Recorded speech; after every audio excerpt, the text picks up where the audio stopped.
The Great Chu Dynasty. Tianxian Sect. Training Ground. Under the blazing sun, the earth is scorched, and the bluestone slabs of the training ground radiate heat. Nevertheless, the outer disciples of Tianxian Sect show no signs of laxity, each one drenched in sweat. The wind of fists howls, and the glimmer of swords flickers. The air is saturated with the briny scent of perspiration. Ha-hu, a synchronized chorus of shouts, rises and falls, the disciples' garments thoroughly soaked, clinging to their bodies. Yet, they persist with gritted teeth, their gazes as steadfast as rock, as if they intend to exhaust every last ounce of strength within themselves before yielding. Elder Du Qingfeng stands atop the high platform overlooking the training ground, his eyes scanning the disciples, a faint smile of satisfaction gracing his face. He strokes his whiskers thoughtfully, nodding inwardly. Indeed, this year's batch of outer disciples exhibits remarkable perseverance. However, just as he revels in his contentment, an incongruous, languorous voice interrupts his thoughts. "Young master, your plum juice has arrived. Is it chilled?" "Yes, it has been iced for a full 3 hours." "Wow, how refreshing." Du Qingfeng's brow furrows, and he turns towards the source of the voice, only to find a young man lazily reclining on a deck chair under the shade of a tree at the edge of the training ground, his legs crossed, cradling a bowl of chilled plum juice and sipping leisurely. Beside him stands a youthful attendant, diligently fanning him. Du Qingfeng's expression darkens instantaneously, the veins on his forehead twitching slightly. He recognizes this young man, Chun Xian, the only son of Chun Hong, the former Grand Elder of Tianxian Sect. A decade ago, Chun Hong single-handedly battled the masters of the 9 major sects, securing a celestial-grade spiritual mind for Tianxian Sect, achieving remarkable feats. However, upon returning to the sect, he resigned from his position as Grand Elder due to severe injuries and retreated into obscurity. Before his departure, he entrusted his only son, Chun Xian, to the sect, hoping they would care for him well. As the son of Chun Hong, the 7-year-old Chun Xian was regarded as the future of Tianxian Sect. Yet, fate can be cruel. 2 years ago, during the spiritual root assessment at Tianxian Sect, the 17-year-old Chun Xian was deemed to possess a defective spiritual root. Instantly, he plummeted from grace, becoming the subject of ridicule within the sect. Chun Hong's friend, Elder Zhu Yuesheng, learned of this and devoted himself to finding a method to restore the spiritual root. Yet, no one anticipated that Chun Xian would suddenly give up. "No need to trouble yourselves, being an outer disciple suits me just fine." With this declaration, Chun Xian moved to the outer sect. From that moment, he embraced a life of indolence, indulging in food, drink, and leisure, embodying the demeanor of a spendthrift. "Chun Xian, how long do you intend to squander your potential?" Du Qingfeng, unable to contain his frustration, strides towards Chun Xian, his voice laced with suppressed anger. It is Elder Du. Chun Xian lazily lifted his eyelids, a nonchalant smile gracing his lips. "Elder Du, come quickly. This freshly arrived sour plum soup is tangy and refreshing, perfect for quenching thirst in this heat. Join me in tasting it." As he spoke, he gestured to a nearby young servant to bring a bowl to Du Qingfeng. Chun Xian, Du Qingfeng's face turned a deep shade of anger, his neatly groomed beard quivering with fury. With a resounding slap, he knocked the bowl of sour plum soup from the servant's hands. The sharp sound of shattering porcelain echoed across the training ground, drawing the attention of disciples, and the clamor of practice gradually ceased. "Elder Du, what is the necessity of this?" Chun Xian clicked his tongue, shaking his head as he gazed at the spilled chilled soup on the ground, his expression one of regret. "Even if you dislike it, you need not be wasteful. Chun Xian, just look at yourself." Du Qingfeng pointed at Chun Xian, his voice brimming with exasperation. "Your father was a hero in his time. How could you allow yourself to descend into such a state?" Elder Du is furious. How could he not be? That boy has gone too far, relying on his status as the sole offspring of the former Grand Elder, idling away his days in leisure. He has brought disgrace upon our Tianxian sect. The disciples in the training ground began to murmur amongst themselves upon witnessing the scene. The harsh sounds of mockery reached the ears of both Chun Xian and Du Qingfeng. "Listen, hear how your peers perceive you." Du Qingfeng gritted his teeth in frustration. Yet, Chun Xian remained unfazed, lightly raising an eyebrow. They are merely envious. At this remark, the outer disciples of the training ground erupted in outrage. What? Envious? Of you? What is there to envy? Envy your idleness and sloth? Were it not for your father's meager achievements, you would have been expelled from the sect long ago. With a flurry of disdainful glares, they directed their ire at Chen Xian. Enough, silence. Du Qingfeng's booming voice silenced the crowd instantly. Taking a deep breath, he endeavored to quell his anger and turned once more to Chen Xian. Chen Xian, I understand that your spiritual roots are flawed, and you are in distress, which is why you have chosen this path of neglect. But you must know, there are myriad paths to greatness if the way of cultivation does not suit you. You could pursue martial arts. If you continue in this manner, how will you face the Grand Elder upon his return?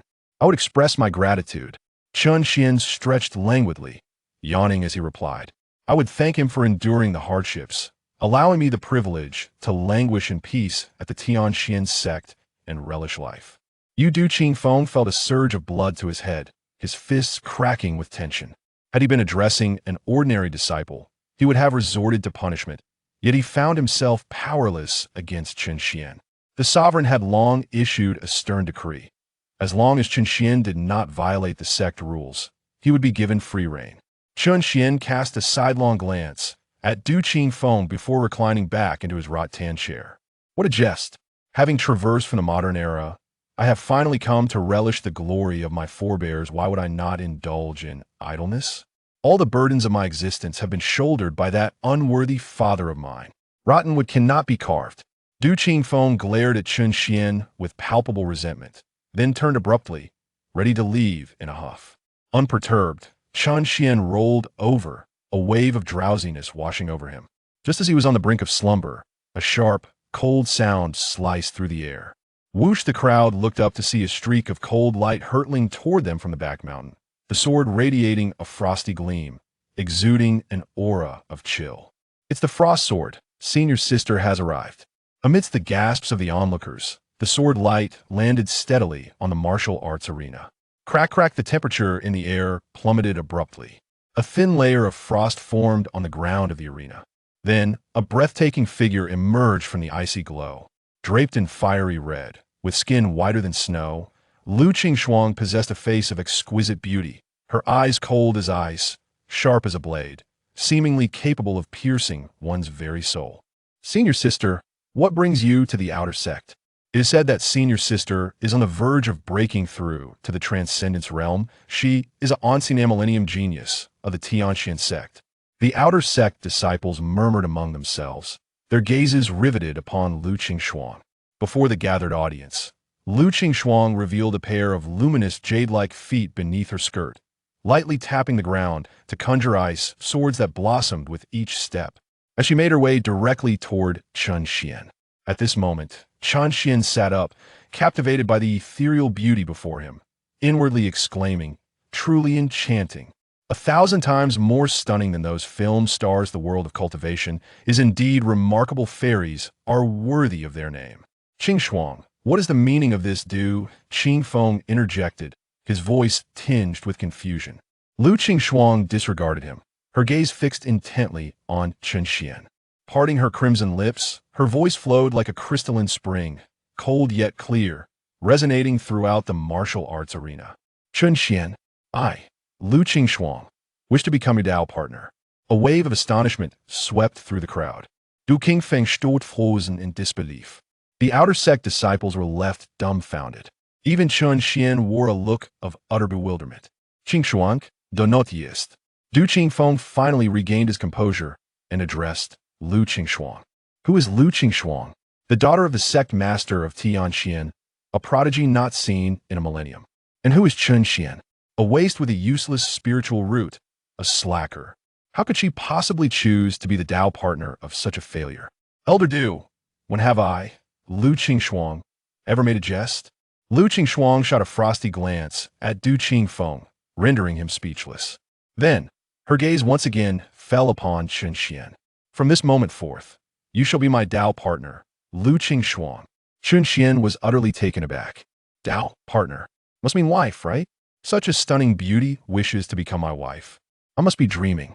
He discreetly pinched his thigh, wincing at the sudden pain. Goodness, this isn't a dream if that's the case. She is indeed serious. Just as Chen Xian found himself at a loss, a cold electronic voice suddenly resonated in his mind.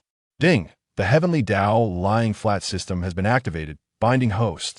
Binding successful host. Chen Xian. Dao partner. Lu Qing Shuang. Ding! Dao partner binding task completed, activating tenfold lying flat function. Chen Xian nearly burst into laughter. The system has arrived? And it's the tenfold lying flat system? This must be my lucky break. His heart brimmed with joy, yet he maintained a composed demeanor. Gazing at the breathtaking Lu Qing Shuang before him, a faint smile graced his lips. Very well, since senior sister has shown such favor, I, Chen Xian, shall humbly comply. Chapter 2. Tonight, Defying Fate. Chen Xian's response seemed to greatly please Lu Qing Shuang, so much so that even her typically aloof demeanor softened slightly with a nod. However, the others could no longer contain their disbelief. How audacious! How could the esteemed senior sister be matched with such a worthless individual? If senior brother Chu Jinlang, who had long harbored feelings for the senior sister, were to learn that she had taken Chen Xian, this good-for-nothing, as her partner, he would surely be devastated. Has the senior sister fallen into a state of delusion in her cultivation? Who is Lu Qing Shuang, after all? The daughter of the sect leader of Tianxian sect. A cultivator with an exceptional ice spirit root, who at the tender age of 20 had already reached the transcendence realm, a truly remarkable talent. She also possessed a beauty that was indescribably captivating, making her the dream of not only Tianxian sect but the entire Great Chu dynasty. Yet today, she boldly proposed to become a partner with Chen Xian, this insignificant person. A swan deserves another swan. Such a pairing is a match made in heaven. But if a toad were to cling to a swan, it would surely repulse countless young admirers. Amidst the fierce and unrestrained glares filled with malicious intent, Chen Xian remained indifferent, seemingly unaffected. Senior sister, now that we are partners, please accept this cup of plum soup. Though it is not a delicacy, it is made from blood plums and has a refreshing effect, perfect for quenching thirst in the summer heat. Chen Xian smiled as he extended the cup of sour plum soup. Lu Qing Shuang blinked her elegantly elongated eyes and gracefully accepted it with a flick of her delicate hand. In an instant, a voice echoed in Chen Xian's ears. With subtitles appearing before him, Lu Qing Shuang has accepted the sour plum soup gifted by the host. Reward: ice-cold sour plum soup x10. It truly works.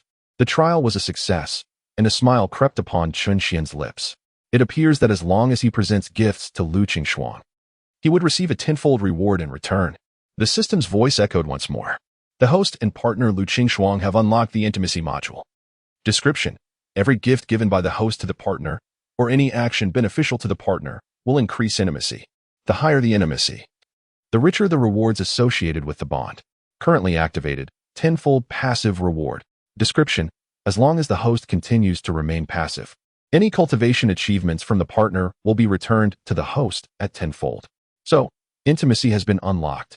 This means that the better his relationship with Lu Qing Shuang becomes, the greater the rewards he can obtain.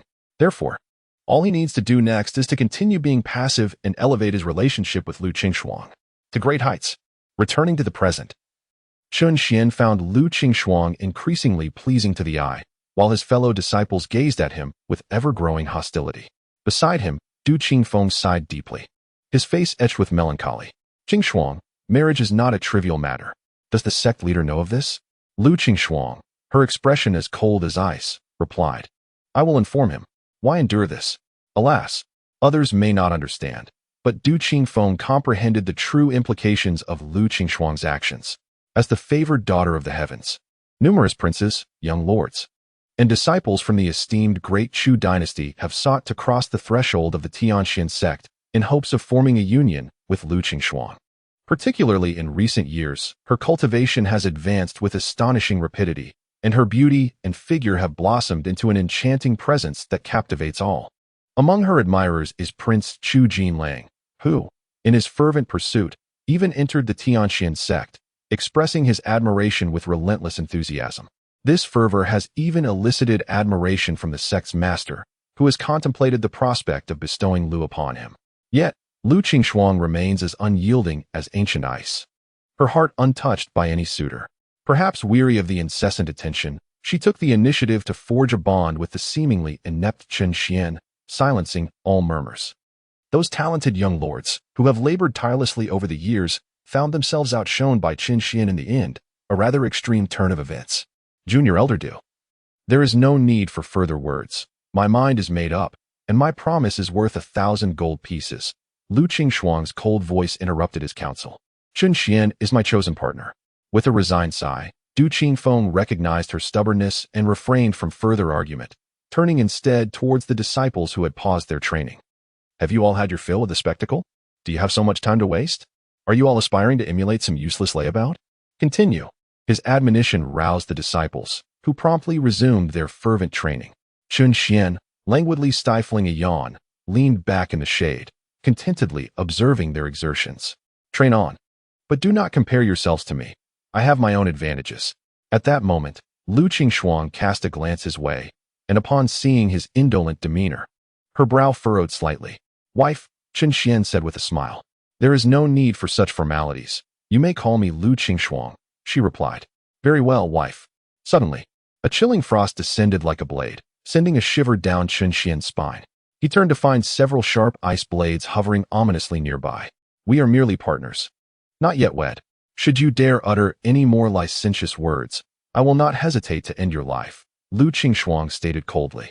Realizing her seriousness, Chen Xian nodded in understanding. I comprehend. She continued, the path of immortality is fraught with uncertainty, akin to swimming against a raging river. One must either advance or retreat. We cultivators must strive forward. Before she could finish, Chen Xian yawned once more. Lu Qingxuang clenched her small fist, observing his continued lethargy. She found it difficult to voice her admonitions. Her gaze grew even colder, tinged with disdain. Initially hoping to encourage his progress, believing that even a practitioner with poor spiritual roots could benefit from some physical training or perhaps even learn medicine or agriculture, she now recognized that one who willingly sinks into degradation cannot be salvaged. Lu Qingxuang's lips parted slightly. My earlier actions were solely to dispel certain individuals' aspirations and restore my tranquility. Do not take them to heart. Thank you for your agreement. As a token of gratitude, I shall find a way to heal your feeble spiritual root, ensuring your safety in the days to come. That is all. Take care of yourself. With that, she turned and departed, her garments fluttering as she walked upon the ice, seemingly defying gravity. Chen Xian gazed from afar, the mottled shadows of leaves dancing upon his visage, his once charming smile now replaced by a solemn expression. The path to immortality beckons, and I shall answer its call. As night fell, Chen Xian, having just refreshed himself with a cold shower, suddenly sensed an unusual change within his body, as if he were being continually inflated, leaving him feeling weightless. Lu Qingxuang's daily cultivation has concluded. The host has received a tenfold return of spiritual energy. It has arrived. A chilling and boundless energy, akin to an endless avalanche of snow, stirred his spirit. This was indeed Lu Qingxuang's spiritual essence. Chen Xian's heart surged with joy, for it was the first time he had felt spiritual energy coursing through his being. This overwhelming sensation brought tears to his eyes. After so many years, he had remained indifferent to the scorn he faced, resigned to the label of a useless talent. Yet, if given the chance, who would not wish to tread the path of immortality and boldly proclaim to the heroes of the world, I humbly concede, this night, I shall defy fate. Chapter 3. The Supreme Ice Spiritual Root Beneath the Resplendent Galaxy. Chen Xian sat cross-legged, his garments rising without a breeze.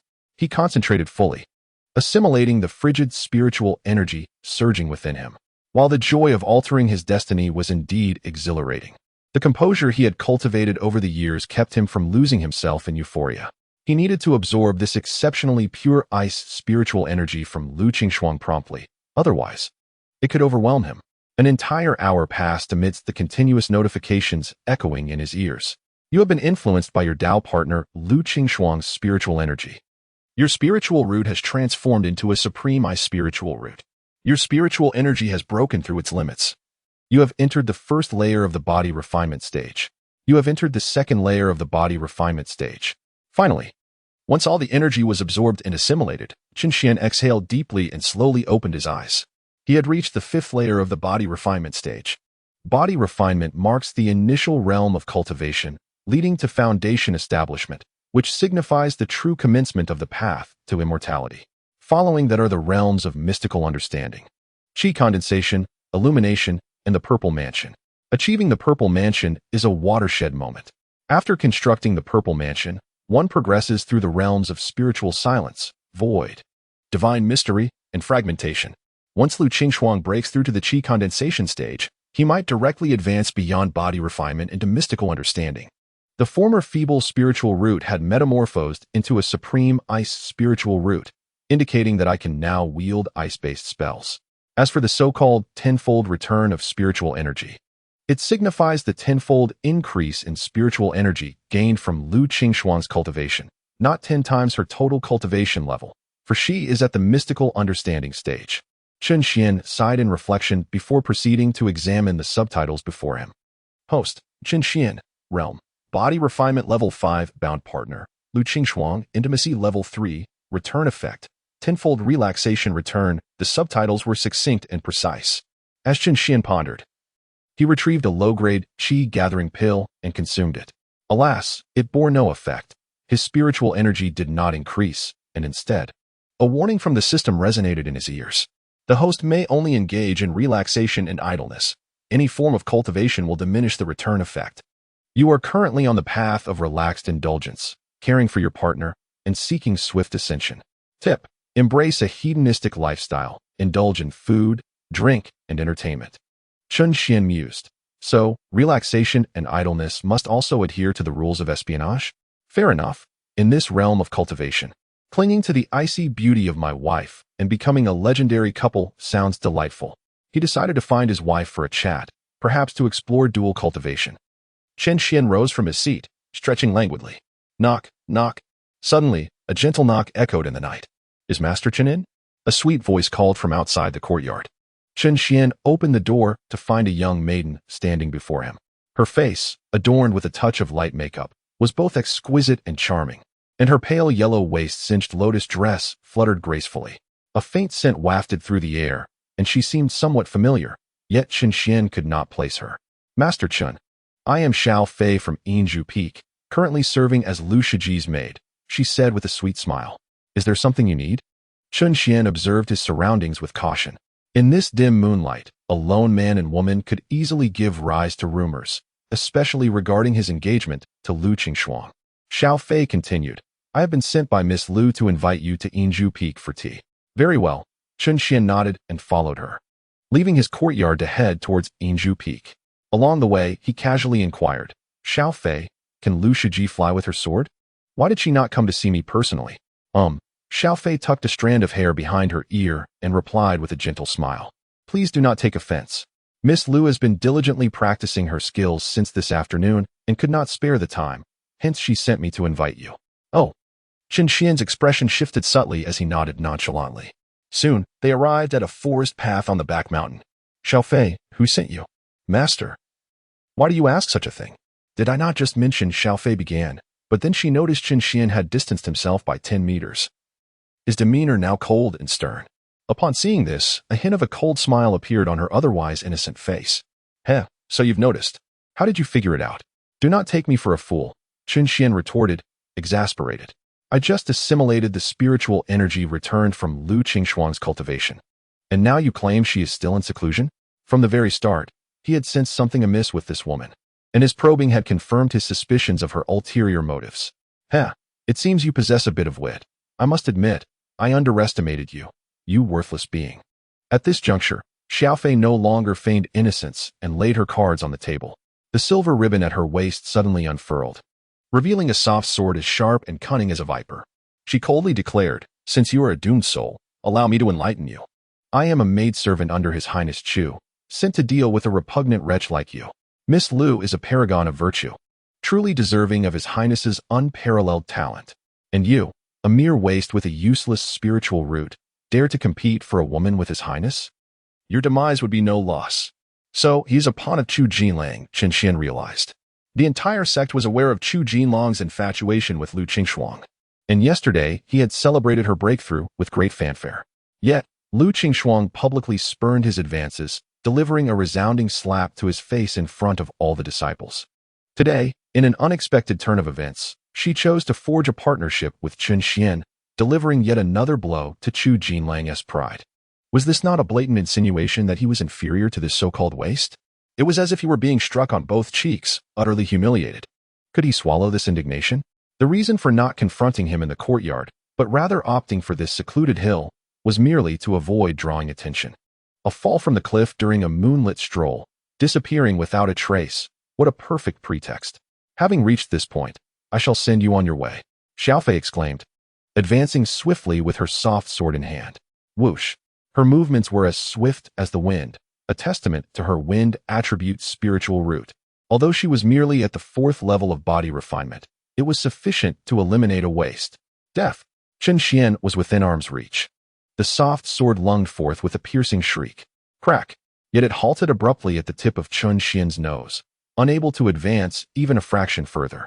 The temperature of the air plummeted, visible frost rapidly spreading from the sword until it enveloped Xiaofei entirely. How could this be possible? Xiaofei was taken aback. Where did Chen Xian's ice attribute spiritual energy originate? Was he not incapable of cultivation? Moreover, this icy aura was overwhelmingly potent. She had only felt something similar from Lu Qingxuang, who possessed an exceptional ice spiritual root. Chen Xian? An exceptional ice spiritual root. In that instant, Xiaofei felt as if a lump had lodged in her throat, her breath caught. Alas, one mustn't court death. With an expression devoid of emotion, Chen Xian extended his hand, grasping her throat amidst her astonished gaze. Young Master Chen, spare me. It was all Chu Jinlong's directive. Grievances have their sources. Please, show mercy. Her voice gradually weakened and became intermittent as Chen Xian tightened his grip. He shook his head, refusing her pleas as he met her desperate eyes. A moonlit stroll that ended with a fall from the cliff, disappearing without a trace. What a plausible excuse. Your foolish brain still serves a purpose. Chapter 4. You wouldn't want your secrets to be uncovered, would you? Upon uttering those words, the frigid energy within Chen Xian completely encased Xiaofei in a statue of ice. With a crack, her head was severed from her body. Why choose to serve others when one could simply live a good life? Her demise was hardly regrettable. Chen Xian murmured to himself, realizing this marked his first act of murder since traversing into this realm, and it was a woman at that. As for the repercussions of taking her life, they seemed rather inconsequential. Xiaofei was merely a low-ranking disciple within the Tianxian sect, an inconspicuous figure whose disappearance would likely go unnoticed. Moreover, she had even selected a secluded grave for herself, having prepared justifications for her own fate. Truly, Chen Xian couldn't help but commend her ingenuity. She possessed some intellect, albeit limited. A mere maid was no cause for concern. Rather, it was the individual known as Chu Jinlang that posed a significant threat. He had dispatched Xiaofei to assassinate me, and her subsequent disappearance would surely incite an investigation, which could eventually lead suspicion back to me. Chen Xian was not so naive as to believe that his current cultivation could evade detection. It was only a matter of time before he was uncovered. The enmity between him and Chu Jinlang had been firmly established. A prince of the court, revered within the Tianxian sect, Brother Chu was superior to Chen Xian in every conceivable aspect, both in status and cultivation. In fact, should he wish to publicly confront and eliminate Chen Xian, he might very well succeed. Contemplating this left Chen Xian with a sense of helplessness. The crisis loomed, yet he found himself unable to actively cultivate and bolster his strength. Nonetheless, he consoled himself with the thought that Lu Qingxuang had promised to protect him. Henceforth, he would focus his attention on her. As her strength grew, so too would his, and the gifts he offered her would yield tenfold returns. A life of ease was his destiny. Chen Xian resolved to embrace a life of leisure. Each day would be spent basking in the sun, indulging in pleasures, and occasionally checking in on his diligent wife. Even as the specter of mortal peril drew near, he would reluctantly forsake conflict, choosing instead to lie back and find joy amidst adversity. We must strive for self-improvement. Afterward, he buried Xiaofei's body on the spot. He refrained from casting her over the cliff, fearing that someone below might stumble upon her. After all, it was clear to any observer that she had succumbed to his own chilling energy. Once all was tidied up, he returned to his courtyard, extinguished the lights, and retired for the night. A new day awaited him come morning. However, unbeknownst to him, a stealthy shadow lingered behind him on his way home. Sometimes, the morning light that graces one's face is not necessarily sunshine. In his drowsy state, Chen Xian felt a tickling sensation on his face and an unbearable itch in his nostrils, as though someone were poking his nose with a feather. Achoo! Qin Xian suddenly yawned, and only then did he realize that the creature perched on his face was a black cat with striking blue eyes. Where on earth did this feline come from? What is Tom's title? The black cat licked its paw and emitted a delicate, feminine voice. Can you talk? Qin Xian asked, slightly taken aback as he scrutinized the black cat. Though not particularly large, its fur was sleek and ebony, and its eyes were a strikingly pure ice blue, brimming with intelligence. Moreover, the languid yet palpable aura of demonic energy surrounding it suggested, "Did you escape from the Beastmaster Peak?" Meow, you guessed correctly. Then why did you come here? Meow. Upon hearing this, the black cat lowered its head in a pitiful manner. I finally managed to escape from the Beastmaster Peak, but I exhausted most of my demonic energy and sustained injuries, making it impossible to break free from the protective formation of the sect. I have nowhere to go, and those from the Beastmaster Peak are searching for me, so I came here. I see, Qin Xian remarked. No wonder I sensed that this black cat was too weak. It turned out it had forcibly fled from the Beastmaster Peak. But that doesn't make sense. The spirit beasts at the Beastmaster Peak and their masters support one another. Other demon beasts would do anything to gain entry, so why would you want to leave? Humph. I was born amidst the heavens and the earth. How could I endure remaining beneath others for long? The black cat puffed its chest proudly. I reckon you failed the assessment and are to be sent to the spirit food kitchen, right? Qin Xian squinted his eyes with a mischievous grin. The black cat immediately wilted. You caught me, Meow. Overall, the competition at the Beastmaster Peak is too fierce. I couldn't keep up with my colleagues and failed to meet the lofty expectations set by my superiors, leading to my dismal performance in the assessment. Consequently, I was assigned to the spirit food kitchen to dissipate my last vestiges of aroma. The Beastmaster Peak does not nurture waste. Qin Xian crossed his arms and sighed. Tom, hiding here won't do you any good. You are a useless cat, and I am no genius either. I cannot protect you. That is a fallacy. The black cat retorted. As long as you are willing, I can survive. Oh, do elaborate. I am the ice spirit cat. Although I cannot leave, I can reside within another being. If I relinquish my physical form and freeze my soul, I can inhabit a human's dantian. Your extreme cold spirit energy is perfectly suited for my dwelling. The black cat's eyes sparkled with excitement.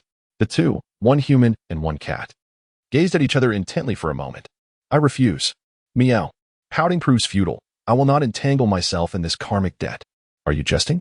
For cultivators, the dantian is of utmost importance. Allowing another soul to reside within? Isn't that akin to taking a reckless leap into folly? Let us negotiate, Meow. There is no room for negotiation. I absolutely forbid it. If you do not help me, I will expose your deeds from last night. However, to return to the matter at hand, Qin Xian, who had just risen, sat back down. Saving a cat's life is worth more than constructing a grand pagoda. I am someone who loves doing good deeds. Damn it, that clumsy cat discovered what happened last night. Meow, the black cat smiled with a sense of pride. You didn't expect this, did you, human? I witnessed the entire event last night when you took the life of that woman. It appears she was a maid to the prince, and oh dear, you've landed yourself in grave trouble. How dare you threaten me? If I uncover the corpse, the frigid spirit energy will seep in. Come forth, but be gentle. Qin Xian smiled warmly. All right, Meow. The mischievous cat leaped onto him with a playful grin, saying, Human, you wouldn't want your secret to be discovered, would you? This secret shall be mine to savor for a lifetime. With that, the cat's pupils suddenly lost their color, collapsing to the ground. Then, a radiant ice blue light surged into Qin Xian's body. In that moment, he sensed a new soul connecting with him. Such pure, frigid spirit energy. I adore it. So comfortable. The cat's voice echoed in his mind, and Qin Xian sighed in exasperation, rubbing his forehead. To have encountered a troublesome cat right after his first kill, what a misfortune. Perhaps sensing his frustration, the cat's voice chimed again. Oh dear. Don't be angry, human. Shall I share a secret with you? You could acquire a 7-colored divine lotus. Chapter 5. The 7-colored divine lotus, what on earth? Qin Xian immediately doubted whether he had misheard. The 7-colored divine lotus is an extraordinarily precious spiritual plant, possessing the miraculous ability to enhance one's spiritual roots and elevate their innate potential. Most ordinary spiritual plants merely assist in increasing cultivation but do not raise one's limits. Thus, the 7-colored divine lotus is immensely valuable, rare to find. How could this cat possibly bring such fortune? I, the cat, never deceive, it declared. Previously, while searching for a way out near the Tianshan sect, I discovered a hidden platform beneath the cliff in the back mountain, where a seven-colored divine lotus was located. The back mountain. Chun Xian pondered. It is understandable that such a rich spiritual energy in the back mountain of the Tianxian sect could nurture a seven-colored divine lotus. Should I go take a look? Chun Xian recognized that he could only lie low for now, unable to actively grow stronger. The seven-colored divine lotus would not benefit him. However, it could be a splendid gift for Lu Qingxuan. The lotus would enhance her innate talent and fortify her spiritual roots, which would subsequently amplify its effects on Chun Xian tenfold. That would be remarkable. Moreover, offering a seven-colored divine lotus could yield 10 in return. Selling them would surely bring substantial profit. Thus, Chun Xian immediately set off towards the back mountain following the cat's guidance. Along the way, he inquired, by the way, Cat, having discarded your physical form, how do you plan on regaining it? I want to be protecting your body. Upon finishing his statement, he sensed the cat's protest. I am not called Cat. Oh, then what is your name? I am called the Black Obsidian King. It declared proudly, as if such a grandiose title would imbue it with an aura of majesty. In truth, it is merely a cat of limited intellect. It continued, my physical form is of no consequence. As long as my soul remains intact, I can easily find any feline body to restore myself. Males or females? Ideally, a female. Understood. Henceforth, I shall seek a male for you. A quarter of an hour later, upon reaching the rear mountain, Chun Xian unexpectedly encountered Du Qifeng and several disciples from the law enforcement hall. Elder Du, Chun Xian greeted with utmost respect. Young Master Chen, what brings you to the rear mountain? Du Qingfeng's expression darkened immediately upon seeing Chun Xian. With a warm smile, Chun Xian replied, the weather is delightful today. I came to prepare a meal in the mountains. As he spoke, he lifted the food box in his hand. To reach the rear mountain, he had to pass by numerous training grounds, and he certainly needed to disguise his intentions. After all, why would he sneak around if he had nothing to hide? Du Qingfeng's face turned a deeper shade of anger. The examination for the outer disciples has already commenced. The other disciples are training through the night. And you still waste time? What are you thinking? This isn't your first time. Chun Xian shrugged. It's futile. I'm like mud that can't be propped up. Du Qingfeng sighed in exasperation. Chun Xian, although the sect will not expel you out of respect for your father, one must possess a sense of shame. I have watched you grow. How can I not be concerned? This examination is of utmost importance. If you continue in your carefree manner, I will be unable to speak on your behalf. Even if you merely practice martial arts to demonstrate your efforts to the elders, it would suffice. Chun Xian merely nodded, tapping his ears, seemingly oblivious to the gravity of the situation. Fine, do as you please. I have no time to indulge in idle chatter with you. What is the matter? A spirit beast from the Beast Master Peak has fled. We must act swiftly to locate it. Oh, understood. Remember my words. Pay attention. Got it. Moments later, Chun Xian arrived at the edge of the cliff at the rear mountain. Below, clouds swirled, concealing the depths. Are you certain the seven-colored divine lotus is down there? Absolutely. I'll trust you this once. Chun Xian exhaled slowly, then began to circulate his spiritual energy. His body instantly felt weightless, as if gravity had lost its hold, until his feet lifted off the ground, suspending him in midair. Feeling anxious during his inaugural flight, Chun Xian swayed slightly, hesitant to plunge down the cliff. How can you be like a cat on its first flight? Indeed, it is my first time flying. That cannot be. How could there be an inept individual who cannot fly in the Tianxian sect? I shall visit the deacon's office. Wrong. Chun Xian snorted. Little one, it seems you cannot distinguish between the big and small kings. At last, he took the plunge. As he soared past the clouds, after a brief moment of familiarization, he finally grasped the sensation of flying. Guided by the feline, he indeed spotted a small platform nestled amidst a tangle of plants on the cliff. Difficult to discern without careful observation, Chun Xian landed steadily. Within lies the seven-colored divine lotus. A sudden thought struck me. You mentioned that such treasures of heaven and earth are often guarded by formidable spiritual beasts, correct? Indeed, there exists a small serpent within. Chun Xian's expression grew complex as he lifted a massive scale from the platform, its size comparable to that of a basin. You dare to call this a small snake? Are you frightened? Naturally, this is clearly a beast of the Foundation Establishment realm or higher. I cannot contend with it. Fear not, human. At this moment, the cat of vegetables exhibited genuine sincerity. In gratitude for your sheltering of me, I shall restrain that little snake while you procure the lotus. Are you capable of this? Of course, I am the king of obsidian. A mere small snake is nothing to me. Soon after, Chun Xian beheld the seven-colored divine lotus alongside a stout, dark water serpent. Both floated within a pool in the cave, the rocky walls adorned with vibrant green vines. These special plants, capable of concealing one's presence, ensured that neither the seven-colored divine lotus nor the serpent were detected by the heavenly Xian sect until this day, when Chun Xian arrived to seize the opportunity. In truth, the water serpent was also a fortunate find. Being at the foundation establishment stage, it would have had no chance to encounter the seven-colored divine lotus. However, the fortuitous conditions of this place went unnoticed, allowing the lotus to remain hidden. The serpent awaited the optimal moment for consumption, only to be confronted by Chun Xian. The cunning one. Go! A beam of icy blue light erupted. Roar! In an instant, within the blue glow, a towering black tiger emerged, exuding an aura of frigid energy that was highly intimidating. Goodness! Chun Xian was taken aback. This is my true form. Impressive, isn't it? At that moment, the water serpent was startled, coiling its body to confront the cat of vegetables. Seizing the opportunity, Chun Xian leapt forward, gathering an essence of extreme cold in his hands. With a swift motion, an ice crystal shot forth, enveloping the seven-colored divine lotus securely. With a mere thought, the ice block containing the lotus soared back into Chun Xian's grasp. Hiss!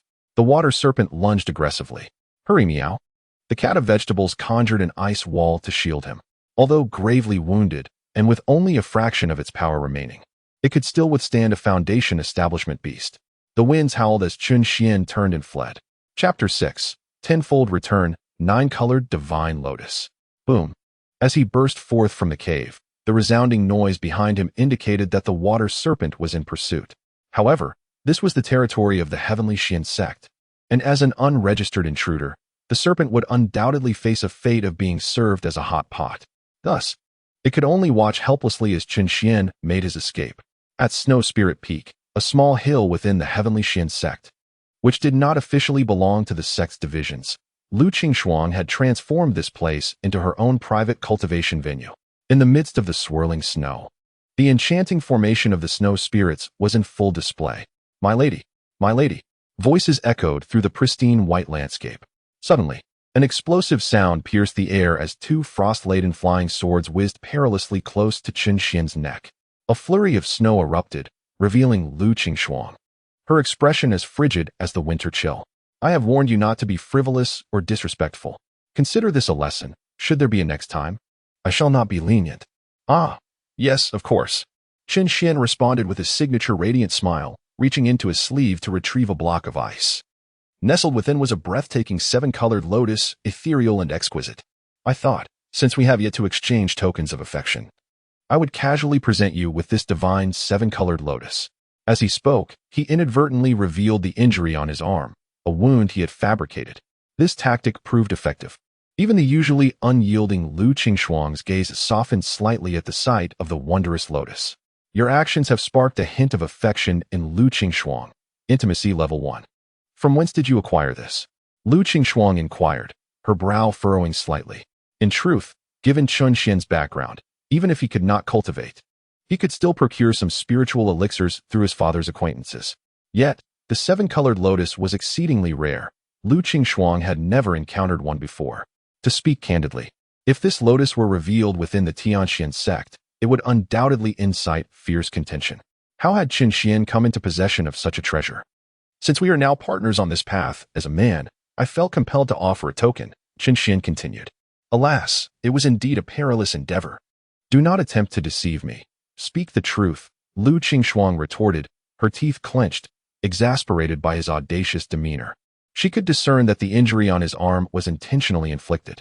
If he were truly in danger, how could he merely sustain an arm injury while maintaining such a steady breath?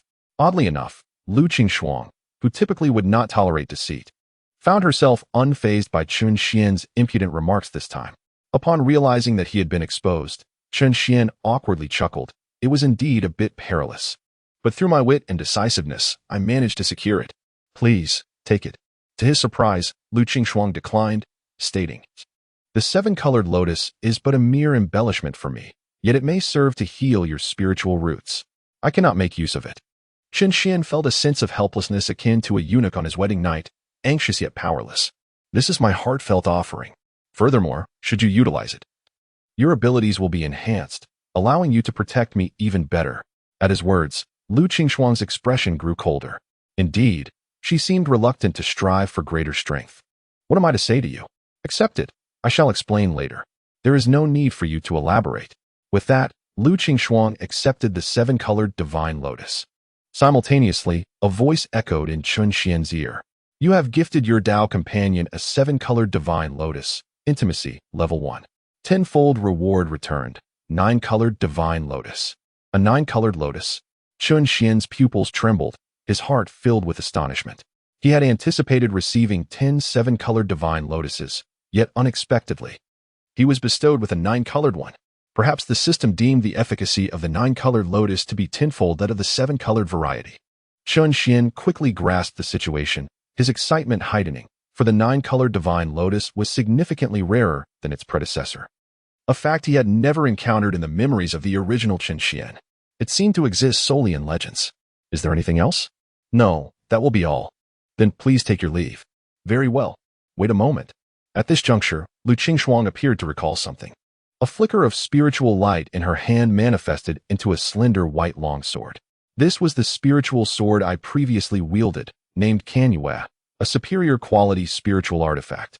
While it may not match the rarity of your 7-colored divine lotus, I possess an even finer one. However, it is beyond your current capability to control. Therefore, you may keep this Kanyue. I have thoroughly refined it. Should danger arise, you can cast the sword, and I will sense it. As the longsword fell into his grasp, he observed 2 vivid crimson blood grooves extending from the immaculate white blade, graceful and beautiful rather than fearsome and sharp. A splendid sword, Qin Shen exclaimed, delight surging within him. Not only did he acquire a formidable weapon, but it also served as a life-saving trump card. Should he encounter an insurmountable adversary, he could summon Lu Qingshuang for assistance. Given the predatory gaze of Chu Jinlang upon him, this was akin to a timely boon. It seemed Lu Qingshuang did not wish for his demise. Thank you, Miss Lu. Go now. I must practice. Very well. May you progress in your training at lightning speed. Then I shall advance at an astonishing pace. Beneath the snow spirit peak, before the stone gate, a man clad in an opulent robe ascended the steps. This Qingxi nourishing cream is the finest for skin rejuvenation. Qingshuang will surely appreciate it. It was none other than Chu Jinlang, holding an exquisitely crafted wooden box, his eyes brimming with anticipation. Suddenly, a graceful and ethereal crane appeared before him, transforming into a beautiful woman in a white robe upon landing. Your Highness, Miss Lu is currently sequestered in closed-door cultivation. Please, hold your step. Chu Jinlang replied. Please go inside and inform Qingshuang that I have urgent matters to discuss with her. The woman smiled gently, yet still refused, saying, I apologize, Your Highness. But Miss Lu has instructed that she shall not meet with anyone during her seclusion. If you have matters to convey, I may relay them to Miss Lu. Impudent. Chu Jinlong's face revealed a hint of displeasure.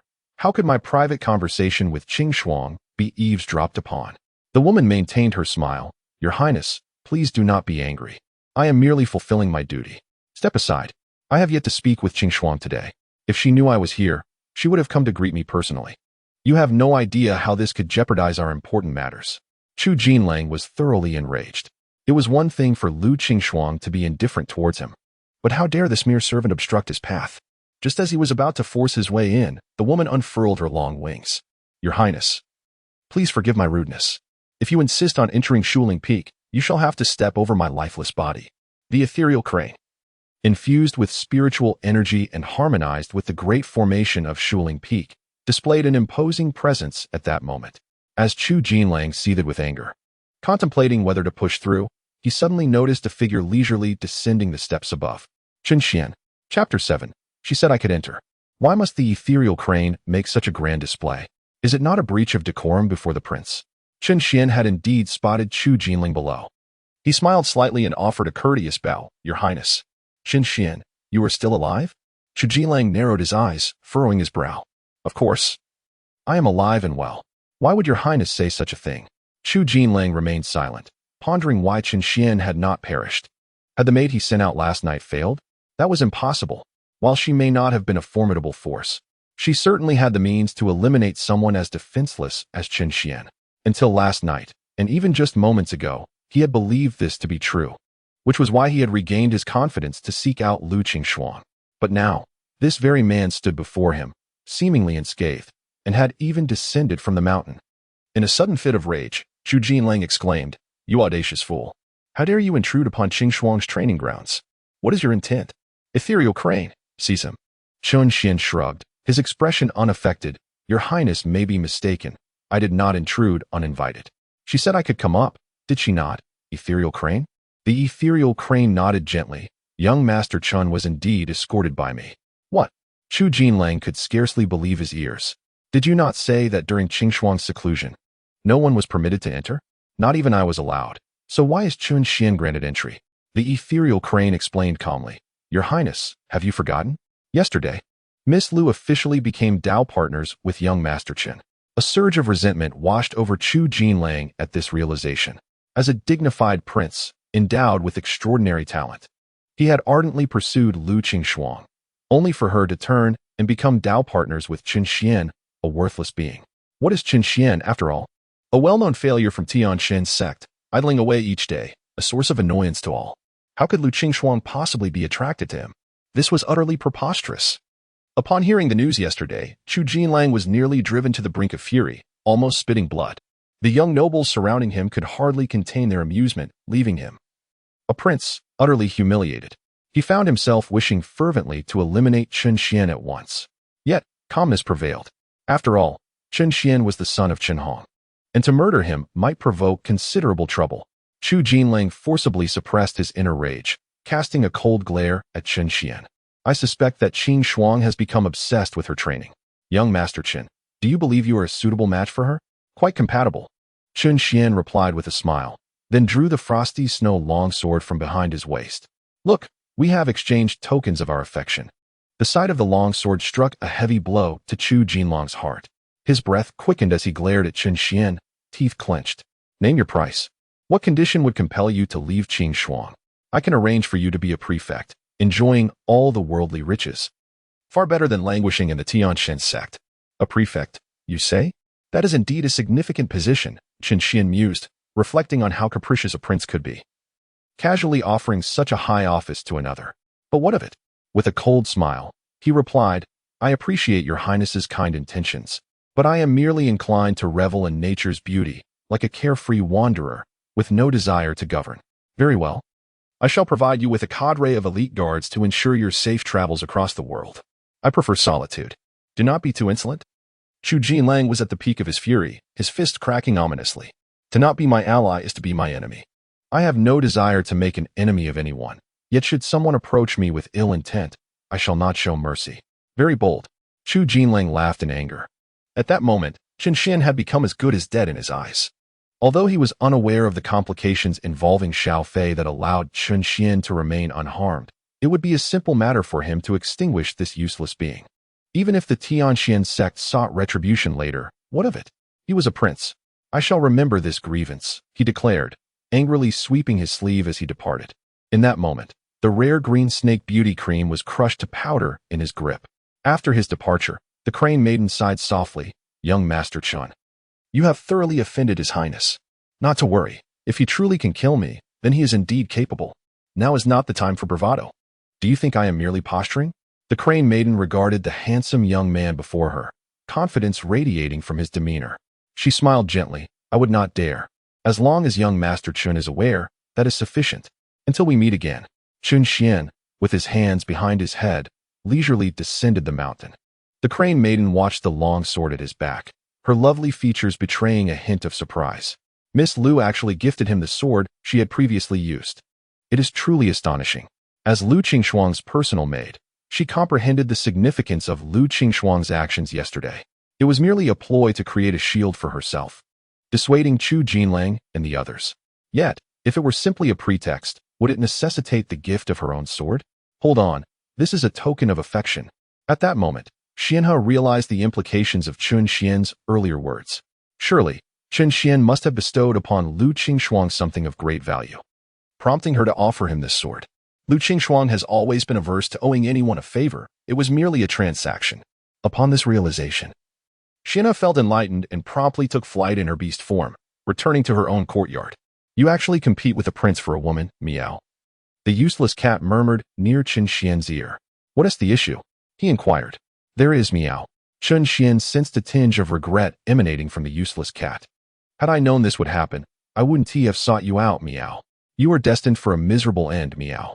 Silence. Are you cursing me? At that moment, the spirit of the useless cat drooped its tail in despair. That prince harbored such intense murderous intent towards you. You surely won't survive long, meow. When your time comes, I shall perish as well. Woe is me. The soul's parasitism is not without limits. Having just relinquished its physical form, it cannot transfer to another body for a decade. Yet, it had chosen to inhabit the body of one who dared to vie with a prince for a woman. Was this not courting death? Chen Xian scoffed lightly.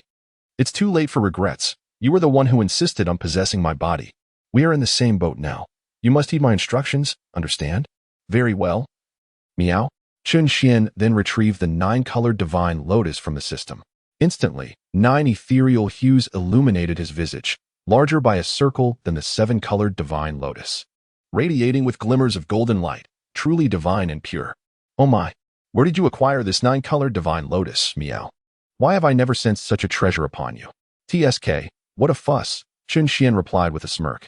This young master possesses many extraordinary means. Incredible, meow.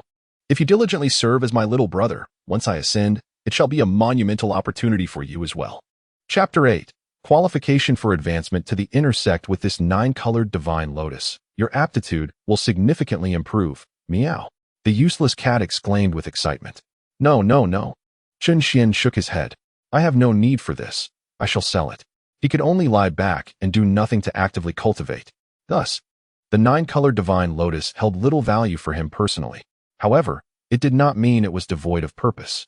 He could certainly sell the 9-colored divine lotus externally, exchanging the acquired spirit stones for other treasures. Then he could gift those treasures to Lu Qingxuang, and after receiving a tenfold return, sell them again. Thus, the intimacy between them would flourish, and one's cultivation would consequently experience a tenfold enhancement, all at zero cost. The principle of compounding would only serve to amplify the momentum, much like a snowball growing larger as it rolls. With a change in perspective, this could indeed lead to soaring success. The 9-colored divine lotus represented his initial fortune. It was difficult to comprehend, but the lazy cat remained oblivious to his thoughts. However, Chen Xian could not be bothered to elaborate. Simply stating, there is no need for intricate details. We will not incur losses, that much is certain. This afternoon, we shall venture out in search of buyers. But there is an important matter to attend to first. A moment later, Chen Xian arrived at the Spiritual Records Pavilion of the Tianjin sect. He realized the importance of the outer disciples' assessments. Although he had previously shown little interest, Du Qingfeng's words today did not seem disingenuous. He had made excuses for himself numerous times. If he failed to partake in the assessment this time, he would truly have no justification. After all, Du Qingfeng had been a caring senior to him, and he could not afford to let him down. It was merely a matter of refraining from cultivating, surely. Taking an exam would pose no issue. Soon, he located the announcement board for the outer disciples' assessments. On the 15th of the month and at the end of the month, disciples participating in the outer assessment should proceed to the Baibo Pond. The cultivation threshold is the 8th level of body refinement. This round of assessment will grant direct access to inner disciples' qualifications. Cherish this opportunity. The 15th and the end of the month were mentioned, and since today was the 17th, he could only participate in the end-of-month assessment. Performing well could potentially lead to becoming an inner disciple. This was an unprecedented opportunity. Chen Xian recalled that the outer assessment was akin to the final examinations of his past life. Even if he passed, it would not guarantee entry into the inner sect. Advancing from the outer to the inner sect, and from the inner to the direct discipleship, resembled the transition from middle school to high school in his previous life. The prospect of being granted a position as an inner disciple was indeed unexpected. This would surely incite fierce competition among the outer disciples. The benefits afforded to inner disciples were incomparable to those of their outer counterparts. Each month, outer disciples received a mere 100 spirit stones, while inner disciples enjoyed a substantial 500. Moreover, the disparity in other cultivation resources was immense. Hence, all outer disciples were resolute in their desire to enter the inner sect. This assessment was bound to be exceptionally intense. As long as he could pass, the prospect of entering the inner sect held little significance for him. Gaining access to additional cultivation resources and status was of no use to him. Having gathered all the necessary information, Chun Xian intended to descend the mountain. However, the crowd was growing increasingly dense, and many had taken notice of his presence. "Oh, look who it is. The esteemed young master Chun Xian has graced us with his presence." In the past, he would have avoided such assessments whenever possible. What had prompted this change? Surely, senior sister Lu must have persuaded him to come. Humph, what could this useless fellow accomplish by merely observing? The numerous male disciples openly expressed their scorn and envy. The news of Lu Qingshuang publicly declaring her partnership with Chun Xian had spread far and wide. Indeed, it has greatly vexed the suitors of Lu Qingshuang. "Hey, Chun Xian." At that moment, a formidable figure resembling a towering black edifice approached. His voice gruff, "Know your place and step aside from senior sister Lu. Otherwise, I'll beat you to the ground and then throw you into it, only to use your own remains against you." Chun Xian recognized this imposing man, named Lu Xingyuan, the son of an elder from the wild peak of the Tianxian sect, possessing immense physical strength. He was also one of Lu Qingshuang's admirers and had previously competed against Chu Jinlang. Chun Xian rubbed his nose, remaining unfazed as he replied, "The sect forbids lethal combat. The law enforcement hall is not far from here. Stop wasting words." Lu Xingyuan, lacking the restraint of Chu Jinlang, loomed over him, declaring, "Today, you will either leave senior sister Lu or face my wrath. You dare not lay a hand on me." Chun Xian chose not to engage in further dialogue and simply circumvented him. What a fool! Seeking death. Suddenly, a powerful aura erupted behind him, causing the surrounding disciples to gasp in astonishment. Bang! Lu Xingyuan's muscles bulged as he charged forward like a wild bull. The terrifying force he exuded threatened to reduce Chun Xian to mere pulp. "I'm done for. I'm done for." Even the feeble cat lamented in Chun Xian's ear. Yet, he remained unflinching, advancing with calm determination. Whoosh! A fierce gust of wind surged past him, toppling a nearby tree. A slight smirk graced Chun Xian's lips. Indeed, he did not dare to strike him in public. The law enforcement hall served as a restraint against violence within the sect. Even with Lu Xingyuan's noble status and formidable strength, he would not openly defy their authority. Thus, Chun Xian felt emboldened. As the leaves rustled in chaos, Lu Xingyuan's expression darkened considerably. In previous rivalries with Chu Jinlang, he had never exhibited such ferocity. Could it be that Lu Xingyuan only displayed the wild peak's dominance against those weaker than himself? Chun Xian's words were undoubtedly a blow to his pride. Impudent! Lu Xingyuan ground his teeth in frustration. Yet, bound by the law enforcement hall's restrictions, he could only watch as Chun Xian distanced himself. "You've offended someone again," the cat remarked. "This is merely the beginning. There are many who wish to see me undone, both overtly and covertly." Stepping beyond the protective array of the Taixian sect, Chun Xian felt the refreshing sensation he had grown accustomed to vanish. Outside, the sweltering heat of summer enveloped him like a furnace. In Yanyuan City, at the auction house, "Greetings, friend." Two elegantly clad women greeted him with smiles at the entrance. "May I inquire what brings you here?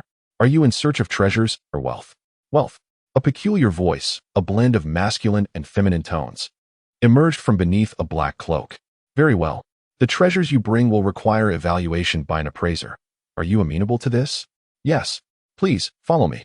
One individual turned and stepped into the opulent corridor, with Chun Xian following closely behind. "Are you certain your identity won't be detected?" the lazy cat inquired.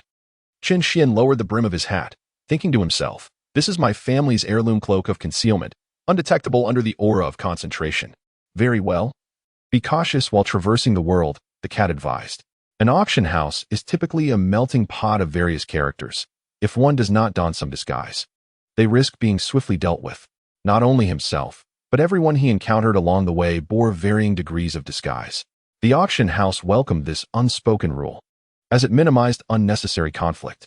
Soon, they arrived at the entrance of the appraisal room. The woman handed over a numbered wooden plaque. "Dear friend, please take this. Master Shaosheng has just arrived, and you may enter to seek his appraisal." Chapter 9. This is a masterpiece.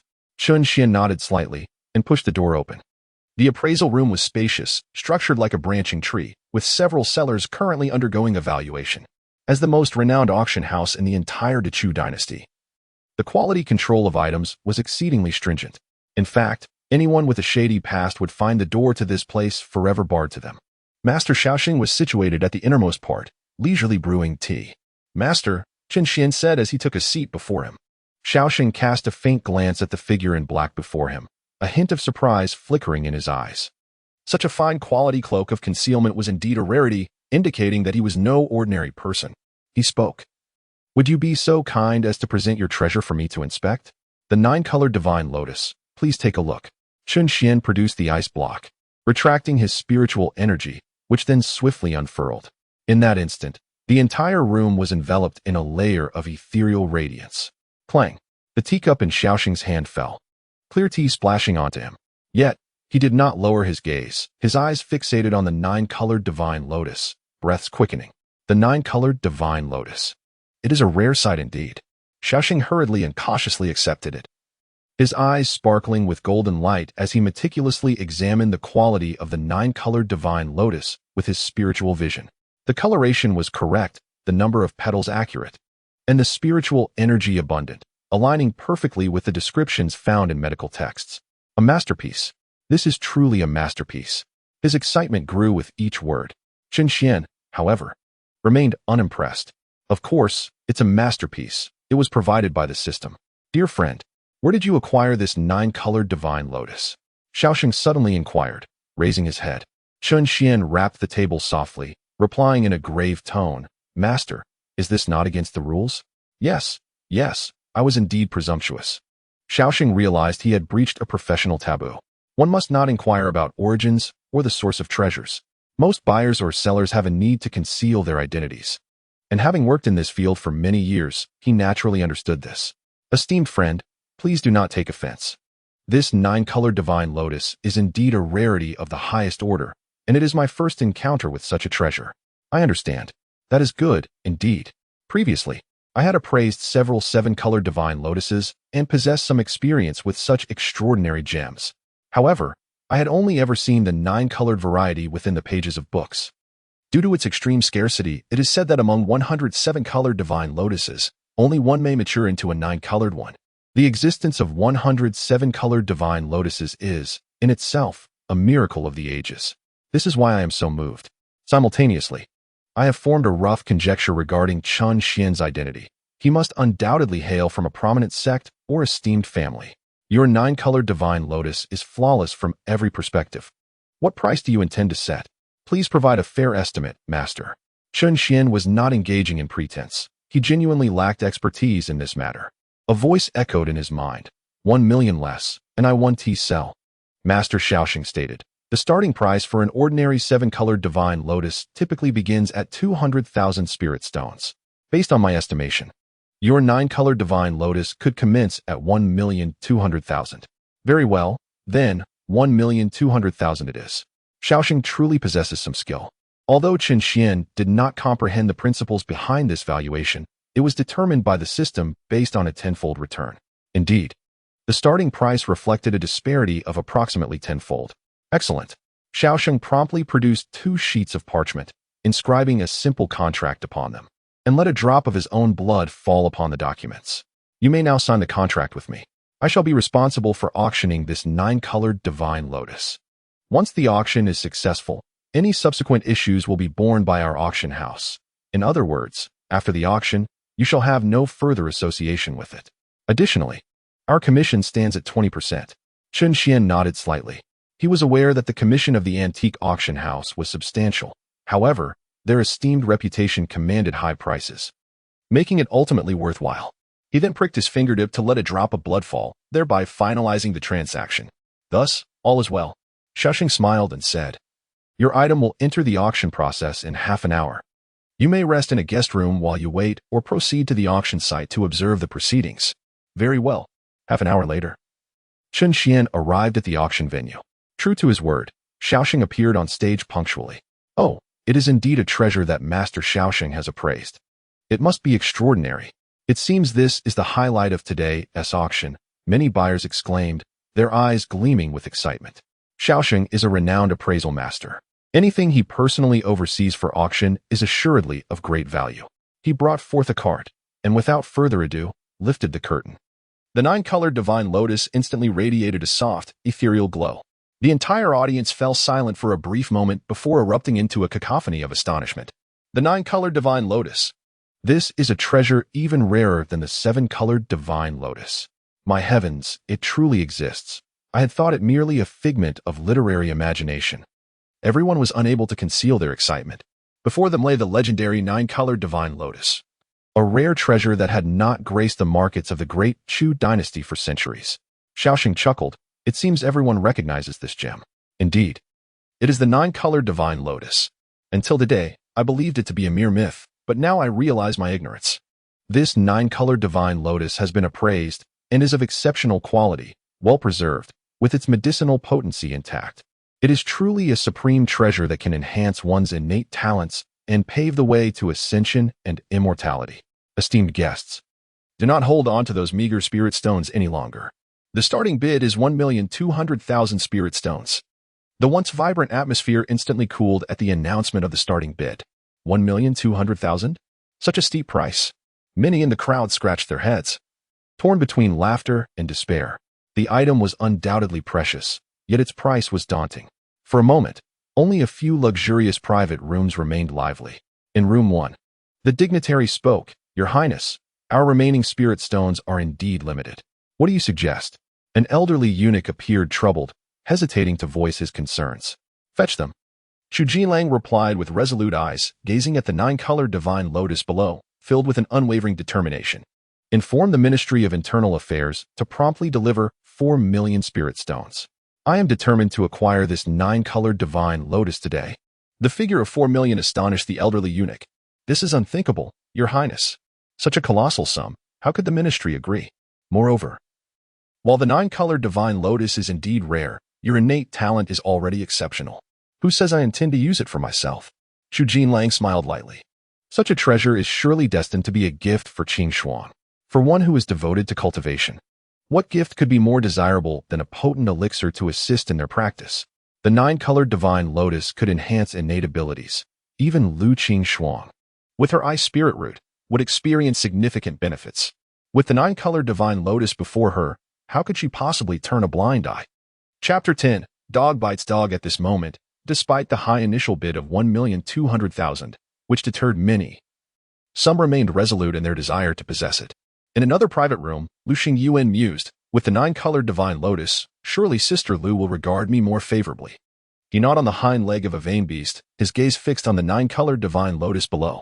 As the son of an elder from the Tianxin sect, a genius poised to inherit the sacred body of the wilderness, Lu Xingyuan had substantial reserves of spirit stones. Although his official monthly stipend was only a few thousand spirit stones, his clandestine earnings were quite considerable. Moreover, he rarely descended the mountain. He had only come down this time to clear his mind after being provoked by Chen Xian. In terms of financial power, he felt he had no need to shy away from others. 1,300,000.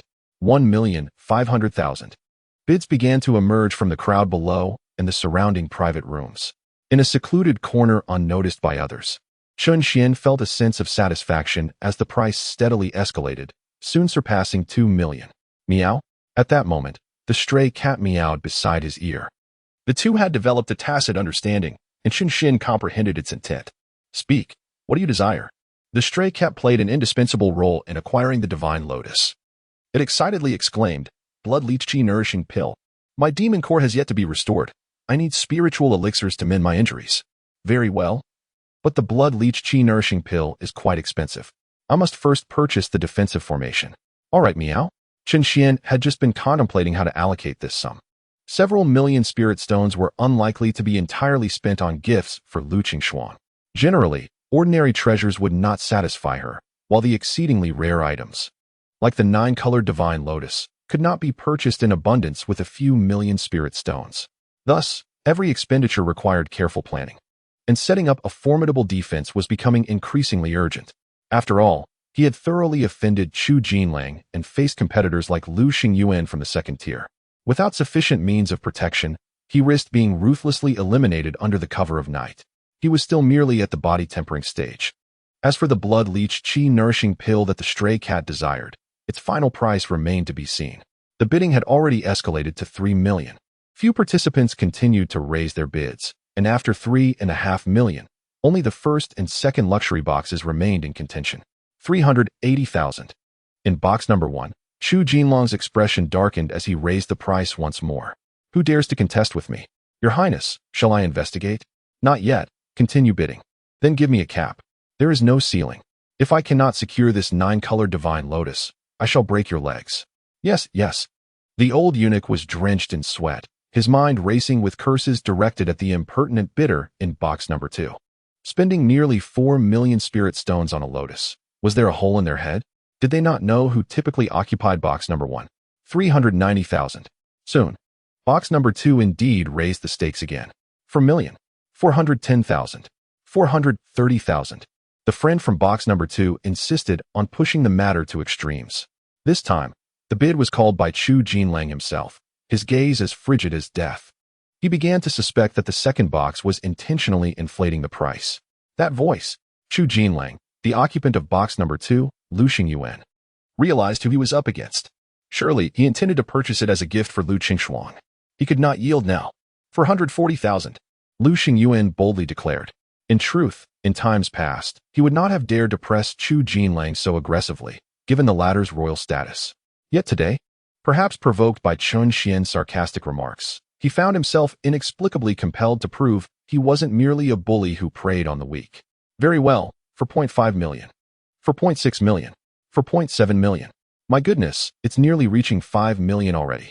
The excited voice of the feline grew increasingly animated, resembling a gold miner cackling with glee while guarding his mountain of treasure. Chun Xian sat nearby leisurely nibbling on snacks, watching with keen interest as the two private rooms engaged in their bidding war. The most captivating spectacle at any auction is always the stubborn duel between determined bidders. Keep raising those bids. This pastry is truly delectable.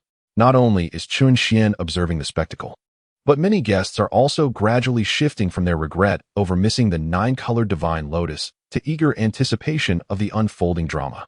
TSK. The bid has nearly reached 5 million, surpassing the combined total of all previous auction items today. They're really locking horns now. What an enthralling scene to behold. In VIP room number 1. Your Highness, we only have 550,000 spirit stones remaining. Her Majesty's birthday celebration is tonight. Perhaps we should reconsider. The elderly eunuch wiped the sweat from his brow, attempting to dissuade Chu Jinlang. Yet the prince, now thoroughly consumed by fervor, wore an expression bordering on ferocity. 550,000. He unleashed a roar akin to that of a wild beast, emanating an overwhelming aura that reverberated through the private chamber. The entire venue fell into stunned silence in an instant, followed by gasps of astonishment. The golden Vajra howl. This must be someone from the imperial family. Could it possibly be a prince? No wonder they're so wealthy and powerful. The crowd finally realized who was inside the celestial room number 1, and immediately fell into hushed silence. Ah, it's Chu Jinlang, Chen Xian murmured in recognition, a flicker of surprise crossing his expression. Yet, with a nonchalant shrug, he resumed savoring the delicate pastries and sipping his tea, utterly unperturbed. The flavors were truly exquisite. Aren't you worried he might come after you once he grows stronger? The stray cat appeared deeply troubled. What is there to fear? Chen Xian remained indifferent. Chu Jinlang could crush me with a mere flick of his hand. What difference does it make if his talent is slightly greater? For an ant. Does it make any difference whether the one about to crush it is a tiger or an elephant? Indeed, this may pose a potential threat in the future. But so what? The 9-colored divine lotus has already been presented and the contract signed. Strictly speaking, as long as the lotus isn't withdrawn from auction, he has already forfeited ownership rights. Let whoever desires it claim the prize. 5,500,000, going once. 5,500,000, going twice. In the second private booth, Lu Xingyuan clenched his fists but ultimately refrained from further bidding. Firstly, he genuinely lacked the means to offer a higher sum. Secondly, Chu Jinlong's deliberate revelation of his identity had already cornered him. To persist would risk provoking desperate retaliation. After all, one must still afford some dignity to a prince of the mortal realm, mustn't one? Forget it. I'll let you have it. After all, it's already cost you dearly. Lu Xingyuan quickly adjusted his mindset, even feeling a hint of schadenfreude. Having incurred such a significant loss without spending a single coin, one could consider this a victory of sorts. How exhilarating. While he reveled in this satisfaction, Chu Jinlang in room 1 was seething with rage, his face flushed. He must be eliminated. Absolutely must be. Yes, I shall inquire about his identity immediately, the old servant replied. Chapter 11. The Sea Demon Clan Ultimately. The 9-colored divine lotus was sold for an astonishing price of 5,500,000 spirit stones. By the time Chen Xian arrived at the account room, Xiaoxing was grinning from ear to ear, clearly having made a substantial profit. My friend, congratulations. Likewise, let us settle the account. Very well. Xiaoxing wasted no time and promptly handed Chen Xian a spatial bag. According to our agreement, our auction house takes a 20% commission, which amounts to 4,440,000 spirit stones. Should you possess any other treasures to sell in the future, please do not hesitate to return. Our next commission will only be 18%. He was keen on securing this client for the long term. Understood. Chen Xian nodded and departed. Shortly after his exit, in the appraisal room of the auction house, Chu Jinlang and his associates were conducting a final evaluation of the 9-colored divine lotus. This was a necessary procedure to prevent any deceitful substitutions. After a considerable time, the old eunuch finally looked up with a smile. Your Highness, this is indeed the authentic 9-colored divine lotus, identical to what we observed earlier. With this confirmation, Chu Jinlang felt a sense of inner balance restored. Although he had exceeded his budget with the high price paid, the authenticity of the 9-colored divine lotus was paramount. Such a rare treasure beneficial for cultivation was something Lu Qingshuang would undoubtedly accept. Once he secured this precious lotus, matters would become much easier to navigate. Chu Jinlang contemplated the situation, realizing that this was a rare opportunity. If Lu Qingshuang accepted it, the favor would be difficult to repay. He envisioned using this as a stepping stone to intensify his pursuit. Surely, even the most frigid of hearts could be melted by his efforts. With this thought, a hint of joy finally surfaced on his face. Take it away, follow me to Shuling Peak. Outside the auction house, the waste cat suddenly expressed an intense desire. Meow. Meow. There are dried sea fish over there. Chen Xian had hardly taken a few steps when the cat's fervent craving directed its attention to his stall selling fish. 100 meters away. Can we take care of business first? This cat is hungry. You, a soul entity, still need to eat? I'm merely tempted. Despite having shed its corporeal form and transformed into an ethereal spirit, the essence of the waste cat remained that of a cat. It was entirely natural for it to be distracted by the scent of dried fish.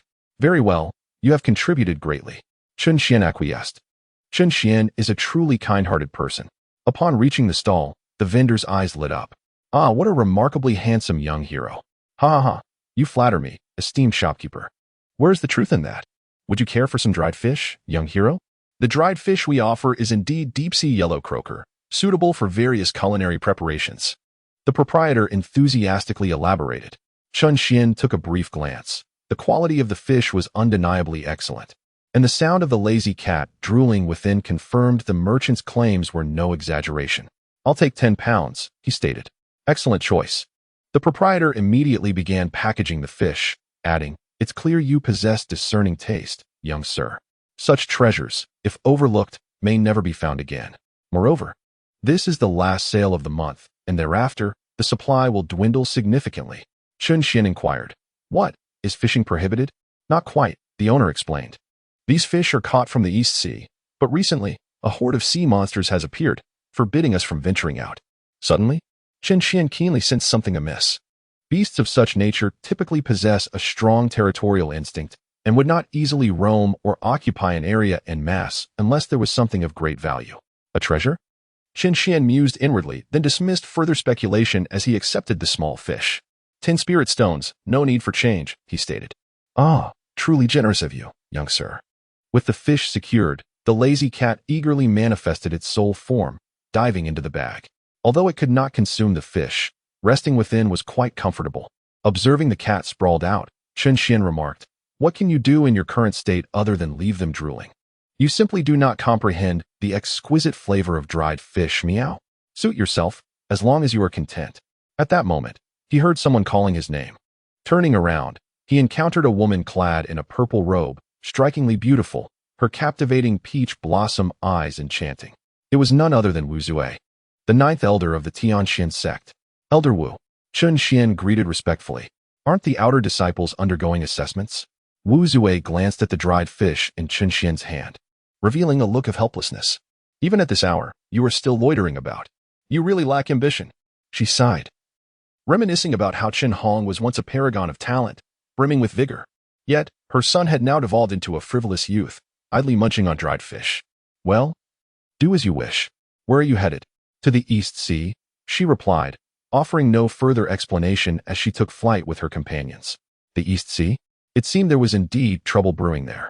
Chun Xian dismissed further thoughts, tossing the fish directly into his spatial bag before making his way toward the cultivation marketplace in Yanyuan City.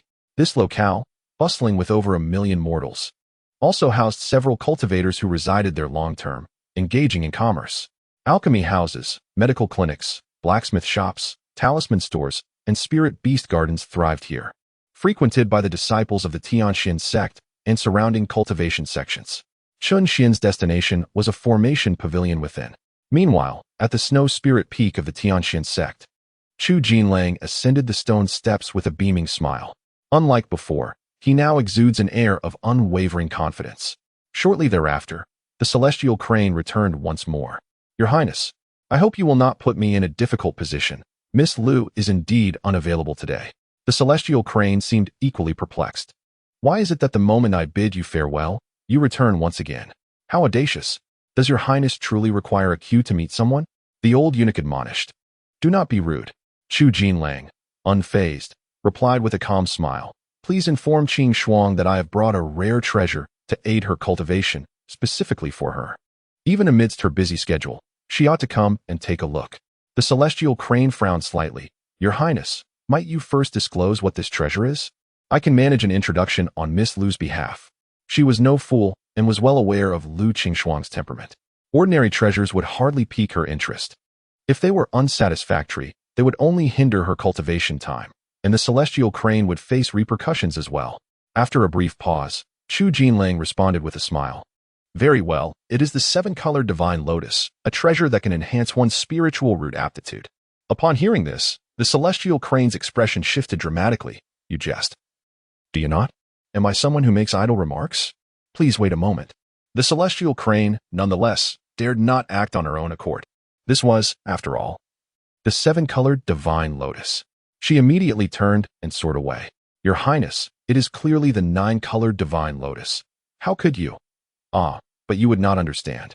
Chu Jinlang said with a smug smile. Leaving a surprise will surely delight Qing Shuang even more. Indeed, your Highness is wise, the old eunuch nodded, though he still harbored some confusion. Noticing his demeanor, Chu Jinlang chose not to elaborate further. An uninformed eunuch would never grasp such nuances. Soon, delicate snowflakes began to drift from the sky.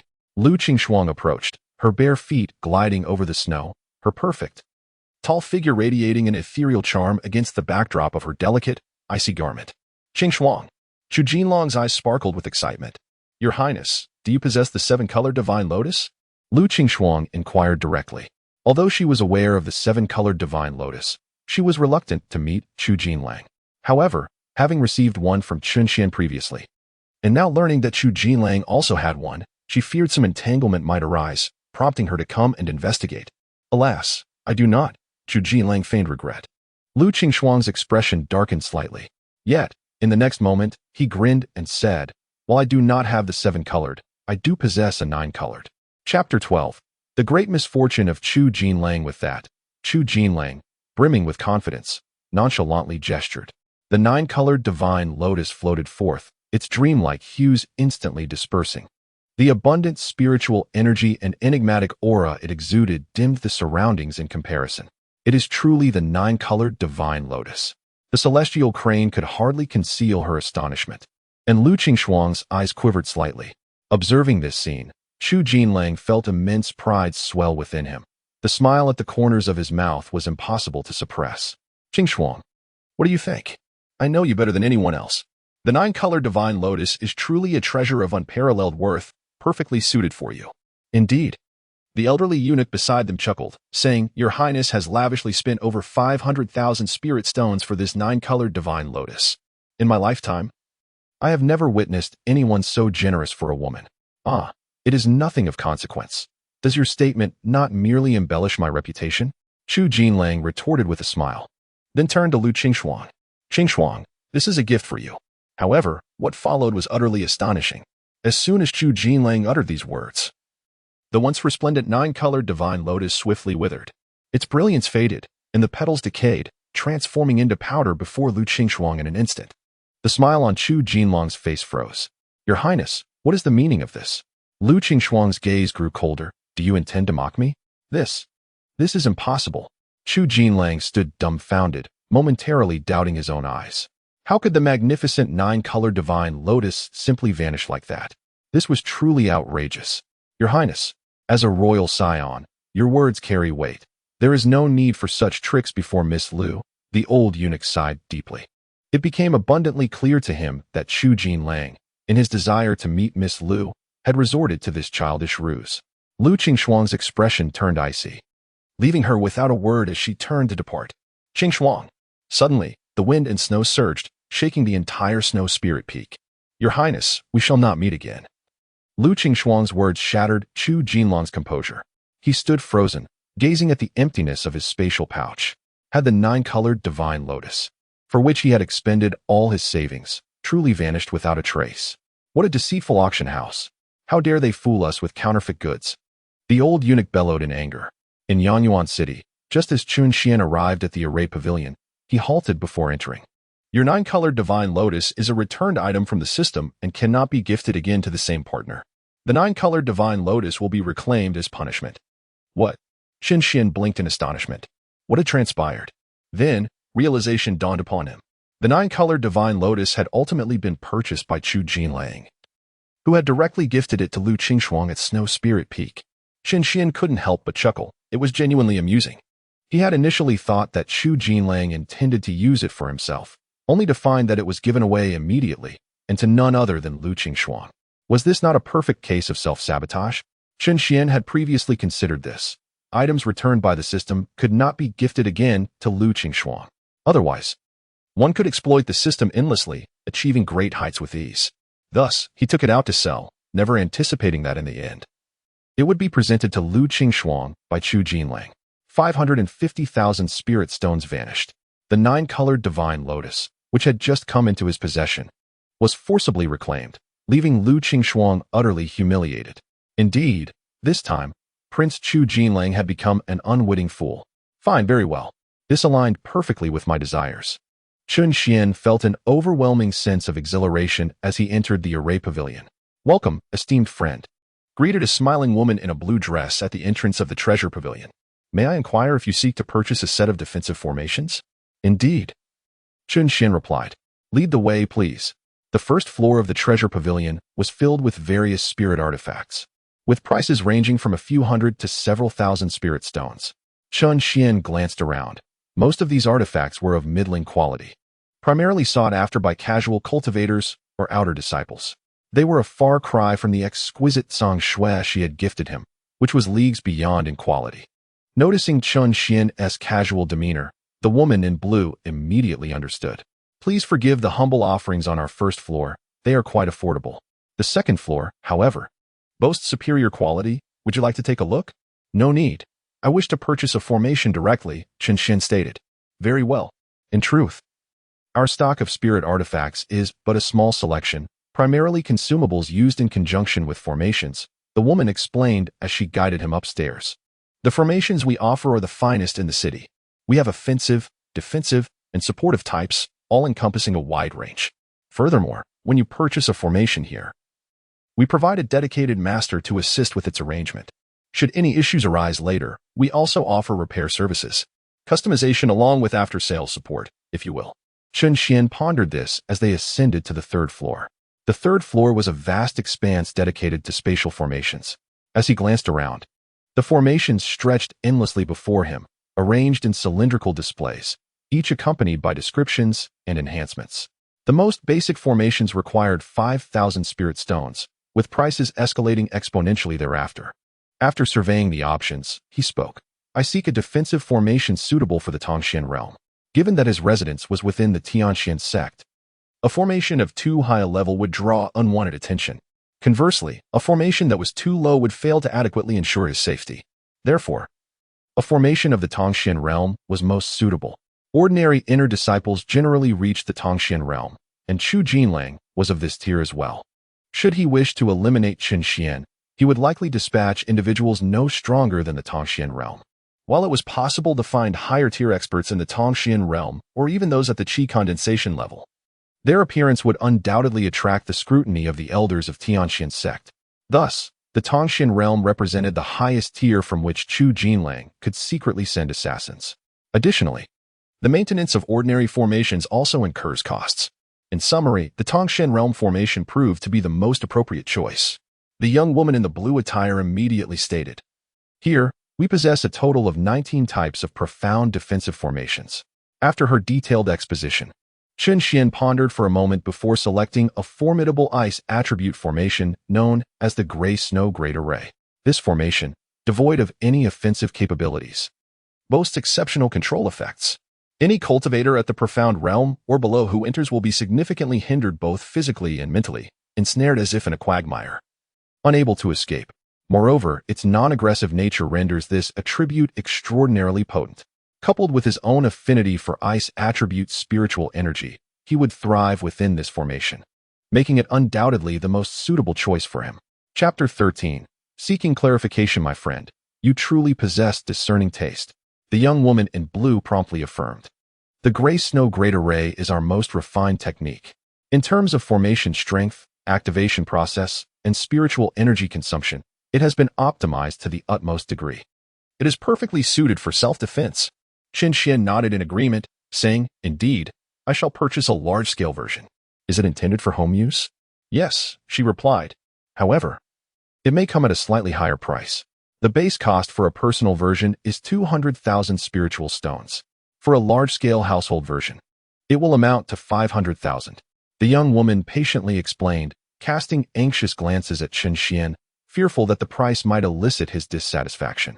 With regard to formations, they can be classified into two categories. The first is a portable version, usable anytime and anywhere.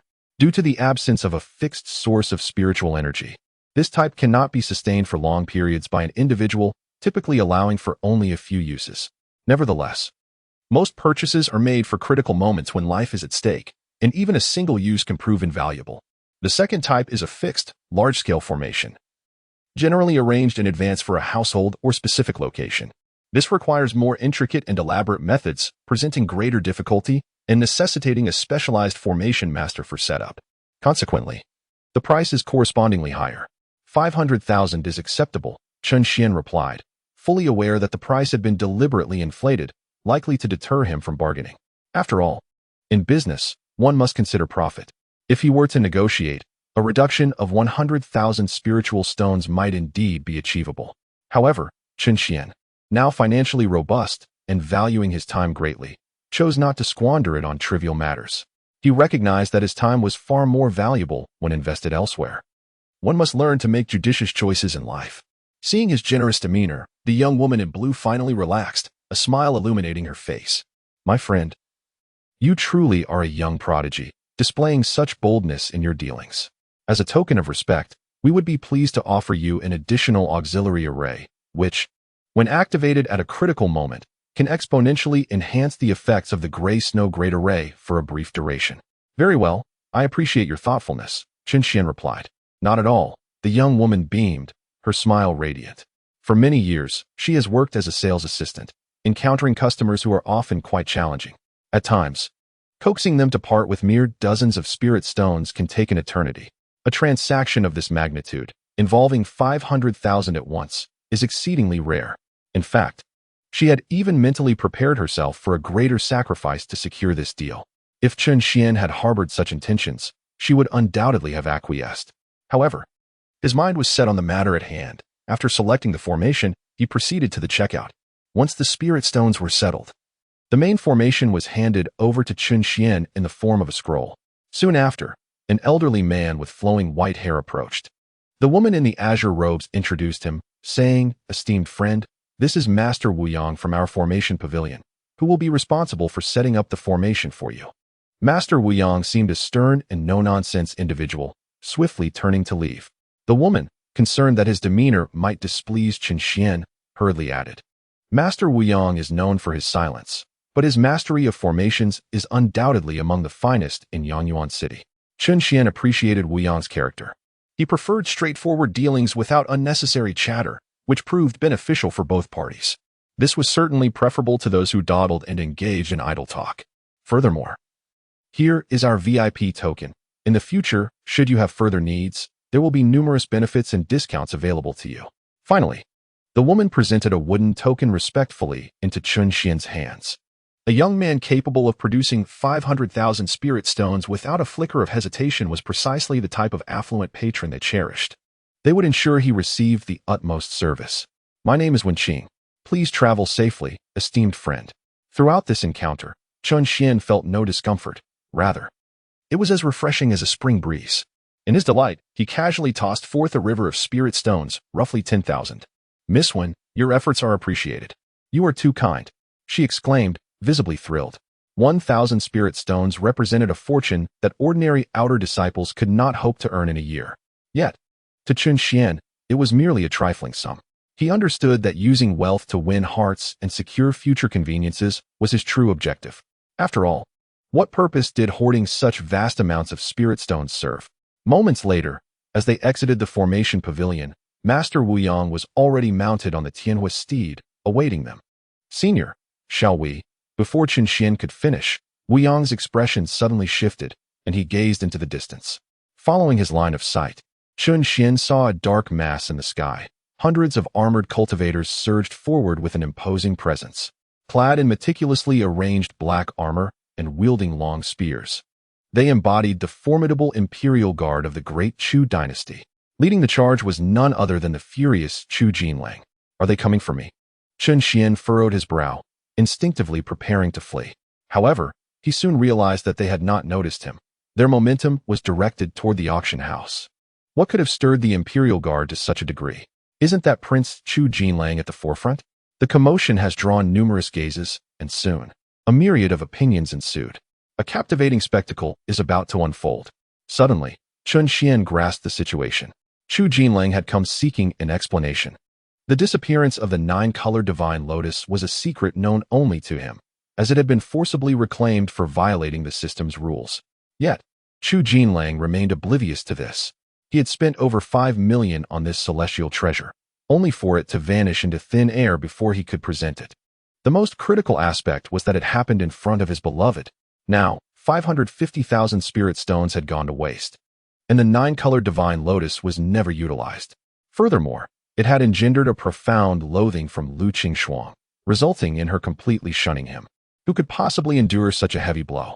One could not blame others. After all, he had chosen to purchase it for another rather than for himself. Deservedly so, Chun Xian mused, before turning to Wu Yang.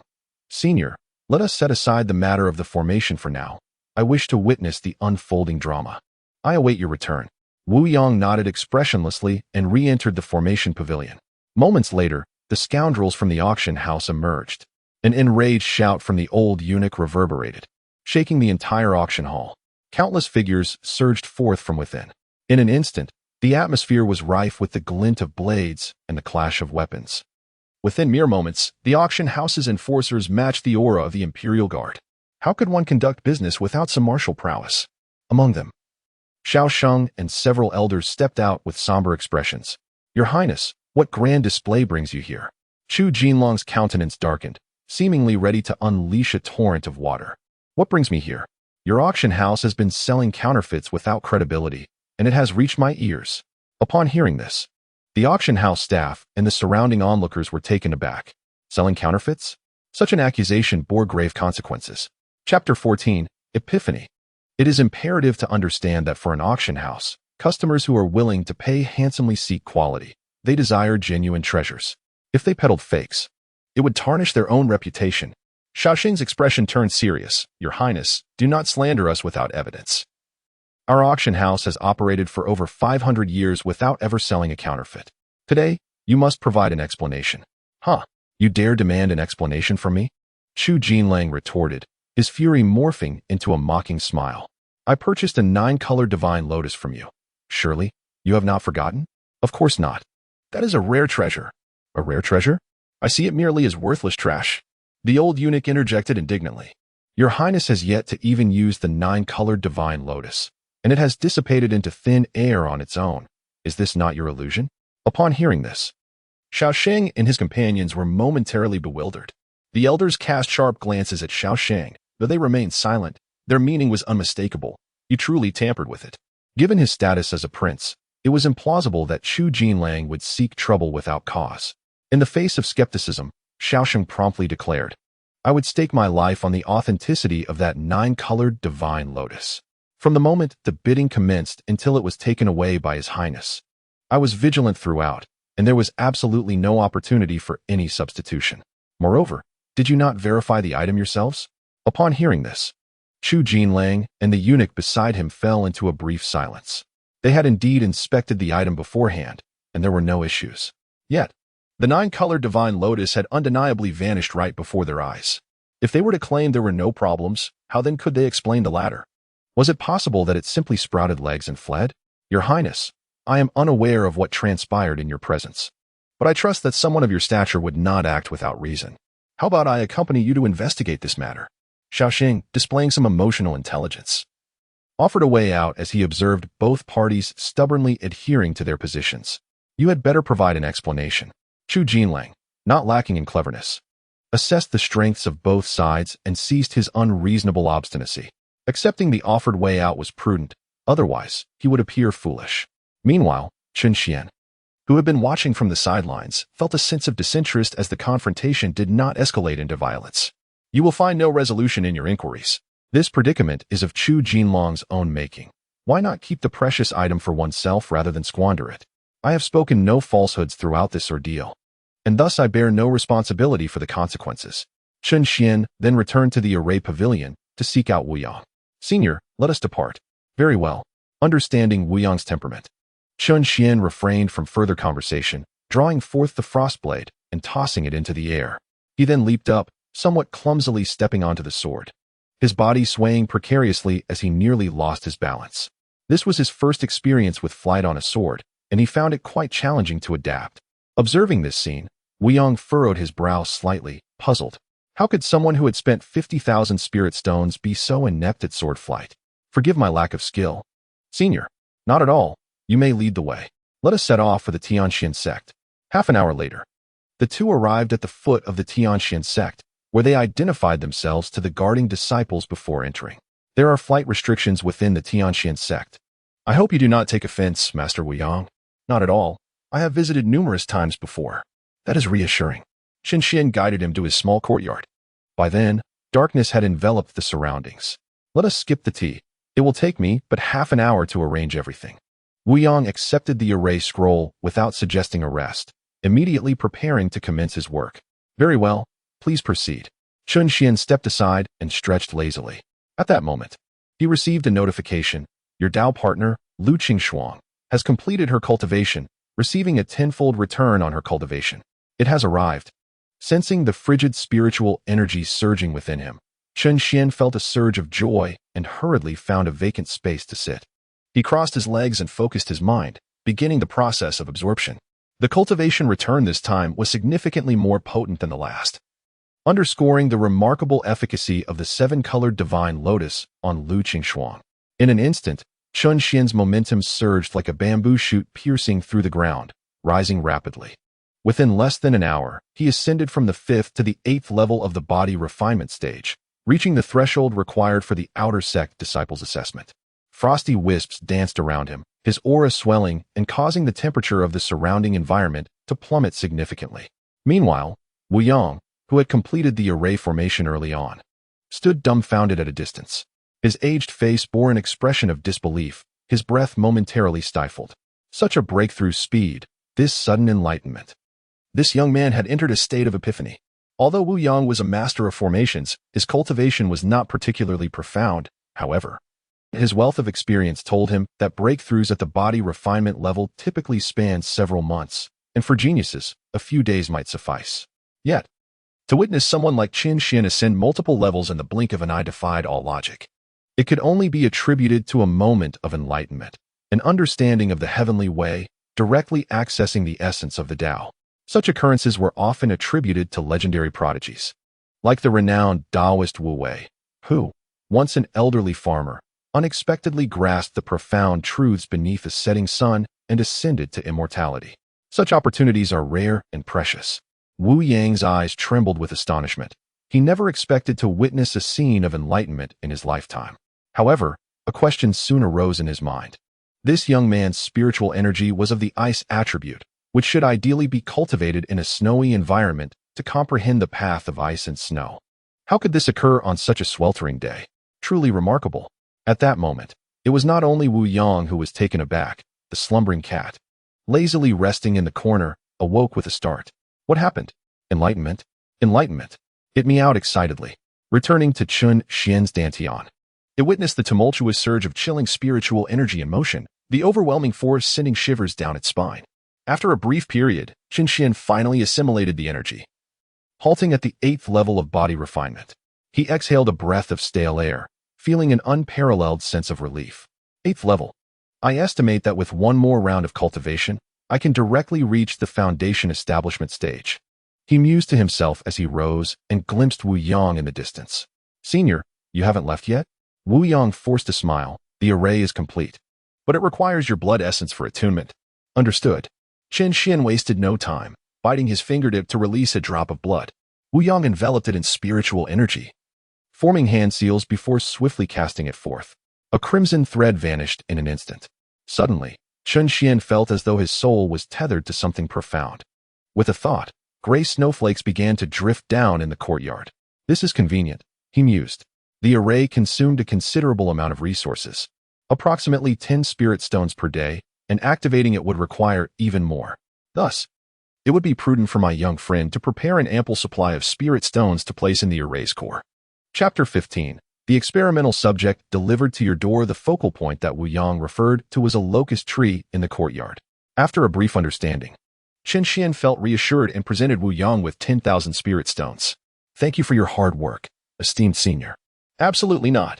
Wu Yang quickly returned the spirit stones, stating solemnly, a gentleman values wealth and acquires it through rightful means. I shall not accept what is not rightfully mine. Very well then. The formation is complete. I shall take my leave. Safe travels, senior. Wu Yang waved his sleeve and gracefully descended the mountain. As soon as he departed, the wasteful cat immediately inquired, Human, did you just experience an epiphany? Epiphany? Chun Xian paused momentarily before nodding in realization. Indeed, I felt a sudden insight just now. Could it be that you are a rare genius? Yet, why do you remain merely at the body refinement realm? Stretching lazily and casually sitting down, Chun Xian replied nonchalantly. Levels do not concern me. What matters most is finding joy. The soul of the wasteful cat materialized before him, its eyes filled with bewilderment. If you possess such talent, you should have reached the profound realm by now. You are squandering your potential. It could not comprehend why someone with such extraordinary gifts would not dedicate themselves to cultivation, aiming for early enlightenment and ascension. Yet, this human seemed to wander aimlessly, having never been seen practicing. You do not understand. This is also a path, Chun Xian said, narrowing his eyes. How can that be a path? The wasteful cat rolled in midair, voicing its concerns. If you continue this way, you will inevitably waste your talent. When you finally wish to cultivate, it will be as difficult as ascending to the heavens. Chun Xian chuckled coldly. You fret too much. You cannot comprehend my path. Do you believe that even if I never cultivate, merely indulging in pleasures, I would still ascend within a few hundred years? That is impossible. The wasteful cat firmly retorted. Even if you have gained insight today and made progress, you cannot expect to experience epiphanies each time. Hearing this, Chun Xian suddenly smiled slyly and proposed. How about a wager? Within 3 days, I will certainly experience another epiphany and reach the foundation establishment realm. Let us wager.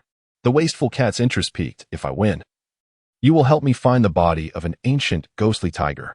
Agreed. If I win, you shall acknowledge me as your master, and you must obey my every command. How does that sound? Deal. The wasteful cat quickly agreed, fearing Chun Xian might change his mind. Can an epiphany really come at will? It is exceedingly rare for one to experience even a single epiphany in a lifetime, and the wasteful cat had never heard of anyone achieving consecutive ones. If that were the case, Chun Xian's talent would be unparalleled. Acknowledging him as a master would not be a loss. It would allow the cat to share in the glory.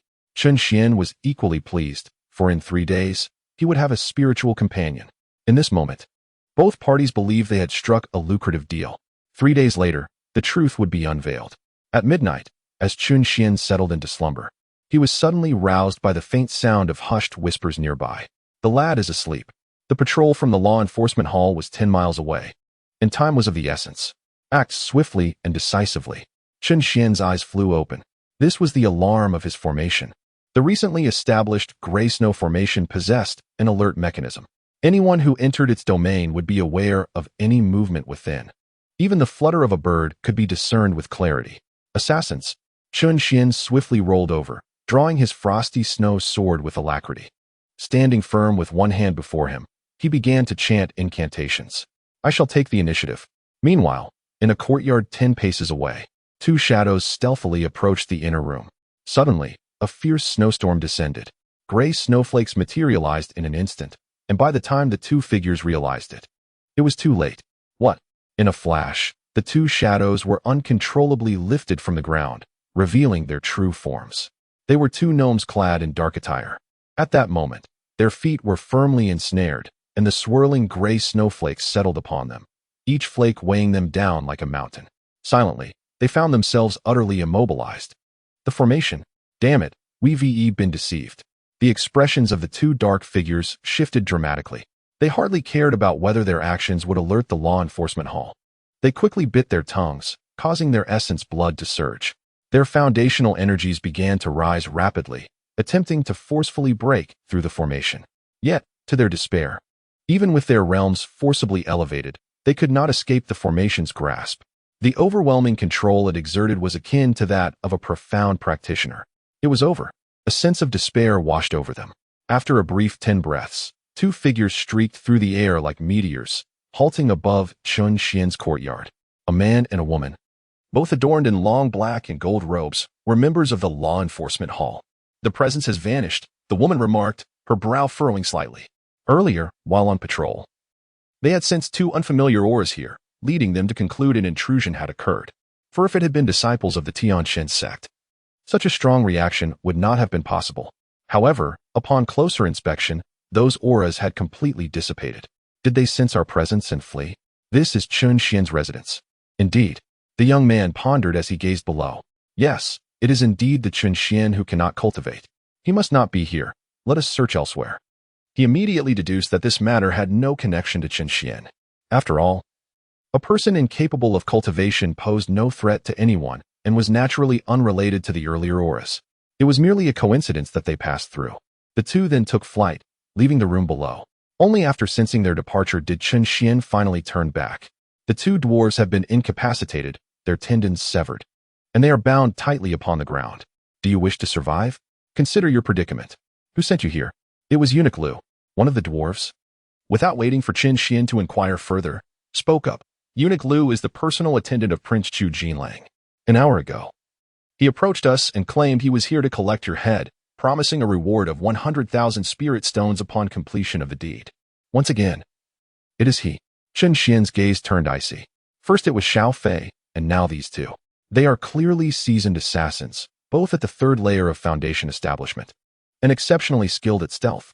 Had it not been for the timely completion of his array, he might have been caught unawares in slumber. The intent to take my life remains unyielding. Young Master Chen, we are merely mercenaries coerced by circumstances. We beseech you to spare our lives today, they implored, trembling with fear. Indeed, we had no choice.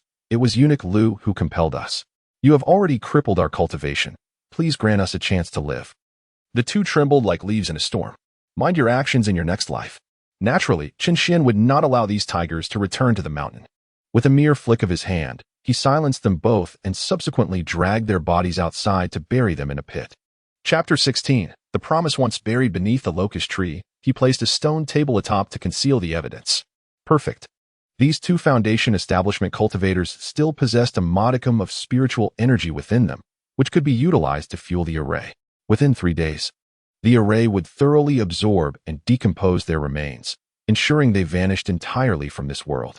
Chen Xian murmured to himself, considering it their final contribution to the cycle of life. At that moment, the idle cat emerged from his body, licking its paw and inquiring, "What are your plans, Meow?" Chu Jinlang has already dispatched assassins to kill you twice. Even he must eventually deduce the truth. Let him be, within the Tianshan sect. He dares not act against me openly. Chen Xian was acutely aware of this fact. While the earlier disappearance of Xiao Fei might have allowed Chu Jinlang to speculate, she fled with money.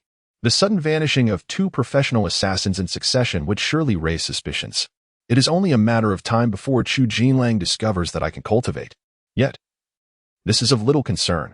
I never intended to maintain this charade indefinitely. Thanks to my father's influence, Chu Jinlang still refrains from making a public move against me. Otherwise, the wrath of my father's past friends and disciples would be too much for even the Chu royal family to bear. Mortal sovereignty cannot dictate the whims of the unfettered immortal. Nevertheless, this grudge must be noted. Once I have gained sufficient strength, I shall ensure Chu Jinlang meets his end. Scattering his ashes to the winds. The idle cat gazed at him with its ice-blue eyes. At present, he could easily scatter your ashes, meow. I am aware. Hence I speak of the future. A gentleman's revenge is never too late, meow. Ah, indeed, you, the so-called useless cat, possess a modicum of culture. I am not a useless cat. The star-picking valley of the heavenly profound sect is the abode of its cherished disciples. The hall is illuminated with bright lights. As Chu Jinlang sits regally in his grand chair, idly toying with the jade rui, his demeanor relaxed as he awaits something. Suddenly, a gust of cold wind sweeps through. Have they succeeded? Chu Jinlang remains with his eyes closed. The old eunuch's face betrays a hint of bitterness as he reluctantly states, "The law enforcement hall has noticed matters concerning Qin Xian. Those two inept individuals have already fled. And Qin Xian remains unharmed. Is that so? It seems his life is quite resilient." Chu Jinlong's eyes snap open coldly. "Go and deal with those two assassins." Understood. The old eunuch instinctively turns to leave, but soon senses something amiss. "Your Highness, although that pair of brothers may lack prowess, they excel in concealment and stealth. Their failure tonight was merely due to bad luck. Having been too close to the law enforcement hall, this does not reflect their skills. It would be better to save them for the next assassination attempt." Chu Jinlang leisurely lifts a cup of tea from the table, speaking with deliberate calmness. "The fact that the law enforcement hall discovered them indicates they are not as skilled as you claim. Do you not comprehend my words?" No. The old eunuch, frightened, hastily kneels and bows his head. "I merely feared that should we eliminate those brothers, we might not find suitable candidates for future attempts on Qin Xian's life. The heavenly profound sect is a formidable force, which means the opposing side's vigilance is exceedingly high. If a cultivator of the Golden Core realm or above recklessly approaches, their aura would be instantly detected. No amount of stealth would be of any avail. Moreover, those adept at concealment and assassination beneath the Golden Core realm, coupled with the audacity to attempt such an act within the heavenly profound sect, are few and far between. Those two brothers were painstakingly selected by me."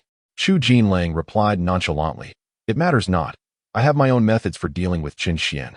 A cultivator incapable of training has already caused me enough trouble in recent days. However, what piques my interest is his unexpected desire to participate in the outer sect assessment." Upon hearing this, the old eunuch paused in astonishment. He possesses no cultivation. Why would he participate in an assessment? There indeed exists such a matter at the Spirit Records Pavilion. He must feel compelled to make an appearance. Chu Jinlong's face bore a mocking expression. "You imply that since we cannot eliminate him covertly, we shall let him perish under the public eye." The old eunuch comprehended. Enlightenment dawned upon him, and the wrinkles on his face deepened. "I shall make the arrangements immediately. First, eliminate those two." Understood. The following day, Qin Xian opened the door, yawning sleepily as he stretched. "Human, it seems you have forgotten something." At that moment, the useless cat emerged, puffed up and glaring at him. "Forgotten what?" "The blood-leech qi nourishing pill." "Oh right, I did promise to procure that spiritual medicine for the useless cat. Then let us take another stroll in Yangyuan City." Upon hearing his intention to revisit Yangyuan, the lazy cat revealed a flicker of delight, leisurely stepping out with a stalk of dogtail grass in its mouth. As it passed the training grounds, numerous outer disciples were already drenched in sweat, gasping for breath, fervently practicing their spiritual energy cultivation, swordplay, talismans, and formations with great intensity. Under the formidable pressure of the outer sect assessments, they exerted every ounce of their strength to keep pace, often leaving them utterly exhausted. The cat observed their earnest dedication. Reflecting on its own indifference, it rolled around in longing, having concluded that Qin Xian was a thoroughly despondent individual. Naturally, it had won their wager, and Qin Xian had no interest in its affairs. "Laugh now, but in 3 days, you shall find no joy," it mused. Once the soul blood contract was signed, the lazy cat would face its long-standing miseries. Soon, A familiar figure entered Chun Xian's line of sight, with her long black hair elegantly tied back. She donned a white top and a light blue skirt, adorned with intricate lace patterns that danced like wisps of silk. Her ethereal presence resembled that of a celestial being, none other than Lu Qingxuang. At this moment, she was not clad in her usual loose robes for cultivation, but rather in attire clearly suited for battle. "Are you heading out?" Chun Xian inquired. Lu Qingxuang nodded slightly. "Uncle Wu Zue sent word that there is a fire spirit bird in the East Sea, and my extreme cold spiritual energy is required to subdue it." "Oh, the East Sea." Chun Xian recalled his earlier encounter with Elder Wu Zue in Yanyuan City. It seemed the situation there was rather complicated. "And where are you going?" she asked in return. Chun Xian smiled. "The weather is splendid today. I'm off to enjoy a performance." "Aren't you going to cultivate?" she questioned. "How can one squander such a vibrant youth by hiding away? One must seize the moment and revel in life." "Do you wish to waste time?" "This is not wasting time," Chun Xian asserted with conviction. "If one can indulge oneself without causing harm to others, it cannot be deemed as wasting time. On the contrary, forcing oneself to engage in activities one despises is the true waste of time." How absurd. When did pleasing oneself become a waste of time? Yet, the cultivation-obsessed Lu Qingxuang would not share this sentiment. For someone of her disposition, a single day without practice felt unbearable. Chapter 17. Golden Morning Spirit Replenishing Pill. Chun Xian. Do you not realize that no one can protect you indefinitely? Ultimately, whether you can live well depends on your own abilities. Perhaps it was the influence of the seven-colored divine lotus that had imparted wisdom to Lu Qingxuang, as she now exhibited patience in her guidance. Chun Xian scratched his head, seemingly carefree as he replied, "Is it true that without cultivation one possesses no ability? How then could I capture Miss Lu's heart? Surely, I must possess at least some charm to attract a woman." "What?" Lu Qingxuang's pupils flickered, and her cheeks suddenly flushed. While she anticipated that Chun Xian might continue to argue, she had not expected him to utter such frivolous and provocative words. "Have you forgotten our agreement?" Lu Qingxuang's gaze turned icy once more. Noticing her genuine annoyance, Chun Xian hastily replied, I haven't forgotten. I will serve as your shield against those suitors, and in return, you shall ensure my safety. As long as you remember," Lu Qingxuang remarked, yet her sword remained sheathed. "Once I ascend to the Ningguang realm, I shall descend to wander the mortal world, at which point my earthly desires will be resolved, and our pact shall conclude. It would be wise for you to come to terms with your own decline before that time." With that, she gracefully departed. Watching her ethereal figure gradually fade, Chun Xian let out a long sigh. What a remarkable woman, yet she wishes to become a nun. "Do you truly wish to marry her?" "I'm uncertain." Chun Xian shrugged. "However, if she were ever to insist on marrying me one day, I would not refuse." "How repulsive," the lazy cat expressed with a hint of disdain. "Hey, I say, you are about to become my spirit pet. Shouldn't you speak in favor of your master? You shall not prevail. Despair and stagnation cannot be sustained as daily fare. No more mountain climbing. I shall return to catch up on sleep." Meow meow meow. In Yanyuan City, Huichun Hall stood as a classical structure reminiscent of a wild goose tower, adorned with resplendent red tiles and golden eaves. As the oldest apothecary in the state of Chu, Huichun Hall boasts a history of over 800 years. Meow. I detect the scent of blood leech qi nourishing pill. The lazy cat excitedly exclaimed from within. Then we have arrived at the right place. Chun Xian stepped inside. Upon entering, it felt as if he had crossed into another realm. The interior was vibrant with lush greenery, and a unique array ensured the temperature remained as gentle as a spring breeze. An elegant fragrance wafted through the air, invigorating the senses. It was the scent of Shangyun Immortal Herb. Using Shangyun Immortal Herb for incense? How opulent! Chun Xian marveled. During his aimless wanderings at Tianshu sect, he had frequented the spirit fields many times. The Shangyun Immortal Herb was the finest herb that could grow there, known for its ability to enhance focus and vitality. Yet here it was merely employed for fragrance. Truly, regardless of location, those in the medicinal trade are exceedingly wealthy. "Esteemed friend, would you like to purchase some spiritual medicine?" A youthful maiden gracefully approached. Chun Xian nodded slightly. "Blood leech qi nourishing pill." "Certainly. Our master Huayang has just concocted a batch of blood leech qi nourishing pills. Please follow me." She gestured invitingly, leading him towards the area for medicinal supplies for spirit beasts. "Esteemed friend, we offer various types of blood leech qi nourishing pills. May I inquire about your spirit beast? Is there a distinction?" "Indeed. The effects of the blood leech chi nourishing pill vary according to the unique traits of different spirit beasts. If you prefer not to disclose, simply indicate whether it is a bird, a beast, or a sea creature. What are you, lazy cat? Qin Xian pondered inwardly. Let the beasts depart. Indeed. Let them go. He paused before a glass display case, within which lay a crimson pill. The price tag beneath it read 50,000 spirit stones. This must be your first visit to our rejuvenation hall, correct? Yes, indeed. For new friends, we offer a discount. You can acquire this blood leech or chi nourishing pill for only 48,000 spirit stones. A strong signal emanated from the waist cat.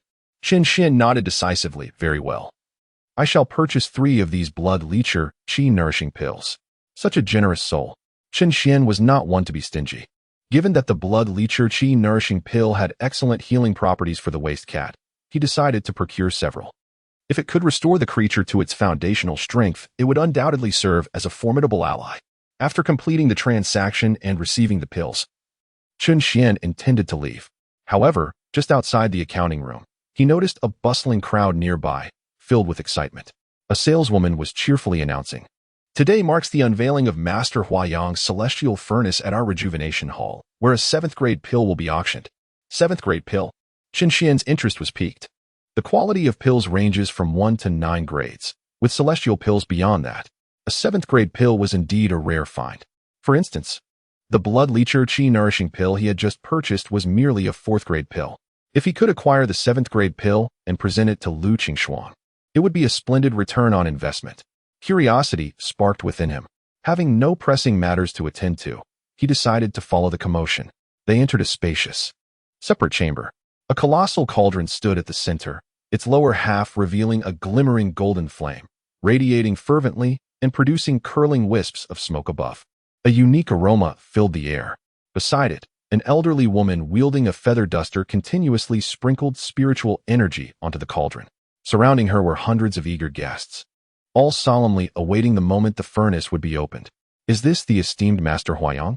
Qin Xian settled into a corner, observing the ethereal old woman as he whispered to himself. Master Huayang was a renowned alchemist in the state of Chu, rumored to have concocted an 8th grade spirit pill for the emperor. She had maintained a remarkable pace of producing 1 7th grade spirit pill each month. It was said that her mastery of 7th grade pill refinement had reached an exceptional level as she aspired to break into the realm of 8th grade alchemists. The 7th grade spirit pills she crafted were far from ordinary, attracting many to witness her skill. The auspicious moment has arrived. Let us commence. Soon, Master Huang called out, and with a flourish of her feather duster, vibrant colors erupted forth. In an instant, amidst the radiant spectacle, she deftly produced a brilliantly golden pill. Golden Qin Spirit Pill. The 7th grade healing elixir. The Master Huayang has indeed conjured it with remarkable ease. What a day this is. The onlookers were all aflame with excitement, and Qin Xian instinctively straightened his posture. The Golden Dawn Revitalizing Pill, renowned as the sacred remedy for injuries beneath the Purple Mansion realm, possesses the miraculous ability to revive the dead and restore flesh to bone. Even if one has drawn their last breath, this elixir can bring back the soul. Chapter 18. Turmoil in the East Sea. This truly is a life-saving potion. Qin Xian swallowed hard. Meow. This 7th grade elixir can bring the dead back to life. The useless cat inquired curiously. Qin Xian nodded slightly, contemplating. I have heard from my elders that the Golden Dawn Revitalizing Pill can heal the entire body directly from the spiritual roots. While the notion of reviving the dead is somewhat exaggerated, if one is on the brink of death or has just passed away, provided their spiritual roots have not yet perished, there is still a chance for revival. However, this elixir can only be used on those at the Purple Mansion realm or below. For higher realms, one would require an 8th grade or even a 9th grade elixir. The useless cat emitted a relieved meow. I must acquire it. Qin Xian's eyes sparkled with fervor. The better the gift for Lu Qingshuang, the greater his own benefit would be, given his current advantages. The 7-colored divine lotus was one such treasure, and the Golden Dawn Revitalizing Pill is no different. Moreover, it is crucial to note that the latter is a healing elixir, not merely a cultivation aid, making it usable for him. What would be the return after tenfold? 10 7th grade elixirs, or perhaps 1 8th grade. The scarcity of an 8th grade elixir surpasses that of the 7-colored divine lotus. It is a rare find, not to be missed. The Master Huayang's 7th grade Golden Dawn revitalizing pill has been completed. Bids may now commence. The day of the Master's elixir unveiling aligns with the heavenly path. And this potion is a gift from the Master without charge. All proceeds from the spirit stones will be dispersed for the benefit of all beings. A manifestation of the virtuous karma among us. Immediately, someone initiated the auction. 500,000 spirit stones. Old he, you are truly stingy. If you can muster 500,000, then 1,000,000, 120,000, 150,000. In an instant, the bid surged. Within moments, the price soared to 2 million. Chun Xian calculated his remaining spirit stones, estimating he still had around 480,000. That should suffice. Thus, he refrained from hastily bidding and opted to observe the fierce competition. 350,000. Amidst the heated contention, a voice rang out, silencing the crowd. 350,000. My Tianyin pavilion is determined to secure it. It was a woman bearing a pipa. I doubt that, retorted a burly man with a scoff. 380,000. Chen Xian immediately recognized him as Lu Xing, the father of Lu Xing Yuan, an elder from the barbaric peak of the Tianxian sect. So, the Tianxian sect has joined the fray as well. How amusing. The woman, undeterred, declared, 400,000, 405,000, 410,000, 411,000. As he observed that no one else was bidding and that the increments from the two competitors had dwindled from hundreds of thousands to mere tens of thousands. Chun Xian realized it was time for him to make his move. 4,500,000. If any esteemed elder can offer a higher bid, I shall withdraw, he proclaimed. Instantly, all eyes turned towards him, astonished by the sight of such a youthful figure. Chun Xian. At that moment, Lu Xing exclaimed in surprise. What brings you here? Elder Lu, I merely descended the mountain today for a casual stroll. Upon encountering such exquisite items, I couldn't resist, Chun Xian replied, attempting to deflect any ire. Preposterous. Lu Xing's expression darkened. The external disciples are fervently engaged in their assessments, laboring diligently in their cultivation. How can you be so carefree? Even if no one were to reprimand you, your behavior is utterly outrageous. Suddenly, a thought struck him, and he gritted his teeth, inquiring, where did you procure such a substantial sum of money? I saved it, Chen Xian replied. Nonsense. Lu Xing's face grew grim. External disciples earn merely a few hundred spirit stones each month. How many years would it take you to amass such wealth? Speak truthfully. Have you sold your father's belongings? It was not unusual for Chun Hong, once the pride of the Tianxian sect, to leave behind some heirlooms for his son after his misfortune. Logically, Lu Xing had no right to pry, yet witnessing Chun Xian's carefree demeanor incited his frustration. How could the son of such an illustrious figure be so lackadaisical? Today, selling off relics for leisure, how could that not infuriate him? Elder Lu, I swear on the heavens that I have not sold any of my father's possessions, Chen Xian insisted, at a loss for how to clarify his situation. Meanwhile, the others present began to piece together the narrative. Ah, so he is indeed the son of Chen Hong. It seems the tales of his lack of ambition hold some truth, they murmured. In such a fiercely competitive assessment within the Tianxian sect, it is astonishing to witness someone descending the mountain for leisure. No wonder he is so affluent. It appears he is living off his family's legacy. These sarcastic remarks and derisive tones stirred Lu Xing's agitation, yet Chun Xian remained unfazed, his expression still one of ease and contentment. Is there anyone else willing to bid? The auctioneer interjected at that moment. Seeing the silence that followed, he smiled at Chun Xian. Congratulations, young Master Chen, this 7th grade golden morning spirit pill is yours. Excellent. Chun Xian responded with a smile. The price of 4,500,000 had nearly depleted his resources. Had someone truly outbid him, he would have been at a loss. Fortunately, no one contested him. However, as the event drew to a close, Lu Xing continued to regard him with a stony expression, not out of concern for the lost pill, but from a profound disappointment. Elder Lu, you need not worry about me. After the conclusion of this assessment, you will understand, Chun Xian said with a grin. Although Lu Xing Yuan may be regarded as his rival, Lu Xing remains a respected senior figure. Not only he, but also the elders of the all-day Xuanzong harbor no ill towards him. Their disdain stems from a profound disappointment, a sentiment akin to hating iron for not becoming steel. After all, Chun Hong is a remarkable presence, overshadowing others. While Chun Xian was once filled with great promise, regrettably, his descent into disrepute has left them in deep sorrow. Otherwise, The position currently held by Lu Qingshuang would have been Qin Xian's. I shall convey your words and actions today to the sect leader. You can no longer act so recklessly and idly, Lu Xing uttered coldly, angrily waving his sleeve as he turned to leave. Subsequently, Qin Xian arrived at the bookkeeping office of the Rejuvenation Hall. After ensuring that the golden morning replenishing pill was in order, he settled the accounts. This trip yielded a total of 4 pills, which nearly depleted his savings, leaving him unable to squander wealth as he once did. The remaining funds must now be reserved for maintaining the operation of the formation. Take it to deliver to Qingshuang. Qin Xian accepted it with delight. However, as he stepped out of the doorway of the Huichun Hall, he beheld countless streams of light racing through the sky. To the east, dark clouds billowed ominously. What a strong scent of sea fish! The dilapidated cat remarked at that moment. Esteemed friends, suddenly, a man clad in a robe emerged from the dark clouds, hovering above the city of Yangyuan, proclaiming, "The East Sea is besieged by monstrous beasts, causing grave turmoil. Our fellow cultivators suffer severe losses. I kindly urge all fellow practitioners to extend their benevolence and lend assistance in suppressing the monstrous beasts." Chapter 19. Rescue. His words, amplified by spiritual energy, reverberated across half of Yangyuan City. Dark clouds churned ominously on the horizon, though still distant from the East Sea. Even Qin Xian could sense the ferocity of the battle raging there.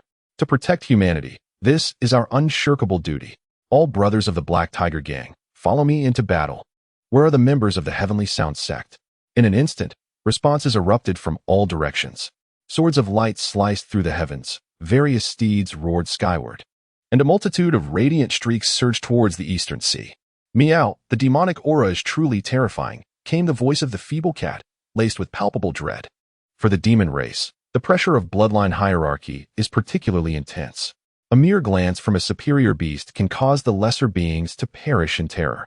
The fact that the feeble cat now harbors such trepidation suggests that the situation in the Eastern Sea is indeed extraordinarily fierce. Human, you must not venture there. The abandoned cat serves as a reminder. Given your current cultivation level, you would merely become cannon fodder. I understand. Qin Xian furrowed his brow and said, however, if Lu Qingshuang goes there, with her temperament, she will not return without confronting the demon beasts. Lu Qingshuang's character is remarkably tenacious.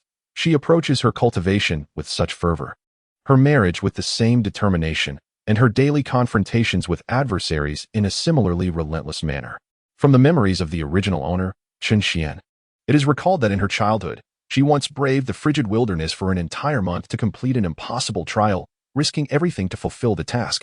Now, with the situation in the East Sea becoming increasingly dire, she will undoubtedly not retreat. I must go and see for myself. Take a glance from afar. Observing the battle without joining in, Qin Xian immediately blended into the crowd and flew over. Upon arriving at the East Sea, his ears were filled with nothing but the deafening roars of combat and war cries. The vast expanse above the East Sea was engulfed in an endless tempest of towering waves.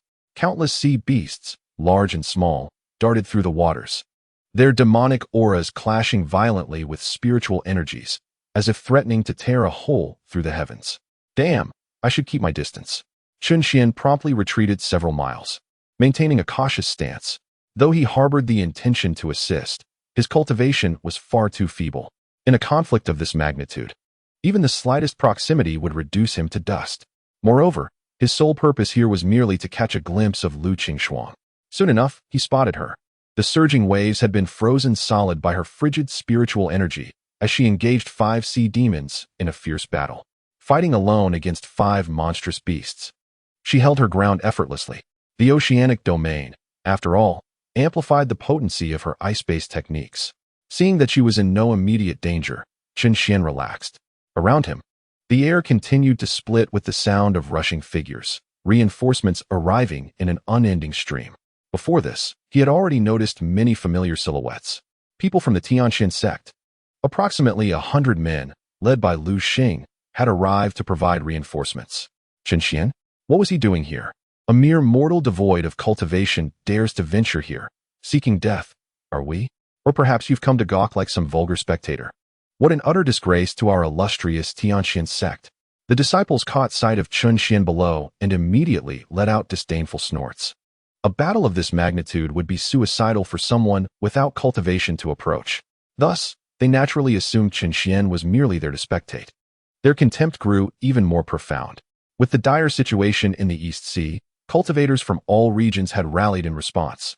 This was a righteous endeavor to uphold the heavenly way and defend the righteous path. Yet here was someone who came only to gawk. Ignore him. Our Tianxian sect's reputation has suffered greatly because of him. Lu Xing shot a cold glance and swiftly departed. Qin Xian stood silently atop the city walls, already accustomed to such disparaging remarks. Shifting his gaze towards Lu Qingshuang, he noticed she had sustained injuries. A small fishing boat remained amidst the chaos when the battle erupted over the East Sea, as many vessels had failed to retreat in time. Most were ordinary mortals, inevitably caught in the crossfire. Yet some were fortunate. Lu Qingshuang had acted swiftly, freezing a section of the sea with her glacial spiritual energy to shield the fishermen aboard by encasing their boat in solid ice. Though capable of withstanding the battle's residual shockwaves, she was caught off guard by a sudden ambush from sea demons. In her haste to save lives, a skeletal blade pierced through her abdomen. The vivid crimson stark against the azure ice was unmistakable. She was wounded. Meow. The bone daggers of the sirens are all poisonous. I wonder if she can withstand them. Qin Xian furrowed her brow deeply, contemplating for a moment before daring to take flight, hastening towards Lu Qingshuang's location. It is not merely the bond of being her chosen partner that compels her. Lu Qingshuang is also the foundation upon which Qin Xian seeks to enhance her own strength. Even without this connection, Qin Xian cannot bear to witness her demise. After all, the affection from their childhood still lingers. On the icy surface, Lu Qingshuang struggled to maintain her footing as a multitude of sea demons surged towards her. Without a moment's hesitation, she disregarded the injury to her abdomen and summoned her sword. Frosty execution. The dwindling spiritual energy surged forth, instantaneously coalescing into countless icy blades that mercilessly annihilated the sea monsters in the air. Chunks of flesh flew through the sky like confetti. However, having unleashed her ultimate technique, she collapsed to the ground, gravely injured. Her spiritual energy was utterly depleted, unable to contain the surging toxins within her. Lu Qingshuang attempted to open her spatial pouch to retrieve medicine for her wounds, but suddenly her arms felt weak and heavy, her beautiful eyes gradually clouding with confusion, struggling to focus. Yet, in the final fleeting moment of her consciousness, she caught sight of a figure rushing towards her. No, please, don't die. As she closed her eyes and fell into silence, Qin Xian was instantly engulfed by a wave of anxiety. Without uttering a word, he opened her delicate cherry blossom lips and swiftly placed the golden spirit recovery pill into her mouth. As the pill was ingested, flecks of golden light began to dance around Lu Qingshuang's form, gradually reviving her once waning energy. Observing this, the weight that had been pressing upon Qin Xian's heart finally lifted. Such a precious elixir was given away so readily, the wasteful cat inside him mused. Having spent over 400,000 spirit stones on the pill, he had unhesitatingly used it for another. Not to mention the previously acquired 7-colored divine lotus. The wasteful cat concluded that this human must surely be in love. It was purchased for the purpose of use. Qin Xian offered no further explanation. Crack. Danger. As the sound of the cat echoed, Qin Xian caught sight of the ice surface rapidly fracturing in the distance. A shrimp soldier, brandishing a trident, emerged from the fissure. Its eyes darted, swiftly locking onto Qin Xian. The sea demon, at the body refining realm, could still withstand a confrontation. Although he could not discern the exact cultivation level of this shrimp soldier, its imposing aura suggested it was roughly at the same stage as himself. Drawing the frostbite sword, the frigid spiritual energy surged forth. Do you require my assistance? No need. Come out only when I cannot handle it. All right, meow. The sound of scraping echoed as the stout legs of the shrimp soldier glided across the icy surface, its trident aimed directly at Qin Xian's face. He evaded swiftly, his toes barely grazing the ground as he darted aside. The relentless onslaught intensified. Dodge, dodge, dodge. Meanwhile, Qin Xian employed a methodical approach, continuously evading the attacks. Chapter 20, Fury. Moments later, Lu Qingfrost gradually regained consciousness as she lay upon the icy surface. Her long, curved lashes fluttered faintly before her eyes opened. Through the haze, she discerned a figure leaping about before her, while a massive creature crawled nearby. Qin Xian? Recognition dawned upon her, and astonishment flickered across her delicate features. She had anticipated assistance, but never from the one she least esteemed, Chen. Wait, his aura. A tremor of disbelief coursed through her. This was the frigid spiritual energy, identical to her own. Had he truly restored his spiritual roots? Yet why had he never spoken of it? Overwhelmed, she momentarily forgot her grievous injuries, until the searing pain in her abdomen began to dissolve with startling swiftness. A surge of medicinal warmth, blazing like the sun, coursed through her, mending her wounds at an astonishing pace. Not only that, but her depleted spiritual energy was rapidly replenishing. This potency, the Golden Dawn Spirit Restoration Pill, and of at least 7th grade quality? Did Chen administer this to her? A rare softness graced her peerless visage, a fleeting tenderness that dimmed the very heavens in comparison. Yet Chen had no leisure to admire it. Dodging another strike from the shrimp soldier, he seized his moment, when the creature stumbled upon the ice, and with a decisive slash, severed its head. Strike only when certain, such was his creed. She's awake, meow. At the cat's warning, Chen turned to see Lu Frost slowly rising. Your elixir has fully healed Lu Frost. Tenfold return obtained. 8th grade Golden Dawn Spirit Restoration Pill. The system's voice echoed in his mind.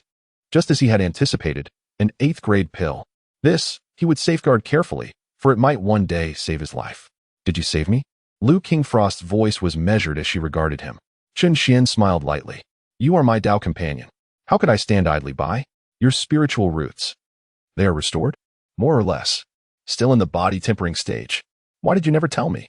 What difference would it make? Chen shrugged. The quality of one's spiritual roots is hardly the most crucial matter. His words carried sincerity, yet to Lu Frost, they sounded like an excuse to persist in his wayward ways. If your spiritual roots are restored, you should devote yourself to cultivation. Perhaps now isn't the best time for this discussion. A brief silence fell before she turned her gaze toward the distant battle. After a moment, she murmured, the sea demons are mere rabble. It will soon be over. Chen nodded, his tone relaxed. All the better. Chen where did you obtain the Golden Dawn Spirit Restoration Pill? Found it. Lu Qingxuang frowned slightly. I appreciate your saving me, but that doesn't grant you license to speak nonsense in my presence. Purchased from Huichun Hall. How many spirit stones? Chen waved his hand magnanimously. Why stand on ceremony with me? It's merely a pill. Consider it my free act of rescue. Lu Qingxuang shook her head solemnly. Nothing free comes without its price. Chen sighed, understanding her reluctance to owe favors. After a moment's thought, he offered, then regard this as my contribution to repelling the beasts. If you earn merit, simply share half with me. Satisfied, Lu Qingxuang nodded, her conscience eased. After a brief silence, she met his gaze and said earnestly, regardless, thank you for saving me. With 10 days remaining until the outer sect assessment at month's end, you may cultivate at Snow Spirit Peak during this time. Its frigid spiritual energy, akin to yours, is ideal for your training. I shall assist you. Snow Spirit Peak housed an ice formation she had painstakingly crafted over years, perfectly suited for those attuned to wintry elements, normally forbidden to outsiders. Her unprecedented invitation startled Chen, yet he merely yawned lazily. Your kindness is appreciated, but I've no taste for such dreary discipline. 10 days suffice to explore all of Yangyuan City. Have you heard of Shinfeng Pavilion? Their delicacies are exquisite, with opera performances too. Join me there someday. What? Lu Qingxuang froze, doubting her ears. He had refused her? This marked her first ever invitation to Snow Spirit Peak. You, frivolous wastrel. Anger darkened her features, not from wounded pride, but profound disappointment. Previously, she'd excused his indolence as despair over his shattered spiritual roots. But now, restored and blessed with rare ice affinity like hers, his continued idleness was inexcusable. Noting her genuine displeasure, Chen smiled faintly. Cultivation isn't the sole path to power. The Tao manifests in myriad ways. Each must find their own. May it be so. Her eyes dimmed as she turned away. I shall await you at Snow Spirit Peak. Should ambition still stir within you. The observing Fei Mao blinked. This feline fails to comprehend. Did you not scheme to win her favor? Why spurn this golden opportunity? Chen exhaled deeply, murmuring as he watched Lu Qingxuang's retreating figure. She is a kind soul, yet fails to comprehend me. The system compelled him to remain idle. What recourse did he have? Once they ascended Snow Spirit Peak and Lu Qingxuang aided his cultivation, the system's retribution would surely rain down upon him relentlessly. Let us depart for home. As more cultivators converged upon the eastern sea, The rampaging sea demons were ultimately subdued by sheer force. Lu Qingshuang returned directly to the heavenly profound sect, leaving Chun Xian no reason to linger. By the time he arrived home, night had already fallen. After a brief wash, a resonant hum echoed in Chun Xian's ears. His spiritual energy trembled within him. He knew it. The cultivation feedback had arrived once more. As expected, your Dao companion Lu Qingshuang has completed her cultivation session. Tenfold cultivation feedback granted. Heh, worthless cat. Prepare to call me master. Above. Du Qingfeng surged toward Chun Xian's courtyard, his face contorted with fury. That prodigal brat had squandered an exorbitant sum of spirit stones in a single transaction. Chapter 21. Foundation Establishment Realm. Lu Xing had informed Du Qingfeng of the day's events at the apothecary. Upon hearing that Chun Xian had recklessly spent over 4 million spirit stones on a single pill, Du Qingfeng nearly erupted in rage. Where would an outer sect disciple obtain such wealth? Undoubtedly, it was the inheritance left behind by Chen Hong. In the past, his frivolous spending on indulgences had been trivial, mere pocket change. But this time, he had squandered over 4 million in one go, an amount even Du Qingfeng had never laid eyes upon. How could this be tolerated? No matter how vast Chen Hong's legacy, such extravagance would drain it dry. This time, discipline was imperative. Like a stern elder, Du Qingfeng descended upon Chen Xian's courtyard in righteous indignation. Yet the next moment, he froze. Snowflakes swirled above Chun Xian's courtyard, and an aura steadily ascended. Chun Xian's spiritual roots had healed. At the sight of the figure seated within the courtyard, Du Qingfeng's expression brightened with sudden delight. But then, he noticed something amiss.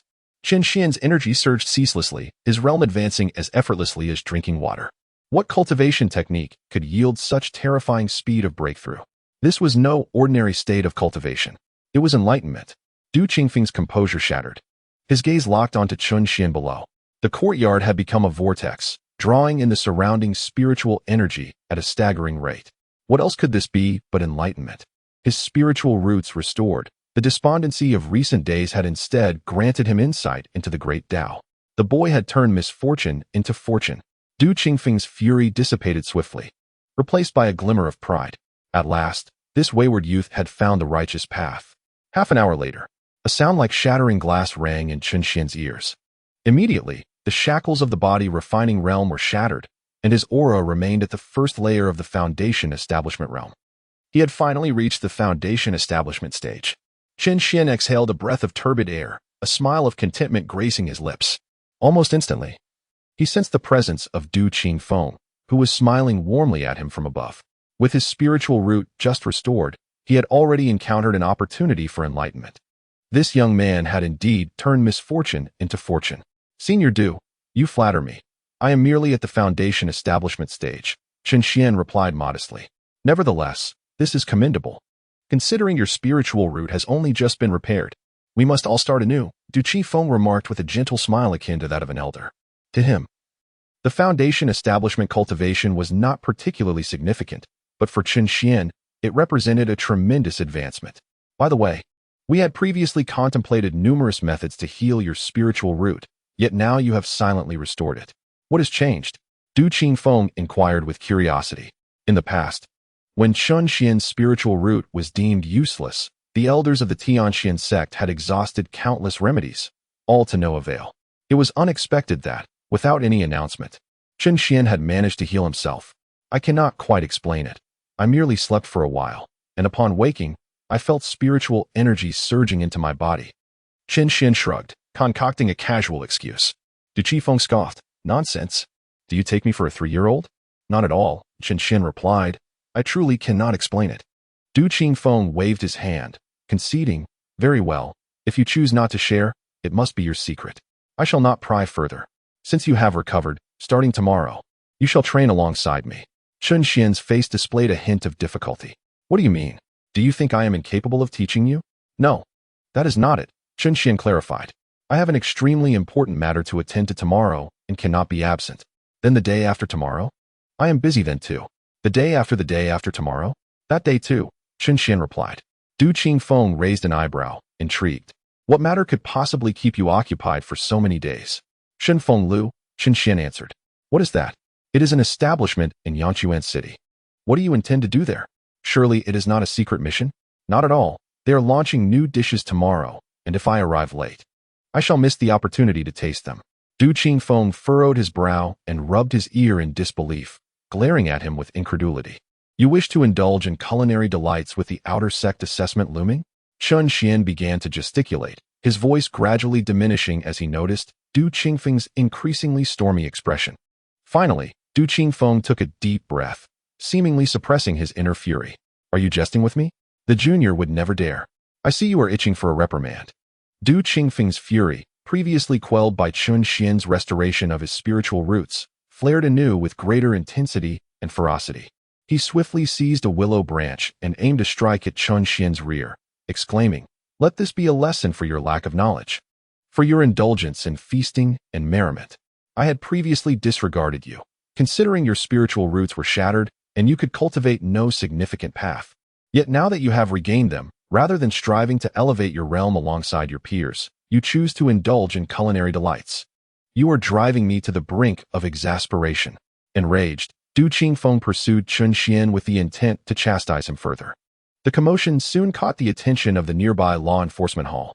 In front of the younger generation, Du Qingfeng ultimately ceased his pursuit, maintaining his dignity.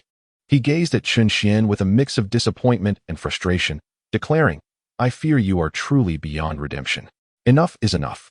Your self-indulgence will only lead you to suffering in the end, and I shall no longer concern myself with your affairs. Go indulge yourself. But do not dare to appear before me again. Your antics are enough to drive me mad." With that, he grumbled as he walked away. "Take care, Elder Du." Chun Xian chuckled as he settled down. "Oh dear." He soon sprang up, clutching his backside in pain. "You've offended yet another person. It's not an offense, after all. Elder Du means well for me. Once my realm rises, he will have little to say," Chun Xian replied with a sense of justified confidence. What is the purpose of cultivation, if not to elevate one's realm and power? As long as he ascended in both. Did it truly matter if he refrained from rigorous training? That would be a grave misstep. Thus, Chun Xian felt empowered to confront Du Qingfeng without hesitation. Later, he returned to his quarters, stretching luxuriously. "I say, useless cat, it's time you came out for some fresh air. Meow, I'm quite comfortable within you. Come out. Accompany me in conversation. I can meow now. Will you come out or not?" Seeing the cat's continued reluctance, Chun Xian's voice turned stern, prompting it to emerge. A hint of mischievous delight crossed his face. "Useless cat, how did we wager that day?" Upon recalling the bet, the cat's demeanor shifted to one of embarrassment. Its gaze evasive. Who would have thought enlightenment could arrive so unexpectedly? Though not human, the cat understood that such moments of insight were exceedingly rare, often bestowed upon only one among a million cultivators. A single moment of enlightenment could yield lifelong benefits. Initially, Chun Xian's prior enlightenment had been astonishing enough. But now he had ascended from the body refinement stage to the foundation establishment stage once again. Even more perplexing was his earlier proclamation of certain enlightenment within 3 days. Could one truly sense such things in advance? Indeed, every occurrence in Chun Xian's life had shattered the cat's understanding. "Enough of your ramblings. Address me as your master." Chun Xian grasped it by the nape of its neck and lifted it up. "Meow, putting on a cute act won't work. You won't renege on our agreement, will you?" As he observed its attempts to evade responsibility, Chun Xian offered no opportunity for it to backtrack. "Master Meow," it conceded, resigned to its fate, nuzzling against his hand in a display of affection. Accepting its role as a subordinate was inevitable, for it had foolishly wagered in a moment of impulsiveness. Furthermore, Chun Xian was no mere bystander. He too could benefit from this arrangement. Tomorrow, he would seek a blood pact at the Beastmaster Peak. Oh, and he must find it a suitable physical form. Contemplating, Chun Xian mused, the ancient nether tiger. The feeble cat eagerly approached, proclaiming, "My ancestors are the ancient nether tigers. And I possess a unique ancestral bloodline. As long as I can locate a corpse of an ancient nether tiger, I can transform from a cat into a tiger." Indeed, the feeble cat's lineage was quite remarkable among its kin, which was why the Beastmaster Peak had initially accepted it. Yet, it had failed to live up to its potential. If that is the case, why doesn't the Beastmaster Peak assist you? Chun Xian inquired with intrigue. The feeble cat shyly chuckled. "They wish for me to cultivate on my own, utilizing my bloodline to become an ancient nether tiger."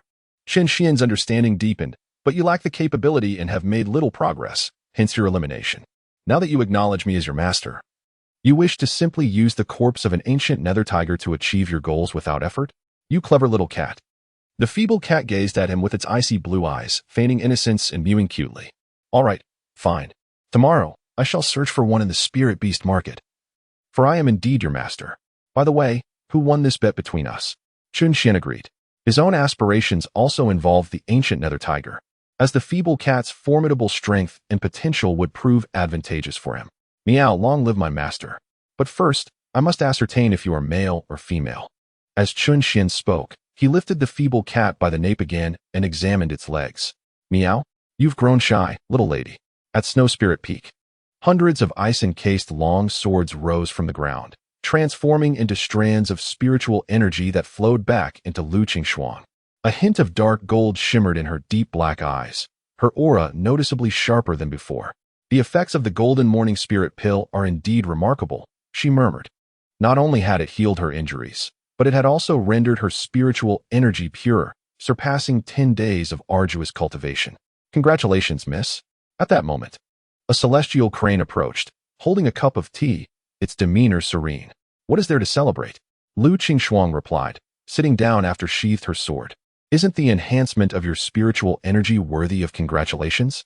The crane's eyes sparkled with insight, seemingly perceiving Lu Qingshuang's hidden concerns. Moreover, young Master Chen's recovery is indeed a double blessing. What concern is it of mine if he can cultivate? She retorted.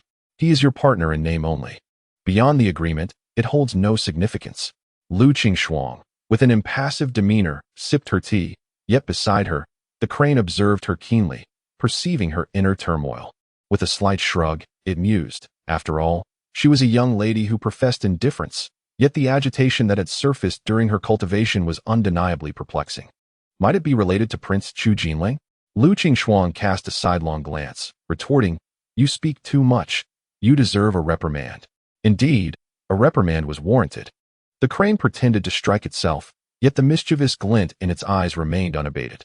Acknowledging its insight, Lu Qingshuang relinquished her facade, letting out a soft sigh. Although her spiritual roots were restored, his mischievous nature continued to vex her. Did he aspire to be a carefree wanderer, forever extolling the virtues of leisure? Humph, that was truly unwise. The crane clicked its tongue and then smiled, saying, Since the young lady is so troubled, I have a suggestion. Do share, Lu Qingshuang replied, her expression as tranquil as still water. She had anticipated the crane's forthcoming words. The crane continued thoughtfully, Young Master Chen delights in wandering and nurturing birds and flowers. Why not guide him down the path of beast taming? It requires less rigorous cultivation on his part. Nurturing a spiritual beast would suffice. The crane's proposal sparked a flicker of interest in Lu Qingshuang's eyes. Observing her reaction, the crane continued with a smile.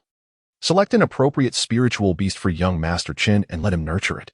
As the beast grows in strength, so too will he become powerful. Currently, he unwittingly antagonizes many, and apart from this, there seems to be no better course. Beast taming is a rather unique path. Unlike the mainstream disciplines of swordsmanship, alchemy, or sorcery, the focus of beast taming lies not within oneself, but rather on the spiritual beast bound by a blood contract. By diligently nurturing the beast, the shared essence through the blood contract can also fortify the master. To Lu Qingshuang, for Chen Xian at this moment, beast taming appeared to be the singular method devoid of tedious study and cultivation. Lu Qingshuang gradually set down her teacup and turned to the crane. The latter, momentarily taken aback, quickly comprehended her intent and hastily interjected, I cannot, though I have not established a blood contract. My essence is already intertwined with Xueling Peak. It cannot be severed. The crane feared that its suggestion would backfire. It was merely a proposal, yet somehow found itself entangled in its own words. I never suggested sending you to Qinxian, Lu Qingshuang clarified. Tomorrow, you shall go to Beast Taming Peak. That is also unfeasible. The spiritual beasts at Beast Taming Peak already have masters. Instead, proceed to the spiritual beast market. Contemplating this solution, Lu Qingshuang felt her earlier frustration dissipate. On one hand, it would set Chen Xian on a righteous path. On the other, it would allow her to repay the favor of the golden morning spirit-enhancing pill, which had weighed on her conscience. Hearing this, the crane finally breathed a sigh of relief, its smile returning. Very well, I shall choose a suitable spiritual beast for him. It shall be of the ice attribute, as Chen Xian, like myself, possesses an ice spiritual root. Then why do you not go yourself? I believe your perception must certainly surpass mine. Lu Qingxuang fell silent for a moment, her exquisite visage reflecting deep contemplation, before she gently nodded. Chapter 23. The Ancient Tiger of the Netherworld. The following day, Qin Xian awoke leisurely, noticing that the sun had already ascended high in the sky. You are awake. You are awake. Hurry to procure some meat, meow.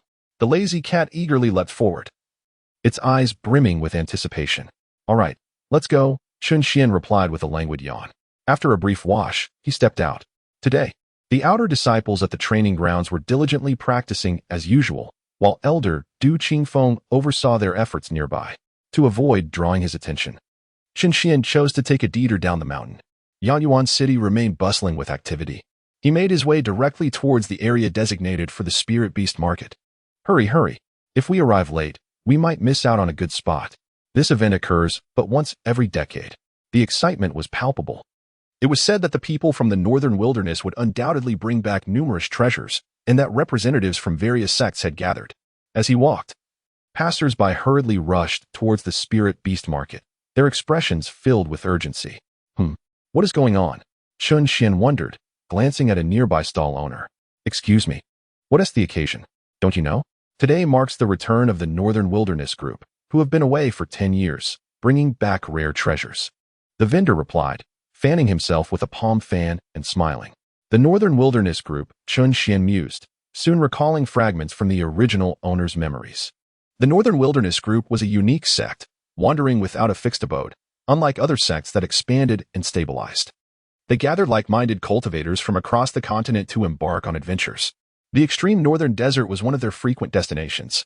Each expedition varied in duration, lasting anywhere from a year to several years, and they consistently returned with many treasures that were unavailable in the state of Chu. Notably, their most recent departure had lasted a full decade, marking their longest adventure yet.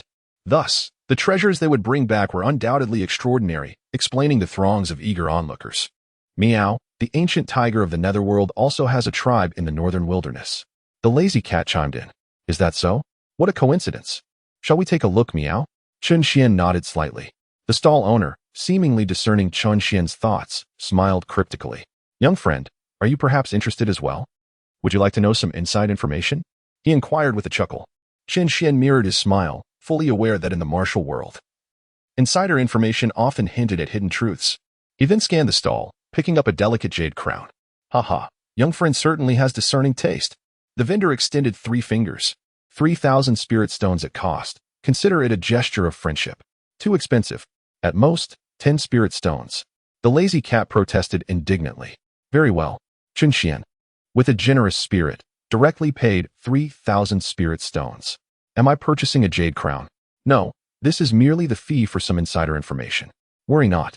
I possess ample spirit stones. Acquiring a corpse of the ancient nether tiger poses no challenge. With these thoughts, the lazy cat felt reassured. Its concern was that Qin Xian's lavish spending would ultimately leave him without funds to procure the corpse.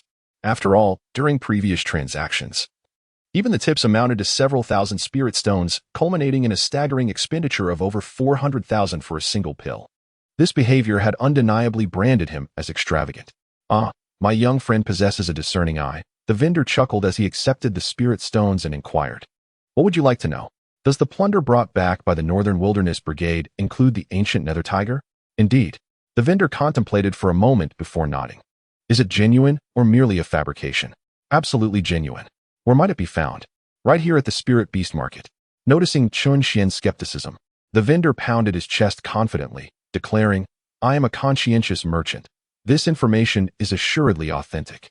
Just the other day, when the Northern Wilderness Brigade returned, I assisted them in contacting various marketplaces. I am well aware of any valuable items. Very well. Qin Xian harbored no further doubts and promptly turned towards the Spirit Beast Market. As he mingled with the crowd, an expansive Spirit Beast Market soon came into view. Can you sense the aura of the ancient nether tiger? Qin Xian inquired. The lazy cat emerged from his form, scanning the surroundings before pointing northward. There, a faint trace of its essence lingers. Following its guidance, Qin Xian proceeded to the northern section. There, rows upon rows of cages displayed a myriad of exotic beasts. Among them, the ancient nether tiger, which had consumed the lazy cat's thoughts, was ensnared within a massive iron cage. Its vast physique lay weakly sprawled, its aura significantly diminished, bound by numerous chains that rendered it utterly immobile.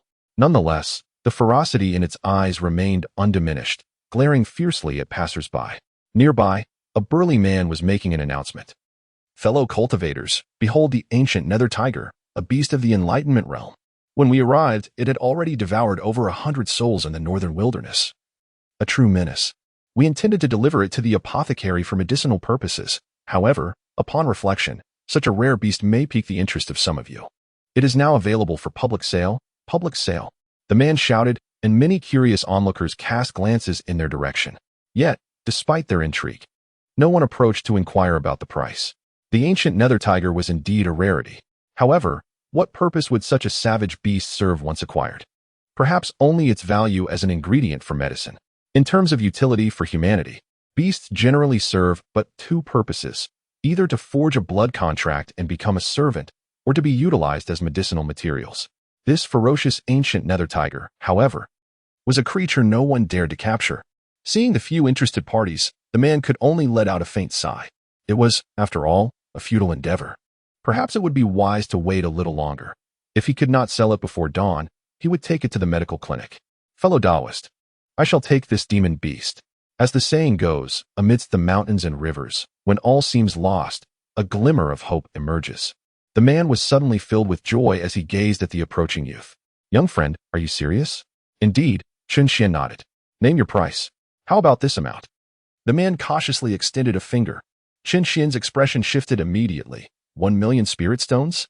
No, no, no. The other party quickly waved his hand. 100,000. 100,000. What a bargain. Upon hearing the price, Chen Xian was taken aback. It was far lower than he had anticipated. After all, this was a demon beast of the Enlightenment realm. It shouldn't be worth merely 100,000 spirit stones. The value of the demon core alone should exceed 1,000,000 spirit stones. Could there be a trickery at play? Chen Xian maintained his composure as the waste cat spoke moments later. "The demon core is shattered. Meow. Can you still take it?" "Of course, meow." The waste cat seemed even more delighted. "This suits my intentions perfectly. The demon core is the essence of the beast race. If both the body and the core were intact, I would have to contend with the original will for at least a year and a half to gain control. However, since this ancient phantom tiger's demon core is already broken, I can possess it effortlessly." Chapter 24. The transformation of the waste cat. Your ancestor's demon core is shattered. And yet you are so pleased. Chen Xian pursed his lips slightly and turned to the man. "Are you truly offering 100,000? His deep-set eyes made it impossible for the man to discern his thoughts. After a moment of hesitation, he finally admitted, "Fellow Taoist, to speak candidly, this ancient phantom tiger's demon core has indeed shattered, rendering it unsuitable as a spirit beast. However, its body is still composed of excellent materials. 100,000 spirit stones is truly a modest price." "Very well, then, I accept 100,000. Chen Xian readily agreed, catching the man off guard, who had prepared to haggle. The man's face lit up with joy. It's settled. In truth, this crippled ancient phantom tiger would fetch at most 70 to 80,000 spirit stones at the medical clinic. The man had come to the market hoping for a stroke of luck, but did not expect to earn merely an additional 20 to 30,000 spirit stones. Chen Xian felt he had not made a poor bargain either. In this exchange, both parties felt they had gained something. After the transaction of spirit stones, the man provided a special space for housing living creatures. He placed the massive ancient phantom tiger inside. Meow. At most 5 days. Meow. The waste cat eagerly followed, diving in to begin merging its soul with the beast. Once the fusion was successful, its original feline essence would completely vanish. This meant it would no longer be pursued by the Tianxian sect and could appear without fear. Of course, all of this hinged upon Chen Xian's consent. "Let's go. Let us have a feast at Shenfeng Tower." Chen Xian clasped his hands behind his head, intending to stroll towards Shenfenglu. As he reached the entrance of the spirit beast market, he heard someone calling his name. Turning around, he saw Lu Qingxuang. Unlike her previous ethereal attire, she now wore a simple black robe with a long sword at her waist.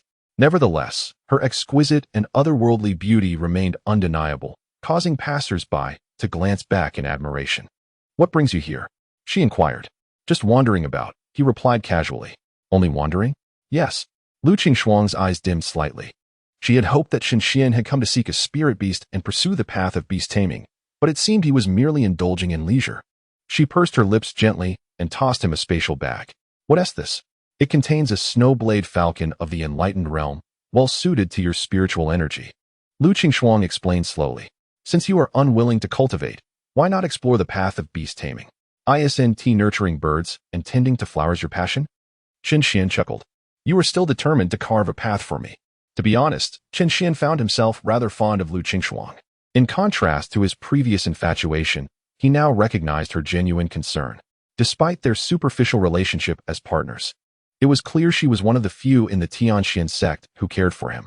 However, he shook his head regretfully. Don't like it? Or don't want to tame beasts? She asked. Neither, he said, returning the bag to her. I appreciate your kindness, but I already have a spirit pet. What kind? A tiger. After some thought, he decided to give the useless cat a bit of respect. Upon hearing this, Lu Qingshuang ceased her insistence and nodded. Then forget it. Do you have time? Shall we dine together at Shinfolu? Qin Xian felt it was time to deepen their rapport. Achieving a milestone in intimacy would yield greater rewards. However, Lu Qingshuang waved her hand dismissively. I'd rather devote that time to cultivation. With that, she turned and departed decisively, leaving Qin Xian to proceed alone. In the following 5 days, Qin Xian's life settled into a tranquil rhythm. The useless cat worked diligently within the spatial bag, merging with the body of the ancient ghost tiger, and from her feedback, the progress appeared promising. The system remained silent, and Qin Xian speculated that Lu Qingshuang was still in prolonged seclusion. In any case, life returned to its previous simplicity. Of course, there were minor interludes, such as encounters with Chu Jinlang and Lu Xing Yuan, which inevitably led to verbal sparring, albeit without physical confrontation. During these days, Du Qifeng frequently visited his courtyard, earnestly persuading Qin Xian to focus on his cultivation, yet he always left in a huff. Thus, the 5th day arrived. Qin Xian suddenly sensed a surge of pulsating energy emanating from the spatial pouch. Success! His face lit up with joy as he placed the pouch in the courtyard and opened it. A chilling aura wafted forth, revealing claw marks on the pouch's surface. A ferocious beast was awakening within. The Netherworld ancient tiger was notoriously brutal, its physical prowess renowned. Although the ice attribute soul of the had lost its demon core, it was certain that the combination would yield a synergy exceeding the sum of its parts. Qin Xian murmured, his eyes brimming with anticipation. From this moment forth, he would possess a majestic tiger spirit companion. Come forth. With a resonating hum, a wave of formidable demonic energy erupted, causing the ground to tremble. A low growl accompanied the emergence of a small blue tiger head from the pouch. With large ice-blue eyes and a tiny face no bigger than a palm, it appeared adorably naive. Qin Xian's smile abruptly froze. How was this so different from what he had envisioned? Wasn't this akin to the stark contrast between a buyer's show and a seller's show? Roar, meow. I have succeeded. The familiar voice of the resonated. Shortly thereafter, a small juvenile tiger leaped from the pouch, bounding joyfully in its new form. Roar, roar, roar. I have finally returned to my ancestral form as a tiger. The overwhelming power and robust physique thrilled the witch, unable to contain its excitement, stood upon a stone and let out a triumphant roar to the heavens. In its mind, it now embodied the mighty and imposing Netherworld ancient tiger king. Master, I have succeeded. You possess a Netherworld ancient tiger spirit companion. Yes, I understand. Qin Xian replied with a hint of disdain, lifting it by the scruff of its neck. He gazed into its watery, innocent eyes and couldn't help but sigh. Was this not the very creature that Wu Song had once fought? How could such a massive body of the Netherworld ancient tiger have diminished to this size? He explained, it is because I chose to undergo a rebirth. If I retained my previous form, I would never be able to condense a demon core in this lifetime. This is a new beginning for me. Oh, Qin Xian finally comprehended. After all, the previous body had shattered its demon core and was left permanently crippled. Thus, this choice to undergo a rebirth was akin to being reincarnated as a juvenile Netherworld ancient tiger. Although its combat ability was presently low, it would not face restrictions in the future when condensing a demon core. In the long run, this decision was indeed wise. Otherwise, Qin Xian would never have tolerated a burdened companion by his side. Chapter 25. Good brother Qi Fan, what is your current realm? Qin Xian inquired. It shook its head and replied, 9th level of foundation establishment. Well, that is acceptable. Let us proceed to the Beast Master Peak to acquire a blood contract material. Qin Xian no longer procrastinated and directly led it to the Beast Master Peak. The blood pact between humans and spirit pets requires a vessel. As a prominent sect, The Tianxian sect has standardized the blood pact using animal skin scrolls, facilitating a swift and uncomplicated establishment of this bond. In contrast, the mainstream methods outside involve utilizing the essence or a severed limb from both parties, supplemented by formations, which carry a significant risk of failure. Comparatively, the blood pact from Tianxian sect is considerably safer. However, prior to heading to the Beast Master Peak, Qianxian casually sought out a canary in the courtyard. Holding the cage, he fed the canary with birdseed, exuding a demeanor as if he were merely amusing himself with the bird. At this moment, the once useless cat lurked within the spatial pouch, drooling over the canary. Although it had transformed into a tiger, its feline instincts remained unchanged. Qianxian pinched the canary's wing and remarked nonchalantly, "If you wish to expose your soul as an inept cat among the disciples at the Beastmaster Peak, I shall prepare a pigeon soup for you." "Forget it," the cat huffed softly. This was all to keep the existence of the useless cat concealed. Though it currently inhabited the body of a ghostly ancient tiger, its soul remained that of a cat. There was no guarantee that a formidable individual at the Beastmaster Peak would not be able to see through this disguise, potentially leading to the recapture of the cat, which had just acquired a new body. Thus, a substitute was necessary. After all, it would be remiss to venture to the Beastmaster Peak without a pet to present. The canary chirped melodiously, drawing the attention of passing disciples. In the face of the intense pressures of the outer sect assessments, to stroll leisurely with a birdcage was an unparalleled spectacle within the Tianxian sect. This fellow is remarkably bold. Alas, who can blame him for his father's influence? He need not participate in the assessments to remain here. If only I had such a fortunate father. Among the disciples, aside from disdain, there lingered a sense of envy. They had strained themselves to reach the Tianxian sect, finally shedding the label of menial disciples. Yet, confronting the most formidable outer sect evaluations in history, each one toiled tirelessly in their cultivation, all for the chance to remain in the Tianxian sect. Meanwhile, Qianxian, with his privileged background, had never been seen practicing. He indulged in feasting, revelry, and the care of his pets while comfortably securing his place within the sect. What was most infuriating was that the most beautiful sister, Lu Qingshuang, had actively chosen to become his partner. How could that be justified? Their hearts were filled with profound imbalance. Do not be distracted. The fallen are beyond redemption. Do you wish to be ensnared by his influence? Du Qingfeng's roar in the training ground startled them into retracting their gazes. That brat is doing this on purpose. Du Qifeng fumed as he watched the leisurely strolling Qianxian, instantly seething in frustration. Is he speaking of me? At this moment, Qianxian maintained an air of nonchalance, speaking with an untroubled demeanor. You have thrown them off balance. The waist cat pointed out incisively. Uft. Is this truly unbalanced? Qianxian responded dismissively.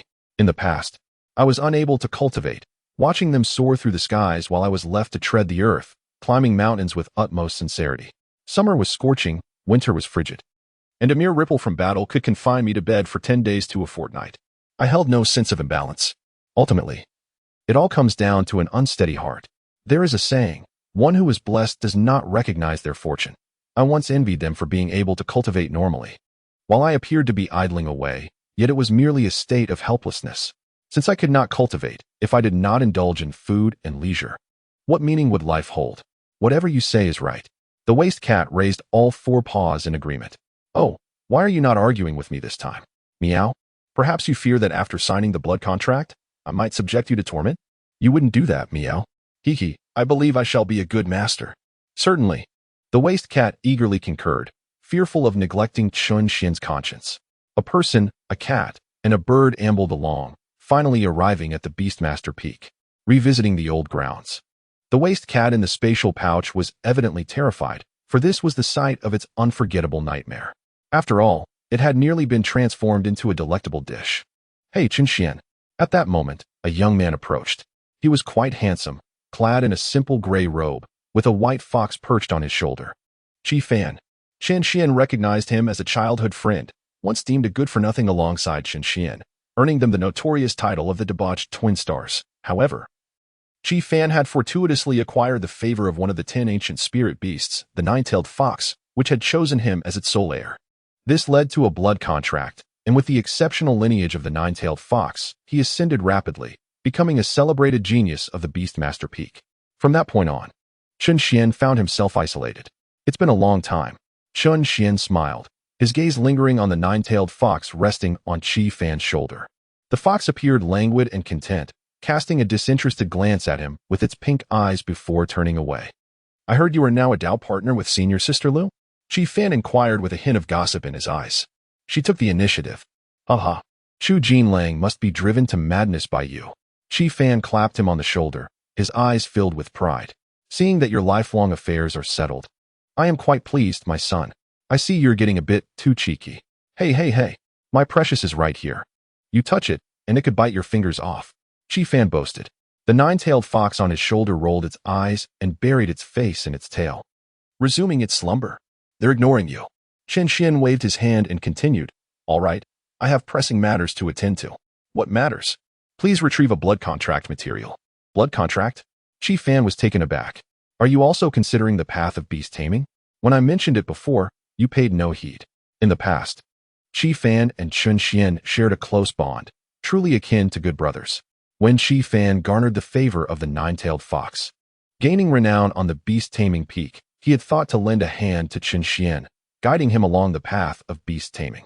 After all, this path imposed no stringent requirements on spiritual roots. One could even embark on it without any spiritual root, provided they earned the approval of an appropriate spirit beast. Qi Fan's nine-tailed fox was a premier beast among its kind, possessing numerous subordinate species. Thus he could force a powerful spirit beast to sign a blood contract with Chen Xian. Yet, Chen Xian had previously dismissed his suggestions entirely. Why the sudden change of heart now? Chapter 26. Blood contract. The past is the past, and the present is the present, Chen Xian replied. I've grown weary of most things and wish to experience what beast taming feels like. He lifted the birdcage in his hands and grinned. This is my prized canary. Qi Fan's expression became complex as he regarded the canary in Chen Xian's grasp. Are you certain you wish to sign a blood contract with it? A blood contract is not something to be taken lightly. Under normal circumstances, due to the constraints of a blood contract, an individual may possess only one spirit beast. Violating this rule could result in dire consequences unless the spirit beast were to meet an untimely demise. Thus, all practitioners pursuing the path of beast taming regard the selection of their spirit beasts as of utmost importance. After all, this entity would accompany them for a lifetime, necessitating a choice of the finest quality. It was quite incomprehensible for Qi Fan to understand Chen Xian's decision to choose a canary devoid of combat capability. Oh, do you still not understand me? Chen Xian shrugged. I have long ceased to concern myself with notions of strength or weakness. The prowess of the spirit beast matters little to me, as long as it is entertaining. Very well. Qi Fan, well aware of his temperament, offered no further persuasion. Follow me. I shall assist you in your application. With that, he led Chen Xian onward. Along the way, the nine-tailed fox perched on Qi Fan's shoulder appeared to be slumbering peacefully, exuding none of the imposing aura one would expect from a top-tier beast. What seems to be the issue with your spirit beast? Is it lacking in sleep? Alas, do not mention it. This little one claims to be a top-tier beast, yet is unbearably lazy. While other spirit beasts diligently cultivate, this one simply eats and sleeps and eats. It is nothing short of a glutton.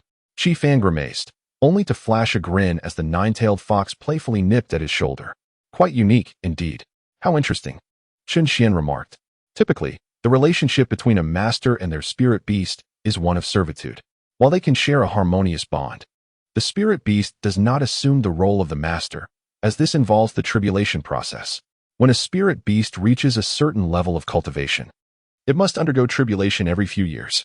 Success enhances their strength immensely, while failure can result in severe injuries or even death.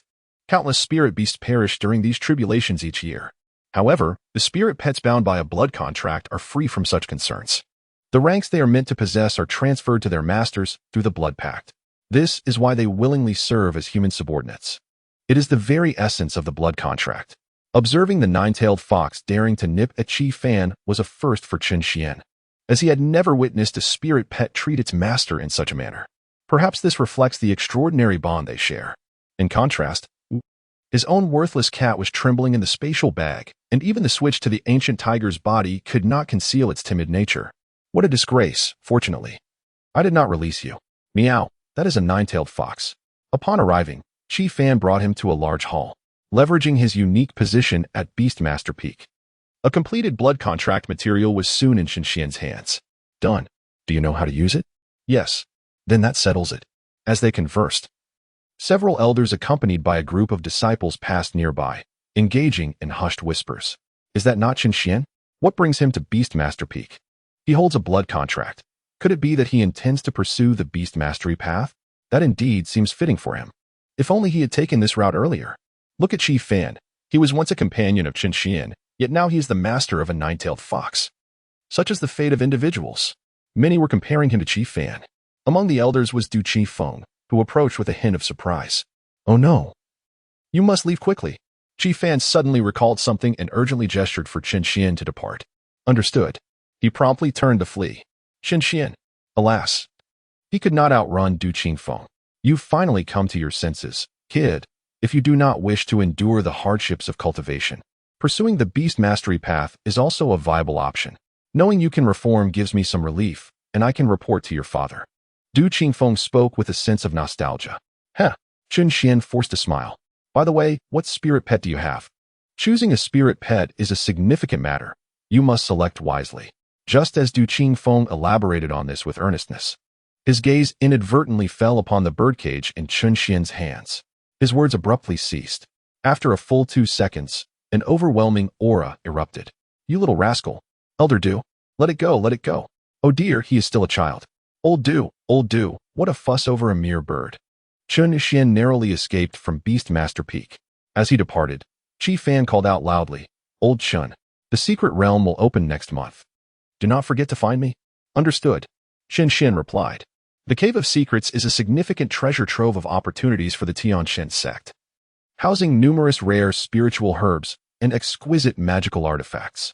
Each year, the sect opens this secret realm, allowing disciples to venture in for training and to vie for fortune. Despite the myriad dangers that lurk within, the rewards are exceedingly generous. It is said that at least half of those who join the Tianqian sect are drawn by the allure of this secret realm. Even external sects, wandering cultivators, and nobles seek to leverage connections to secure a few coveted spots during this period. For disciples of the Tianqian sect, entry is granted to all, making it an immense privilege in comparison. Within the realm lie many treasures suitable for gifting to Lu Qingxuan. However, that is a matter for next month. For now, I must first pass the outer sect examination. I should return and finalize the blood contract before proceeding to the assessment. Qin Xian contemplated as he returned to his small courtyard. The process of signing the blood contract is not convoluted. As the master, Qin Xian inscribes a few hundred words with his own blood and then plucks a whisker from the useless cat to place upon it. Soon after, the beast's skin contract disintegrates into powder, leaving only the words he had just pinned. It splits into two, merging into the foreheads of both him and the useless cat. Once he senses a subtle extension of their souls, the blood contract is considered successfully forged.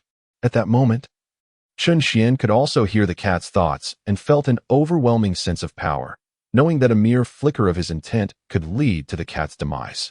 This exemplifies the absolute dominion of a master. Meow, master, the useless cat rubbed against his hand affectionately. Qin Xian chuckled, useless cat, if you follow me diligently, you shall reap your rewards in due time. In a secluded garden of the Tianqian sect, the bridge of white jade was graced by the presence of Chu Jinlang, who leisurely scattered fish food into the pond below from a canister in his hand. Suddenly, a gust of wind heralded the arrival of the old eunuch, who appeared beside him with an ethereal grace. Your Highness, everything has been arranged. Chapter 27. The third epiphany tomorrow marks the final day of the outer sect examination. If Qin Xian participates, it will be his last opportunity. The examiner in his region has been replaced with one of our own, and should he dare to enter, he will certainly meet an untimely demise. Chu Jinlang nodded subtly. When the time comes, ensure that no traces are left behind. It must appear as a mere accident. Though Qin Xian is considered a waste, his unique status makes it all too perfect for him to perish in what seems to be an ordinary mishap. The old eunuch assured him, rest assured, Your Highness, they are seasoned experts. Moreover, Qin Xian, being unable to cultivate, is courting death by even attempting to participate. The threshold for the outer sect examination is the 8th level of body refinement, and the challenge consists of battling a mechanical puppet of the same rank. Qin Xian, unable to cultivate, would face the 8th level puppet even if he merely wished to make an appearance. Dying within would be entirely expected. Chu Jinlang scattered the fish feed in his hands and then remarked, next month, the secret realm will be opened. Will my younger siblings also be entering?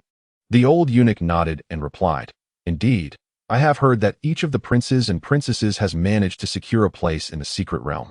And there are quite a few of them. They will likely bring their companions along. Let them go, for ultimately, that divine weapon will belong to me," he said with a smirk.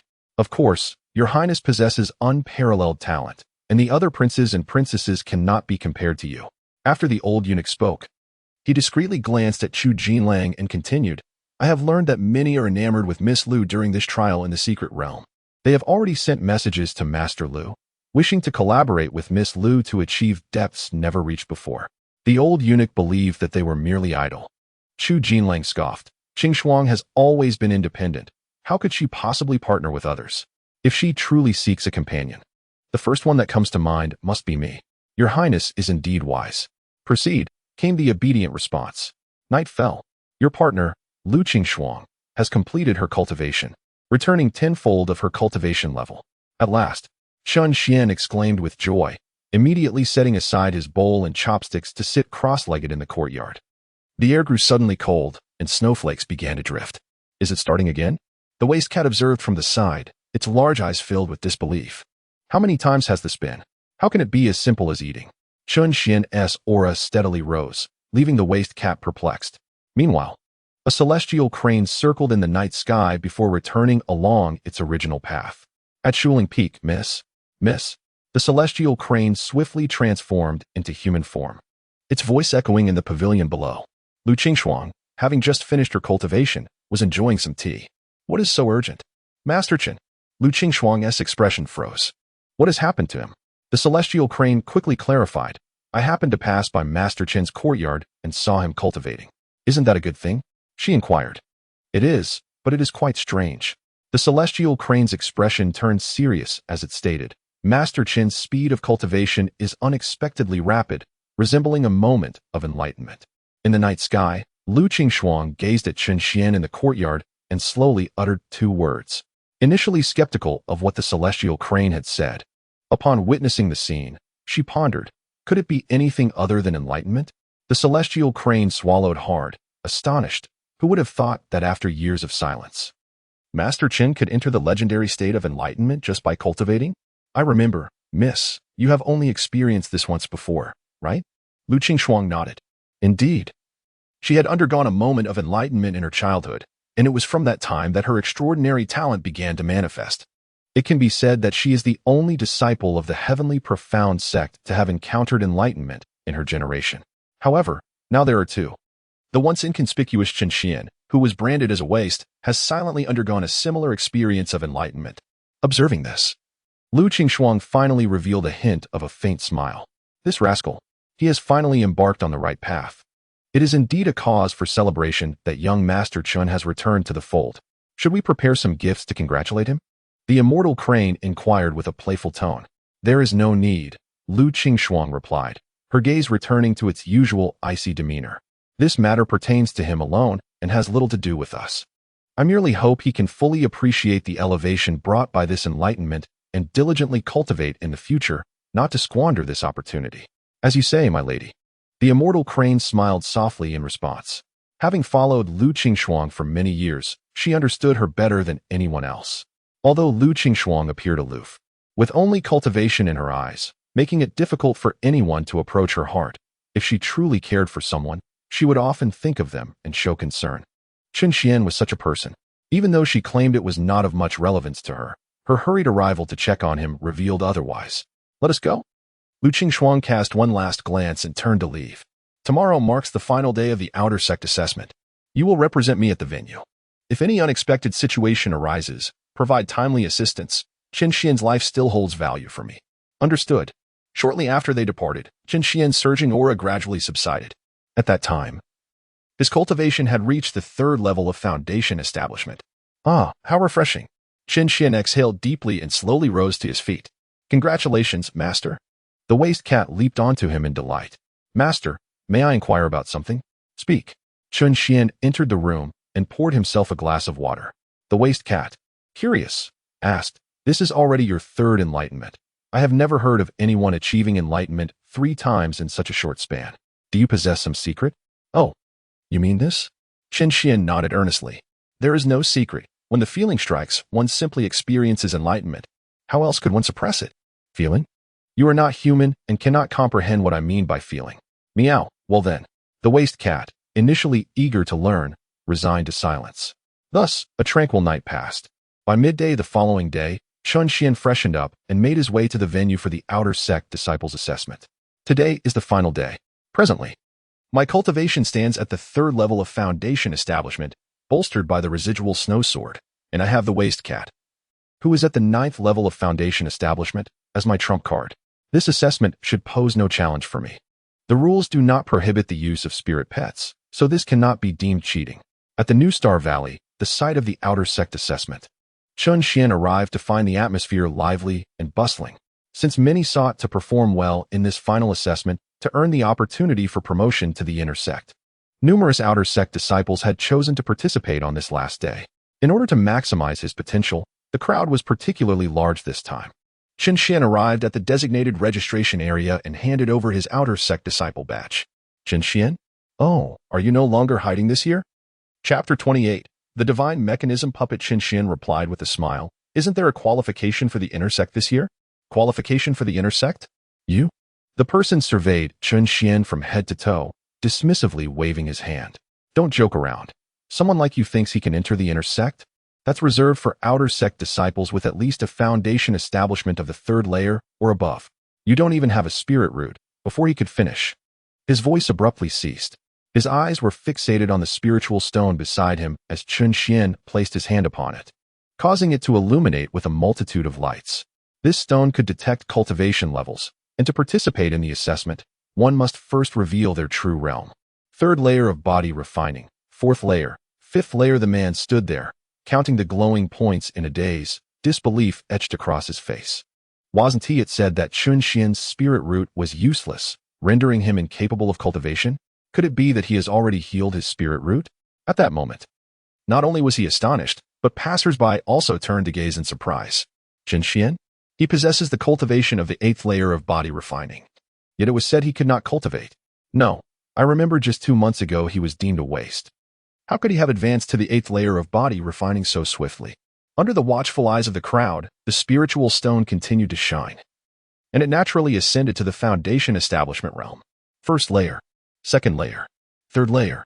The chilling spiritual energy spread across it, before finally releasing his hand. Foundation establishment, 3rd layer. The surrounding disciples widened their eyes in disbelief, unable to comprehend the scene before them. Chun Xian Foundation establishment, 3rd layer. Friend, please lead the way.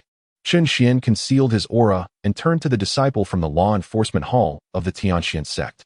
The latter, as if awakening from a dream, nodded repeatedly and guided him to the assessment area for the 3rd layer of foundation establishment, leaving the crowd of disciples in a state of bewilderment, questioning their existence.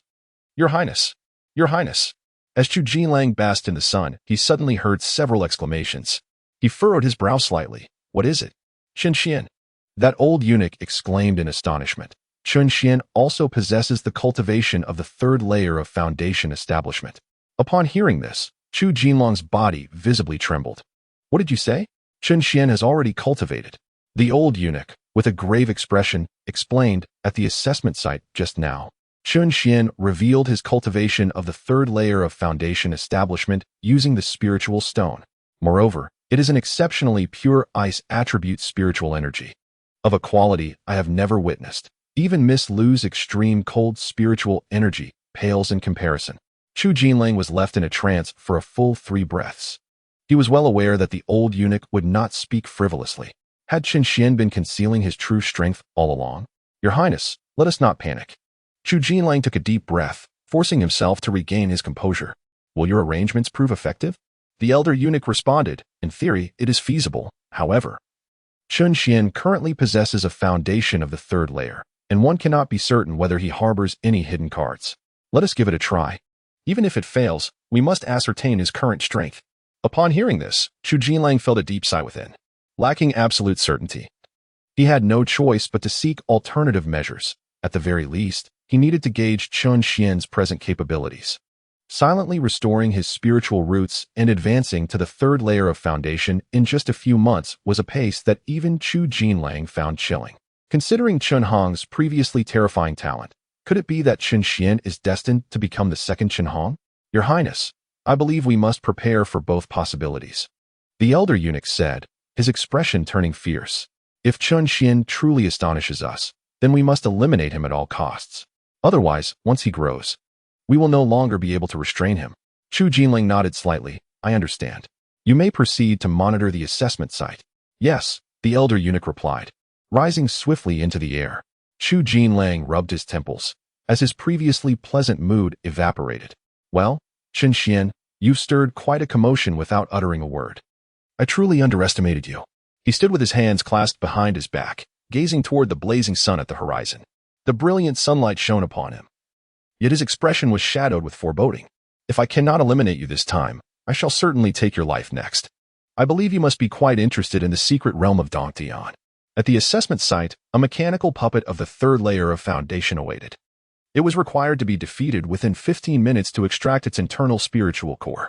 The final assessment score would depend on the time taken to accomplish this task. As briefly explained by a disciple of the law enforcement hall, Chun Xian nodded, his gaze fixed upon a wooden stake puppet not far ahead. Standing approximately 2 meters tall. Humanoid in form, yet possessing 4 arms, it was a deep reddish-brown adorned with intricate golden inscriptions, exuding an imposing presence. The mechanical puppet was a product of the Tianxian sect's mechanism arts. Just like talisman arts, alchemy, and beast taming, mechanism arts form a pathway to the Great Tao. Their applications are vast, encompassing mounts, palaces, puppets, and cauldrons. Among them, the most developed within the Tianxian sect is the mechanical puppet. There exist puppets for every realm, from body refining to the Purple Mansion. It is even said that deep within the forbidden grounds of the Tianxian sect lies a superlative puppet of the divine level. Using standard mechanical puppets to assess disciples' cultivation achievements is indeed a hallmark of the Tianxian sect. Shall we begin? Let us commence. Upon receiving Chun Xian's consent, the mechanical puppet was activated. The golden inscriptions gradually illuminated, and its eyes glowed with a crimson light. With a series of mechanical whirs, it assumed a combat stance. Drawing a deep breath, Chun Xian unsheathed his frosty snow longsword, with snowflakes swirling around him as a chilling aura surged forth. Bang! In an instant, the divine mechanism puppet surged towards Chun Xian's rear, a metallic spear extending from one of its arms, aimed directly at his back. The speed was so swift that it left behind only a blurred afterimage. However, Chun Xian's frigid spiritual energy was formidable. As his momentum surged, it significantly reduced the puppet's speed, and frost began to spread across the spear. Clang! The remnant snow longsword then sent it flying. Thus, the two engaged in close combat. This commotion inevitably attracted the attention of many onlookers. Firstly, this was a Foundation Establishment Level 3 assessment site, showcasing the most exceptional talents among the outer disciples. The few intersect qualifications were also selected from this group. Moreover, Chun Xian was particularly unique among them.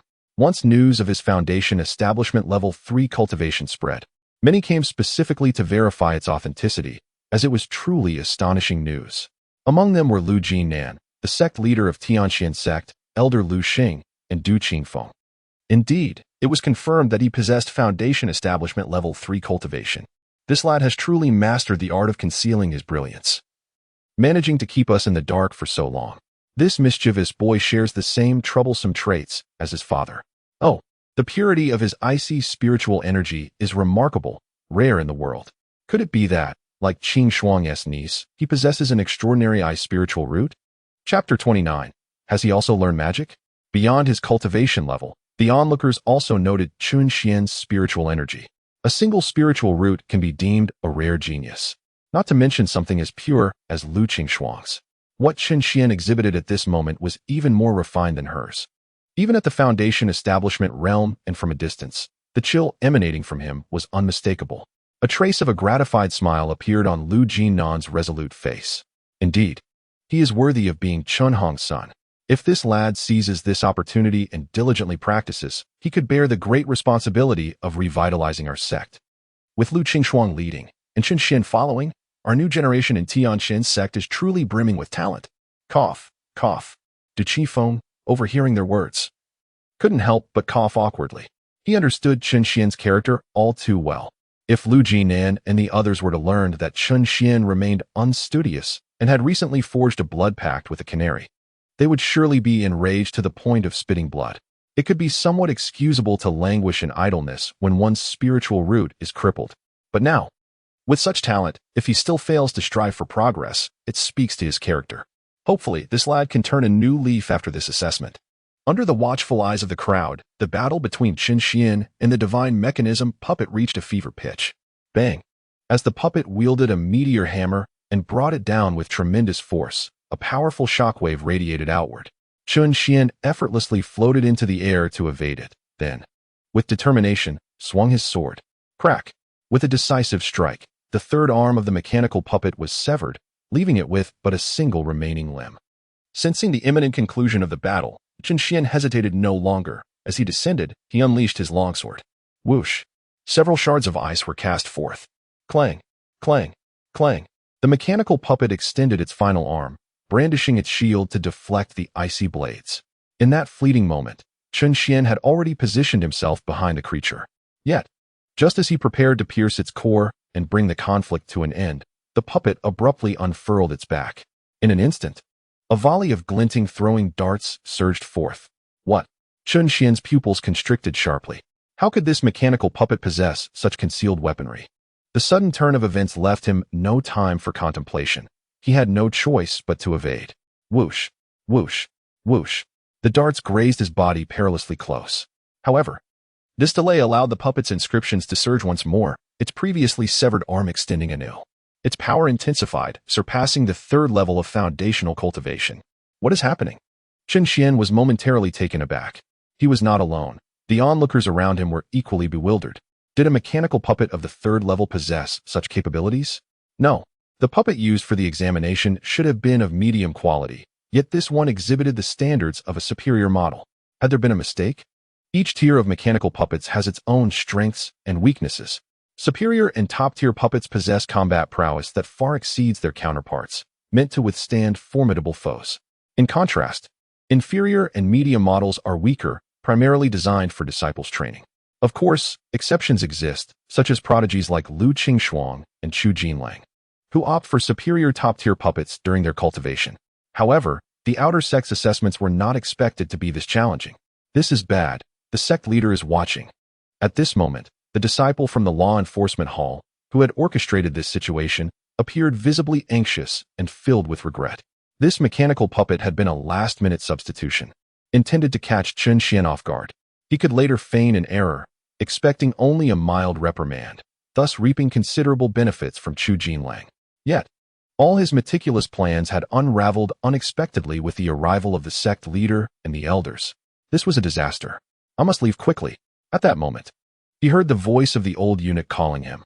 Turning to see the old man waving from a distance, the disciple seized the opportunity amidst the crowd to slip away discreetly.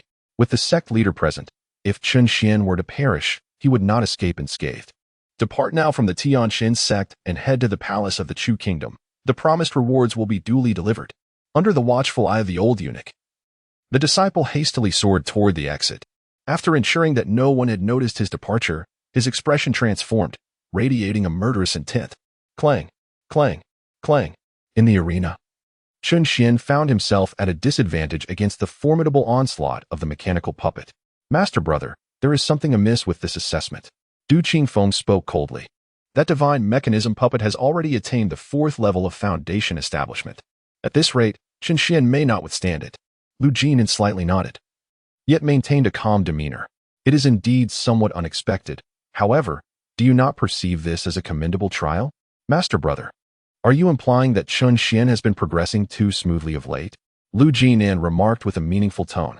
He had secretly healed his spiritual root and ascended to the third level of foundation establishment, demonstrating his cautious and prudent nature. Yet, it was precisely this caution that had shielded him from experiencing sudden crises. The unexpected transformation of the divine mechanism puppet caught him off guard, thus revealing his true capabilities. Therefore, Lu Jinin refrained from intervening. An overly smooth path often leads to significant pitfalls. It is better to seize this opportunity for rigorous training. At this moment in the arena, bang! Chen Xian was struck by the divine mechanism puppet, retreating over 100 meters, feeling a jarring pain in his arm. Master, do you require my assistance? The disabled cat eagerly offered. Chen Xian forcibly suppressed the surging energy within him, his gaze resolute. No, I can manage. It is merely a level difference. I understand, but it's just a matter of rank. I have already gauged its limits during our initial encounter, and I can handle it. As he spoke, the divine mechanism puppet charged at him once more. Chun Xian gripped his long sword and swiftly evaded. It is time to conclude this.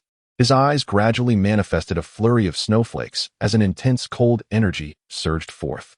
The remnants of snow began to swirl around his sword, invoking the ice shredding technique. Chun Xian swung his sword down. Suddenly, hundreds of ice blades materialized in the air, their sharp momentum emanating powerfully, eliciting gasps from the onlookers. This ice shredding technique, is it not the celestial art practiced by Senior Sister Lu? As a fellow ice spiritual root cultivator, they were astonished to discover that Chun Xian had also mastered this spell. This young man is quite extraordinary. Not only the other disciples, but even Lu Jinan and others were taken aback. Lu Xing exclaimed, "Well, this lad can employ this technique as well. He truly surprises us." The ice shredding technique is notoriously difficult to master. Among the new generation disciples of the Tianxian sect, only a handful have managed to cultivate it. And even the prodigy Lu Qingshuang took half a year to achieve minor success. Who would have thought that Chun Xian could also wield it? Who taught him? The elders exchanged knowing glances with Lu Jinan. His daughter, Lu Qingshuang? Chapter 30. Ascending to the inner sect. Chun Xian's rapid progress within such a short span, coupled with the close connection between his spiritual arts and Lu Qingshuang, left the elders incredulous. If one were to claim that Lu Qingshuang had not instructed Chun Xian, few would be inclined to believe it, considering their status as partners. Lu Jinan gently coughed, his expression tinged with a hint of sentiment. Indeed, the adage holds true, a daughter cannot remain at home. Such a significant matter was never imparted to me. At this moment, the outcome of the contest had become evident. Under the relentless assault of the formidable spell, Frozen Strangulation, the mechanical puppet was mercilessly reduced to countless splinters, including its core. Gasping softly, Chun Xian felt the dwindling essence within him, a mere flicker of energy remaining. After all, he only possessed the cultivation of the third layer of foundation establishment. And the ability to wield Frozen Strangulation was largely thanks to the system's tenfold return. During the previous day's enhancement, he had also acquired the skill of Frozen Strangulation. Since Lu Qingshuang's training session included skill practice, the fruits of her labor encompassed insights into these abilities. Furthermore, with the system's tenfold boost, Chun Xian's comprehension of the skill surpassed even that of Lu Qingshuang. Thus, he managed to utilize it despite his modest cultivation level. Consequently, he had passed the assessment. As Chun Xian descended from the stage, the gazes of the surrounding disciples transformed dramatically. There was astonishment, respect, but predominantly fear. A carefree wanderer, who spent his days in leisure, had displayed combat prowess superior to those who diligently practiced. Alongside the intense sense of imbalance, they could not help but marvel at Chun Xian's extraordinary talent.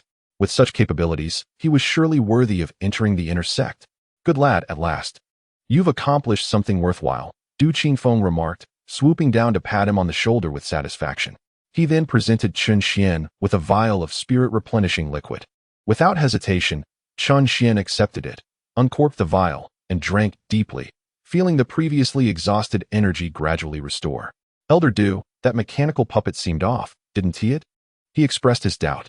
Du Qingfeng nodded in agreement. Indeed, something was amiss. Someone had surreptitiously replaced it with a superior model. Targeting me?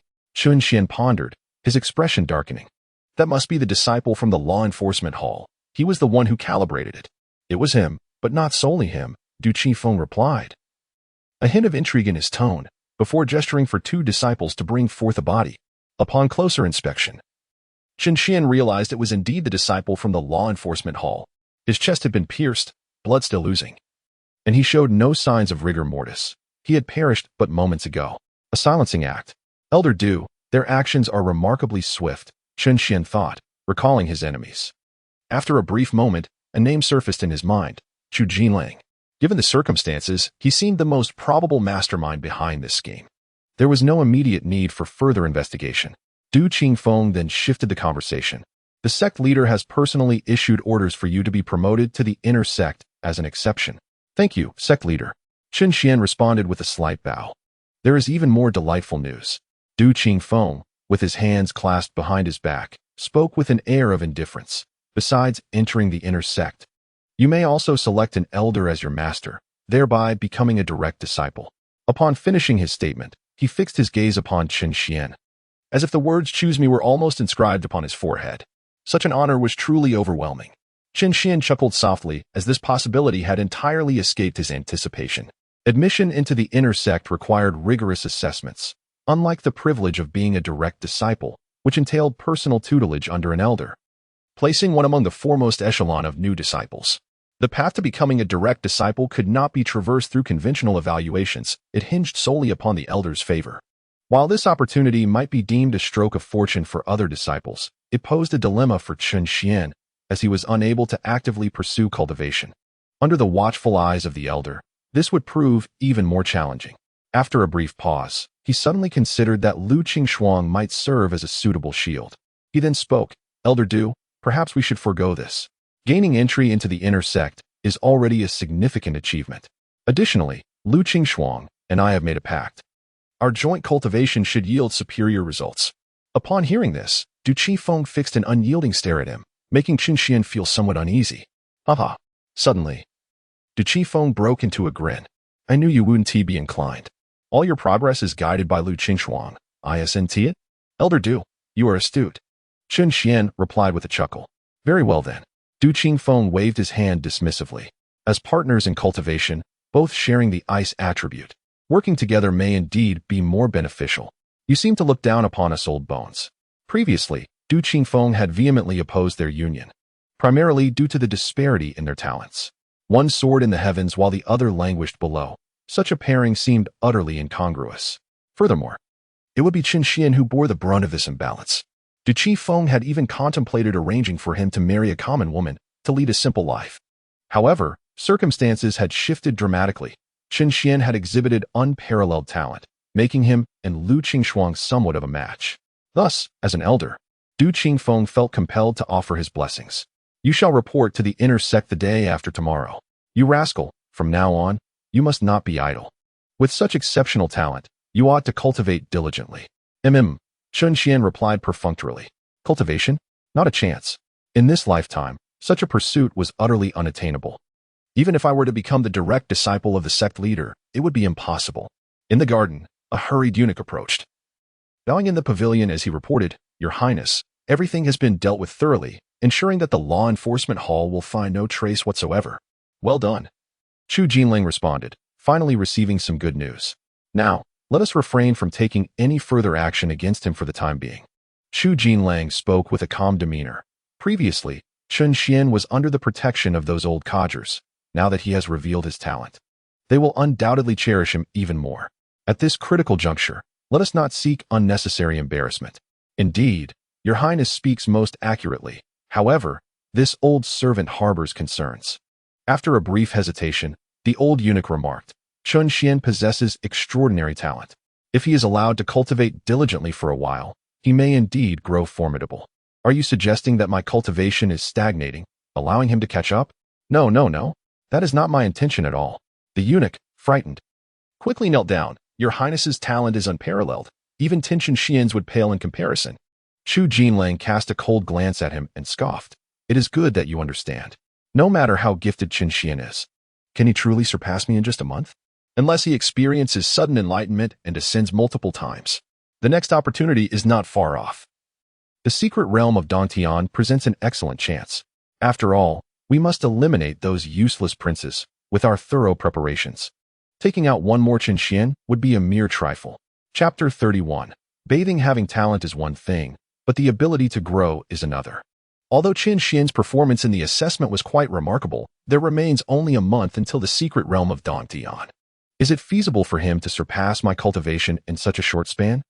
Chu Jinlong's expression returned to calm as he remarked, "Qin Xian's ability to conceal his brilliance has indeed surprised me, yet ultimately, he lacks depth. If he were to hide his talents a while longer, deceiving me and then astonishing everyone in the secret realm, I would truly be unable to restrain him. Alas, this simple assessment has already laid bare his true capabilities.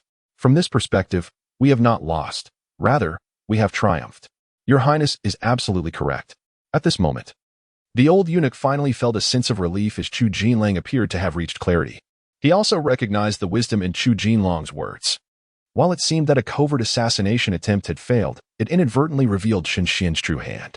Otherwise, they would have remained oblivious, lowering their guard. "Go forth. I shall personally handle this matter. Yes. The news of Chun Xian's stellar performance in the outer sect's assessment spread widely, especially within the outer sect. Those who had previously used Chun Xian as a source of motivation were now lamenting. Good heavens, even that waste Chun Xian has ascended to the inner sect. They had believed him to be beneath them, only to discover he had already surpassed them. Previously, Chun Xian was acknowledged as a fallen waste, unable to cultivate and leading a life of idleness. Many outer sect disciples, when disheartened by their own failures, would think of Chun Xian and find solace in their own circumstances. No matter how poor their situation, it surely must be better than his, right? Yet they could never have anticipated that the former underdog would now ascend directly to the inner sect. They thought he was still at the first level. In truth, he had already reached the stratosphere. Amidst the turmoil, Chun Xian strolled leisurely back to his courtyard. After such an intense battle today, he felt utterly exhausted and in dire need of rest. In the realm of leisure and entertainment, he was thoroughly prepared. He filled a grand bathtub with warm milk, sprinkled with a few petals of fresh flowers, and then sank comfortably into it. The soft, warm milk instantly enveloped his skin, rendering an indescribable sense of comfort. It felt as if every cell in his body rejoiced in unison. Hasuhu Chun Xian let out a long sigh. Lazy cat, come and massage me. Meow. The lazy cat sprang forth from the spatial pouch, stretching languidly. I am but a little tiger, not skilled in massage. Learning is an option. I refuse to learn. With a flick of its back, a pair of plump, pink wings unfurled, fluttering into the air. It joyfully circled the courtyard, reveling in its newfound freedom. Having been cooped up for far too long in the pouch. Refusing to listen, are we? Chun Xian narrowed his eyes, a thought crossing his mind. Meow. The lazy cat yelped, reluctantly descending. Now, with the blood contract in hand, let us see who can resist. Immediately, those chubby little paws began to knead the back of his neck. Do you need to apply more pressure, master? Yes, a bit more. Splendid, and focus on this area. Understood, meow. Meanwhile, a celestial crane was approaching from Snow Spirit Peak. Young Master Chun has shown brilliantly in the outer door assessment. Miss seems quite pleased. I have even been entrusted to personally invite young Master Chun to cultivate at Snow Spirit Peak. It appears Miss is becoming quite earnest in her intentions. The crane understood Lu Qingshuang's temperament well.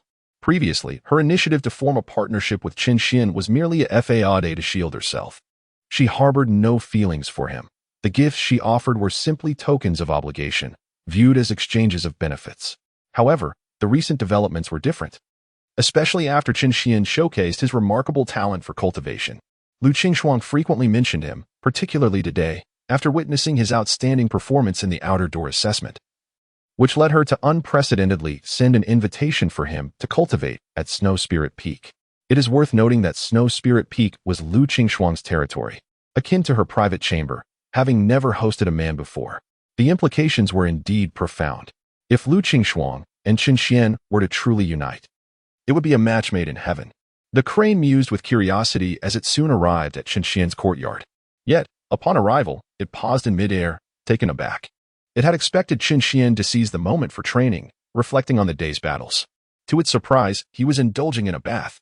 Ah, a visitor. Chun Xian squinted, his expression relaxed. Celestial Crane, we are old acquaintances, so I shan't rise to greet you. Please, make yourself comfortable.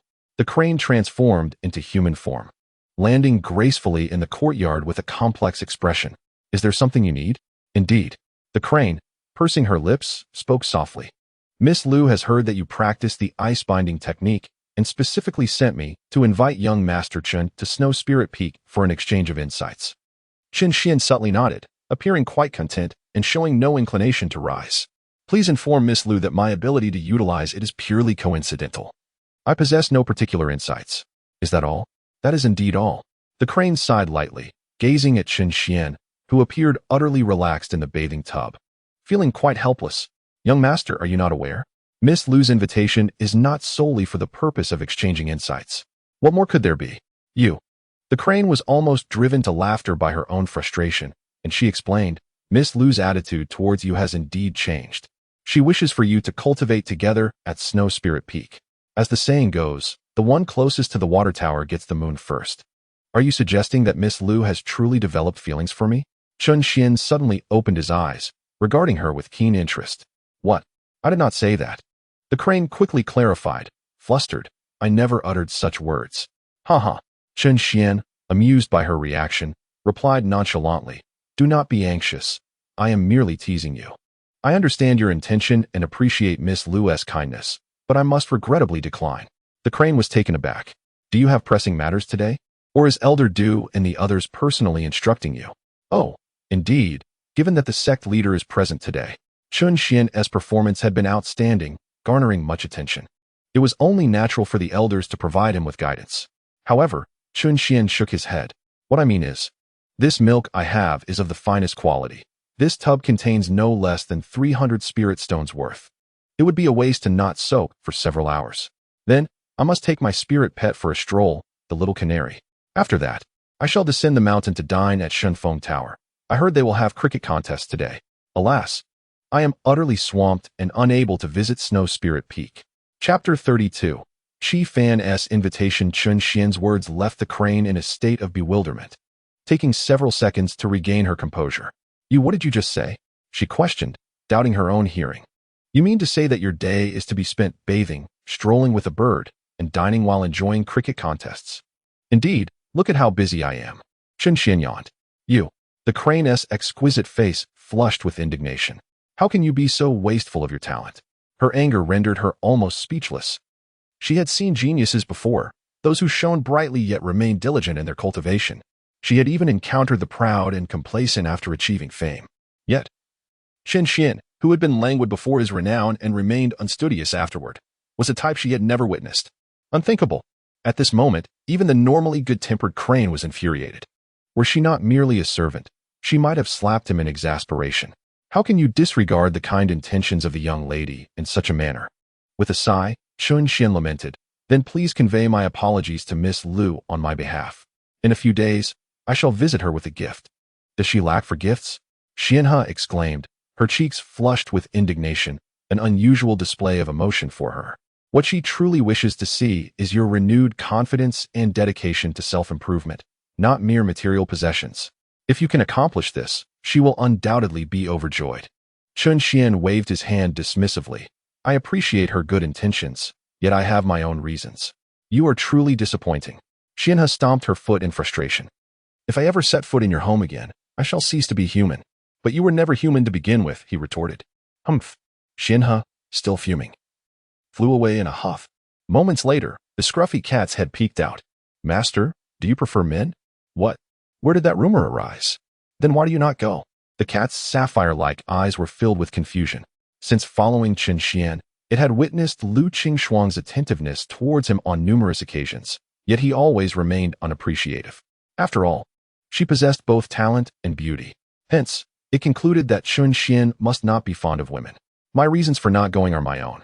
Yet my orientation remains perfectly normal. Do not speak foolishly. Chen Xian lamented internally.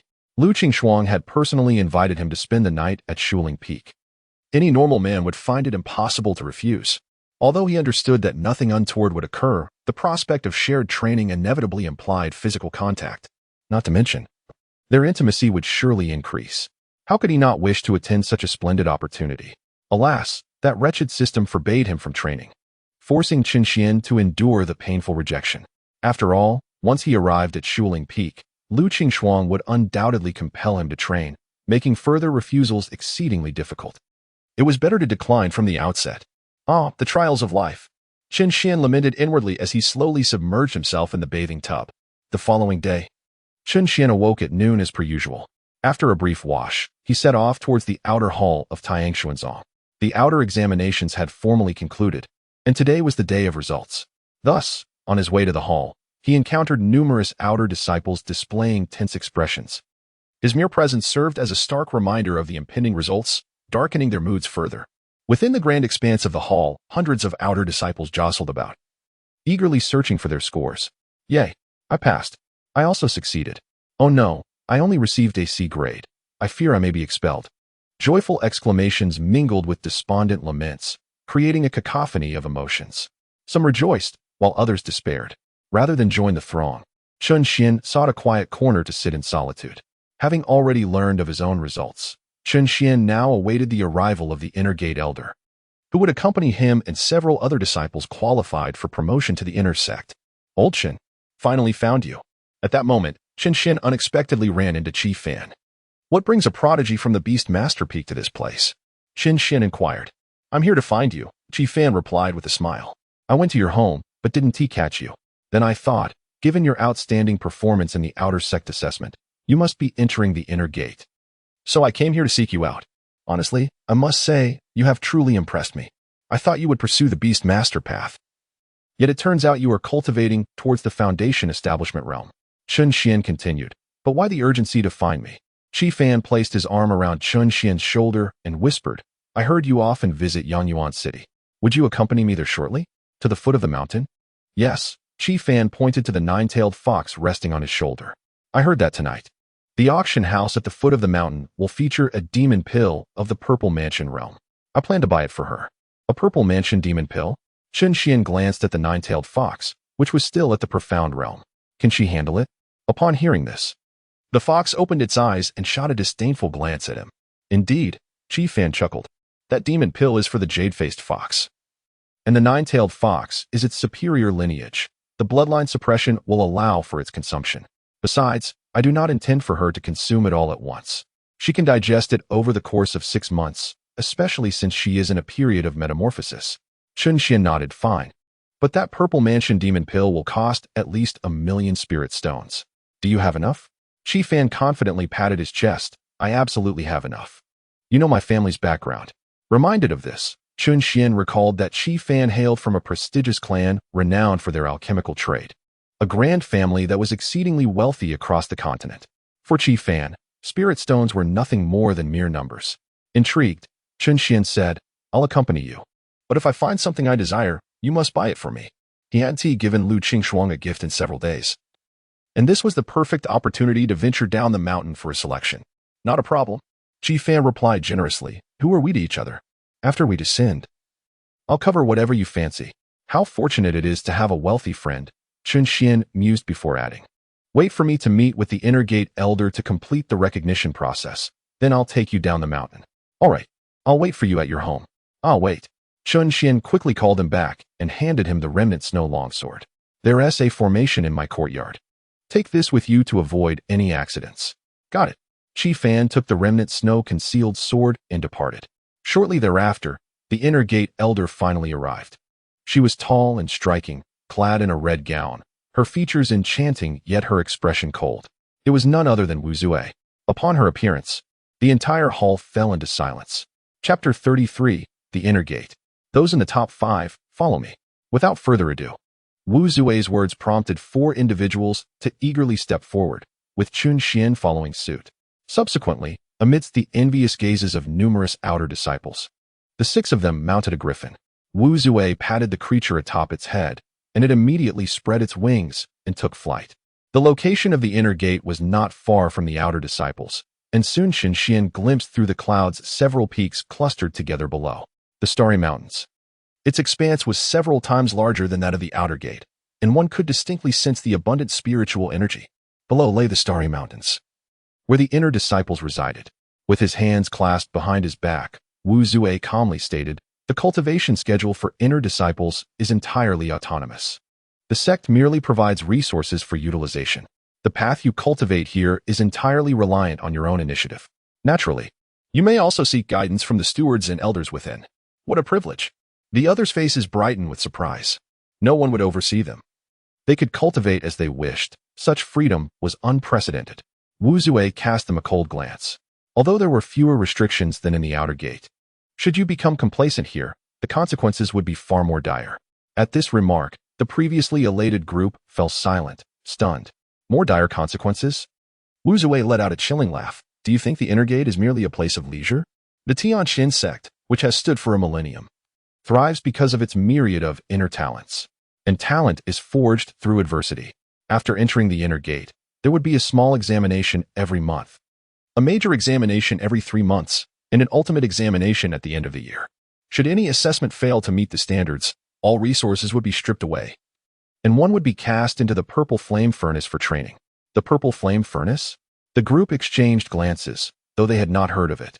It certainly did not sound like a pleasant place. Meanwhile, Chen Xian felt a chill. The Purple Flame Furnace was the underground facility of the Tianxin sect. dedicated to the refinement of high-grade elixirs. In his youth, Chen Xian had accompanied his father there. The purple flames were renowned for their ability to incinerate spiritual energy and souls, making them a notorious otherworldly fire. To be cast into it for failing an examination, how ruthless the inner gate was. Wu Zui explained, rest assured, one does not perish within the purple flame furnace. On the contrary, if one's willpower is strong enough, one can turn misfortune into fortune, refining the body with the purple flames and emerging even more powerful. But what if one's willpower cannot withstand it? Cannot withstand? A grim smile crept across Wu Zui's face. Those who cannot endure will suffer a fractured soul, becoming thoughtless zombies, mere resources for the alchemical chambers. The group fell silent, their earlier joy at entering the inner gate completely extinguished, replaced only by fear and trepidation. Observing this, Wu Zui knew his objective had been achieved. Many were like this. Relying on his exceptional talents and standing out among his peers, he considered himself an invincible genius. However, upon entering the inner sect, he remained oblivious to the necessity of humility. Such individuals often face dire consequences. Hence, Wu Zui sought to temper their arrogance. There is no need for excessive concern. The elder has stated that only those who fail the assessment will be cast into the purple flame furnace. If you make good use of the resources provided by the sect and diligently cultivate your skills, the examination should not pose a significant challenge. The group nodded earnestly. Wu Zui then turned her gaze toward Chen Xian, for her earlier words were also directed at him. And you? Are you clear on this? Chen Xian nodded repeatedly, prompting her brows to furrow slightly. She was all too familiar with the expression on his face. After a brief moment, it was no surprise that Chen Xian was left alone with her. Elder Wu, is there something else? Chen Xian inquired with a warm smile. Wu Zui adopted the demeanor of a concerned elder. Chen Xian, I have repeated certain things multiple times, and I am certain Elder Du has also lectured you. You must understand that the inner sect differs significantly from the outer sect. Her expression grew serious. In the outer sect, you were free and unmonitored because it is merely the foundation of our Tianxian sect, devoid of punitive regulations. However, the inner sect is the very cornerstone of the Tianxian sect, which has been emphasized since the founding by our ancestor. One must never become complacent in their cultivation here. Failing the inner sect assessment could indeed result in being thrown into the purple flame furnace. You have seen it in your youth. No one will intercede on your behalf in this regard. The Tianxian sect maintains a loose exterior but is strict internally. The inner sect is where the true foundation lies. Furthermore, many elders have their disciples and children here, so no one dares to be overly reckless. Although Chen Xian had grown up under the watchful eyes of the elders, if he were to be cast into the purple flame furnace, it would be a matter beyond anyone's influence. The law enforcement hall is not merely for show. Understanding this, Chen Xian resolutely declared, Elder Wu, rest assured. I will put in extra effort for the assessment. Are you certain? Absolutely. I am determined to double my efforts. Seeing his unwavering determination, Elder Wu finally felt reassured. It is good that you can turn over a new leaf. If you encounter any issues in your cultivation, feel free to seek help from anyone. We old-timers would be more than happy to assist you. Thank you, elders. Chen Xian replied with a smile. He could genuinely feel the care that the elders had for him. Even if he were to express a desire to become a direct disciple and gain access to more resources, he was certain that an elder would readily offer him a position. However, Chen Xian would not pursue this. To honor the expectations of the many elders, from this day forward, he would double his efforts. He would also make a concerted effort to win over Lu Qingshuang. Subsequently, Chen Xian completed the necessary formalities and exchanged his nameplate for the jade insignia of the inner sect. His residence was also upgraded to a new courtyard, significantly larger than before, featuring 3 entrances and exits. However, due to the intricate formations laid out in his original courtyard, which he was unable to dismantle, he decided to forego the new estate. After all, his previous outer sect courtyard was much closer to the Snow Spirit Peak, and he would not be visiting the Starry Mountain frequently. Thus, he busied himself until evening, when Chen Xian returned to the courtyard and, after finding Qi Fan, the two descended the mountain together. Along the way, Qi Fan inquired, Old Chen, the secret realm will open next month. What are your thoughts? Quite simple, really. I intend to explore it, Chen Xian replied. As for Lu Qingshuang, I doubt she will take me along. He pragmatically reflected on his somewhat ambiguous relationship with Lu Qingshuang, which had evolved from a mere transactional partnership to something more complex. It was likely that she was upset with him for declining her invitation. especially considering that such a significant expedition as the Secret Realm would probably see her accompanied by her celestial crane. Qi Fan clasped his shoulder reassuringly. If you find yourself without a team, I shall take you along. It has been far too long since we fought side by side. Chapter 34. A reunion of rivals. The last time they fought together was at the Yihong building in Yanyuan City. One could indeed say they were kindred spirits. With your nine-tailed fox as your formidable spirit companion, surely many from the Beastmaster Peak would wish to team up with you? Chen Xian queried. They're hardly worth considering. Qi Fan scoffed. Now that I possess a nine-tailed fox, I am regarded with a degree of respect wherever I go. But in the past, when I lacked a reputation, no one paid me any mind. Even if they approached me, it was only to exploit me for my resources. Do you recall how they once ridiculed me? A bunch of nouveau riche fools. They are merely sycophants, and I have no desire to associate with their kind. Only you, old Chun, have chosen to be my friend. In the past, Qi Fan had not been averse to cultivation. However, his limited talent meant that his entry into the heavenly profound sect was secured only through his father's investment of countless spirit stones to obtain a spot. During that time, he endured mockery, treated as a fool by all, with little recourse to defend himself. Lacking talent, he was resigned to voicelessness. Yet, it was during that period that he and Chun Xian formed a bond, becoming the subjects of others' gossip as two brothers in mischief. Though that time was marked by decline, it also yielded his only true friendship. Now that he had improved, he certainly would not forget his roots. Good brother. Chun Xian patted his shoulder. I trust you won't mind treating me to a sumptuous feast later. Of course, it must be at the Shenfeng Tower. As they chatted and laughed, they arrived at the entrance of the collection auction house. Upon returning after several days, the scene was just as bustling as before. It seemed that Chu Jinlang had not managed to alter the situation here. Good evening, esteemed guests, greeted a graceful young woman at the entrance with a warm smile. May I inquire whether you prefer the public seating or a private box on the second floor? Today marks the 560th anniversary of our esteemed auction house. In addition to a plethora of rare treasures, bespoke services will be provided to our distinguished guests in the private boxes. With a grand gesture, Qi Fan proclaimed. The finest box. The lady's face instantly brightened at his words, and as they entered the hall, she was eager to secure the room. Room number 1. Meanwhile, Chen Xian noticed Chu Jinlang accompanied by an elderly eunuch entering, promptly requesting room number 1. The lady's expression faltered. Your Highness. It is unfortunate that room number 1 has just been reserved by these two gentlemen. Chu Jinlang regarded Chen Xian and Qi Fan with a frigid gaze, remarking, having barely ascended to the inner circle, you squander your time on frivolities instead of dedicating yourself to cultivation. Truly, you are like a stubborn mud unable to rise. My temper. Before Chen Xian could interject, Qi Fan stepped forward, displeased, and retorted, Your Highness, as the crown prince, such harsh words are unseemly. Chu Jinlang cast a cursory glance at him. I know you. You are the current master of the nine-tailed fox. Nothing remarkable about that. Then by all means, go and claim the nine-tailed fox as your own. Perhaps sensing the rising tension, the nine-tailed fox on his shoulder opened its eyes, a formidable aura beginning to brew as its tail swayed. The elderly eunuch swiftly intervened, exclaiming, Impudent! How dare you speak to His Highness in such a manner? Qi Fan. You may possess wealth, but money does not equate to influence. Chu Jinlang retorted coldly, Be wise and relinquish room number 1. I am not accustomed to using any other. He added, Otherwise, your family's medicinal products shall find no market in the kingdom of Chu. Qi Fan, upon hearing this, scoffed and threw a bag of spirit stones onto the table. Room number 1 shall be mine.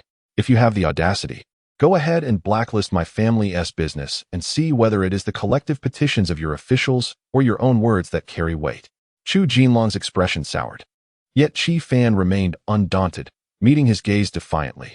After a brief stalemate, Chu Jinlang ultimately conceded, coldly requesting room number 2. The Qi family's enterprise has thrived across the continent, a testament to their prowess. Their enduring presence over the years is fundamentally due to the alliances forged with numerous clans and sections. Despite being the crown prince, Chu Jinlang lacked the authority to unilaterally impose a ban. After all, many clans are involved in the Qi family's trade, inciting their ire could lead to a joint petition. And the emperor would undoubtedly take action against Chu Jinlang, perhaps jeopardizing his position as heir. How could one who fails to maintain proper relations between sovereign and subjects be trusted to govern? After enduring this setback, Chu Jinlang turned his gaze towards Chen Xian. His eyes filled with scorn. Indulged, you are. Watching him depart, Chief Fan let out a cold snort. They then proceeded to room number 1, which indeed lived up to its reputation as the most opulent chamber in the auction house, its grandeur rivaling that of a royal palace. After the two took their seats, a maid entered and inquired, "Esteemed guests, the auction will not commence for a while. Would you care for some bespoke services? As distinguished patrons of room 1, this service is complimentary." Chun Xian glanced outside, where a dozen youthful maidens, clad in light attire, stood gracefully with trays of delicacies. Chief Fan reclined in his seat and waved his hand dismissively, "Bring in a different batch." "Very well." Shortly after, another group of even more enchanting women entered. "Shall we select one?" Chief Fan turned to Chun Xian. However, Chun Xian shrugged. "Let us pass this time. I already have a partner. If Lu Qingshuang finds out, she would surely have my skin." He was mindful not only of his nominal partnership, but also of the fact that Chu Jinlang was in the adjacent room. Chen Xian was troubled by the thought of not having enough leverage to disrupt his engagement with Lu Qingshuang. If the truth were to be revealed, it could lead to an untenable situation. Though their relationship was merely a fade, reputation still had to be preserved. Indeed, Chi Fan suddenly realized, "I completely overlooked that detail. Ladies, you may leave now, but please leave the food and drinks. Do not enter unless summoned." The women exchanged puzzled glances. But as the guests had spoken, they could not insist on staying and promptly exited. In the corridor, they murmured, "What peculiar guests! Do we not meet their standards?" They lamented, wishing the two noble patrons would have rewarded them with some spirit stones. Such a pity. The women departed, their chatter fading as they left. The elderly steward, holding an impression stone at the entrance, was momentarily startled and looked toward room 1. Could it be that they had noticed him observing? The impression stone was meant to record a moment of memory, intended to capture evidence of Chun Xian's supposed indiscretions to tarnish his reputation. To his surprise, all the women had exited. These little tricks were inconsequential. Better to let them go. Inside, Chu Jinlang ceased his observations. Chapter 35. The Easy Mark in Truth. These women had been specially selected at his behest.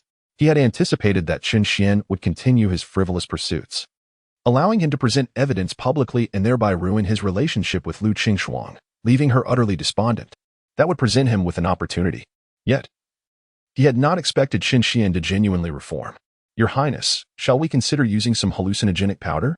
"This is a rare opportunity," the steward suggested, still hopeful. Chu Jinlang shook his head. "Let us not concern ourselves with him for now. Our primary objective is to obtain that demon core, which is crucial for our upcoming plans. We must avoid any unnecessary complications." Understood. After a light repast, the auction officially commenced outside. Chun Xian, seated by the window, observed as the same individual who had appraised the 9-colored divine lotus for him previously took to the stage. "Esteemed guests, welcome to the esteemed auction house.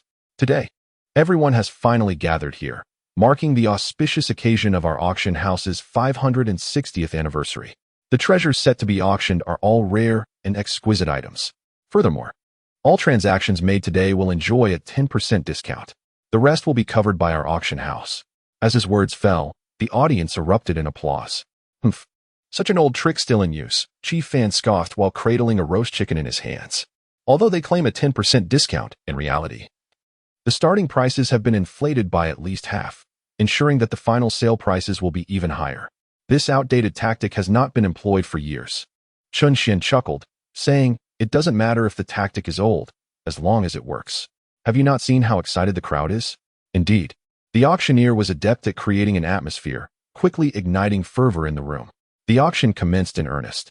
The initial items, although precious, failed to capture the attention of the true connoisseurs, leading to a competition primarily among the general audience. All the private boxes remained silent until a particular item emerged. Suddenly, a strong signal radiated from the waist cat in the spatial bag. "Master! Master! This cat senses the aura of the ancient ghost tiger." As expected, the auctioneer's voice boomed. The 6th item up for bid, the demon core of the ancient ghost tiger at the Enlightenment realm. It is well known that the ancient ghost tiger is a unique beast of the Northern realm, and its demon core is exceedingly rare. The starting price is set at 500,000 spirit stones. Chun Xian contemplated this, recognizing that the demon core could potentially expedite the development of the waste cat, and promptly placed a bid. 600,000. 700,000. Came the immediate response from box number 2. 800,000. 900,000. Someone from the general audience joined the fray. 1 million. Observing Chen Xian's interest, Qi Fan boldly bid 1 million as well. As anticipated, this price deterred any further competition from the audience.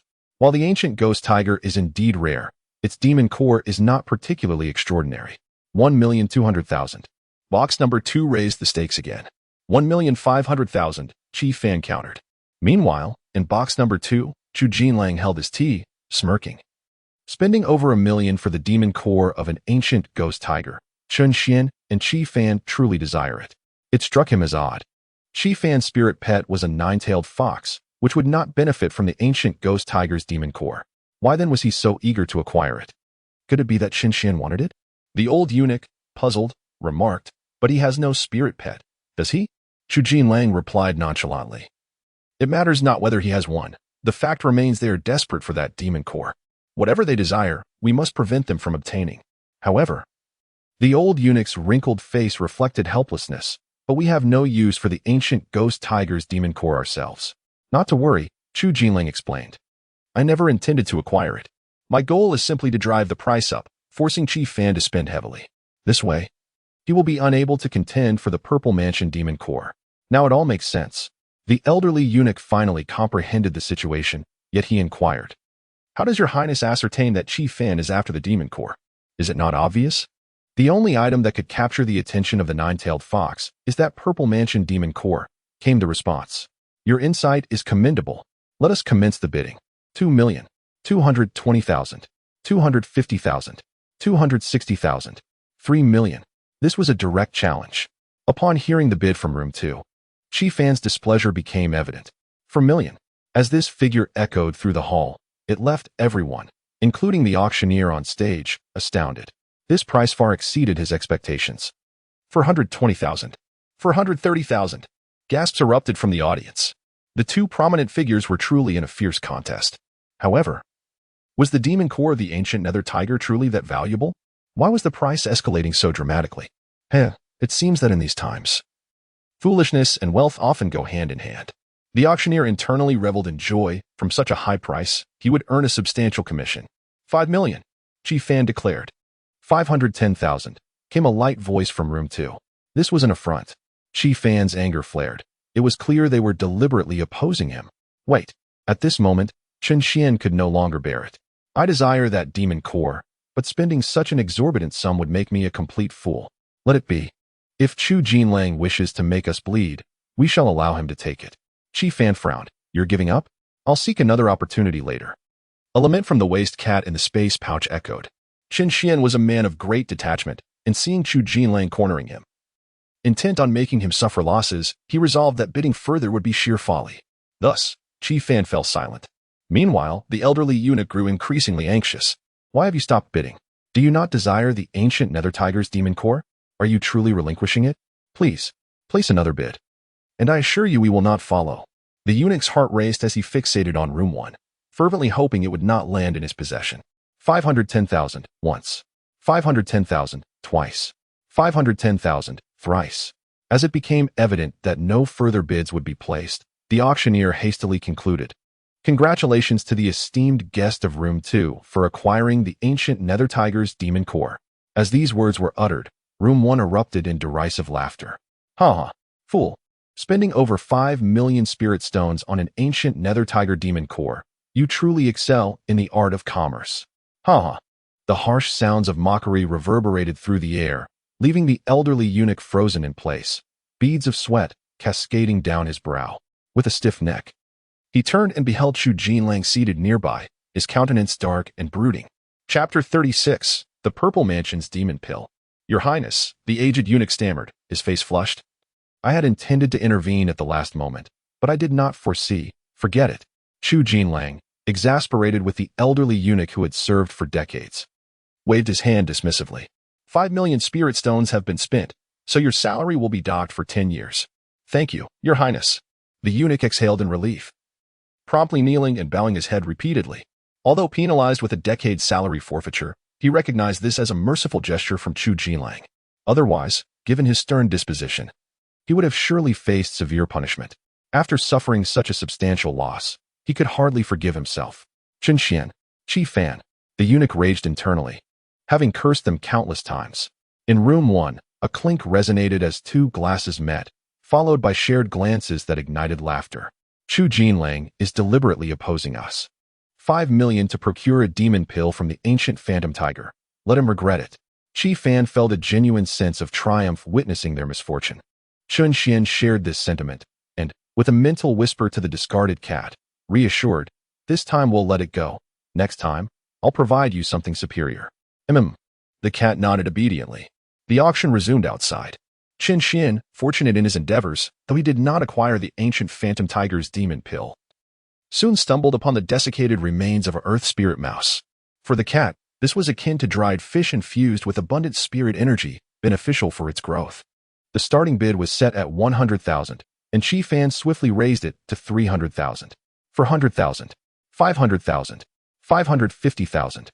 Bids cascaded, quickly escalating to 700,000. Then, silence fell. 800,000. Qi Fan stated nonchalantly, glancing toward room 2, already prepared to escalate to 1 million. To their surprise, there was no response from the other room. "Oh, no more disruptions?" Qi Fan was taken aback. Chun Xian remarked, after incurring a 5 million loss. "They must be afraid. Furthermore, I surmise Chu Jinlang was also after the Purple Mansion's demon pill. 5 million is no trifling sum, and he wouldn't dare bid recklessly again." Serves him right, Qi Fan scoffed. The price settled at 800,000, and Chun Xian seized a fortunate deal. Although the Earth Spirit Mouse's remains lacked the potent aura of the ancient Phantom Tiger's demon pill, they were flavorful and easily digestible. Given the young tiger's current form, this was just right, akin to a newborn child who cannot subsist on steak for growth. After several more items, the auction reached its climax, the demon pill of the Purple Mansion. The entire hall fell into a hush. Subsequently, the auctioneer pushed a magnificent crystal glass cabinet onto the stage. Inside, a mesmerizing interplay of azure and turquoise hues captivated the attention of all present, particularly a spherical orb, the size of a watermelon. This orb, resplendent and translucent, revealed the curled form of a fox within. Its body shimmered in a deep azure, its features enchanting, akin to a finely carved jade masterpiece. As it was presented, an overwhelming aura began to emanate from it. Even the typically languid nine-tailed fox resting on Qi Fan's shoulder slowly rose, its pink eyes darting attentively towards the demon core below. At the same moment, the jade-faced fox within the core seemed to sense something, gradually turning its head. Their gazes met. A hum resonated. The demon core began to tremble violently. In room 2, the old eunuch exclaimed, "Your Highness, it is indeed this demon core. With it, our formation to vanquish the celestial beings will be complete." His excitement was palpable, and even the usually composed Chu Jinlang displayed a fierce desire for possession. He had no demon beasts to nurture. This demon core held but one purpose for him, to perfect the celestial vanquishing formation. This was his greatest weapon for executing all plans within the secret realm. Without this core, the likelihood of success for Chu Jinlang's endeavor would plummet by at least 30%. It was imperative to acquire it. "How many spirit stones can the royal residence coordinate?" the old eunuch inquired. "Your Highness, they have just relayed that, combined with our remaining resources, we can mobilize at least 20 million. 20 million? Chu Jinlong's expression turned grave, shaking his head slightly. "Not nearly enough. Instruct them to leave no stone unturned. Even if it means selling the royal residence, we must gather another 10 million. "What?" The old eunuch looked astonished. "Your Highness, 20 million spirit stones is already a substantial sum. Acquiring that demon core should pose no problem. 20 million spirit stones represented 1% of the annual tax revenue of Chu country. Such wealth was something the old eunuch had never encountered in his lifetime. Was this still insufficient to procure a demon core? Chu Jinlang replied coldly, "This demon core is of utmost importance to me. I cannot afford any missteps. Even if it costs a fortune, it is worth it. As long as my plan proceeds smoothly, the future returns will be manifold." "Understood, Your Highness." The old eunuch nodded solemnly, and then moved aside to sit cross-legged, beginning to communicate with the outside using spiritual energy. "Wow. This is the demon core from the Purple Mansion realm. The jade-faced fox, a high-quality demon beast of the demon race, is renowned for its mastery in creating illusions. Such a rare sight." At that moment, the crowd outside began to exclaim in astonishment. The auctioneer on stage noticed the excitement and smiled slightly. He then proclaimed in a clear voice, "Our final item for bidding tonight is the grand finale. I believe all esteemed guests have come for it." So allow me to provide a thorough introduction. He elaborated. Here we have the Jade-Faced Fox Demon Core from the Purple Mansion realm. As is well known, the Jade-Faced Fox is one of the most mysterious and rare races within the Demon Alliance, with only a few hundred still existing in the world today. The Demon Core of the Purple Mansion realm is indeed renowned among formidable beings. The Jade-Faced Fox excels in illusionary arts, and this Demon Core embodies all the power and spells it wielded in life. To speak candidly, if utilized properly, it is akin to having a Jade-Faced Fox of the Purple Mansion realm at my command. Enough with the pleasantries. Let us speak of the price directly. Indeed, we are well aware. Let us not squander any more time. At this moment, some individuals could no longer contain their eagerness. The auctioneer merely smiled at this display and remarked, "It seems you are all quite impatient. Very well, I shall not prolong my words. However, before I announce the starting bid, I must share some delightful news." With a clap of his hands, a captivating maiden emerged, pushing a crystal cabinet into view. Inside rested a pair of azure emerald wings. What might this be? It appears to be the wings of some beast, though I have never encountered such a sight before. This is indeed intriguing. The crowd was left in a state of bewilderment. While azure wings were not uncommon, those with the luster of emerald glass were truly a rarity. Dear guests, please take note. The auctioneer proclaimed. These wings were discovered at the very location where we unearthed the Demon Core. After the Jade-Faced Fox perished, an eagle consumed its corporeal form.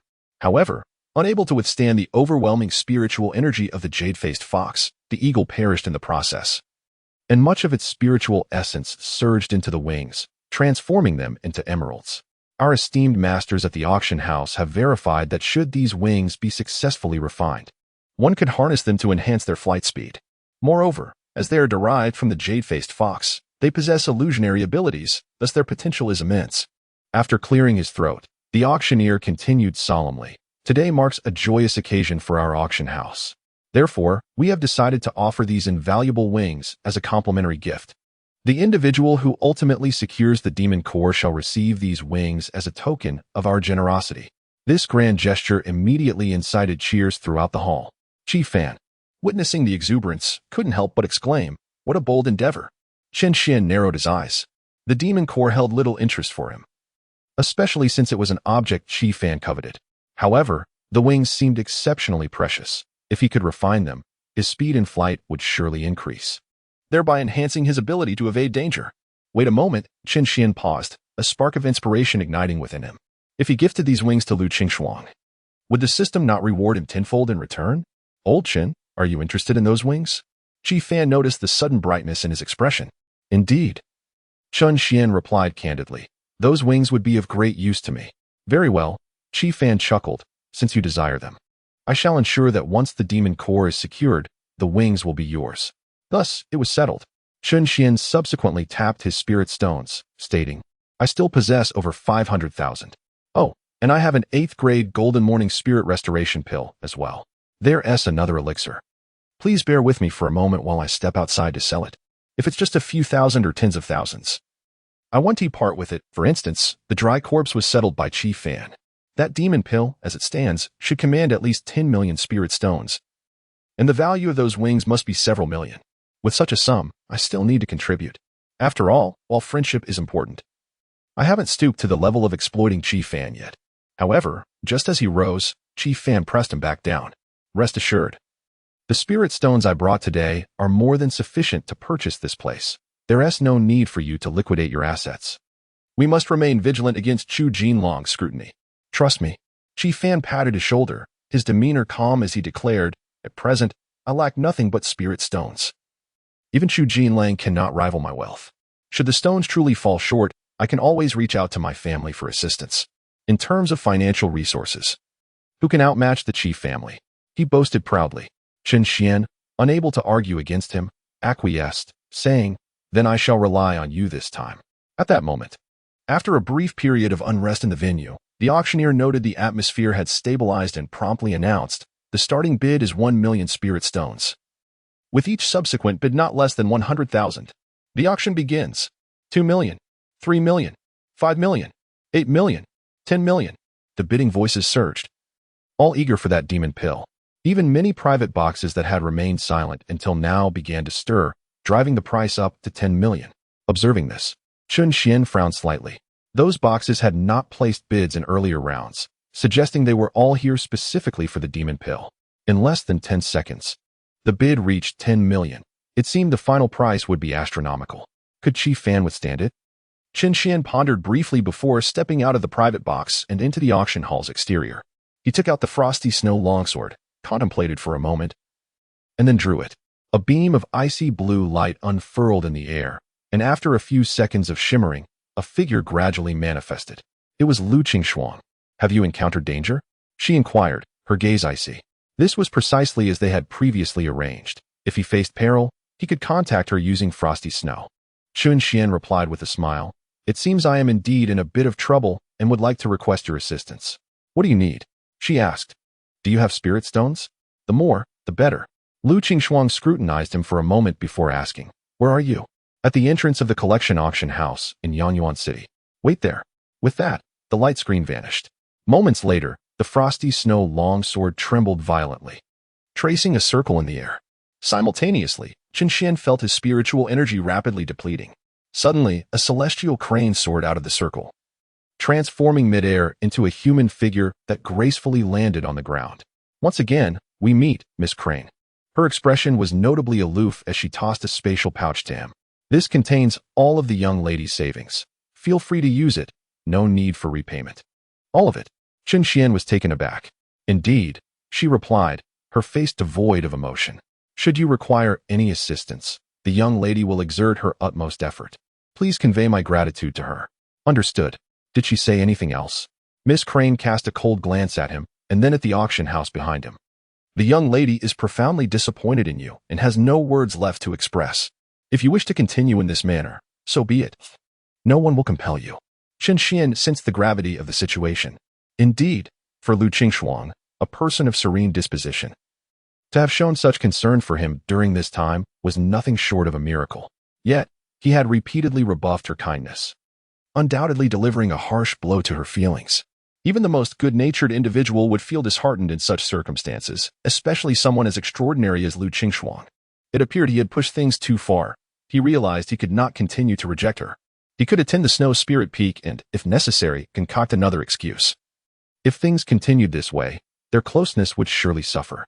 He contemplated this and then turned to Miss Crane, saying, "I will personally apologize." "As you wish," she replied curtly before departing without a backward glance, the remnant snow longsword returning to its sheath. Chen Xian dismissed further thoughts and opened the pouch, discovering it brimming with spirit stones, at least 10 million. Perfect. He quickly returned to the private room. 13 million. At that moment, commotion erupted outside. "Why did you leave?" "I need help," Chi Fan exclaimed in exasperation. Chen Xian, seated by the window, wore a serious expression. "I am not merely being polite. Haven't you noticed? The competition for this demon core is fierce. Today, the price won't settle below 20 million. Moreover, the competitor in room 2, Chu Jinlang, has yet to place a bid. We must be thoroughly prepared." 15 million, he concluded. No sooner had he spoken than a sharp voice from room 2 rang out. Chapter 38. In hand, the price surged to a staggering 15 million, and the crowd fell silent, even the voices from the outer boxes dwindling. It was time to make a move. Chi Fan immediately shouted, 16 million, 17 million, 18 million.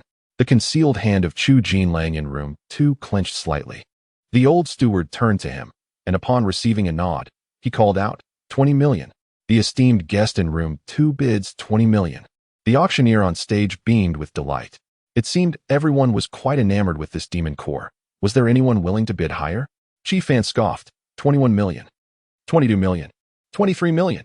Your Highness, the old eunuch dared not raise the bid any further, for this was indeed all their current savings, leaving aside the ongoing sales outside. Chu Jinlang cast a cold glance at him and inquired, "Is that 5 million spirit stones truly worth it?"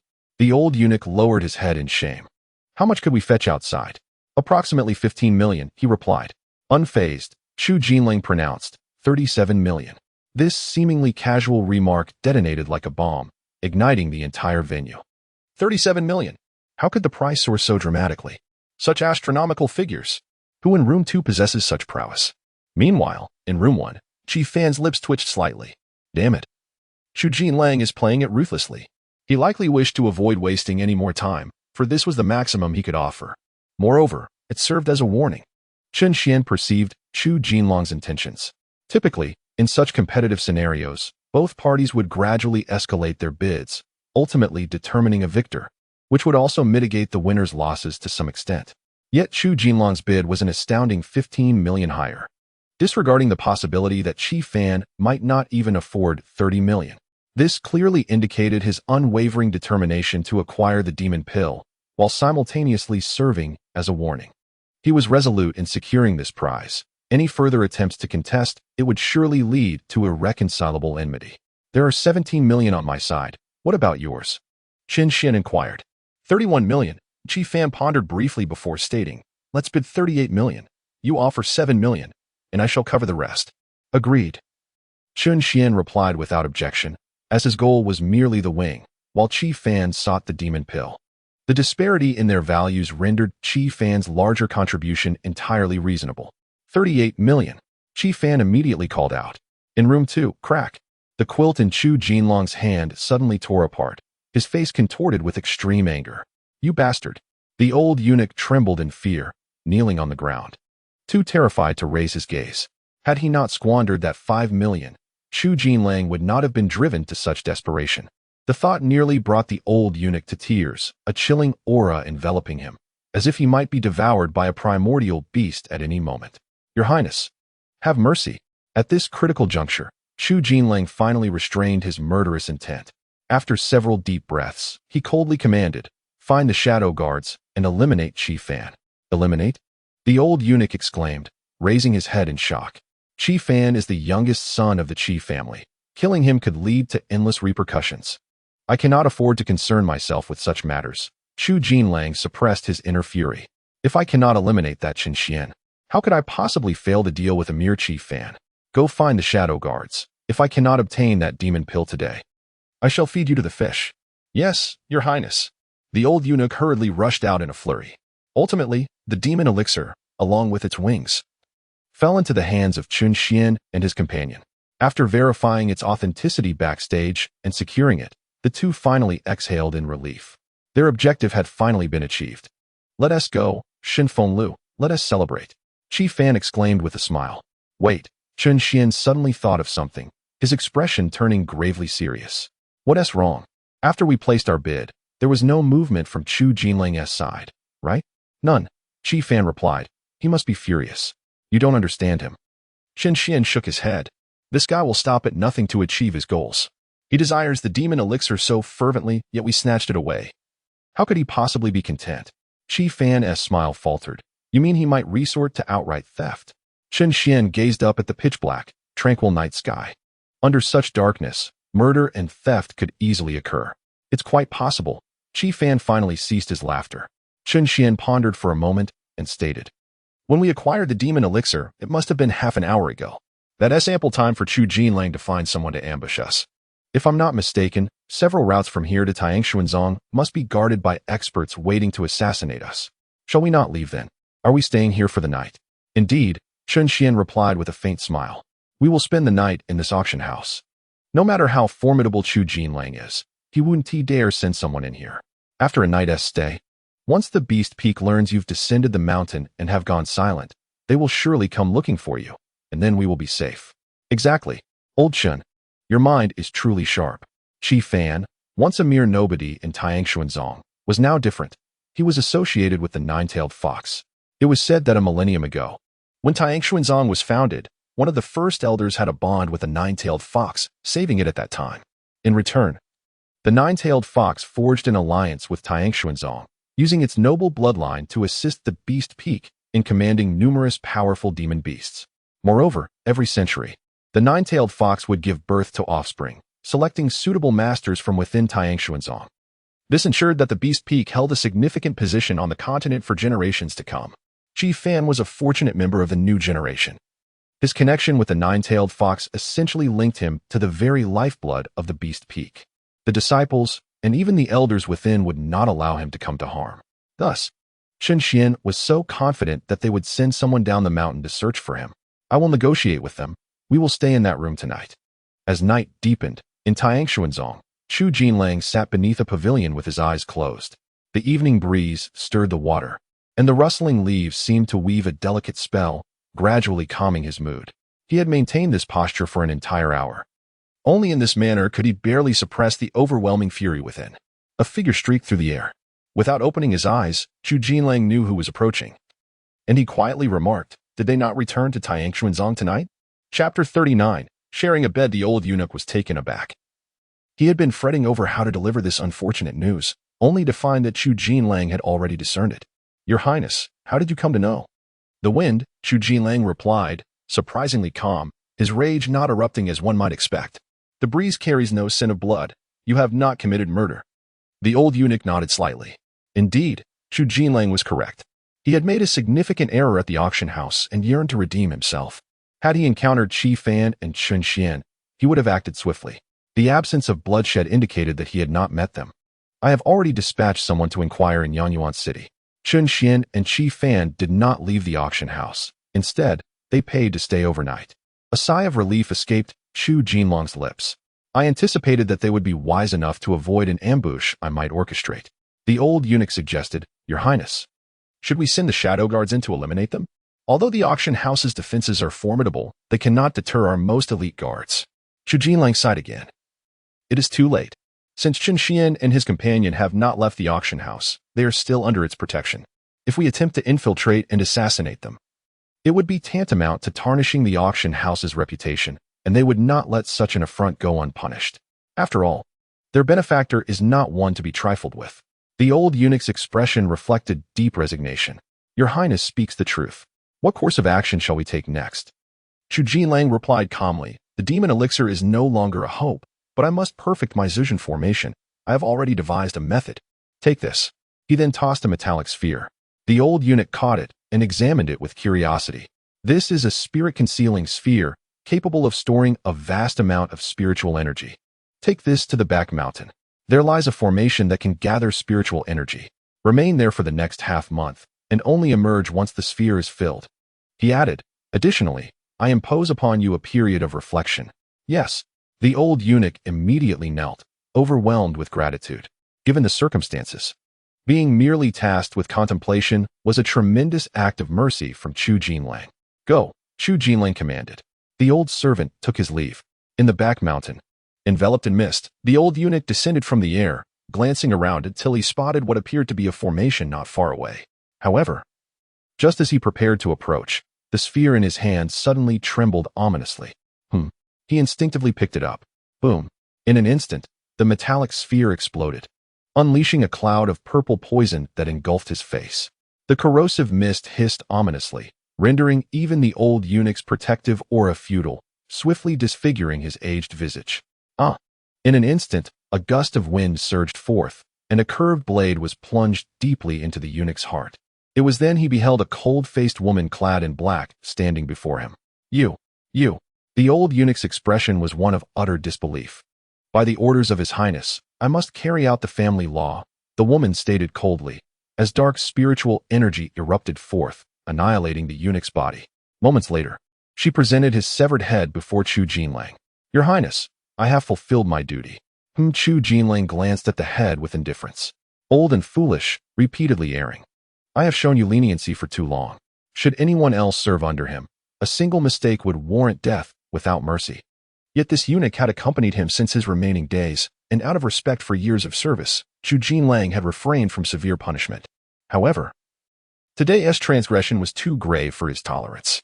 "Alu, what is your current position?"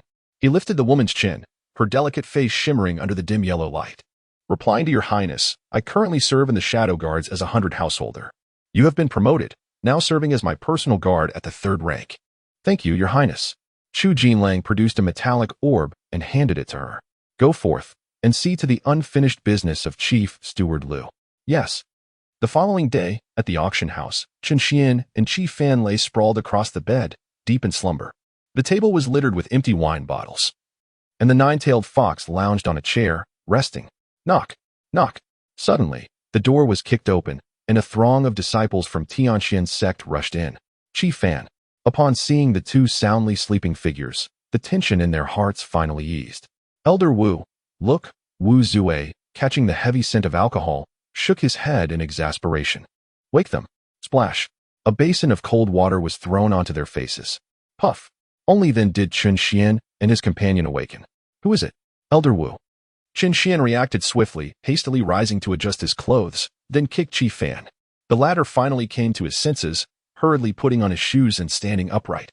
They stood at attention. According to the 8th rule of the inner sect of Tianxian, you are to be punished, Wu Zue said coldly.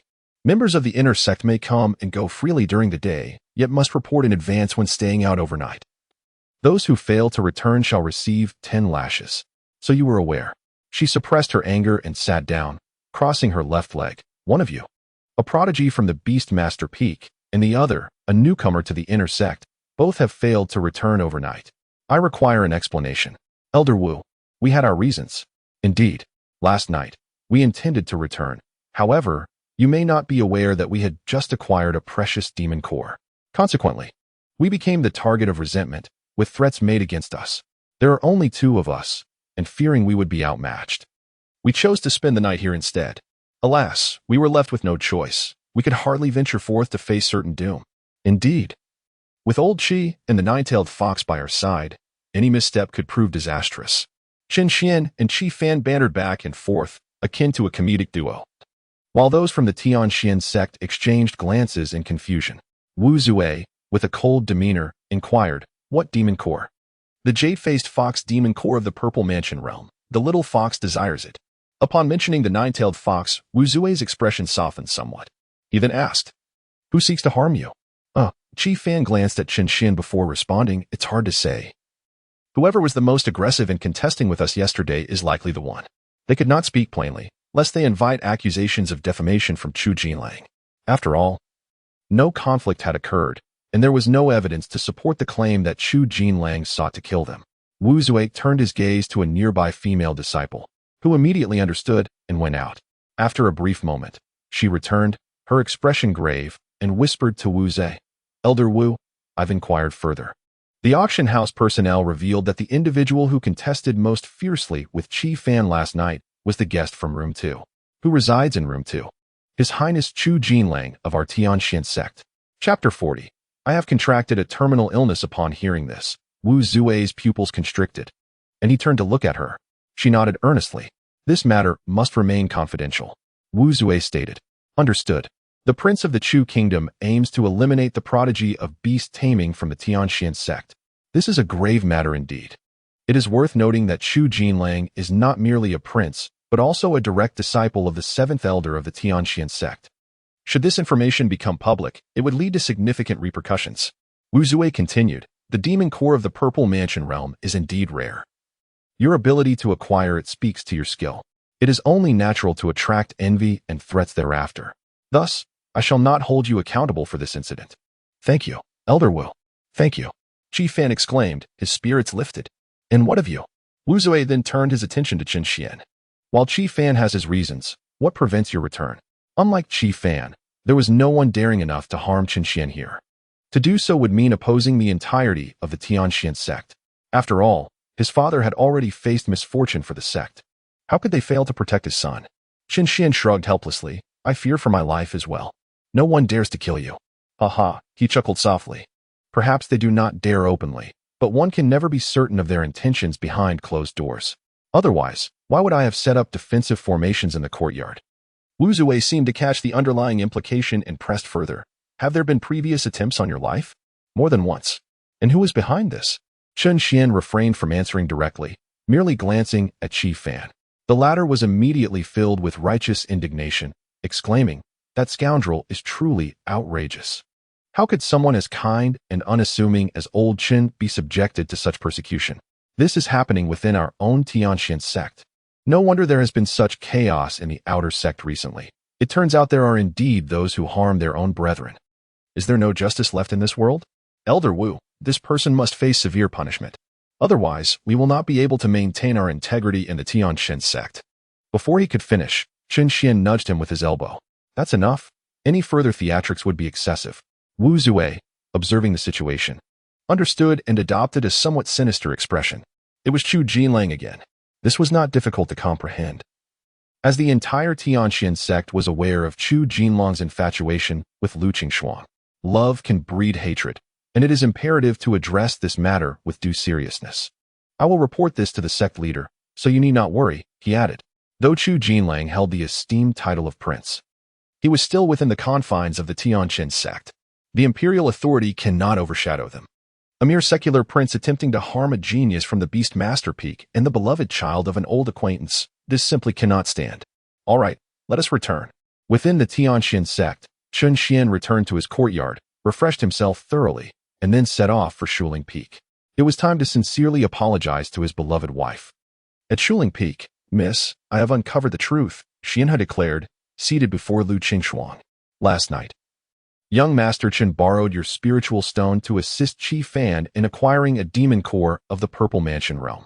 This core belonged to a jade-faced fox, and the nine-tailed demon fox holds a particular fondness for it, so young Master Chen was, in essence, performing a service for the Tianqian sect. Lu Qingxuang's beautiful eyes remained unperturbed. Xian continued, after the auction concluded, young Master Chen and Qi Fan did not leave the auction house. Rather, they stayed the night. It was only recently that Elder Wu managed to locate them. Were they punished? No. Xianhe stole a glance at her, and upon realizing her indifference, her expression shifted to one of indignation. Humph, young Master Chen must have been drunk at the auction house. He deserves punishment. You need not defend him. Lu Qingxuang understood Xianhe's intentions all too well. The absence of punishment implied there was no untoward behavior. The reason for their overnight stay was simply to avoid being ambushed on the road.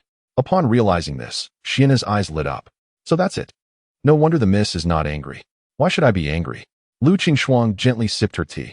Even if Chun Xian had sought the company of others, what concern is it of mine? We merely share a cooperative relationship. His indulgences are of no consequence to me, as long as he does not cause a scandal. Hee. I understand, Xianhe chuckled, her eyes gleaming with a hint of mischief, as if to say, I get it. Seeing this, Lu Qingxuang set her teacup down, her flowing sleeves sweeping elegantly as she began to cultivate her chilling spiritual energy. Xianhe, it has been a while since we last sparred. Ah, miss, please forgive me. The crane, suddenly filled with trepidation, hurriedly climbed onto her smooth thigh and nuzzled against her. I did not intend to tease the young lady. I was wrong. Indeed, I was wrong. Yes, I should be reprimanded. The crane pretended to gently pat its face, its eyes crinkling into delightful crescent shapes. Lu Qingxuang also revealed a scarcely perceptible smile at the corners of her lips. However, her expression soon faltered, and her pupils quivered slightly. He has arrived. The crane was momentarily taken aback and promptly stood up, declaring, I shall chase him away immediately. No need, I shall go myself. Lu Qingxuang soared into the air, leaving the crane stunned in place. Wasn't she always urging me to thank our guest? Why does she appear so anxious this time? At the foot of Shuling Peak, a lamentation echoed, My dear, woe is me, I am afflicted with an incurable ailment. My days are numbered. Chun Xian sat on the ground, weeping bitterly. Moments later, a cold wind swept in. A gentle skirt fluttered down before him, revealing a pair of fair, delicate feet upon the snow. Looking up, he beheld Lu Qingxuang, her slender figure clad in a thin garment. Chun Xian's nose tinged with sorrow, and he squeezed out a few tears, saying, My beloved, you have finally consented to see me. Woe is me, my time is fleeting, I only wish to see you once more. Lu Qingxuang furrowed her brow slightly. You seem well. What ailment do you have? Chun Xian brushed off the snow and stood, sniffling. I may appear well, but it is all a facade, in truth. My condition is beyond remedy. I shall take you to see a doctor. No, the doctor cannot treat me. It would only be a waste of time. My dear, let me simply gaze upon you. Tears streamed down Chun Xian's face, drawing disdain from the waste cat in his spatial pouch. Lu Qingxuang's expression softened. There is no illness that cannot be cured in this world. My Qingling pool can heal all ailments. You should first soak in it. If it proves ineffective, I shall devise another plan. The Qingling pool is a sanctuary Lu Qingxuang dedicated years to creating, specifically for the purpose of rejuvenation and recovery. Over time, it has accumulated formidable icy energies. If one enters while ailing, it can purify their being. Even if poisoned, it can significantly slow the spread of toxins. It is truly a sanctum for healing. It is truly of no use, yet Chun Xian still sorrowfully shook his head. What exactly is your affliction? Would you like to know? Yes. Chun Xian took a deep breath before tearfully declaring, I have been afflicted with the legendary terminal condition of hyperactive cerebral cortex during nocturnal hours. rendering me incapable of issuing sleep commands. What? Lu Qingxuang was momentarily bewildered by the lengthy name. What manner of illness is this? Insomnia. Chapter 41. A battle of wits. Lu Qingxuang stood frozen for a moment upon hearing this. Even she, who typically acted with great prudence, could not keep pace with Chun Xian's line of thought. Are you jesting with me? It took Lu Qingxuang a moment to finally grasp Chun Xian's words. Chun Xian earnestly replied, I assure you, I am not jesting. Simply tell me, is this not a terminal condition? Lu Qingxuang, ever since I was afflicted with this terminal illness, my sleep has been restless. To be candid, I feel as though I might only live for a few more 100 years. Should you utter yet another word, you may find yourself unable to witness tomorrow's sun. She let out a cold snort.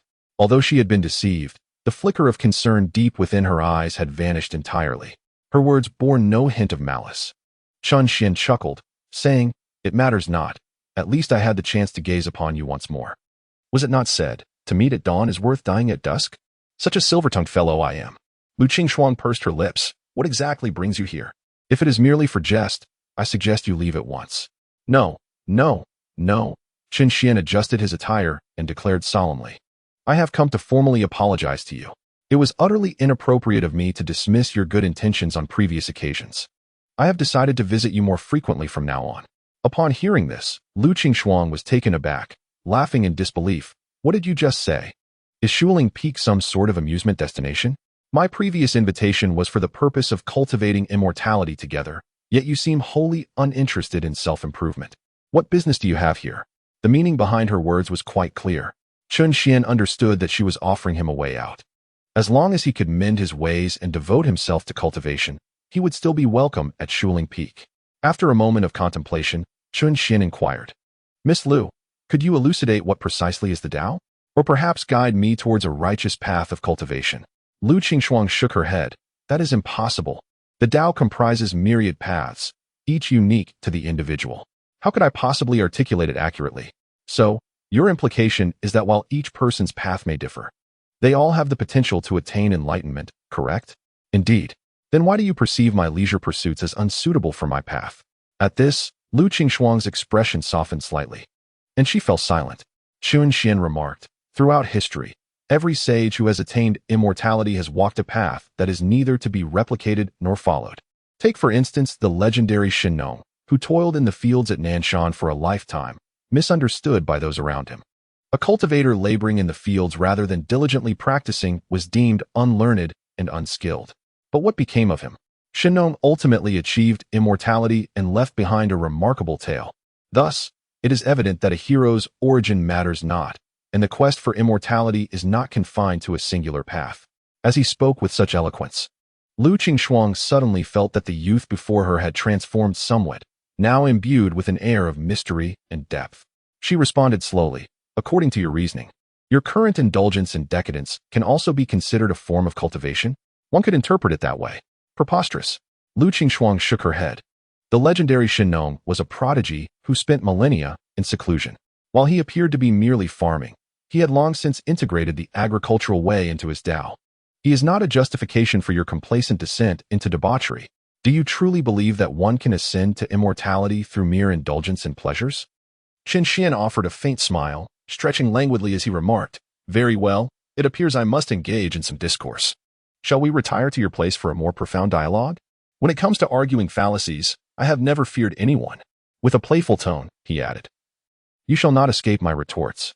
Agreed, Lu Qingxuang replied, sharing his sentiment. Moments later, when the celestial crane observed the two arriving in succession, its expression became rather peculiar. Prepare the tea, Chun Xian requested. Certainly, he replied, settling onto the cushion beneath the pavilion while the crane dutifully served tea beside him, casting furtive glances at the pair, its eyes shimmering with curiosity. You previously claimed that my aspirations for indulgence and merriment in pursuit of immortality were mere delusions? Chun Xian inquired. Indeed, Lu Qingxuang affirmed. Then might I ask, what leads you to conclude that I am solely inclined towards such pleasures? Lu Qingxuang responded with deliberate calmness, It is common knowledge. Yet, why do you not consider that I might be concealing my true endeavors, engaging in a unique form of cultivation? Chun Xian countered. You mentioned that the Taoist Shen Nong secretly embraced agriculture as a path to enlightenment, suggesting that appearances can be deceiving. Why, then, is this not applicable to me? Qin Xian took a sip of tea, his expression slightly sour as he glanced at the celestial crane. Is this tea rather astringent? He inquired. Ah, young Master Qin. This is a new blend, the crane responded with a smile that did not reach its eyes. This is the heart's essence tea. The flavor varies significantly depending on the drinker's state of mind. It is not merely the tea that is bitter, but rather the bitterness of your own heart. Young Master Qin. Coughing lightly, Qin Xian retorted, Who is bitter? Do not speak nonsense. Do you believe you could be the second Taoist Xinnong? Lu Qingshuang posed the question. Perhaps. Qin Xian suddenly chuckled. Ah, look at you, your own words are contradictory. Lu Qingshuang frowned slightly, clearly perplexed. Earlier, you asserted that each person's path is unique. If the paths diverge, why would you suggest I could become the second Taoist Xinnong? Lu Qingshuang set down her teacup, leaning forward earnestly as she clarified. That was not my intention, it was merely a metaphor. The essence remains similar, Qin Xian replied. You are merely evading the point. Evading?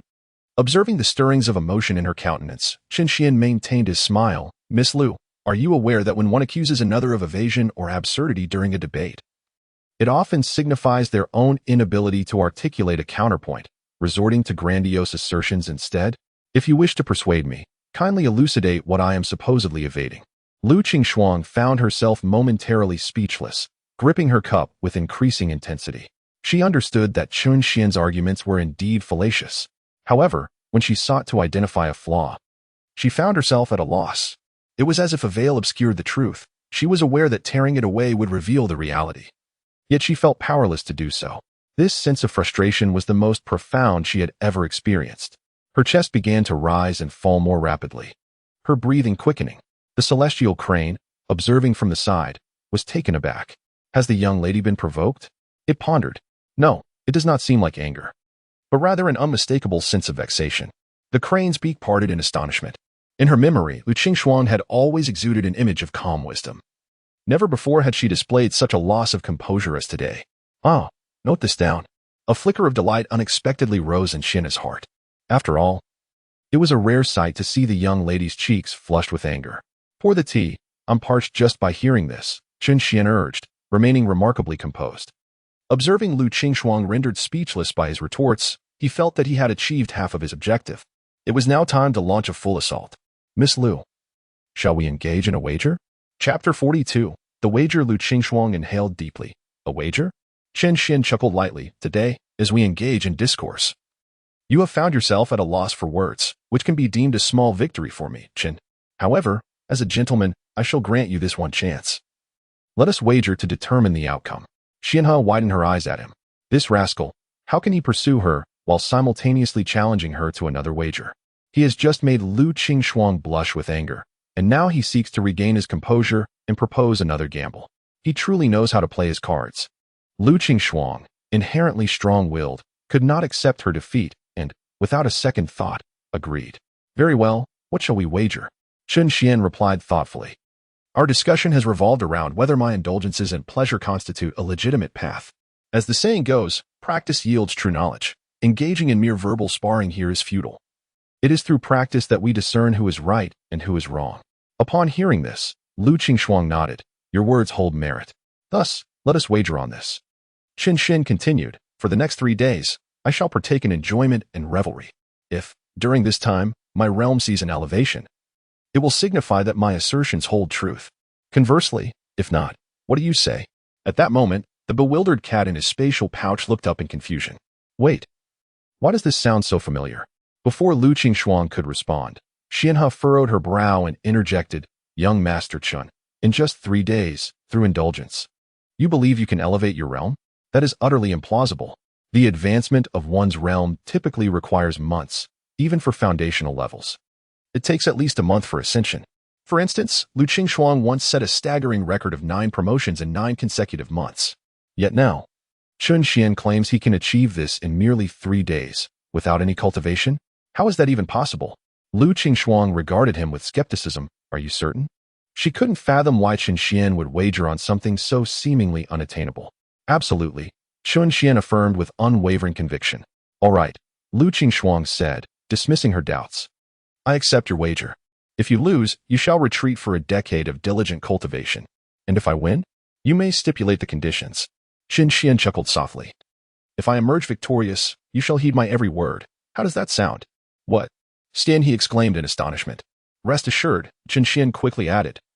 I would never compel you to commit any heinous acts, nor would I ever undermine your dignity. You are clearly intending to make the young lady your servant. Not a servant, Qin Xian replied earnestly, merely to enhance my authority in her presence. Moreover, when it comes to matters of intimacy, I would never impose my will upon her. Upon hearing this, Xian He's cheeks flushed crimson, rendering her speechless. Lu Qingxuang, however, readily acquiesced. Very well. Let us proceed as you propose. Then it is settled. Qin Xian beamed. This wager held immense significance for him. Following the system binding, his strength would correlate directly with Lu Qingxuang's cultivation. If he could direct her training according to his desires, the results would be exponentially more rewarding. For instance, should he wish to acquire a formidable spell, he could simply instruct Lu Qingxuang to practice it, and then reap the benefits tenfold. How convenient. Previously, he could only passively receive feedback from Lu Qingxuang's training, but henceforth, things would be different. Whatever he desired, he could have her practice. What joy that would bring. I am willing to take this bet, but on one condition. Speak. Xian He, you shall remain by his side without leaving for the next 3 days. Me? Am I not capable? Oh, very well. Lu Qingxuang fixed her gaze upon Qin Xian. Since we have made this wager, it must be fair. If you engage in any training activities during these 3 days, it shall be deemed a violation, resulting in your failure. Agreed. Qin Xian felt no apprehension.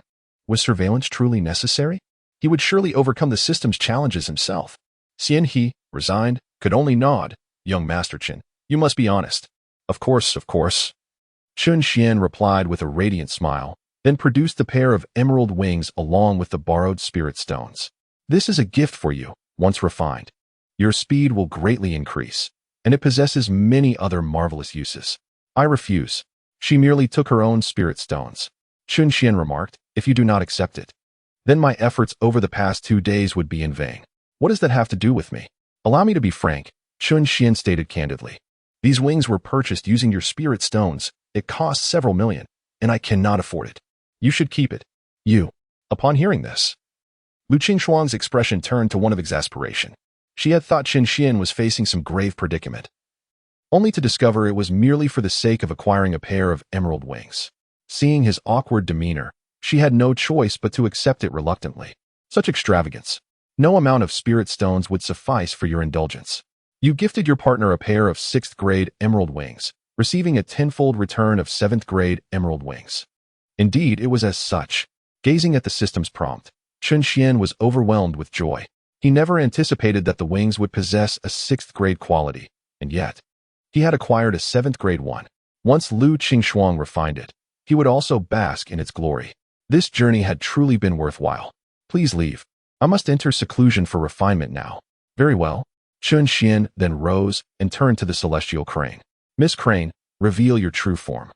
I am here to monitor you, not to serve as your attendant. Kindly give me a lift. Humph. The celestial crane, feeling quite irritable, ignored Qin Xian and took flight without a word. With a sense of resignation, Qin Xian returned home. He headed straight to the West Room. Miss Crane, you shall reside there for the next 3 days. Crossing her arms, she sneered, Young Master Chun, do you intend to send me away while you cheat in secret? How could you think such of me? It's utterly infuriating. Isn't that a slander against an honest person? The celestial crane firmly rejected the notion of leaving the West Room. No, I will remain close by to keep watch over you, even while sleeping.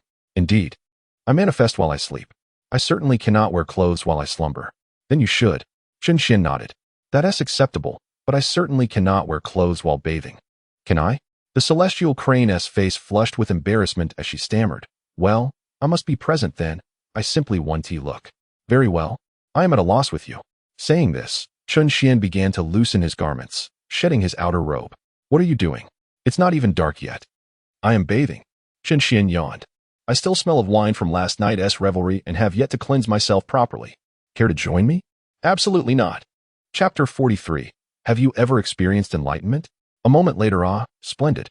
Qin Xian reclined contentedly in a milk bath, his entire body relaxed and reveling in the experience. The warm, milky liquid was adorned with vibrant petals drifting atop, while beside him, a lazy cat was pressing his shoulders. With a slight turn of his head, he could indulge in the grapes hanging nearby. What sheer bliss! The celestial crane, observing his indulgent demeanor, felt a surge of frustration. Truly, he had brought the airs of a worldly young master into this realm. Let us see how you fare after 3 days. Just focus on your seclusion and cultivation. With this thought, her spirits lifted somewhat. It was a gamble that Qin Xian was destined to lose. Miss Crane, could you please fetch the spiritual rice dumplings from the kitchen? At that moment, his languid voice drifted over. The celestial crane clenched her fists. He will lose. He will lose. She murmured to herself as she ventured to the west room. Thank you. Upon receiving the dumplings, Qin Xian slowly peeled one open, splitting it in half. I will share half with you. The celestial crane instinctively reached out to take it, however. Qin Xian bypassed her hand and directly stuffed it into the mouth of the lazy cat. Then, she turned to the astonished crane. Oh, my apologies. I meant the useless cat. Well, there's more in the house. Feel free to steam it yourself. Just remember to chop some firewood before steaming. If there's no firewood left, do clean the stove and tidy up the kitchen and prepare a couple of hot dishes for me. You wish. The crane stamped her foot in frustration, having never encountered someone as audacious as Qin Xian. I will endure your antics for only 3 days. Very well. Qin Xian replied with a smile, closing his eyes and humming a tune while enjoying the rice dumplings. This continued until noon. Miss Crane, I'm off, Qin Xian announced, changing into a clean outfit and lazily stretching his back. At that moment, the crane was perched on a tree, practicing her cultivation, and upon hearing his voice, she opened her beautiful eyes. Where are you headed? To Yangyuan City. What business do you have there? Qin Xian chuckled. Today is the Ghost Festival, and Yangyuan City is bustling with temple fairs. How could I possibly miss out? The thought of attending a temple fair made the crane instinctively want to strike him. But recalling the wager between Qin Xian and Lu Qingshuang, she reluctantly suppressed her irritation and followed him down the mountain. Although she had no fondness for temple fairs, she had no choice but to accompany him. Soon, she grasped the daunting task that Lu Qingshuang had assigned to her. Qin Xian dashed around the fair, indulging in food and merriment, embodying the carefree spirit of a frivolous young master from the mundane world. In contrast, the crane, having spent her time in secluded cultivation atop Schweling Peak, found herself momentarily at a loss. Oh, don't be so tense. In a tavern, Qin Xian warmly urged the crane to sit down and poured her a glass of wine. Are you still unaware of Miss Lu's true intention behind sending you to watch over me? The crane shook her head in confusion. Besides ensuring that you keep me in check, it's also to allow you to unwind. If she knew I would descend to enjoy myself, why would she send you? Surely, she thought it rather pitiful for you to be stuck on Schweling Peak after your transformation, so she seized this opportunity for you to relax. Come, let us have a drink. The crane, bewildered by Qin Xian's words, found herself unconsciously drinking the wine. Qin Xian laughed heartily. Ha ha ha. Delicious, I assent it. You're paying for it later since you've already drunk. Waiter, bring us 10 exquisite imperial abalones. Thus, they indulged in food, drink, and merriment. And the crane found herself significantly lighter in spirit stones, having spent several thousand. By the time they left Yangyuan City and headed to Tianshan's sect, she was still dazed. What have I just done? Miss Crane? Qin Xian waved his hand in front of her, chuckling. What's the matter? Are you lost in the revelry? Not at all. The crane promptly retorted, the mundane pleasures cannot shake my resolve. This is only the first day. Qin Xian patted her shoulder. We have 2 more days ahead. We haven't even visited the brothels or theaters yet. If you cannot endure any longer, you may return. These worldly pleasures of wickedness can be borne by me alone. The celestial crane immediately channeled its spiritual energy to regain clarity of mind, resolutely stating, do not attempt to intimidate me. Miss Lu has declared her unwavering commitment, and I shall grant you no opportunity. Very well, this is a choice you have made willingly. Observing this, Qin Xian ceased his persuasion. That evening, upon returning home, he demonstrated a measure of kindness and refrained from complete disrobement. Only then did the celestial crane feel at ease, resting by the bedside to slumber. In the following 2 days, Qin Xian continued to indulge in a life of revelry. Meanwhile, the celestial crane's resolve faced immense trials during this task. Whenever she felt on the verge of capitulation, she would envision Qin Xian's disheartened visage 3 days hence, which fueled her determination to persevere. Thus, she endured until the 3rd night. In the courtyard, Qin Xian sat leisurely in a chair. With only 4 hours remaining, he remarked, Young Master Qin, Your cultivation has shown no progress whatsoever. The celestial crane gleefully taunted from the side. She had endured for 3 days, eagerly anticipating the day of liberation. True to her expectations, Chen Xian had not disappointed her. Each day was spent in merriment, with little time dedicated to cultivation. In her perception, Chen Xian's aura remained unchanged, indicating that he had indeed made no advancements over those 3 days. And yet, he aspired to elevate his realm? Humph, for all the joy you have expressed. Prepare for the sorrow to come. Chen Xian maintained a calm demeanor, casually enjoying a cool slice of watermelon, and inquired, Miss Celestial Crane, what do you suppose Miss Lu is doing at this moment? Need you even ask? She is undoubtedly cultivating. The Celestial Crane replied proudly. Miss has been diligent and hard-working since childhood, unlike certain individuals who are utterly unlearned. Still cultivating, is she? Chen Xian nodded thoughtfully and added, if I recall correctly. She mentioned 3 days ago that she would enter seclusion to refine those wings, correct? Indeed. Well, 3 days should be sufficient. Chen Xian murmured. The reason he wagered 3 days with Lu Qingshuang was based on his estimation of the time her innate talent would require to refine those wings. By now, it should be nearly complete. Nearly complete? What do you mean? The celestial crane was perplexed by his words. Chen Xian merely smiled and remained silent. Your Dao partner has completed their cultivation and received a tenfold return on their efforts. Upon seeing the message before him, he slowly set down the watermelon, stood, and stretched his body. Miss Celestial Crane, do you believe it is possible for cultivators to consciously enter a state of enlightenment? Of course not, she replied with conviction. The state of enlightenment is a supreme realm that one can encounter but not seek. A cultivator may only experience it once in a lifetime, if at all. Alas, you remain woefully uninformed. What? As the Celestial Crane spoke, she suddenly sensed an immense gathering of spiritual energy around her.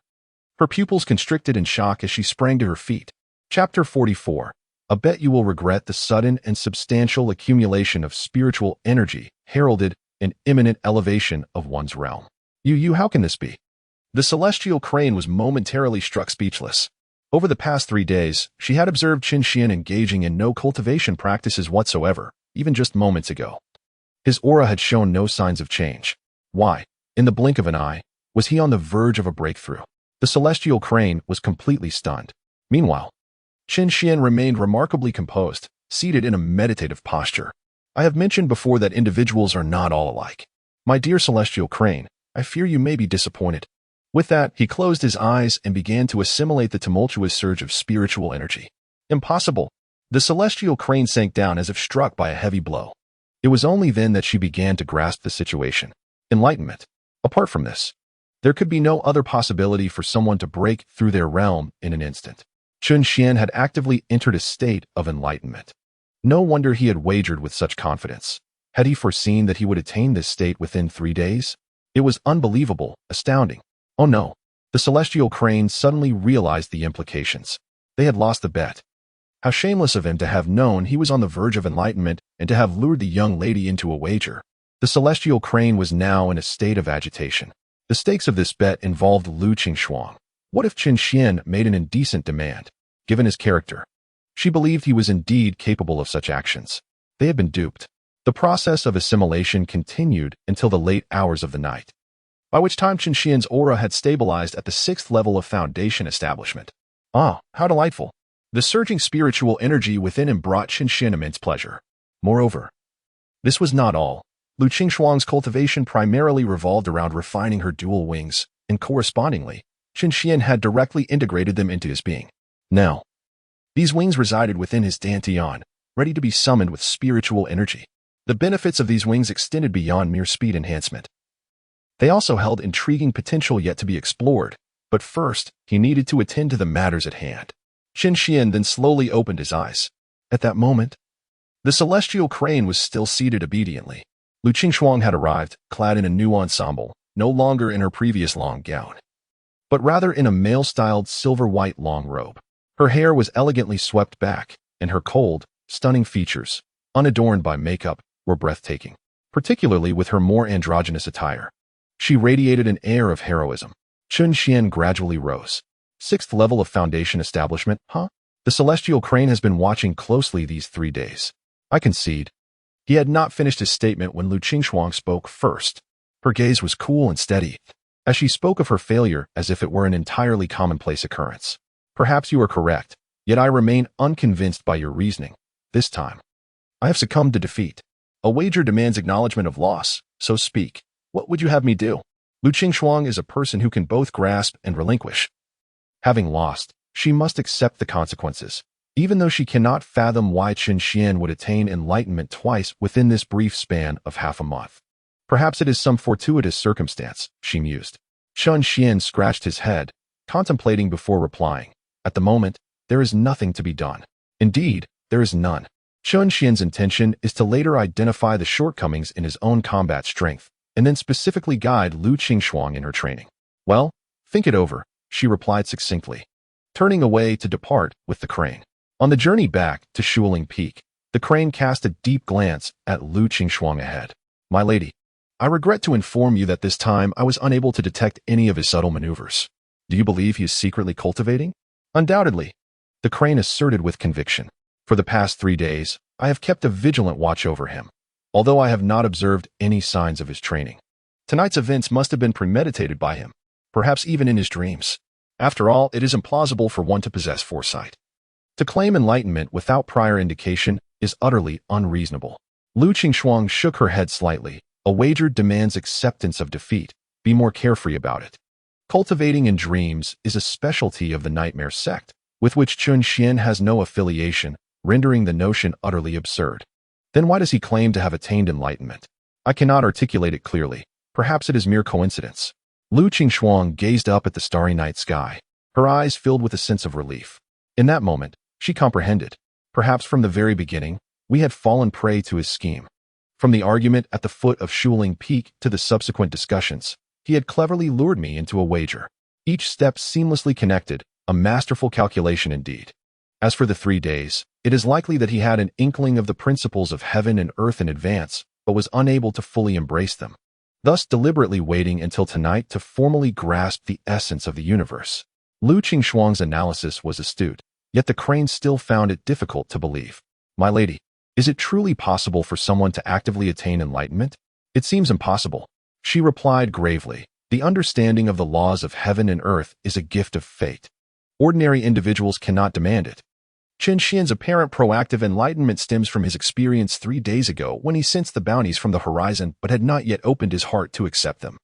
Therefore, tonight, with a mere thought, he achieved enlightenment. In essence, it was merely a delay. Ah, I see now, the crane said, finally enlightened. I thought this person had defied logic. Lu Qingxuang then added with a serious tone, nevertheless. The fact that Chen Xian has attained enlightenment twice in the past half-month is indeed miraculous. He must possess immense fortune. Even in idleness, he reaps rewards. I only hope that Chen Xian does not take these 2 instances of providence for granted and continue to fall into complacency. Make the most of these 2 moments of enlightenment and strive diligently. That is the true path. After speaking, she glanced back towards Chen Xian's courtyard, her gaze profoundly contemplative. Miss, should we remind him? I fear he may become arrogant. No need. If he wishes to improve, he will not require others to counsel him. Let us observe his future conduct. I hope he does not disappoint me. In the courtyard, Chen Xian released the waste cat. At that moment, the waste cat had devoured a significant portion of the earth spirit mouse's carcass and had grown substantially, though it still retained the appearance of a young tiger. You seem to be in good spirits, wearing a look of schadenfreude. Meow, cunning master, you've deceived others once more, the waste cat purred, rubbing against his palm. Miss Lu, such a clever individual, has fallen into the master's trap, truly devious. Previously, having lost a bet to Chen Xian, it was unwilling to accept defeat. But now witnessing the esteemed daughter of the Tianshan sect ensnared in Chen Xian's scheme, it felt a sudden sense of relief. Are you complimenting me or reproaching me? I am praising you, Miao. Very well, go play. I have matters to attend to. Chapter 45. This is quite shameless. Once the waste cat was released, Chen Xian focused his thoughts, and soon, spiritual energy converged behind him. With a flash of emerald brilliance, a pair of enormous emerald wings manifested. These wings were more than twice the size of the initial pair, with lines flowing more gracefully and beautifully. Let us test the flight capability. Chen Xian leaped into the air, and with a flap of his wings, he shot forth like an arrow, so swiftly that he barely registered the motion. Incredible! Chen Xian's face lit up with delight. The speed he had just achieved surpassed his previous pace by several times. In the face of formidable foes, this would undoubtedly serve as a means of escape. Excellent. Now let us test the defensive function. Chen Xian returned to the courtyard. Waste cat. Use your most powerful technique to strike me. Meow. I would rather not be a wanderer, the waste cat replied with wide, innocent eyes. Enough chatter. Do you think you could possibly harm me? At least incapacitate you. Meow, the waste cat asserted earnestly. The ancient ghost tiger excels in powerful strikes, and I have inherited its abilities. With my cultivation at the 9th level of foundational stage, master, you cannot withstand it. Meow. No matter, just attack me. All right. Boom. As soon as the waste cat finished speaking, it suddenly launched a ghostly blue fireball that struck before Chen Xian. What the heck? You did that on purpose. Boom. A violent explosion erupted, fierce winds sweeping through the courtyard, scattering everything in its wake. Amidst the flames, a flash of emerald emerged. It was the wings, which had instinctively crossed to shield him at the critical moment, absorbing the impact of the fireball without a scratch. The wings slowly unfurled, and Chen Xian glared at the waste cat with eyes ablaze with fury. Meow. The creature immediately collapsed, exposing its belly. Would it kill you to give a warning? Chen Xian fumed as he approached and grasped it by the nape, delivering a swift slap to its rear. I see you were trying to take advantage of the moment to rid yourself of me and regain your freedom, aren't you? Slap. Slap. Meow, meow, meow. I am bound by a blood pact. I cannot harm my master. I sensed a flicker of autonomy in your wings and decided to test it. Indeed, they are capable of protecting their master. My rear hurts, meow. All right. Chen Xian finally relaxed his grip, bound by the blood pact. A spirit pet cannot harm its master. Otherwise, it would be condemned to hell by the heavenly laws, its soul eternally imprisoned without the chance of reincarnation. Moreover, just now, those emerald wings had indeed unfurled autonomously when he was caught off guard. These wings possess a spirit. What a treasure. Chen Xian smiled as he cradled the weary cat in his arms, gently stroking its head. Does it hurt? It hurts, meow. Alas, as your master. Your pain pierces my heart. Then let the pain reside within me. Is that agreeable? You talk too much. The next day, Chen Xian slept until midday as usual. Old Chen, calls echoed from outside. It was Chi Fan, still adorned in the garb of a young nobleman, but the nine-tailed fox was absent from his shoulder. It hasn't he perished? Chen Xian stretched lazily and inquired, Where is your nine-tailed fox? Sleeping, Chi Fan replied with a smile. Since consuming that jade-faced fox's demon core, it has been sleeping and digesting for several days, ignoring me completely. Come, old Chen, today is the registration day for the Cave Heaven Secret Realm. Let us go together. All right.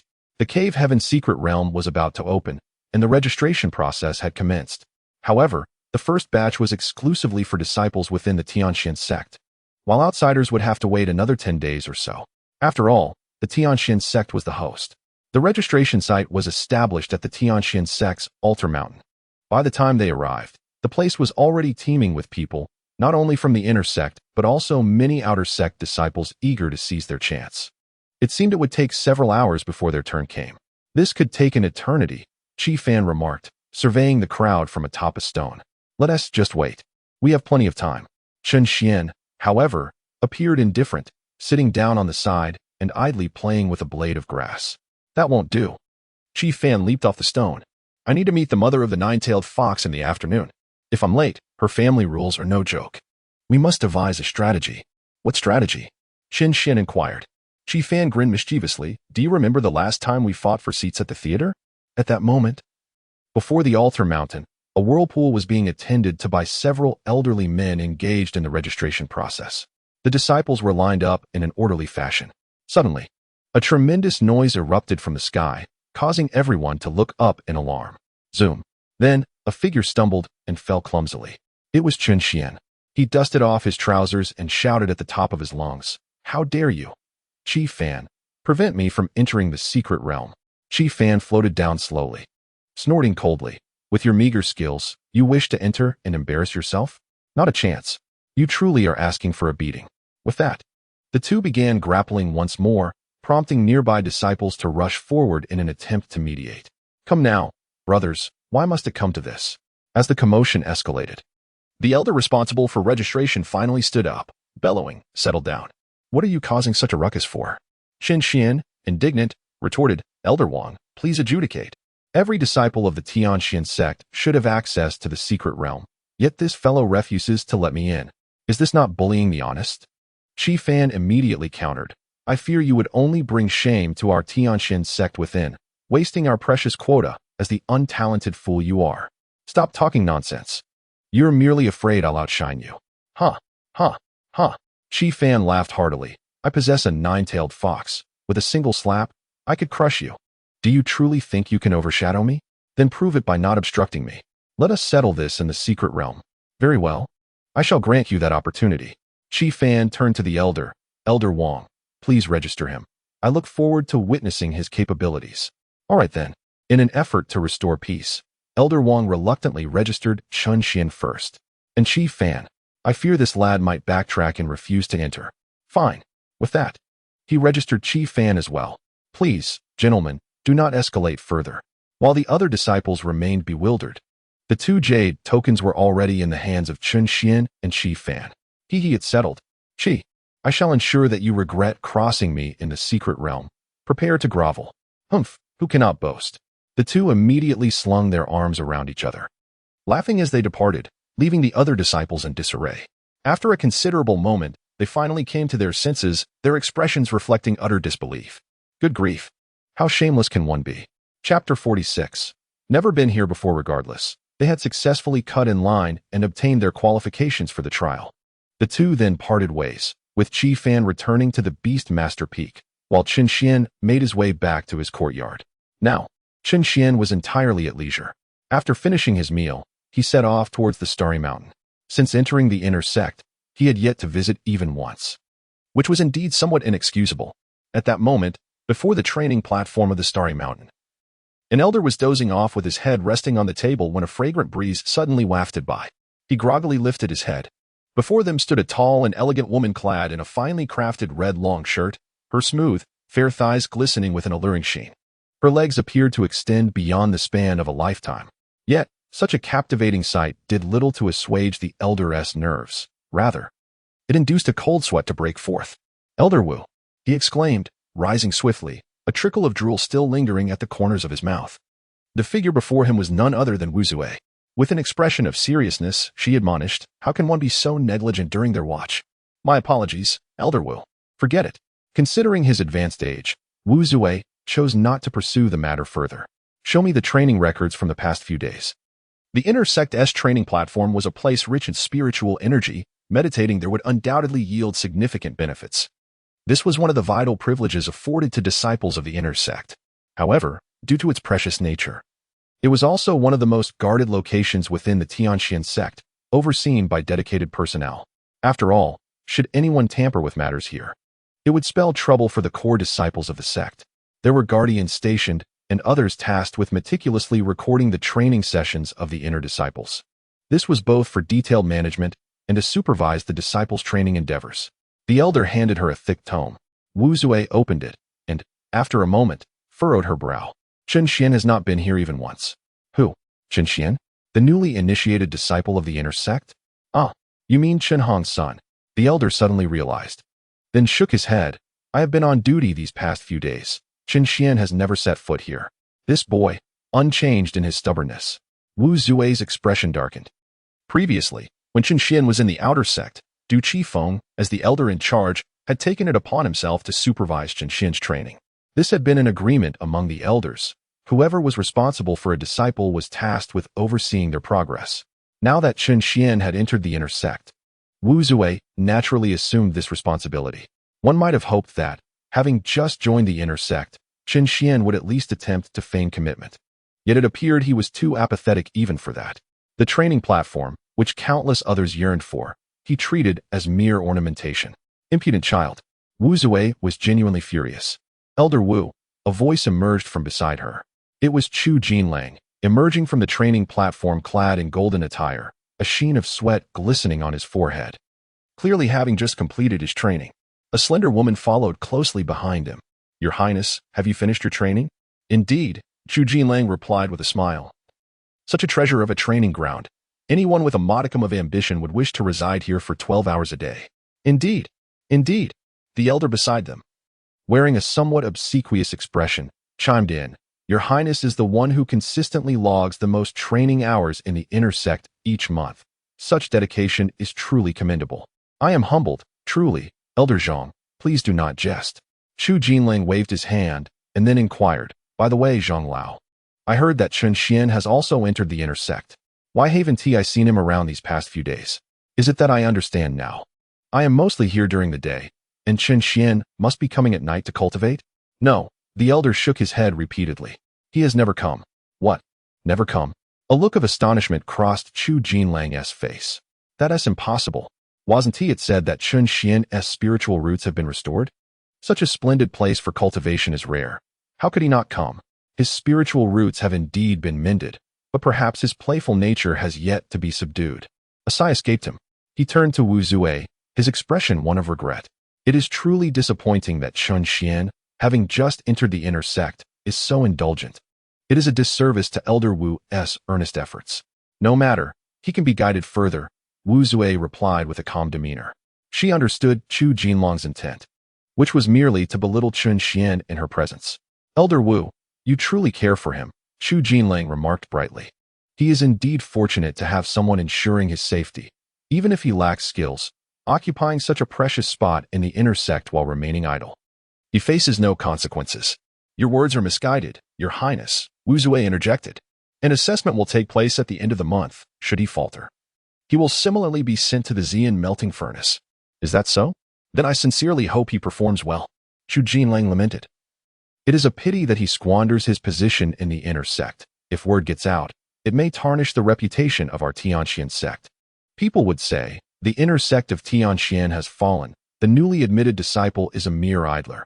Whoever dares to utter such words, I shall personally silence them, Elder Wu affirmed.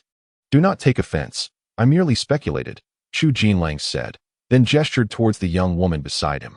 Elder Wu, this is my personal attendant, a Lu, who, at the age of 20, has already achieved the Xianjing realm of cultivation. I was considering having her join our Taixian sect. What are your thoughts? With that, Alu stepped forward, clasping her fists in a respectful greeting. Wu Zui scrutinized her from head to toe. Despite her disdain for Chu Jinlang, she was more than willing to contribute to the Tianxian sect. Alu's accomplishment at 20 years of age matched Wu Zui's own level in her youth. Although she may not compare to top talents like Lu Qingxuang, with proper guidance, she could certainly become a formidable force in the future. Very well. We shall grant her an outer sect identity for now. Further matters I shall discuss with the sect leader, Wu Zui concluded. Thank you, Elder Wu. Alu responded with a frosty demeanor. Ah, Chen Xian. At that moment, the elder suddenly called out. Everyone turned to see Chen Xian, his face betraying embarrassment as he attempted to sneak away. Please continue your discussion. I shall not intrude. How unfortunate, he thought, feeling quite awkward. Chen Xian had intended to explore the inner sect, as he had just recently entered. While not cultivating was one matter, becoming familiar with the inner sect was entirely another. It is not as though one would find oneself in dire need later, completely oblivious to the circumstances. However, I never anticipated encountering Wu Zui here, along with that most detested Chu Jinlang. At this moment, observing the fury in Wu Zui's eyes and the cultivation manual clutched in her hands, Chen Xian realized that calamity was imminent. Indeed, before he could take a single step, Wu Zui's icy voice rang out. Chen Xian, come here. With trepidation, he approached. You wretched boy, Wu Zui fumed, seizing his ear with a grip of indignation. What have I previously instructed you? Entering the inner sect relies solely on self-discipline and introspection. It is not an opportunity for you to indulge in leisure. If you do not cultivate diligently now, how will you fare in the end-of-month assessment? Do you genuinely wish to be cast into the Xian melting furnace? Oh dear, Elder Wu, I have just entered the inner sect, with the lowest cultivation level. The Xian melting furnace is undoubtedly my fate. Do you dare to retort? Wu Zui's teeth ground together in rage. She understood well that Chen Xian had begun late and possessed a fragile foundation, making him the weakest link in the inner sect. Yet, this did not grant him the liberty to neglect his efforts. If only he could come to cultivate daily, exhibiting a proactive attitude, even if he failed the assessment. Wu Zui could advocate for him at the law enforcement hall, thereby mitigating the consequences of the Xian melting furnace. But this boy was too lazy even to feign diligence. Elder Wu, Chen Xian quickly interjected, though I have not visited the cultivation platform, how can you be certain that I have not engaged in cultivation these past few days? Are you suggesting that instead of utilizing the highly efficient cultivation platform, you opted to cultivate outside? At this juncture, Chu Jinlang sneered, his tone dripping with derision. He then turned to Wu Zui, Elder Wu. Not only has Qin Xian failed to appear at the cultivation platform, but he has also been reveling in Yanyuan City day and night. Tell me, should such a disgraceful individual not be punished? Wu Zui's face turned ashen as she glared at Qin Xian. Is what he says true? Yes. Wait a moment. Qin Xian, fearing he had misheard, quickly replied, Elder Wu, may I inquire about the purpose of our cultivation? Of course, it is to elevate one's realm and attain immortality. Good. So you share the same sentiment, Qin Xian proclaimed. Although I have not been practicing, my cultivation level has significantly improved. You cannot disregard this fact. What nonsense. To elevate one's realm without cultivation? Chu Jinlang scoffed. As soon as the words left his lips, Qin Xian ceased pretending and laid his cards on the table. He revealed his true cultivation level of the 7th layer of foundation establishment, leaving Wu Zui momentarily speechless. How about that? Qin Xian raised his head defiantly regarding Chu Jinlang. You. As Chu Jinlang felt the undeniable presence of Qin Xian's genuine 7th layer of foundation establishment, he momentarily doubted his own senses. Hadn't Qin Xian only recently been at the 4th layer? How had he suddenly ascended to the 7th layer? He meticulously sensed the aura, confirming its authenticity. How could this be possible? Chu Jinlang was utterly bewildered. Suddenly, a flash of insight struck him. You must have consumed a medicinal pill to forcibly elevate your rank. For the past few days, he had been monitoring Qin Xian, fully aware of his daily activities. He was certain that Qin had been indulging in leisure and revelry, leaving no time for cultivation. Yet, unexpectedly, he had ascended 3 realms. Under normal circumstances, this was absolutely inconceivable. The only plausible explanation was the use of drugs. Indeed, the only way to achieve such a rapid elevation would be through the consumption of pills designed for forced ascension, an act of opportunism, a grave violation within the inner sect. Faced with this baseless accusation, Qin Xian could hardly be bothered to respond. Qin Xian, did you truly take drugs? At this moment, Wu Zui harbored her own doubts. There existed in the world various pills capable of forcibly enhancing one's rank, and many regarded this as a shortcut. However, within the Tiangshuanzong, especially in the inner sect, this was an absolute taboo. Although drug consumption might appear expedient, it would ultimately damage one's foundation and deplete potential, rendering the elevated rank rather feeble. In some cases, the combat power post-consumption could be weaker than before. Thus, she worried deeply that Qin Xian might have taken this perilous path. Should that be the case, matters would become dire. Qin Xian, however, confidently extended his hand. Whether I have taken drugs, Elder Wu can ascertain with but a test. She stepped forward, grasping Qin Xian's pulse, her consciousness probing within. In an instant, she was engulfed by an overwhelming chill, and before her eyes unfolded a scene of icy desolation. The aura was steady and substantial, completely devoid of the exaggeration associated with drug-induced elevation. It was genuine cultivation. A weight lifted from Wu Zui's heart, and she exhaled in relief. That's acceptable. How could this be possible? Chu Jinlang could hardly believe it. Apart from consuming drugs, how could one elevate their rank? Qin Xian cast him a sidelong glance. Your Highness, you truly are uninformed. Have you ever heard of enlightenment? Enlightenment? Chu Jinlang found it amusing. Enlightenment comes just like that? Only a rare genius could grasp the laws of heaven and earth. I am one such genius. Ha! You certainly have a knack for self-aggrandizement. Do you comprehend that enlightenment is something that cannot be sought after? Chu Jinlang remained unconvinced, even with Qin Xian's evident prowess. He refused to believe it was attained through enlightenment. Alas, you are but a mediocre individual. Do not presume that others share your limitations. You merely illustrate your own narrow-mindedness. Qin Xian regarded him with a look of incredulity. Enough. Wu Zui interjected, her expression as frigid as ice. This sacred place of cultivation should not be disturbed. Indeed. Chu Jinlang, his countenance darkened, clasped his fists. Then I take my leave. With a heart full of frustration, he exited the starry mountain, his anger escalating with each thought. He had toiled relentlessly in his cultivation, yet had not broken through in months. Meanwhile, Qin Xian, who spent his days in indulgence, had astonishingly ascended 3 realms in succession. Where can one reason this out? It is undoubtedly mere bluster. Qin Xian must have taken medication to forcibly enhance his abilities, and Wu Zui is certainly aiding him in concealing the truth. Indeed, such is the case. They are but a bunch of scoundrels, exhibiting blatant favoritism. Chu Jinlang is acutely aware of Chun Xian's standing in the eyes of the elders, benefiting from Chun Hong's previously resplendent glory. The majority of the elders in the Tianxin sect are fervent loyalists to him. Out of affection for Chen Hong, they are exceedingly indulgent towards Chen Xian, making it plausible for them to obscure the truth on his behalf. Lu. Chu Jinlang suddenly halted. Your Highness.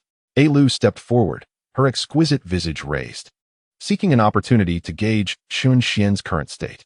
Indeed, remember, do not create too much commotion. The law enforcement hall is not easily dealt with. The subordinate understands. Chun Xian. Before the training platform, Wu Zue spoke earnestly.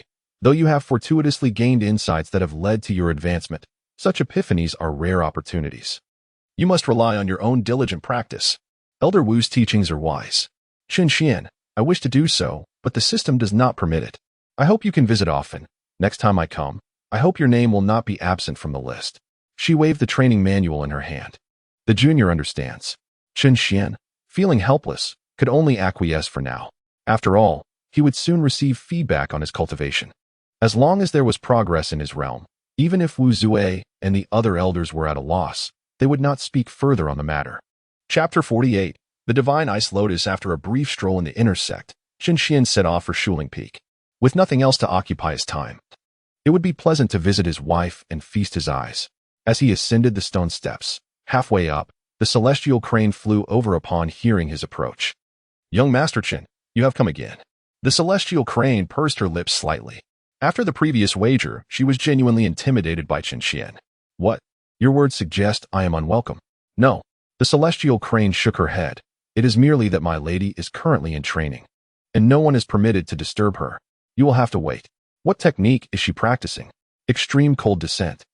The celestial crane explained slowly. It is a powerful ice attribute spell, and my lady is fully devoted to her training and preparation for the opening of the secret realm. Oh, I see. Chun Xian nodded slightly, then inquired, does she have any needs? Or is there anything that could assist her in practicing extreme cold descent?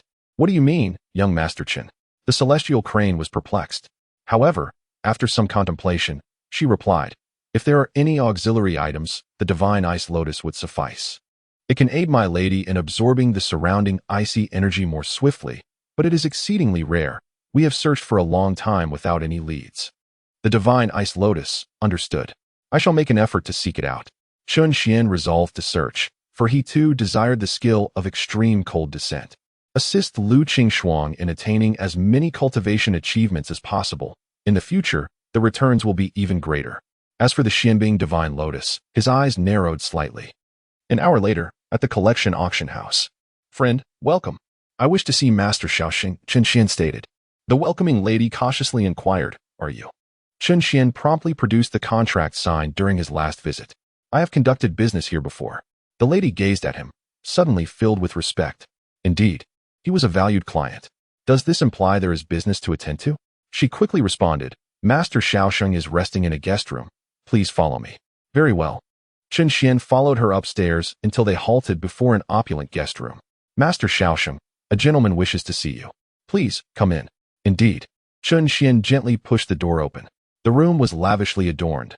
Master Xiaoxing sat in a chair, perusing a book. Incense wafted through the air, accompanied by a pot of fragrant tea and an assortment of snacks, while the melodious sound of a guqin resonated from outside, creating an atmosphere of serenity. Friend, may I inquire who you are? Master Xiaoxing rose and clasped his fists. We have conducted transactions previously, Chun Xian replied, handing him the contract. Upon reviewing it, Xiaoxing's expression transformed with joy, exclaiming, Ah, it is you, esteemed sir. My apologies.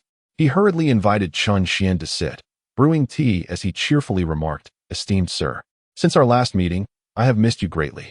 Chun Xian leisurely responded, I have heard that the 9-colored Divine Lotus caused quite a stir last time. I have not had the opportunity to inquire about it. How has it been resolved? There is no need for concern, esteemed sir. The matter has been settled, Xiaoxing explained. The buyer of your 9-colored Divine Lotus was none other than the current prince. After acquiring it, he seemingly did something that resulted in the lotus disappearing without a trace. Due to the 9-colored Divine Lotus, they had numerous unpleasant encounters with Chu Jinlang. However, after extensive investigation, they confirmed that the lotus was perfectly intact at the auction house. As for what transpired afterward, and why it vanished, that is beyond our concern. Thus, you remain our esteemed guest. So this matter bears no relation to me, correct? Indeed. The 9-colored divine lotus you provided is genuine. Otherwise, it would reflect my lack of discernment. That is reassuring. Chen Xian felt a wave of relief wash over him. Before entering, he had worried that the auction house might blacklist him, but now he realized his concerns were unfounded. Does your visit pertain to something you wish to auction? Xiaoxing looked at him with eager anticipation. Chen Xian did not respond immediately. Instead, he said, "There is no haste. I have come to discuss another matter." "Oh, please. Go on." "Master Xiaoxing, have you heard of the Xianbing Divine Lotus?" "Indeed, I have." Xiaoxing smiled. The Xianbing Divine Lotus is a unique treasure found solely in the northern Tianshan Mountains, flourishing in the most frigid of environments. It is a rare gem. Do you possess any means to assist me in locating one? The gentleman expressed a desire for this. Xiaoxing furrowed his brow slightly and replied, "The Xianbing Divine Lotus is not an exceptionally rare treasure, yet it is indeed quite uncommon. It may prove somewhat challenging to find one in the near term." "Price is not an issue," the gentleman responded. "What amount can you offer?" "I can provide any sum of spirit stones," Chen Xian stated calmly. "But I have but one request. It must be swift and of high quality." "Very well, I shall endeavor to find a solution," Xiaoxing conceded. Recognizing Chen Xian's urgent need. Typically, when one party is in dire need during a transaction, it signifies that the initiative has shifted to the other party. Xiaoxing relished such dealings, for they transcended mere commerce. If he executed this task proficiently, he and Chen Xian would cultivate a bond of reciprocity. This would effectively open avenues for future opportunities, ensuring that he would be the first thought of whenever quality goods arose. Thus, he agreed without hesitation. "Allow me some time," Chen Xian requested. 3 days, Xiaoxing replied thoughtfully. "Grant me 3 days, and I shall inquire through my connections."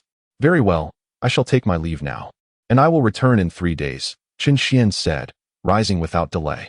Upon exiting the auction house, he did not immediately return home, but rather visited other auction houses within Yangyuan City, as well as various apothecaries and pawnshops. He left arrangements wherever there was a possibility of encountering the Xianbing Divine Lotus, casting a wide net to catch many fish. He was mindful not to place all his eggs in one basket. Once these tasks were completed, nightfall descended.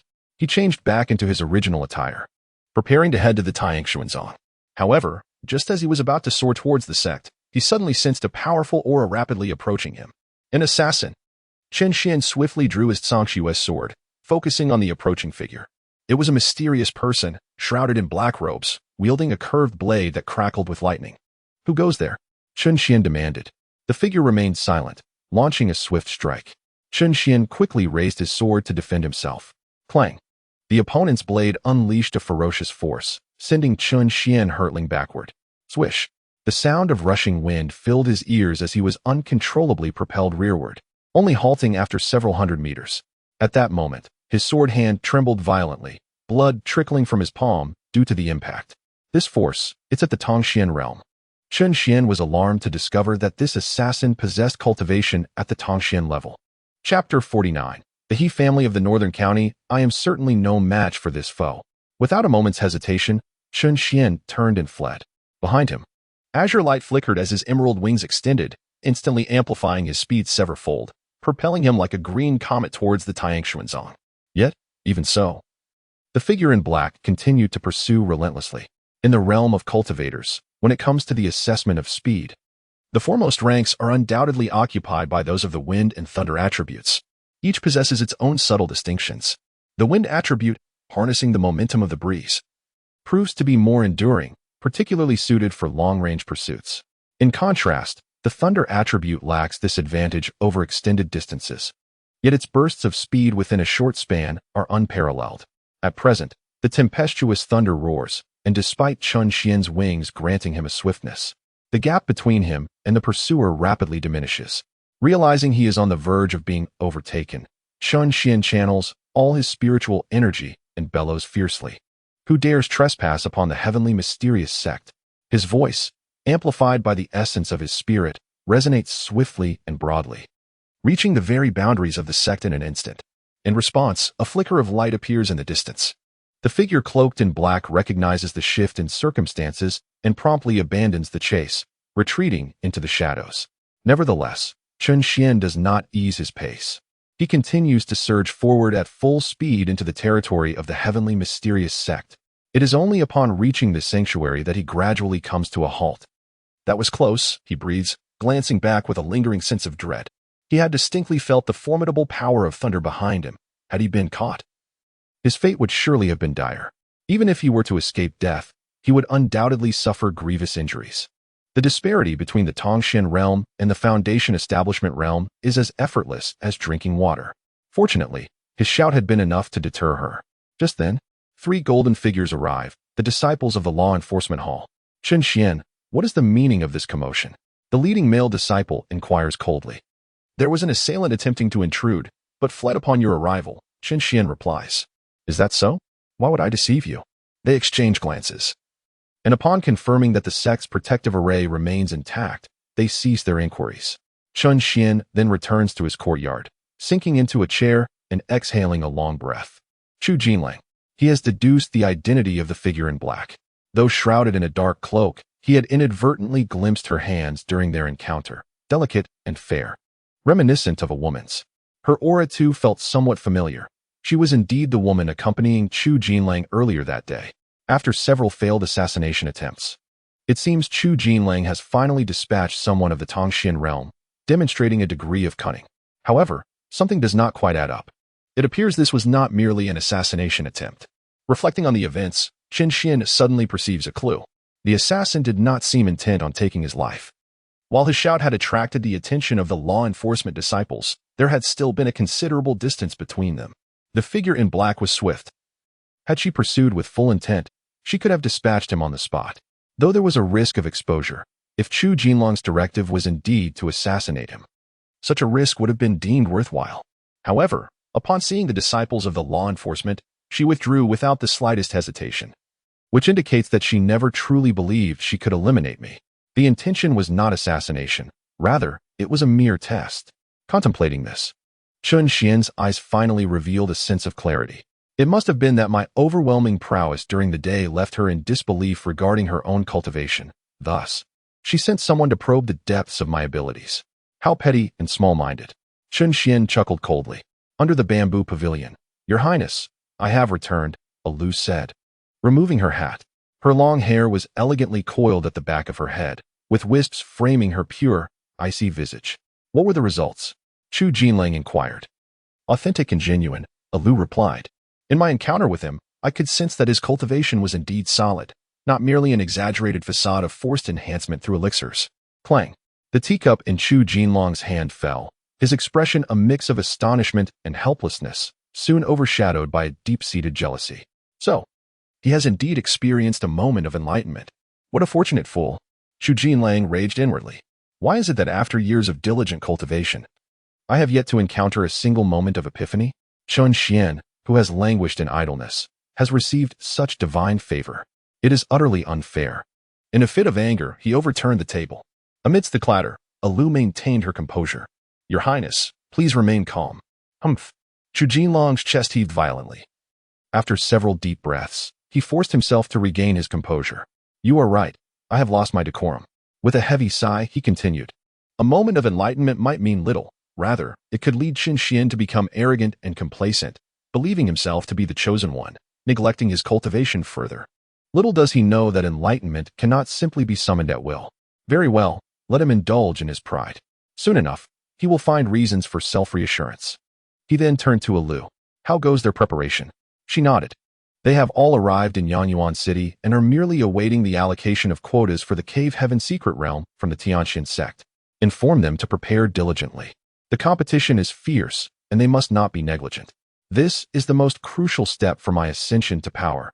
If anyone falters, they shall not escape my wrath. Understood. I shall take my leave. Chu Jinlang waved her off. He then gazed at the bright moon, his mind still occupied with Chen Xian's cutting remarks.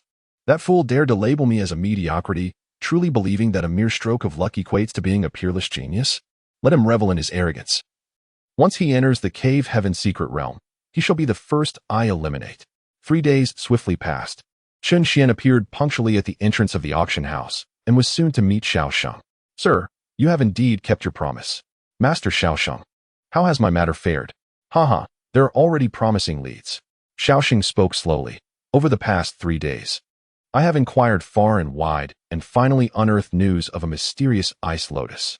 Might I inquire if you have heard of the He family from Beijing? They are a prominent clan skilled in the art of forging. Indeed, they possess an ice lotus. Isn't Beijing rather distant? Not too far. They are currently in Yangyuan City. Why would they travel such a great distance to this place? Master Xiaoxing stroked his beard and chuckled. It appears you are not well versed in the current state of the martial world. Are you unaware of the impending opening of the secret realm? It is one of the few ancient sanctuaries, a land rich with boundless opportunities. The Tianxian sect is about to grant access to the secret realm, and the He family is here for that very reason. Chapter 50. Negotiating Terms. The Secret Realm. Chen Xian began to comprehend. It is so renowned that even powerful clans from thousands of miles away in Beijing wish to partake in its treasures. So, the ice lotus is indeed in the hands of the He family? Correct, Xiaoxing continued. The He family wields immense influence in Beijing, their wealth substantial. They have come to the Chu dynasty laden with precious treasures, one of which is the ice lotus. You understand, despite their might in Beijing, they remain outsiders in the Chu dynasty. As the saying goes, a powerful dragon cannot suppress a local snake. It is only natural for them to bring some treasures for ease of operation here. Chen Xian nodded. Could you assist in establishing contact? I could, but what? At present, they are likely preoccupied and disinclined to receive guests. Xiaoxing's expression bore a hint of helplessness. The young lady of the He family was recently murdered, and now she lies gravely injured, bedridden. The He family is devoting all their efforts to her recovery and likely lacks the inclination for business. Do speak freely. Unless you possess a means to save the He family's daughter. Seeing the glimmer of expectation in Xiaoxing's eyes, Chen Xian fully understood. It turns out they were waiting for him. All of Xiaoxing's previous remarks were aimed at discerning whether he could rescue the young lady of the He family. The speculation likely tied back to the previous mention of the 9-colored divine lotus. If he could indeed save her, Xiaoxing, as the intermediary, would undoubtedly receive generous gratitude from the He family. In essence, he was playing a calculated game. Chen Xian smiled faintly, choosing not to dwell on the matter. Master, please be straightforward. How can I save the He family's daughter? Upon hearing this, Xiaoxing smiled and replied slowly. The young lady has sustained internal injuries, her foundation severely compromised. Only a medicinal pill of the 8th grade or above can save her. Might I ask if you possess any such pills? He spoke with increasing caution. After all, this was an 8th grade pill. There are but a handful of 8th grade alchemists in the entire Chu dynasty, underscoring its immense value. To exchange an 8th grade pill for an ice lotus would be a grossly unfavorable transaction. Thus, Xiaoxing was gambling, not only on whether Chen Xian possessed such a pill, but also on whether he would be willing to part with it. A compromised foundation, indeed. Upon hearing this, Chen Xian let out a sigh of relief. His golden pill of spiritual restoration could finally be put to use. He did not respond immediately. Instead, savoring a sip of tea. Master Xiaoxing, you must be aware of the immense value of an 8th grade elixir. Exchanging it for a mere Xianbing divine lotus seems rather unwise. He was no fool. Although the system's tenfold reward would ultimately yield profit, he would not engage in a losing transaction, lest he be perceived as an ignorant dupe. Noticing that Chen Xian had not outrightly refused, Xiaoxing's face lit up with delight. Rest assured, you shall not suffer a loss. He hastily exclaimed. An 8th grade elixir surpasses 10 Xianbing divine lotuses. If you possess such a treasure, the He family will undoubtedly offer other valuable items as well. For instance, Xiaoxing hesitated, then sighed in resignation. I cannot say for certain what treasures the He family has brought. However, I can inquire on your behalf. Perhaps you would accompany me? Chen Xian pondered briefly but shook his head. It would be best for you to go and ask. Now is not the opportune moment for a meeting with the He family. Undoubtedly, Chen Xian held the upper hand, and he intended to negotiate for as many advantages as possible. By sending Xiaoxing back and forth, he could buy time, allowing the young lady's condition to worsen, thereby increasing the He family's urgency. Once they were in a state of panic, he could set his price. Very well, you wait here for me. I shall return promptly. Xiaoxing, seeing no further resistance, rose and departed. In truth, he had hoped Chen Xian would join him to expedite the collaboration. Unfortunately, he had not anticipated Chen Xian's remarkable composure. It seemed he was also a man well versed in worldly affairs. Xiaoxing glanced back at Chen Xian before soaring into the sky. And landing in Yangyuan City, A group of individuals were gathered by the window, their expressions fraught with anxiety. On the bed lay a young girl, appearing to be around 17 or 18 years old, her porcelain-like features now devoid of color, her breath faint. An elderly man took her pulse, then sighed deeply. "Chi, how is my daughter's condition?" asked a middle-aged man with a resolute demeanor. Chi, the physician, rose with an exceedingly grave expression. "The young lady's illness has reached a critical stage. If timely treatment is not administered, the loss of her cultivation will be the least of our concerns. Her life may very well be at stake." A cry of despair erupted, causing a middle-aged woman to collapse onto the ground in anguish. "Madam, mother," the gathered individuals hurried to support her. "Madam," he grasped Chi's arm tightly, tears streaming down her face. "You must save her, good sir. She is only 17. He Batian held her close, speaking in a low voice. "Dr. Chi, if you can restore our Xianger, the He family will express our profound gratitude." "Alas, it is not that this old man does not wish to help," Chi lamented, "but the root of the young lady's ailment lies within her spiritual foundation, and it has deteriorated to a point beyond the reach of ordinary remedies." The aged man, exerting all his efforts, could only delay the inevitable for a while. Only elixirs of the 8th grade or above could provide a definitive cure. What was the finest remedy? The golden morning spirit pill. Master Chi, stroking his grizzled beard, spoke slowly. The golden morning spirit pill specifically treats injuries to one's cultivation roots. If there exists one of approximately the 8th grade, it could certainly save the young lady. Alas, despite my decades in the Chu dynasty, I have yet to hear of anyone capable of concocting an 8th grade golden morning spirit pill. As long as we have direction, that is sufficient, he Batian remarked, his brow furrowed. Then let us ask the esteemed physician to do what is within his capacity. I shall find a way to procure the golden morning spirit pill.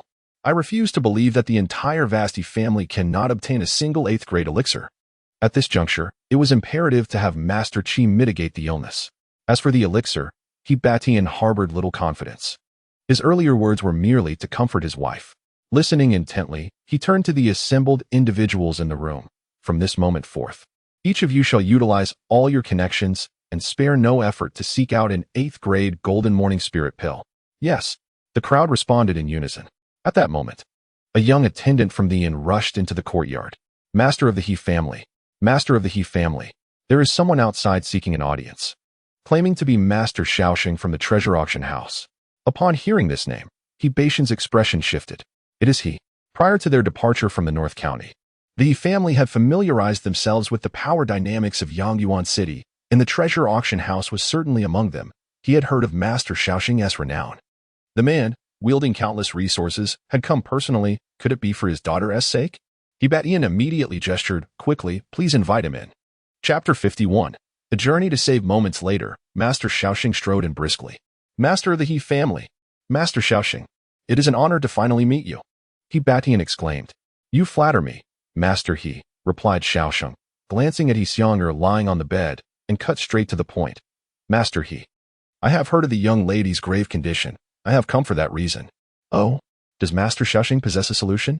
Upon hearing this, the family quickly gathered around. Master, you must have a way to save our daughter, correct?" "Indeed, madam, you need not worry," Shaoxing reassured. Then turned to He Batian. "I have an old friend who possesses an 8th grade elixir." Upon hearing of Miss He's serious ailment, he expressed his intent to assist. "Really?" He Batian exclaimed, overwhelmed with joy. "What elixir is it?" Master Chi, too, stepped forward, keenly observing Shaoxing. "Ah, Master Chi is here as well," Shaoxing noted. "At present, I am not privy to the exact nature of the elixir, but rest assured, this individual is entirely trustworthy." "Very well, what does this benefactor desire?" He Batian inquired, discerning the underlying purpose behind Shaoxing's visit. Shaoxing replied straightforwardly, "He seeks a Xianbing divine lotus." "Excellent. Quickly fetch it." His wife eagerly complied. "Wait a moment." He Batian raised his hand to halt the conversation and solemnly declared, "The value of a mystic iced divine lotus pales in comparison to that of an 8th grade elixir. We cannot allow our benefactor to suffer a loss." Upon hearing this, Shaoxing chuckled. "Indeed, the head of the He family is truly benevolent. I have come for this very reason. I wish to know what else the He family can offer beyond the mystic iced divine lotus." "Anything will suffice." He Batian replied, "We have brought numerous treasures, particularly the spiritual artifacts I personally crafted. The benefactor may choose any item of 7th grade or lower. 7th grade spiritual artifacts? Excellent. Is there anything else? We have spirit stones, medicinal herbs, especially those unique to the northern county. Whatever you desire, we can provide, even if it means retrieving it from our ancestral home. Upon hearing this, Xiao Sheng nodded in satisfaction. Very well, I shall convey this message. May I accompany you? He Ba Tian inquired. Patience, Master He, Xiao Sheng advised. I understand your concern for the young lady's condition, but there is no need to rush. If we seem too eager, our benefactor may demand an exorbitant price. Agreed. Then I shall rely on you, Master Xiao. After this matter is settled, I will be sure to express my gratitude. Of course, it is only fitting. Once Xiao Sheng departed, Madam, he complained, why did you not accompany him? Even if the price is high, we can manage. He Ba Tian, with his hands clasped behind his back, explained, that was merely Xiao Sheng's excuse. In truth, our benefactor prefers we do not visit.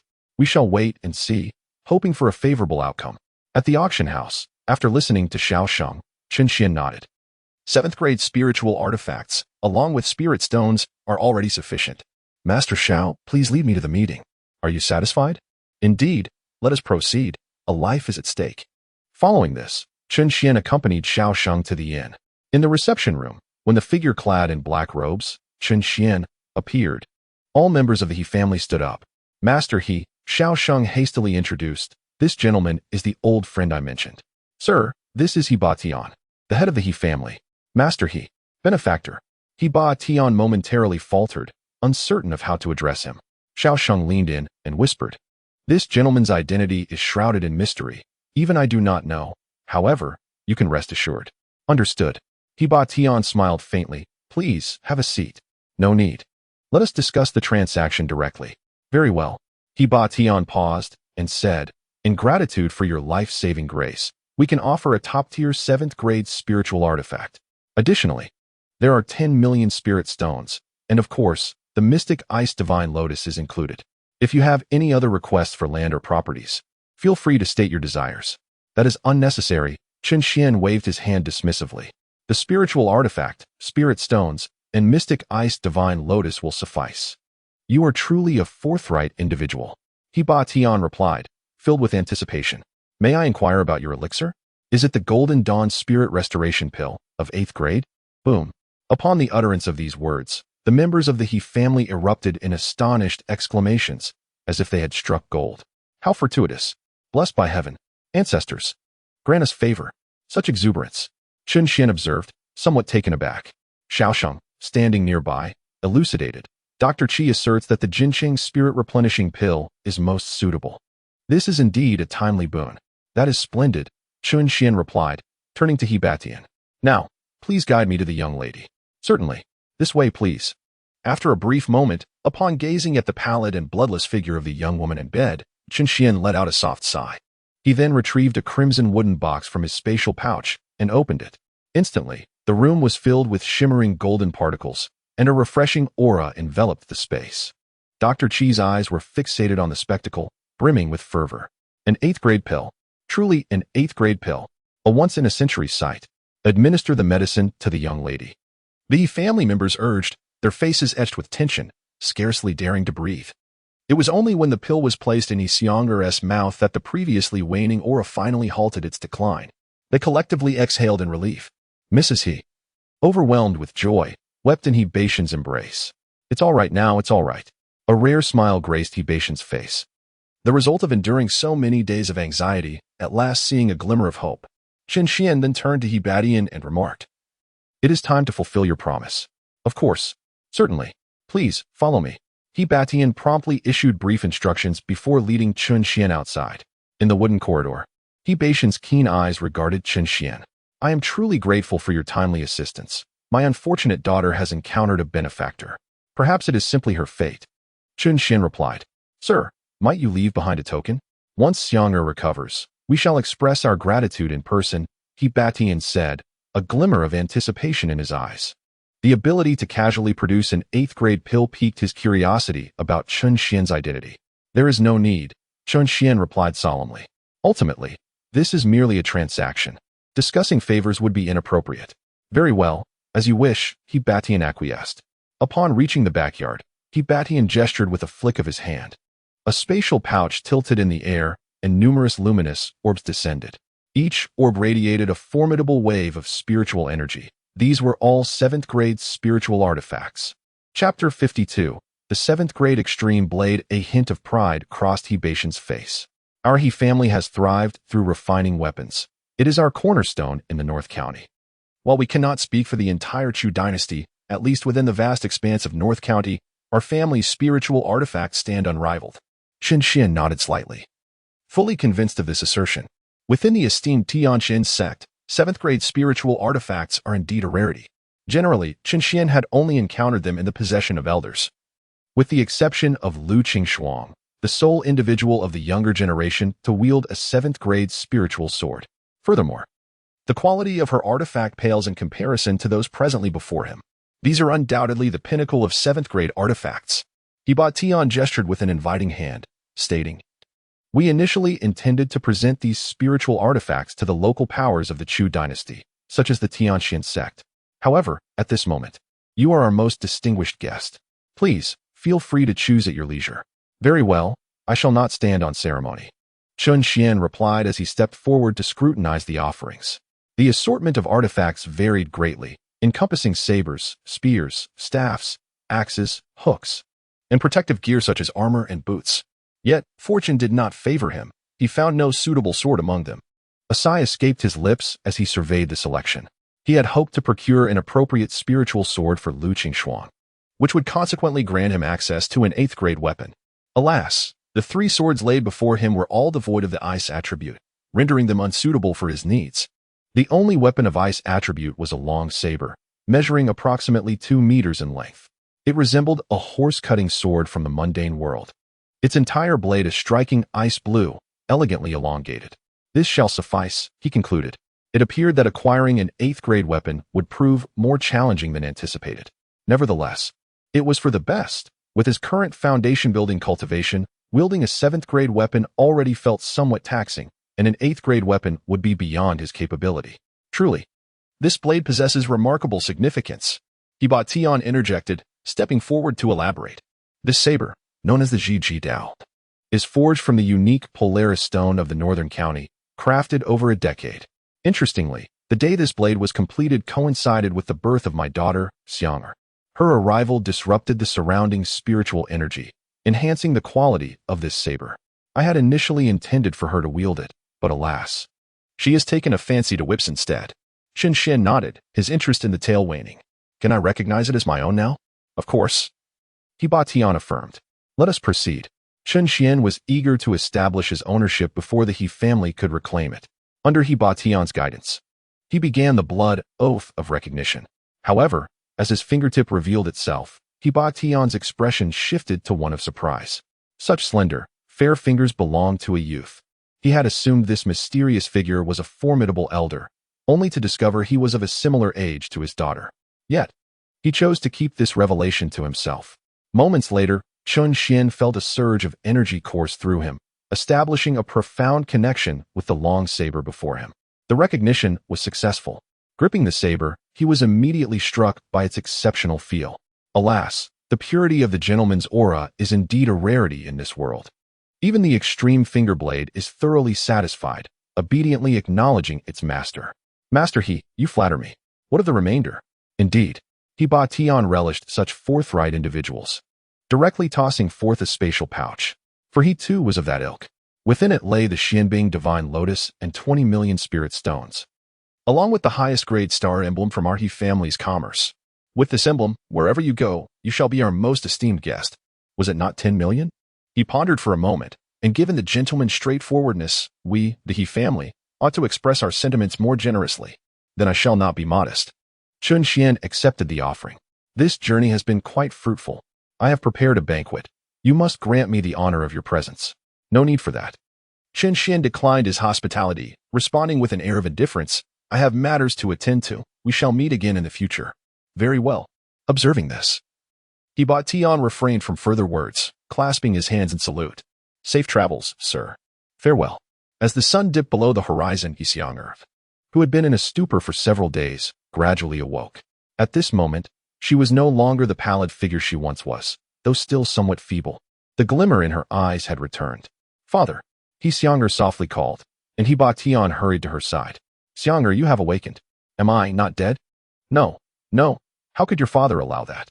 A tender smile graced He Ba Tian's face. "How do you feel now?" He Xianger appeared bewildered. "It feels strange. My Dantian has recovered, and it seems my cultivation has advanced a bit as well." "Father, how did this happen?" Once assured of her complete recovery, the burden that had weighed heavily on He Ba Tian's heart finally lifted. He smiled. "A benefactor sent an 8th grade elixir. It was this potion that saved you." "Oh." He Xianger nodded slightly, then slowly propped herself up, her lovely face now etched with seriousness. "Father, have the culprits been found?" "Yes." "Who are they?" "The Poison Dragon Society." "Them? We have no enmity with them." "Thus, they were merely executing orders. The mastermind lies elsewhere." He Ba Tian spoke slowly. "I am still investigating this matter. Fear not. I will avenge you." He Xianga nodded. "By the way, father, who is that benefactor?" "I do not know. He did not reveal his true appearance. But I suspect he is quite young."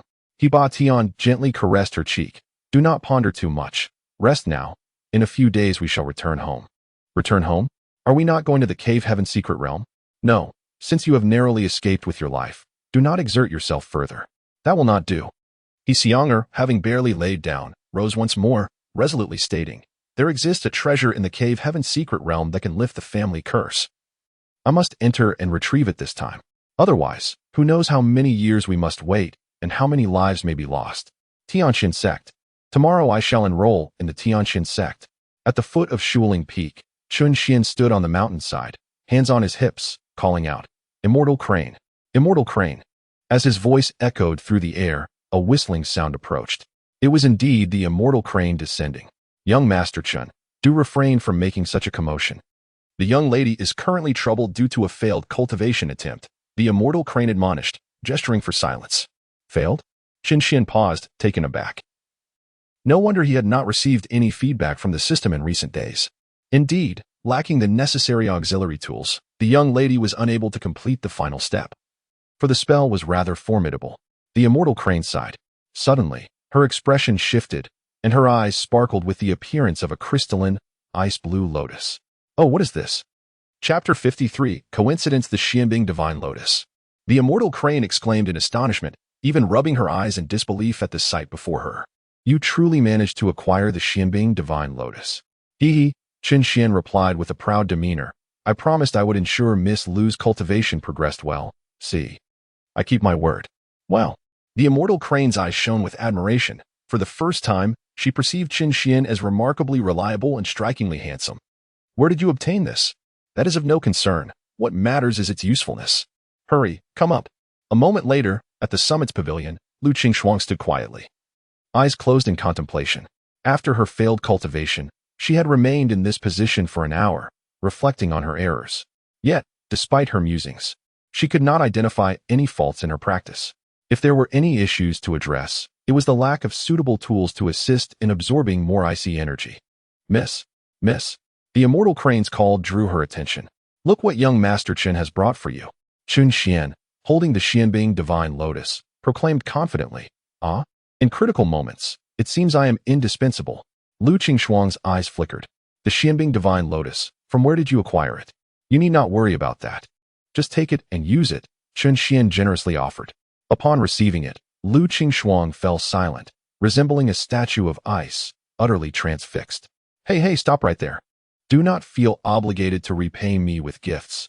If you insist on doing so, I shall withdraw my offering," Qin Xian remarked, fully aware of her reaction. The Immortal Crane chuckled from the side. "Indeed. Miss, now that young Master Chun is considered one of us, there is no need for such formality. Moreover, last time, young Master Chun lent you some spirit stones. This can be seen as settling the debt." "Yes, she speaks the truth," Qin Xian nodded. Only then did Lu Qingxuang silently accept the gift. "You have gifted your partner a Xianbing Divine Lotus, receiving tenfold return, Xianbing Divine Lotus x10, this time." The quantity increased directly. Indeed, the Xianbing Divine Lotus is primarily a consumable that aids in cultivation. Having a few more would certainly extend its usage. "Qin Xian, let us cultivate together. This Xianbing Divine Lotus is sufficient for both of us." "Ah? No." Qin Xian hastily waved his hand. "You can use it by yourself." I have other matters to attend to. Alas, you have no idea how busy I am. Busy with what? Does Elder Wu know about this? No. Chun Xian chuckled. Recently, many outsiders have come to Yangyuan City, bringing with them a plethora of entertainment, such as dramas and delicacies. We must seize the opportunity to enjoy ourselves. Upon hearing this, the atmosphere fell silent.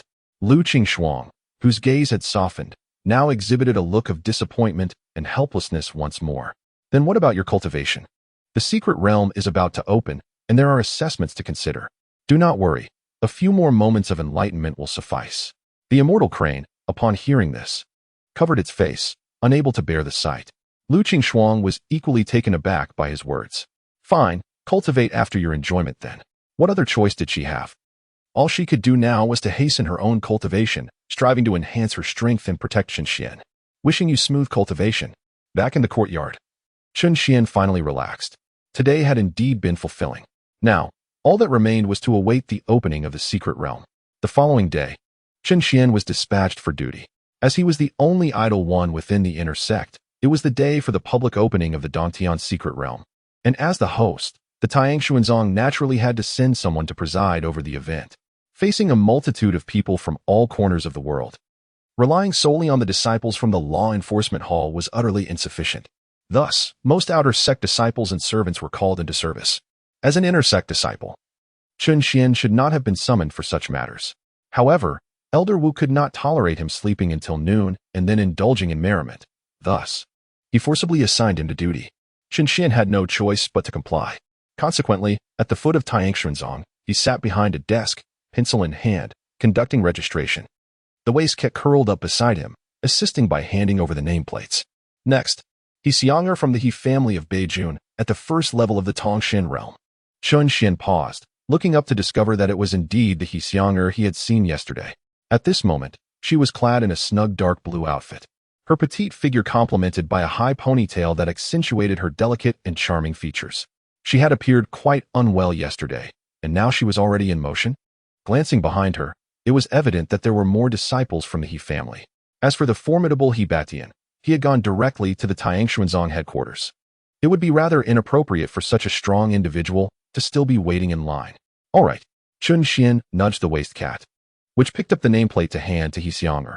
However, as she received the nameplate, she stared intently at Chun Xian for a considerable time. Miss He, have we met before? He Xianger inquired. Upon hearing this, Chun Xian's heart jolted in surprise. Had he been exposed yesterday? He pondered quietly, soon coming to a realization. His disguise bore no flaws. It must be the fact that he wielded that finger-pointing knife, which had evoked a trace of familiarity in He Xianger. Miss He, you jest. I have never visited Beijing. Oh, perhaps I misremembered, He Xianger replied, choosing to say no more as she moved aside with her nameplate. Next, the line continued to progress. He Xianger, however, did not depart. Instead, she ordered some snacks from a nearby stall, all while keeping a watchful eye on Chun Xian. Surely, she could not be mistaken. There was indeed an essence about him that felt eerily familiar. Could he be associated with the Poison Dragon Society? He Xianger furrowed her brow slightly. The last time the Poison Dragon Society attacked her, they had stolen her spatial bag filled with spirit stones and spirit artifacts. If they were to claim it for themselves, it would undoubtedly carry a hint of familiarity. But he belonged to the Tianshan sect. He Xianger was utterly baffled. For now, she decided to observe.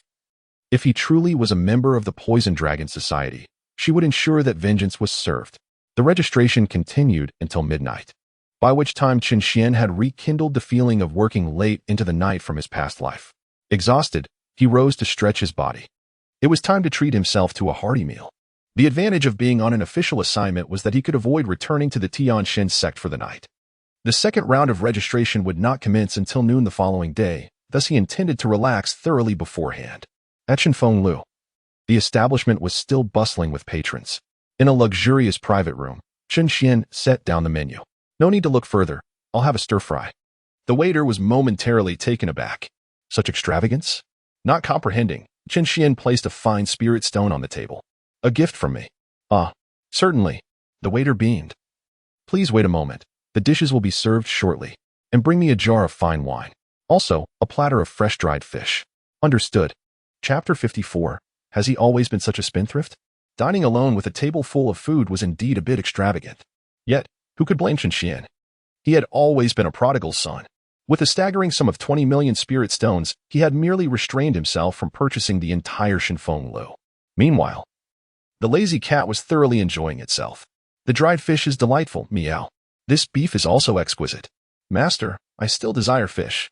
It sprawled across the table, devouring its meal voraciously, its little belly soon swelling.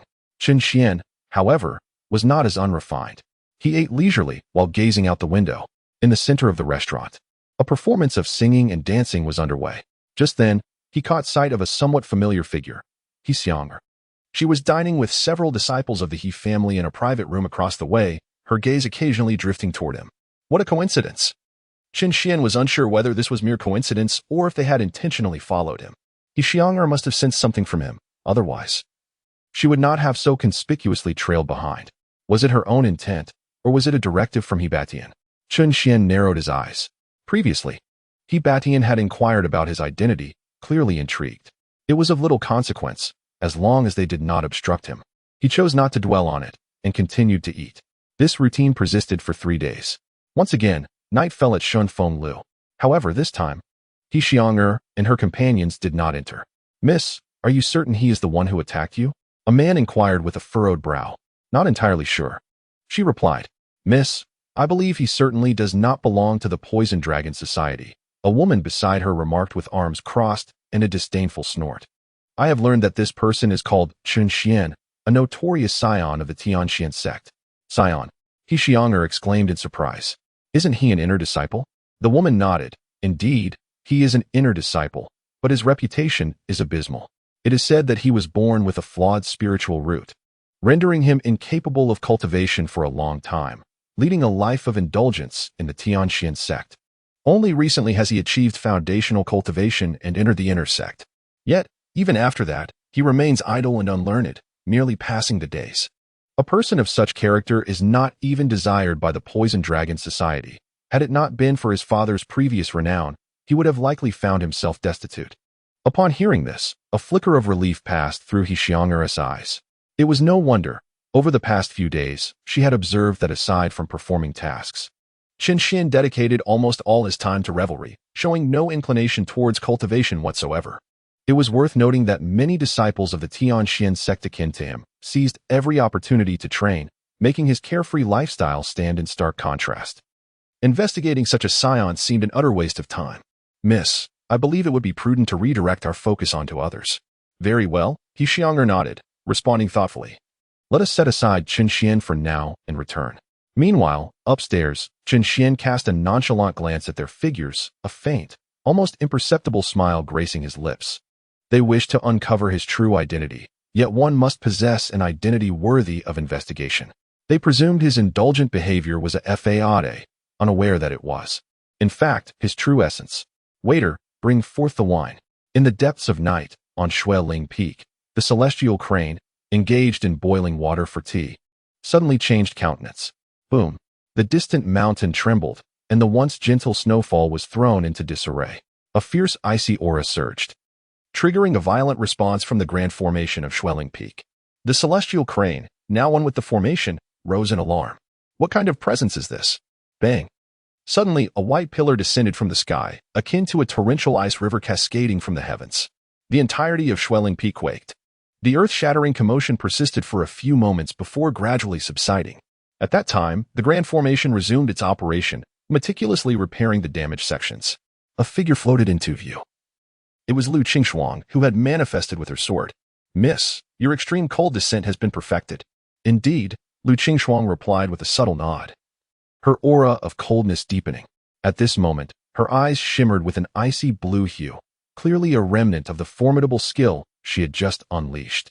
The profound ice divine lotus truly proved to be an extraordinary treasure, as 3 days of arduous cultivation had allowed her to integrate the spell seamlessly. Miss, you are remarkably astute. You have already reached the 3rd layer of the profound realm. Previously, she had been just shy of this achievement, and now it had come to fruition effortlessly. Lu Qingshuang's expression remained neutral, neither joyful nor sorrowful, as she slowly took a seat. The crane beside her clucked its tongue, exclaiming, Miss, you are impressive. It has barely been long since you entered the profound realm, yet you have already attained the 3rd layer. Those of similar age to you have not progressed as swiftly. Where is Chen Xian? Lu Qingxuang inquired directly. The crane explained, these past few days. He has been busy registering individuals for the Cave Heaven Secret Realm. Registration? Isn't that the task of the Law Enforcement Hall? What business does an intersect disciple have in such matters? There is a shortage of manpower. Alas, he brought it upon himself, the crane sighed. After all, he spends his days idly without learning anything, which has exasperated Elder Wu, who forcibly assigned him to this task. It is said to be a chance for him to witness the talents of the outside world, which may serve as motivation for him. Upon hearing this, Lu Qingxuang's expression reflected a degree of helplessness. After slowly sipping her tea, she inquired, what talents are present? Many, the crane elaborated. This Cave Heaven Secret Realm has drawn the attention of numerous individuals, not only from the Chu dynasty but also from places like Beijun, Peach Blossom Island.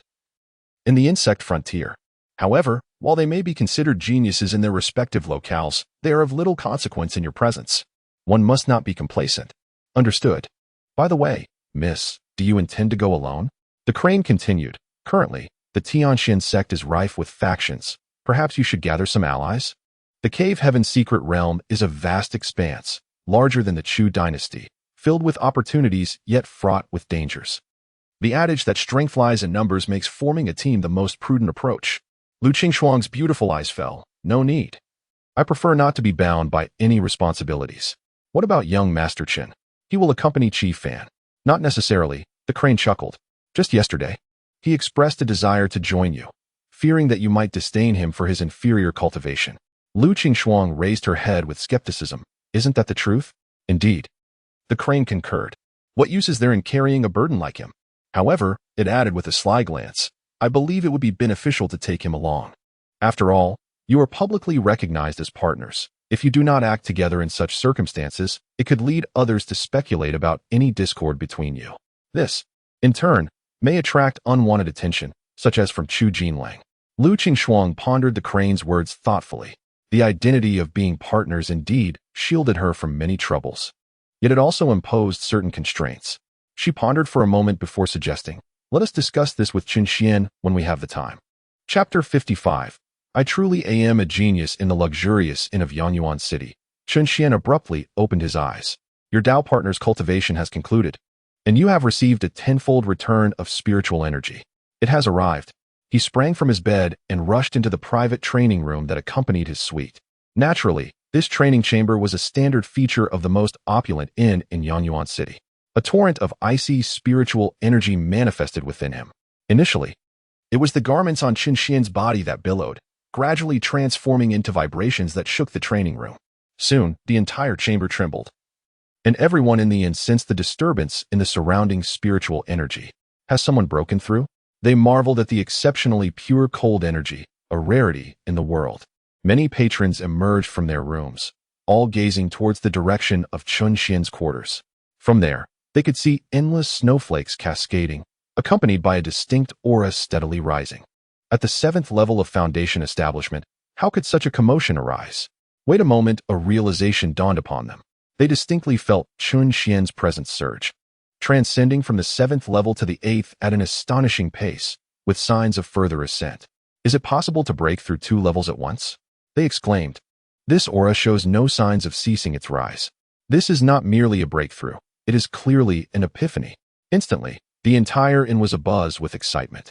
More and more individuals flocked from their surroundings, eager to witness this exceedingly rare moment of enlightenment. Meanwhile, in a nearby courtyard, Batian looked up in quiet admiration, then remarked with astonishment, this place is indeed teeming with talent. Within less than a month of my arrival, I am witnessing someone attain an epiphany. Xianger, you often claim that your talent is unparalleled. Now, you have encountered a rival. He turned to Xianger with a smile. She, however, regarded the spectacle with a hint of envy, yet retorted with a scoff. One moment of enlightenment does not signify much. He is yet to reach the profound realm. There is nothing to fear. My only rival is Lu Qingxuang.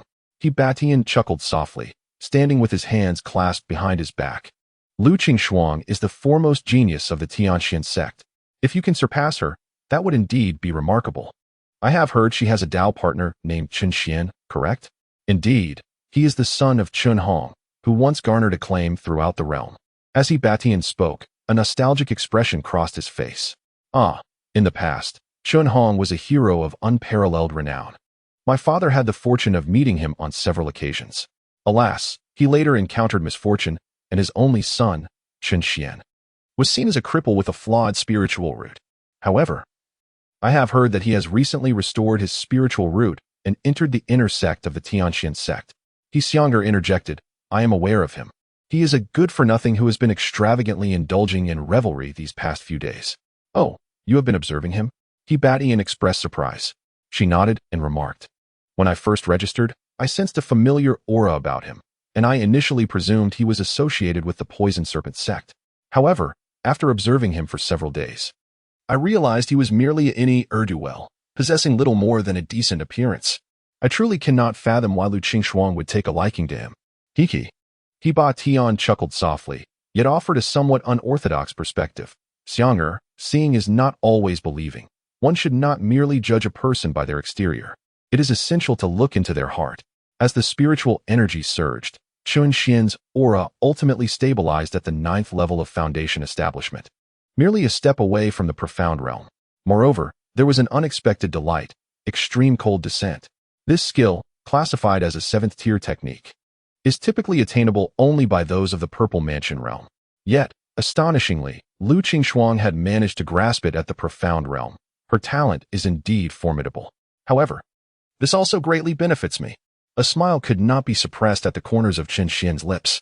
Lu Qingxuang's comprehension of the skill was transmitted back to him tenfold, achieving a level of mastery that was nothing short of exquisite. However, constrained by his low realm, the power he could currently exert was quite limited. Even the most rudimentary form of extreme cold descent would deplete all of his spiritual energy in an instant. Nevertheless, within the Foundation Establishment realm and even the Purple Mansion realm, it remains an absolute trump card, reserved as a last resort. Any adversary at or below the profound realm would be obliterated. This provided him with a sense of reassurance. Chun Xian exhaled deeply, as a long-standing shadow of anxiety finally lifted from his heart. It was still about Chu Jinlang. He remained haunted by the crisis of the assassination attempt that night. For Chu Jinlang was no fool. Fully aware of Chun Xian's current cultivation, the assassin sent would undoubtedly possess overwhelming realm suppression. This implied that the next time he faced an ambush, the danger would be even greater. The extreme cold descent served as his ultimate life-saving charm. It seemed to attract quite a crowd. At this moment, Chun Xian noticed unfamiliar auras surrounding him, some even daring to probe discreetly into his identity. Time to leave. With determination, Chun Xian donned his cloak and swiftly departed from the area. The following days passed in tranquility until the day the secret realm was officially unveiled. Early the next morning, the Tianxian sect buzzed with excitement. The entire Yaoyuan city outside was filled with people flying about. A magnificent spectacle with hundreds of thousands in attendance. At the entrance of the vortex, Lu Jinan and numerous elders were present, while all disciples of the Tianxian sect gathered in the front plaza, awaiting the formal opening of the secret realm. Chun Xian yawned among them. The senior sister has arrived, someone exclaimed. Following their gaze, Chun Xian spotted Lu Qingxuang, clad in a simple white robe, gracefully descending like a snowflake, instantly becoming the focal point of the crowd. Unexpectedly, she did not approach Lu Jinan, but instead landed directly before Chun Xian. No. Sister Lu unexpectedly teamed up with Chun Xian. This will undoubtedly hinder her, cursed Chun Xian. Upon witnessing this scene, the crowd was immediately engulfed in despair. Chun Xian, however, could only chuckle. Did you indulge in drinking again yesterday?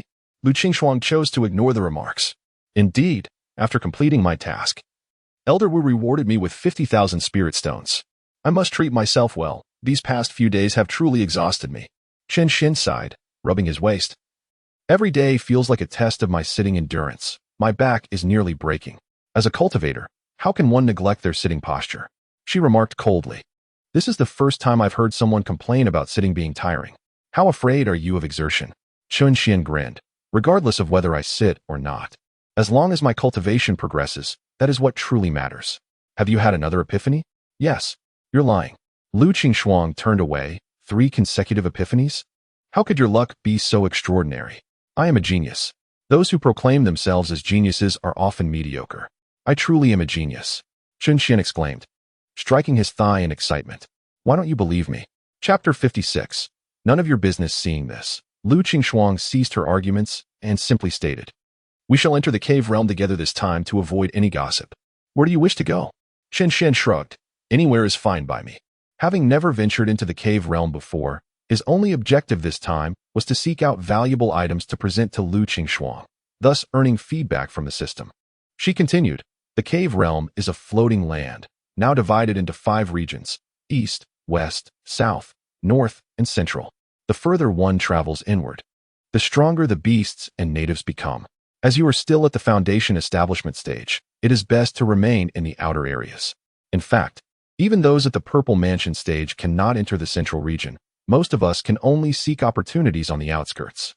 The truly valuable treasures lie in the center, reserved for the powerful." She elaborated patiently, and Chun Xian nodded slightly. This exploration of the cave realm would attract numerous individuals, including many formidable beings above the Purple Mansion stage, such as the heads of various sects, esteemed elders, and royal offerings. These individuals are the true protagonists of the cave realm, while those below the Purple Mansion stage are mere supporting characters, relegated to scavenging for scraps. Nevertheless, even scraps are exceedingly rare treasures in the outside world.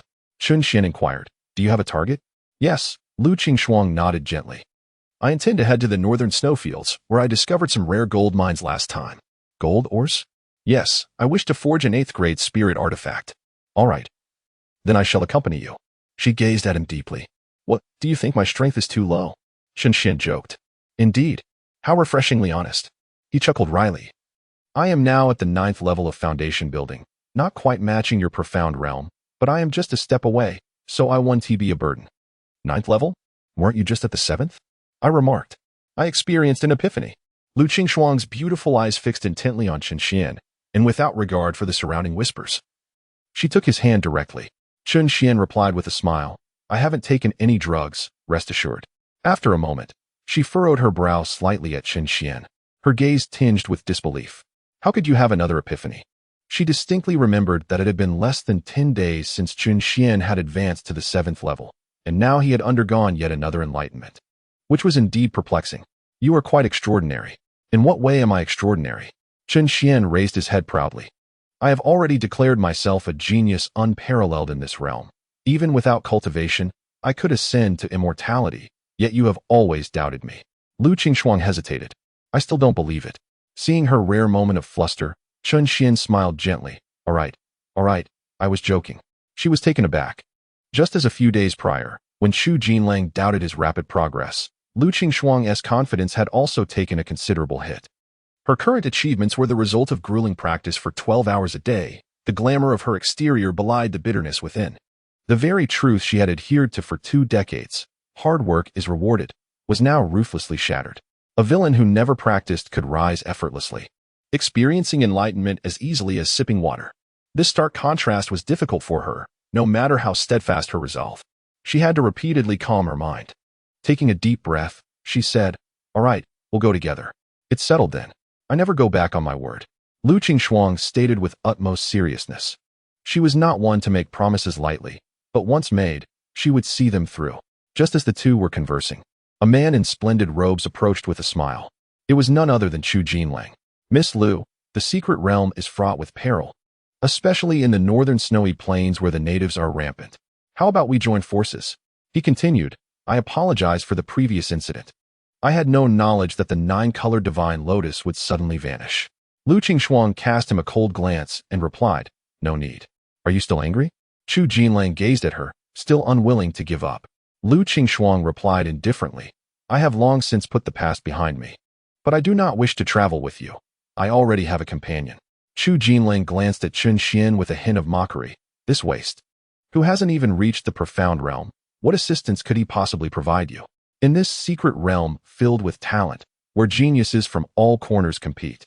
As the foremost genius of the Tianqian sect, you bear the responsibility of bringing glory to your sect. How could you allow yourself to be hindered by Chun Xian? This waste? His voice rose, drawing the attention of those nearby, and prompting a flurry of whispered conversations. The secret realm of Dantian serves as the prestigious facade of our heavenly Xuanzong. Sister Lu is our pride, and it is truly regrettable that she is burdened by the useless Chun Xian. It pains us to witness this. Prince Chu has now attained the realm of Tongxian. And alongside Miss Lu, who is a dazzling talent of our sect, it is indeed a pity that they cannot unite. Among them are some of Chu Jinlong's subordinates, who, while flattering him, may hold genuine concerns for the future of the heavenly Xuanzong. This year's secret realm has attracted numerous prodigies, and as the host, the heavenly Xuanzong has always excelled. However, the much-anticipated Lu Qingxuang has surprisingly allied with the ineffectual Chun Xian, leaving everyone anxious about our sect's performance this year. He is not useless, Lu Qingxuang declared earnestly, surveying the crowd with an undeniable tone. Well, as long as you're happy, Chu Jinlang replied helplessly, yet turned his attention to Chun Xian. Haven't you always proclaimed your affection for nature and indulgence in pleasures, asserting that one should relish life's fleeting moments without concern for cultivation? Why then do you seek to involve yourself in this affair? Rest assured, Chun Xian, even if you remain unambitious, no one will criticize you. After all, one must not air family grievances. I advise you to recognize the circumstances and refrain from tarnishing the reputation of our heavenly Xuanzong. Chun Xian gazed at him with indifference, while Chu Jinlang, adopting a provocative stance, held his head high with disdain. What business is it of yours? Do I require your permission for my pursuits? Chun Xian's words were shocking, leaving Chu Jinlang momentarily stunned. Vulgar. A hint of anger flickered across his face. To mock others here while claiming to act for the benefit of the heavenly Xuanzong is hypocritical. Are you not the prince with such flawed character? I am indeed considering the future of the heavenly Xuanzong. Enough with your pretense. Everyone knows your true intentions. You merely wish to divert me so that you can ingratiate yourself with Miss Lu. She has rejected you countless times, yet you persist with shameless tenacity. It is said that people should maintain their dignity. Why then do I see none of that in you? It seems there exists a prince so shameless. You are outrageous. Chu Jinlang ground his teeth, for as a prince, he had never been subjected to such humiliation. Your Highness, at that moment, a Lu approached, tugging at his arm. Chu Jinlang managed to regain his composure, snorting before turning to leave. How detestable. The wasteful cat within Chun Xian's spatial pouch grumbled indignantly. Miss Lu clearly does not favor him, yet he insists on making a fool of himself in public.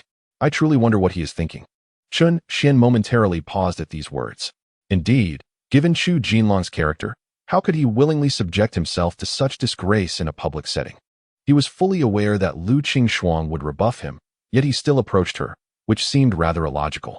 Chun Xian glanced around at the disciples of Taiyang Xuanzong, who were pointing and whispering about him, and suddenly a spark of insight illuminated his mind. As if he had grasped something crucial, he realized that he was being maneuvered into provoking the wrath of the crowd, thereby coercing him to sever ties with Lu Qingxuang. Subsequently, would he then seek to ingratiate himself with her? No, it was unlikely that Chu Jinlang would be so foolish. If he wasn't scheming against Lu Qingxuang, then the target was himself. He had isolated him and sent assassins to eliminate him. Yes, that was it. Chun Xian finally comprehended the gravity of the situation. Chu Jinlang intended to orchestrate his demise within the secret realm. Contemplating this, Chun Xian's countenance darkened further, solidifying his resolve to act alongside Lu Qingxuang. After all, Chu Jinlang would not merely bring a single assassin to confront him. Meanwhile, Chu Jinlang sipped the tea offered by a Lu, his previous ire gradually dissipating. Your Highness, I apologize for the earlier offense, a Lu said, lowering her head slightly. Chu Jinlang waved his hand, responding, You are correct. I indeed lost my composure. He had recognized the anomaly when he saw Lu Qingxuang approach Chun Xian. If they truly allied, it would hinder his ability to act against Chun Xian. Thus, he had attempted to disrupt their interaction, but Chun Xian's coarse remarks had nearly driven him to frustration. Have they arrived? He inquired. Yes, they are merely 3 miles outside, came the reply. Good. Once they enter, instruct them to gather at the northern snowfield. At that moment, the sun blazed overhead, and by noon, all participants in the secret realm had finally assembled. Suddenly, Chun Xian felt a tremor in the air and looked up to see a massive vortex before him beginning to spin with increasing velocity. Visible spiritual energy surged forth wildly, darkening the sky as the vortex expanded exponentially, revealing a breathtaking nightscape adorned with twinkling stars within. The serene beauty starkly contrasted with the scorching sun above. Then, the vortex split in two and further divided into 4, gradually scattering like dandelion seeds across the vast sky. All cultivators grew restless, eagerly rushing toward the nearest vortex. It's time to venture in, Chun Xian declared, rising lazily and stretching before soaring towards the closest vortex alongside Lu Qingshuang. Miss, let us proceed. A group of young men and women from Tiangshuanzong slowly stood up. He Xiang'er spoke earnestly. This time we head directly to the northern snowfield. As long as we procure the Qingxian cold iron, our journey will be deemed successful. Within the vortex, myriad flashes of light danced before Qingxian's eyes. Just then, he felt a sudden chill in his palm and looked up to find Lu Qingshuang's hand grasping his. Her delicate fingers, soft and pale, felt exquisite against his skin. After the teleportation, one may unpredictably appear in a certain location within the secret realm of caves. If I do not hold on to you, I could end up in a different place. Lu Qingshuang's voice, infused with spiritual energy, resonated in Chun Xian's ears. Understood. A faint smile graced Chun Xian's lips as he instinctively wrapped his arm around Lu Qingshuang's waist. Since I must hold on, I shall do so tightly to avoid any chance of letting go. Her cheeks flushed slightly, yet she remained silent. Moments later, a flicker of light appeared before them, revealing a sky adorned with countless stars. At that moment, he found himself suspended in midair, overlooking a rugged mountain range and a tranquil river that stretched from beneath his feet to the horizon, winding gracefully in serene silence. Judging by the verdant trees surrounding them, it seemed they had been transported to the eastern region. Unfortunately, they had landed in the east. Lu Qingshuang surveyed her surroundings, then let out a soft sigh. Let us move quickly, lest we be overtaken. As soon as Lu Qingshuang's voice faded, a sudden howl shattered the calm. A massive black-blue wolf leapt from the nearby forest, lunging fiercely at the pair. With a swift motion, Lu Qingshuang flicked her left hand, and her sword pierced the giant wolf's body in an instant. The Black Jade Wolf, a creature unique to the secret realm of caves. A single strike was fatal, yet Lu Qingshuang's expression grew more serious as she continued. This species is highly social. If one is present, many more are likely nearby. We must leave at once. Understood. Chen Xian comprehended the gravity of the situation. Although the Black Jade Wolf's cultivation was perhaps only at the second or third level of the Foundation establishment stage, an overwhelming number could pose a significant threat. Firstly, it would squander their time. Secondly, it would exhaust their energy. Moreover, since these creatures bore no valuable possessions, becoming entangled with them would yield more losses than gains. Thus, they promptly soared northward. However, they had scarcely flown a distance when Chen Xian heard a series of rustling sounds below, followed by the sharp, resonant howls of wolves. One after another, Black Jade Wolves emerged from the forest, encircling them. Fight our way out. Lu Qingshuang wielded her long sword, unleashing a sudden surge of chilling energy. Chen Xian also drew his dagger, delivering a powerful slash. The terrifying arc of his blade cleaved a Black Jade Wolf in two. The elongated dagger emanated a palpable coldness, its pale blue blade stained with vivid crimson blood, presenting an alluring yet perilous sight. Lu Qingshuang glanced at Chun Xian's dagger with mild surprise. But as the pack of wolves surrounded them, she said nothing, instead charging forward with her sword. Chen Xian followed closely, cutting and advancing, carving a bloody path through the ice-laden terrain. Moments later, they broke free from the encirclement, soaring into the night sky hundreds of meters above. It was only then that Lu Qingshuang turned her attention to the dagger in Chen Xian's hand. A fine weapon, but are you not more skilled with the sword? Why the sudden switch to a dagger? With a smile, Chun Xian replied, This is a 7th-grade spiritual weapon gifted to me by a friend, superior in quality to the frosty snow. Lu Qingshuang nodded slightly, aware that Chen Xian was showing her courtesy. It was not merely a matter of being slightly better. The chilling aura emanating from the blade during their recent skirmish surpassed even her sword by a considerable margin, indicating its rarity among the 7th-grade weapons. However, despite her astonishment, Lu Qingshuang refrained from probing further. Chapter 58. What constitutes a genius? The two soared through the night until dawn broke, yet the expanse of mountains remained endless before them. They continued their journey from day into night.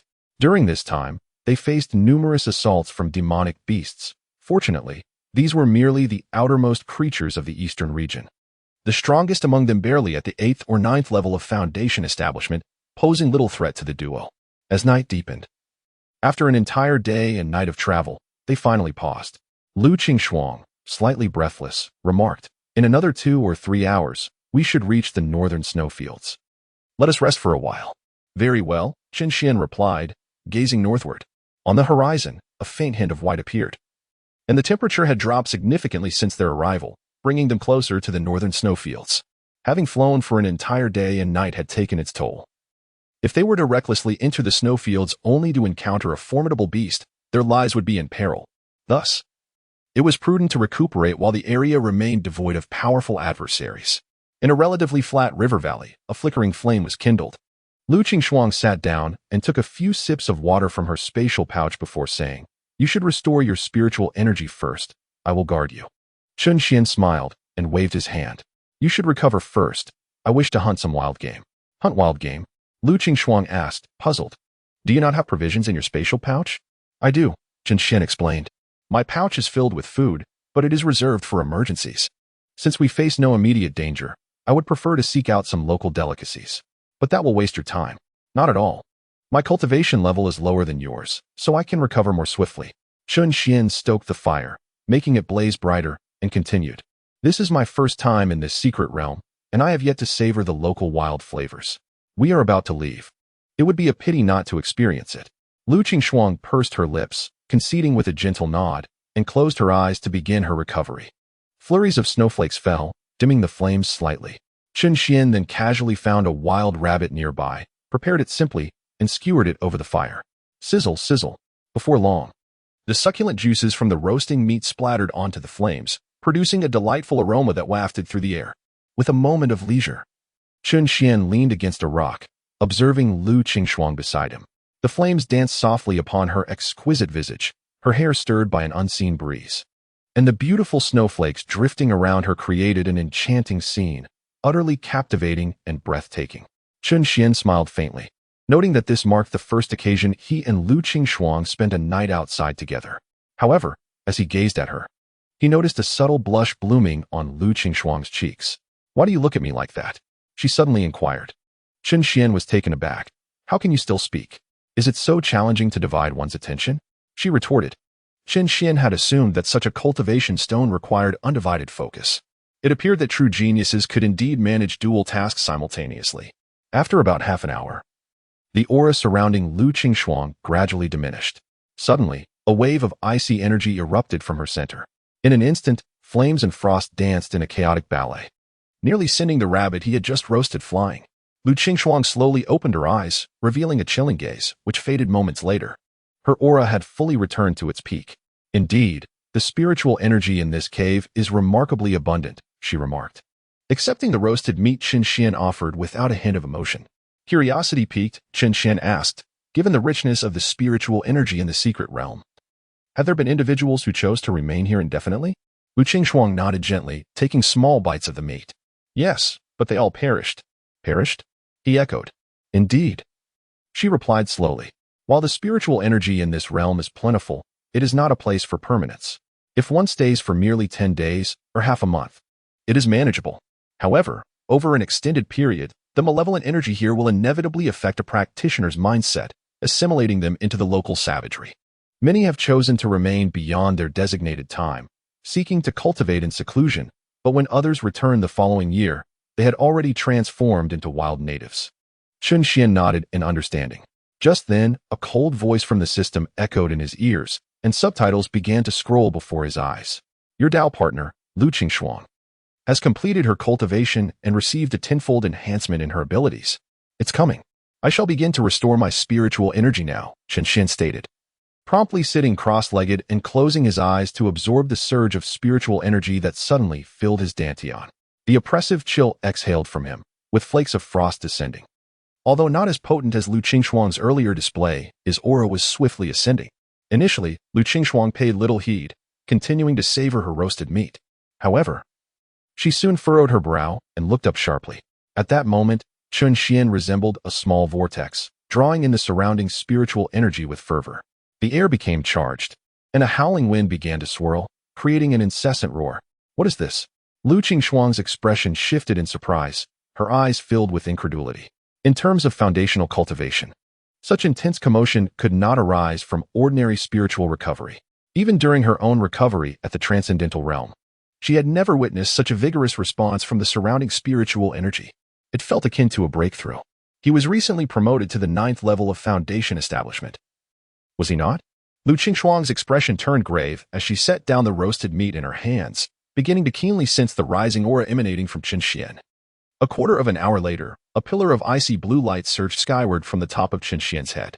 His aura, once at the 9th level of Foundation establishment, had indeed crossed a vast chasm, ascending to the realm of transcendence. At that moment, the cold energy within Chen Xian's dantian had undergone a remarkable transformation. It had transitioned from a gaseous state to a dense liquid form. It resembled an endless ocean, shrouded in thick icy mist, exuding an overwhelming chill. The transformation of spiritual energy into liquid marked the attainment of the transcendence realm. As the turbulent aura gradually settled, Chen Xian opened his eyes to find Lu Qingshuang gazing at him in utter astonishment. Ahem. He cleared his throat nonchalantly, rising to stretch his body. Then, he gazed up at the night sky, hands resting on his waist, resembling a poet lost in thought, letting out a long sigh. Oh, what does it mean to be a genius? Chen Xian, how have you accomplished this? Lu Qingshuang looked up at him, finally voicing her thoughts. Previously, she had only witnessed his feats after the fact, but this time, she had observed Chen Xian's astonishing speed in elevating his cultivation from foundation establishment to transcendence in real time. The sight of spiritual energy seemingly rushing to enter his body without effort left her profoundly shaken. Chapter 59. Sharing the same bed, Chen Xian smiled lightly and said, "It's quite simple. I just indulge in eating, drinking, and playing around, and it led to my breakthrough." In response to such an absurd statement, Lu Qingshuang, who had previously regarded him with disdain and felt helpless in the face of his capabilities, now took him with rare seriousness. She pondered deeply and remarked, "Perhaps this truly is your path." At that moment, she recalled their previous discussions on the philosophy of cultivation. "I did not deceive you, did I?" Chen Xian's lips curled up slightly. Unbelievable. Lu Qingshuang found herself compelled to accept his words, feeling that her understanding of the path of cultivation was still superficial. How narrow-minded she was. A sense of defeat washed over her. Little did she know that all of Chen Xian's achievements were largely due to her influence. The notion of eating, drinking, and playing was merely an excuse. "Let us depart at dawn. Until then, we should rest a while," Chen Xian suggested with a yawn. Agreed. Lu Qingshuang had initially intended to set out for the snow plains immediately once she regained her strength. However, her mind was indeed a bit unsettled, and it was a perfect opportunity to calm her thoughts through meditation. Thus, Chen Xian gathered some soft grass and leaves to create a simple bedding on the ground. Lying back, he admired the starry sky. Beside him, Lu Qingshuang lay neatly, her hands resting on her abdomen, eyes closed, breathing steadily. "Miss Lu," Chen Xian spoke slowly. "Does this count as our first night sharing the same bed?" Lu Qingshuang slightly pursed her lips, her breath noticeably quickening. "What do you wish to convey?" "Ah, nothing. Merely a moment of reflection," Chen Xian replied with a hint of teasing. "Spare the reflections. We are but false partners." "Indeed, we are merely false partners." After Chen Xian finished speaking, silence enveloped them. After a considerable span of time, Lu Qingshuang turned her gaze slightly. Chen Xian had fallen into a deep slumber, his handsome visage directed towards her. This was the first time Lu Qingshuang had witnessed such tranquility in Chen Xian. Observing his countenance, her previously restless heart strangely settled. He has changed so much. He has become someone even she cannot fully comprehend. Lu Qingshuang's expression softened gradually. It had been over a decade since she and Chen Xian had first crossed paths. She recalled her early childhood, when their parents' connections allowed them to play together frequently. Back then, they had not yet delved into the realm of cultivation, living carefree lives like ordinary children. However, after Chen Xian was discovered to possess a flawed innate spiritual root, contrasting with Lu Qingshuang's exceptional frost root, their destinies began to diverge. Chen Xian was taken by the elders to seek healing, while Lu Qingshuang, under the guidance of Lu Jinan, immersed herself in diligent cultivation, pursuing the path of immortality as her life's ambition. From that point onward, they had not seen each other for nearly 5 years. It was only in their teenage years that Chen Xian was brought back by the elders, having searched throughout the continent in vain for a remedy for his spiritual root. At that age, with the emergence of rudimentary reasoning, Chen Xian realized that in the eyes of everyone in the Tianqian sect, he was an outcast, incapable of cultivation. Thus, he fell into despair, becoming a scorned playboy within the sect, while Lu Qingshuang blossomed, growing ever more radiant and powerful. They were as distant as heaven and earth. Her unwavering devotion to cultivation gradually dulled her feelings for Chen Xian. Yet, gazing at the sleeping Chen Xian up close, an inexplicable pang of sorrow welled up within Lu Qingshuang. Having been labeled a waste for over a decade, the bitterness of his experience could only be understood by Chen Xian himself. Enduring ridicule and scorn, He had steadily forged a path suitable for himself. A resilience she believed she lacked. She turned away, closed her eyes, and drifted into slumber. As dawn broke, piercing the night with its light, two figures soared into the sky, racing towards the northern snowfields. Meanwhile, in the western region of the floating cave, a once vibrant grassland now lay in tatters, ravaged beyond recognition. Amidst the scene lay numerous severed limbs and dismembered arms, adorned not in lavish robes, but in unified, formidable armor. A dozen silhouettes stood resolutely, most clad in black and silver soft armor. Among them were Lu and Chu Jinlang. The clear waters cascaded down, gradually cleansing the crimson stains from Chu Jinlang's hands. The second prince had met his demise at the hands of the prince, leaving only the 17th princess to flee. Your Highness, shall we send a spiritual message in the name of the second prince to the 17th princess? Inform her of the peril here and request her assistance, thus capturing her? Chu Jinlang gently shook his head. No need. My younger sister is mild-mannered and lacks ambition. She poses no threat to me. Furthermore, she may prove useful to me in the future. Indeed, Lu nodded in agreement. After washing his hands, Chu Jinlang slowly rose. Surveying the lifeless bodies of his imperial siblings surrounding him, his expression devoid of any compassion, marked instead by a chilling indifference. They sought their own demise. I hold no blame. Wouldn't you agree, Lu? Your Highness, whatever you do is right. Then you still fail to comprehend me, Chu Jinlang said with a self-mocking smile. As the eldest son of the emperor and the elder brother to these siblings, how could I slay them without reason? Alas, I wish to be a good brother. Yet they remain restless. Even the concubines in the harem incited the emperor to depose me as the crown prince, claiming that one infatuated with a woman cannot inherit the throne, lest they bring calamity to the nation. Absurd. A fierce expression crossed Chu Jinlang's face. Your Highness, we are ready. At that moment, a shadow guard approached, clutching several crimson jade tokens. Chu Jinlang accepted them all, then without hesitation, crushed them in his grasp. The red energy surged into his body. Chu Jinlang exclaimed with great satisfaction. I have already fused with more than half of the bloodline power. Once I acquire the bloodline power of those imperial uncles, I shall awaken the soul of my ancestors. Congratulations, Your Highness, congratulations. The shadow guards knelt on one knee, exclaiming in unison. Chu Jinlang smiled faintly. Rise, for the deed is not yet accomplished. Do not celebrate prematurely. Let us head to the northern snowfield. Qing Shuang longs for the ores there to forge an 8th-grade spirit weapon. We shall lend her our strength and eliminate Chun Xian in the process. Understood. The northern snowfield stretched endlessly, snow swirling in the air, the biting cold like daggers. Qin Xian surveyed the surroundings and asked, Where are the ores you seek? Lu Qing Shuang pointed in a direction. The mine we saw last time lies yonder. After a year, it will require considerable excavation. Then let us commence. The sooner we finish, the more time we will have to explore elsewhere. As they conversed, they arrived at the location indicated by Lu Qing Shuang. However, before they could begin their excavation, the distant snow-capped mountain suddenly trembled. Boom, boom, boom. Chen Xing felt a tremor beneath his feet and, upon closer inspection, discovered a massive white giant ape towering over 2 meters high. Its physique was extraordinarily large, with a menacing visage, and its upper body was muscular and solid as rock. Snow spirit ape, he murmured cautiously. Lu Qingshuang unsheathed her longsword, her expression unusually grave. Observing this, Chen Xian hastily drew his Ji Dao. Suddenly, a thunderous noise erupted from behind them as they were entirely captivated by the snow spirit ape before them. Be careful, Chen Xian exclaimed in horror as he turned around to see another snow spirit ape had stealthily circled behind them, leaping high and raising its fist to deliver a crushing blow. The two swiftly took to the air to evade. One for each of us. This adult snow spirit ape possesses the cultivation of the first level of the Transcendence realm, so be cautious. Understood. Without further hesitation, they each confronted a snow spirit ape. Chapter 60. The Poison Dragon Society. With its fist pounding the ground, the snow spirit ape stirred up towering ice walls. Chen Xian unfolded his emerald wings behind him, maneuvering with great agility to evade the attack. He swung the Ji Dao with force. Whoosh!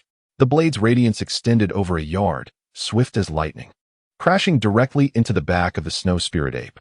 Roar! This strike left a gaping wound on the ape's bloodied back, deep enough to expose bone. Inciting its wrath, the snow spirit ape leapt several meters high, descending upon Chen Xian like a mountain. Chen Xian flapped his wings to dodge, raising his hand to unleash a torrent of icy blades. Hundreds of blade shadows surged toward the snow spirit ape. The concentrated gusts of wind sent shivers down their spines. In an instant, the vast snowy expanse was stained with a vivid crimson, littered with severed limbs and bodies. The ferocious snow spirit ape was shattered into countless pieces by the Zhiji Dao in that fleeting moment. Chen Xian's face displayed astonishment as he glanced at the weapon in his hand. Logically, the snow spirit ape should have possessed similar cultivation, and given its formidable physique, it ought not to have been dispatched so easily by someone of the same level. Yet, the Zhiji Dao was remarkably sharp. It was only then that Chen Xian truly comprehended the blade's formidable power. As his battle concluded, Lu Qingxuang was in the final stages of her confrontation. With a decisive thrust of her sword, she pierced the heart of her snow spirit ape, which then collapsed with a resounding thud. "How are you faring?" Lu Qingxuang inquired, turning to him. Upon witnessing the multitude of dismembered remains on the ground, she too was taken aback. "I'm fine," Chen Xian replied with a smile. "Watch out." In a flash, Chen Xian noticed the howling winds above, as an arrow hurtled directly toward Lu Qingxuang's position. Yet, she effortlessly waved her hand, shattering the arrow, which was laden with a virulent green poison in midair. They both glanced towards a nearby location, where several figures were swiftly approaching. They were a mix of men and women, clad in identical black and green attire, their eyes harboring a hint of malice. Members of the Poison Dragon Society. As Lu Qingxuang ominously remarked, "What is the Poison Dragon Society?" Chen Xian inquired, having never encountered this faction before. Lu Qingxuang slowly elucidated. The Poison Dragon Society is the largest underground organization in Yanyuan City, composed entirely of desperate individuals, with formidable experts among them. At this point, a flicker of doubt crossed Lu Qingxuang's features. Given the notorious reputation of the Poison Dragon Society, any reputable faction would harbor a deep-seated disdain for them. The secret realm of the cave heaven was not meant to be accessible to them. How then did they manage to infiltrate? Chen Xian chuckled softly and replied, "If they are barred from entry, they will simply conceal their identities or blend in with other factions. Those of us registering outside cannot possibly verify each individual's true identity." Lu Qingxuang nodded gently. At that moment, the group of individuals advanced toward them.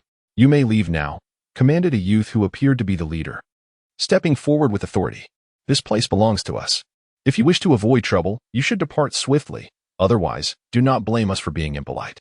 As he spoke, they fanned out, surrounding Chen Xian and Lu Qingxuang, the threat implicit in their stance. Chen Xian surveyed the scene and coldly retorted, "And what if we choose not to leave? Not leaving would be courting death." The sinister-looking youth revealed a set of sharp, pristine teeth. "Boss, this person is Lu Qingxuang from the Heavenly Xian sect," whispered a subordinate discreetly. Lu Qingxuang, the one acclaimed as the foremost prodigy of the new generation from the Heavenly Xian sect? The man's interest piqued, and he began to scrutinize Lu Qingxuang. Clad in a form-fitting, elegant robe that accentuated her slender figure, her long, lustrous black hair was elegantly styled, and her exquisitely perfect face bore no blemish, an exquisite work of divine craftsmanship. A rare gem. "Miss Lu, I am Zhao Jianzhong. A pleasure to make your acquaintance." "Zhao Jianzhong. You are the young master of the Poison Dragon Society." Lu Qingxuang narrowed her eyes slightly. She then quietly explained to Chen Xian, "Zhao Jianzhong is the son of the leader of the Poison Dragon Society, known as the Deadly Twin Blades." "Haha, merely a reputation, all courtesy of the brothers in the underworld." Zhao Jianzhong responded, "Miss Lu, I sincerely apologize, but this is the territory of the Poison Dragon Society. I must kindly request that you depart promptly to avoid any unnecessary friction. After all, the Poison Dragon Society and your Heavenly Xian sect have no prior entanglements. We should not disrupt the peace. Indeed, merely a reputation. You are but a name-seeker." Lu Qingxuang did not hold back, her words striking Zhao Jianzhong's pride. "What do you mean by that? Are you truly intent on making an enemy of me? Making an enemy of you? Was it not your arrow that sought conflict with us moments ago?" Chen Xian interjected coldly. "Oh, is that so?" Zhao Jianzhong turned to Chen Xian. "Who are you?" "Chen Xian." "Chen Xian? I have not heard of you." Upon hearing this, Zhao Jianzhong intended to say more, but a subordinate leaned in close and whispered in his ear, "Boss, Chen Xian is the son of Chun Hong from the Tianxian sect. As of now, he is rumored to be a waste." "Chen Hong, I remember him now." Zhao Jianzhong then sneered. "I was wondering who it was. Turns out to be the son of the once great hero Chen Hong, who was later discovered to have a flawed innate spiritual root, causing all the cultivators in the city to laugh at him. I never expected you would dare to show your face again, continuing to bring shame upon yourself. How foolish. You seek death." Before Chen Xian could respond, a palpable chill radiated from Lu Qingxuang, casting a frost-like intensity upon her countenance. In an instant, those around them felt as though they were facing a formidable threat. Zhao Jianzhong, witnessing her demeanor, donned a serious expression. Miss Liu, I have no desire to be your enemy. Chen Xian is merely a cripple with a defective spiritual root. Why would you choose to stand by him? It would be wiser to eliminate him now and solidify our alliance with the Poison Dragon Society. Together, we could achieve greatness. Why waste words on someone destined for death? Lu Qingxuang raised her sword, and the previously leisurely falling snowflakes suddenly accelerated in their descent. Just take care of yourself. She conveyed her thoughts to Chen Xian through her spiritual energy, then charged directly at Zhao Jianzhou. Brothers, kill Chen Xian. We shall reserve Lu Qingxuang for our enjoyment. I wonder what the legendary pride of the Tianxian sect truly tastes like? Zhao Jianzhong's lips curled into a sinister smile. He recognized Lu Qingxuang's high talent. She had already reached the third level of the transcendent realm. Yet, he too was at the same level and refused to believe he was inferior to her. After all, it was merely a matter of reputation. The Poison Dragon Society was not like the righteous sects such as the Tianxian sect and the Tianyin Hall. Their members were often lawless renegades, which rendered them less prominent. However, lack of prominence did not equate to weakness. As the son of the leader, Zhao Jianzhong was also a genius with a singular spiritual root. Chapter 61. Weren't you supposed to kill him first? Had he been born into a prestigious sect, he would already be renowned across the land. Thus, facing Lu Qingxuang, he felt no fear. Rather, a strong desire for possession gleamed in his eyes. The exquisite beauty of Lu Qingxuang could not be compared to the frivolous women outside. Why not savor the allure of this icy beauty in the secret realm? In an instant, 5 of the 7 members of the Poison Dragon Society, including Zhao Jianzhong, encircled Lu Qingxuang, while the remaining 2 positioned themselves to assault Chen Xian from both sides. Chen Xian keenly sensed their realms. One possessed the first level of the transcendent realm, while the other was at the foundation establishment stage. Clearly, Zhao Jianzhong believed this formation was sufficient to subdue him. Let us all engage. Chen Xian remarked with an unperturbed expression. Humph. Arrogant. The 2 exchanged a glance and launched their assault simultaneously, their swords stirring a tempestuous gale. The onslaught arrived in an instant. Bang. Yet, this formidable attack was effortlessly thwarted by the emerald wings that adorned Chen Xian's back. I will eliminate you first. Chen Xian fixed his icy gaze upon the man of foundation establishment, his chilling aura locking onto him. The latter's expression turned grave and earnest. However, as he prepared to counter, Chen Xian abruptly vanished from sight. In the next moment, he reappeared before the man of profound realm. With astonishing speed, he brought down his long blade imbued with a chilling essence. The man, caught off guard, hastily raised his sword. Boom. He suddenly felt as though his arms had been struck by a colossal beast. Then, a scene that filled him with dread unfolded. Under the fierce slash of the elongated, menacing blade, his spiritual sword began to develop fine cracks, as if it could not withstand the force of the blow. How is this possible? A tempest of shock surged within him. This sword was of excellent quality, a 6th-grade weapon, one that only skilled practitioners in the entire Yanyuan city could wield. He had hoped to make a mark in this secret realm and gain Zhao Jianzhong's favor. Yet, before he could even showcase his prowess, his sword was on the verge of shattering from this strike. This is at least a 7th-grade spiritual weapon. Just as his astonishment peaked, the blade erupted with primal energy, sending him plummeting into the snow below. Weren't you supposed to kill him first? He screamed in agony as he landed. His arm, holding the sword, had been ensnared by ice, rendering him immobile. Chen Xian offered him no respite, swiftly flapping his wings to reappear behind him, plunging a blade through his heart. You believe whatever I say? How disappointing for one who considers himself a practitioner. Chen Xian's cold mockery ignited fury within the man, his face contorted with rage. In an instant, he collapsed to the ground, unable to move again. Brother. The remaining practitioner of Foundation Establishment was taken aback. He had never anticipated that this elder, whom he regarded as a role model, would perish so easily at Chen Xian's hands. Wasn't he said to be a flawed spirit root, a talentless waste? Stop calling him brother. Soon, you'll join him. Panic flickered across the man's face as he turned to flee, realizing that his foe was beyond his capabilities. He knew he could do nothing more. Unlike members of other sects, those of the Poison Dragon Society bore little sense of responsibility. Most had joined the society to escape being hunted or for protection. Ultimately, their sole aim was self-preservation, and thus, they would not risk their lives for the society. However, it was evident that he was already too late to escape. The emerald wings that adorned Chun Xian's back endowed him with a speed akin to a short-distance teleportation. In an instant, the Zhiji Dao severed his head with effortless precision, as though slicing vegetables. This blade was indeed becoming increasingly effective. Chun Xian gazed at the long knife stained with blood, unable to suppress the smile that spread across his face. In the initial days of wielding the Zhiji Dao, he had not engaged in formal combat and was unaware of the true might of the blade. However, after a series of battles, the Zhiji Dao had proven itself to be invincible, cleaving through foes with the ease of cutting vegetables, rendering his fights remarkably effortless. What a magnificent weapon! As this one-sided battle concluded, Zhao Jianzhong was left utterly astonished. How could he possess such formidable combat prowess? His pupils quivered in disbelief. Wasn't Chun Xian known as the infamous weakling of the Tianxin sect?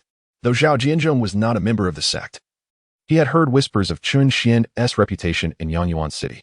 Yet, the man before him bore no resemblance to a weakling. This was troubling.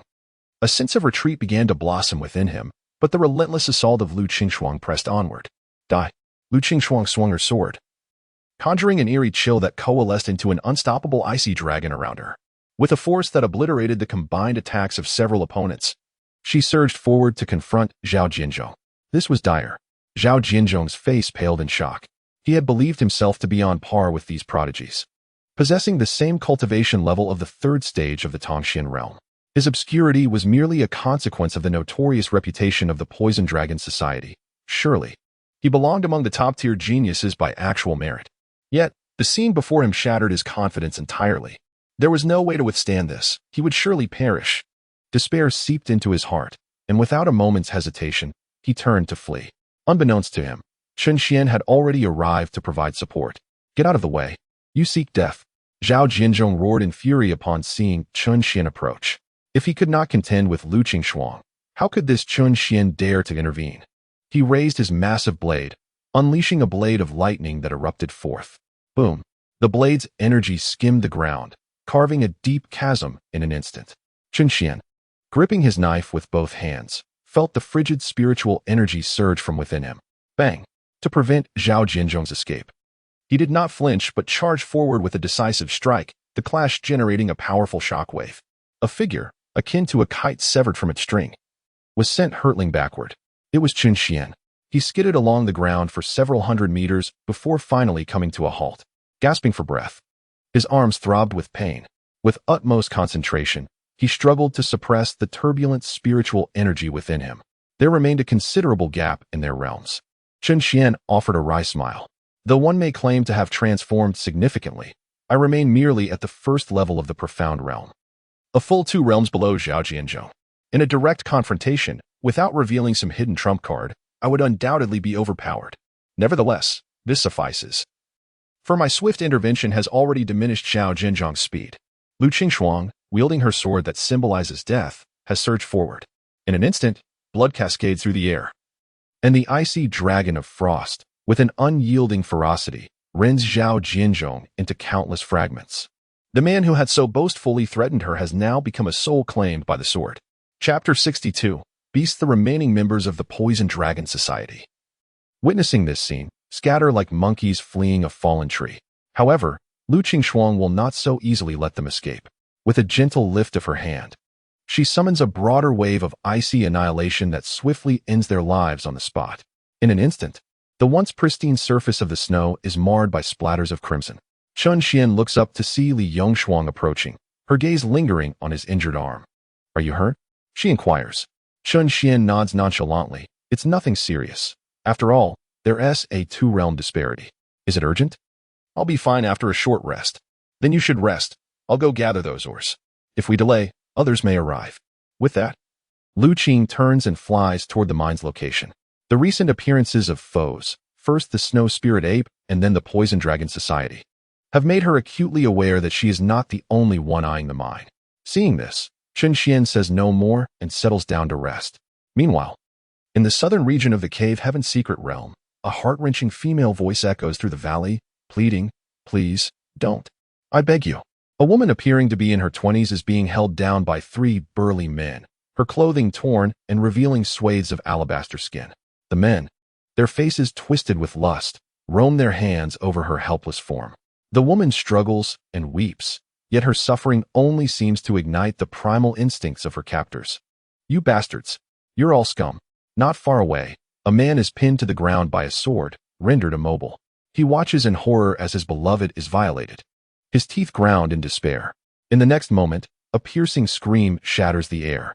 With a thunderous explosion, the woman's body detonates, sending a powerful surge of spiritual energy soaring into the sky, propelling the three men away.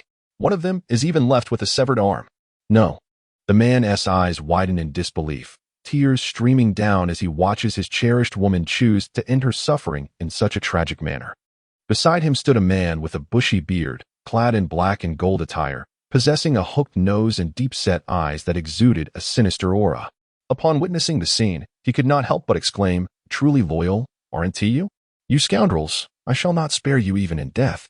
The man screamed, his eyes ablaze with fury. Zhao Jinxiang, however, merely chuckled disdainfully as he approached him. "You were never my match in the realm of the living. Do you really think you can seek vengeance after death? Do not blame me, blame your own inadequacies. We did not provoke your poison dragon society." The man lamented. Yet, Zhao Jinxiang shook his head. "No, you have offended us. The He family would not have found us had you not divulged our whereabouts." The man's expression faltered, regret flickering in his eyes. Zhao Jinxiang, seeing this, laughed heartily. "Indeed, it appears the truth has emerged, and thus your demise is well deserved." With a cold command, he ordered, "Chop it off." One of his subordinates immediately severed the man's head. "Brother, where shall we go now?" Zhao Jinxiang pondered momentarily before responding. "The He family is currently hunting us. It would be wise to remain inconspicuous for the time being. We shall wait until this storm passes. But will we not miss out on many opportunities? Let it be. Missing a day or two is inconsequential, for there is ample time within this secret realm." Zhao Jinxiang expressed his resignation. Just days prior, their Poison Dragon Society had accepted a highly lucrative assassination mission targeting the He family's young lady, He Xianger. However, the attempt had failed, and they found themselves relentlessly pursued by the He family as a result. Being the scion of the Poison Dragon Society, Zhao Jinxiang became a primary target for their retribution. To ensure his own safety, he had no choice but to lay low for a while. Yet, as Zhao Jinxiang prepared to leave, he felt a sudden tremor in his wrist. Raising his hand, he discovered a black jade bracelet vibrating, tiny fissures rapidly spreading across its surface. Then, with a sharp crack, it shattered completely. "What is this?" Zhao Jinxiang's expression turned grave as a realization dawned upon him. Something had happened to Zhao Jinzhong. "Brother, what did you say? Where are Jinzhong and the others?" A spiritual message had arrived an hour earlier, indicating they were in the northern snowfields. Snowfields? The He family is not there. Zhao Jinxiang furrowed his brow in confusion. The shattered bracelet, known as the heartfelt bracelet, was one he shared with his brother Zhao Jinzhong. If one felt danger, the other would sense it too. Should one perish, the bracelet of the other would also shatter. Thus, at this moment, Zhao Jinzhong was dead. Who could have killed him? Just moments ago, he had been pursued by the He family's prodigies, yet Zhao Jinzhong, far to the north in the snowfields, could not have been slain by them. Had they stirred the ire of some formidable entity? Zhao Jinxia pondered for a moment before stating, "Let us venture to the snowfield. The northern expanse is far too distant." The young followers, upon hearing this, were slightly taken aback. Although it appeared that the southern and northern snowfields were merely separated by a central region, that very center had long been the battleground for the powerful elite. If they, as mere mortals, were to tread there, they would likely be swept away by the aftermath of their fierce clashes. Thus, to traverse from the south to the north, one could only circumvent the distance via the eastern and western flanks, which would entail a considerable journey. Zhao Jinxiang elaborated, "The He family is pursuing us in the south, and their allies likely populate the eastern and western sides. Remaining here makes it all too easy for them to locate us. Therefore, we shall proceed directly to the northern snowfield, where we may also investigate the circumstances surrounding Jinzhong's demise." The snowfield beckoned. Chen Xian rose and made his way to the spot where Lu Qingxuang was mining. It was a glacier concealed beneath layers of snow, flanked by towering cliffs that soared several dozen zhang high, the ice below teeming with clusters of azure-hued ore.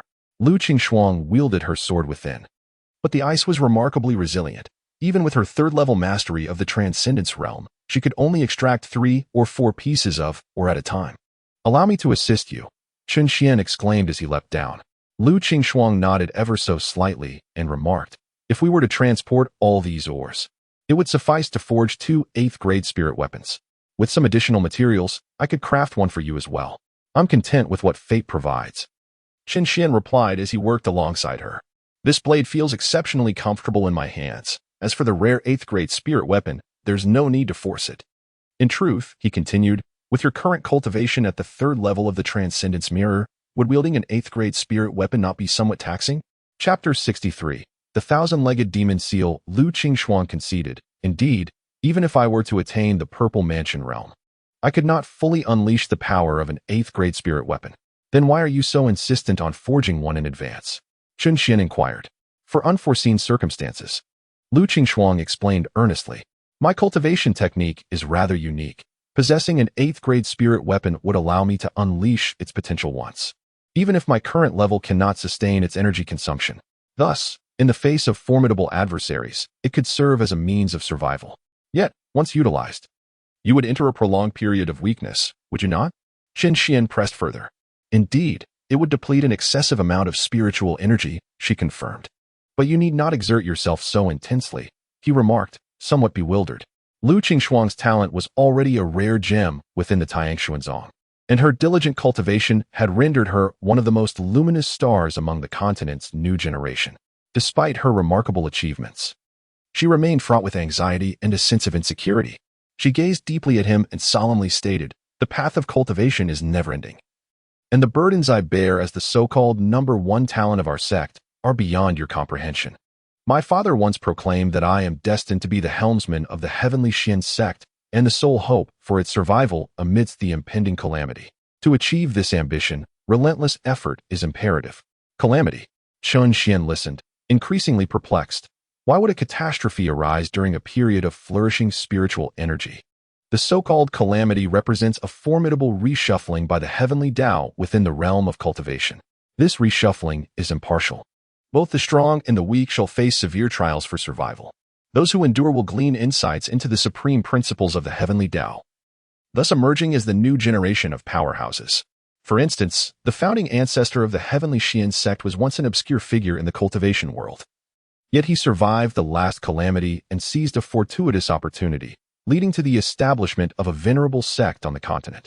Prior to that, many forces, including those far superior to the heavenly Xian sect, were mercilessly engulfed by the relentless tide of calamity. Could it be that the next calamity is imminent? Lu Qingshuang elucidated slowly. The calamity will manifest in our generation. This revelation was gleaned from my father's divinations, for which he sacrificed a century of his cultivation. Now it becomes clear. Qin Xian comprehended. So your tireless training is to ensure the survival of the heavenly Xian sect during this calamity? This hope rests upon your shoulders. Lu Qingshuang spoke calmly. Chun Xian smiled slightly upon hearing this. Fear not, we shall bear it together. At his words, her gaze softened somewhat. Thus, you would do well to devote yourself earnestly to your cultivation. Lu Qingshuang no longer appeared as indifferent as before. I still cannot fully grasp your so-called Tao. I only know that without effort, there can be no reward, and cultivation is no different. There you go again. Chun Xian shrugged helplessly. If you still fail to understand, then simply observe my progress. Very well. Lu Qingshuang nodded earnestly. Intimacy level 3. At that moment, the long-stagnant intimacy level in Qin Xian's eyes increased by 3 points. When he turned to Lu Qingshuang again, he noticed a hint of gentleness gracing her stunning visage. It was akin to a colossal iceberg that had stood for millennia, softly melting in the warm embrace of the golden twilight. That ineffable beauty now became Lu Qingshuang's greatest allure. As the saying goes, a man and woman working together is less laborious. Thus, the two of them wielded their weapons in the ice valley, continuously collecting the azure mining stones. Gradually, evening descended. Chun Xian, slightly breathless, intended to take a brief respite when the extreme blade conveyed a peculiar sensation, as if striking something extraordinarily hard. Chun Xian felt a spark of curiosity. Since the advent of the finger extreme blade, everything before him had become exceedingly fragile and pliable.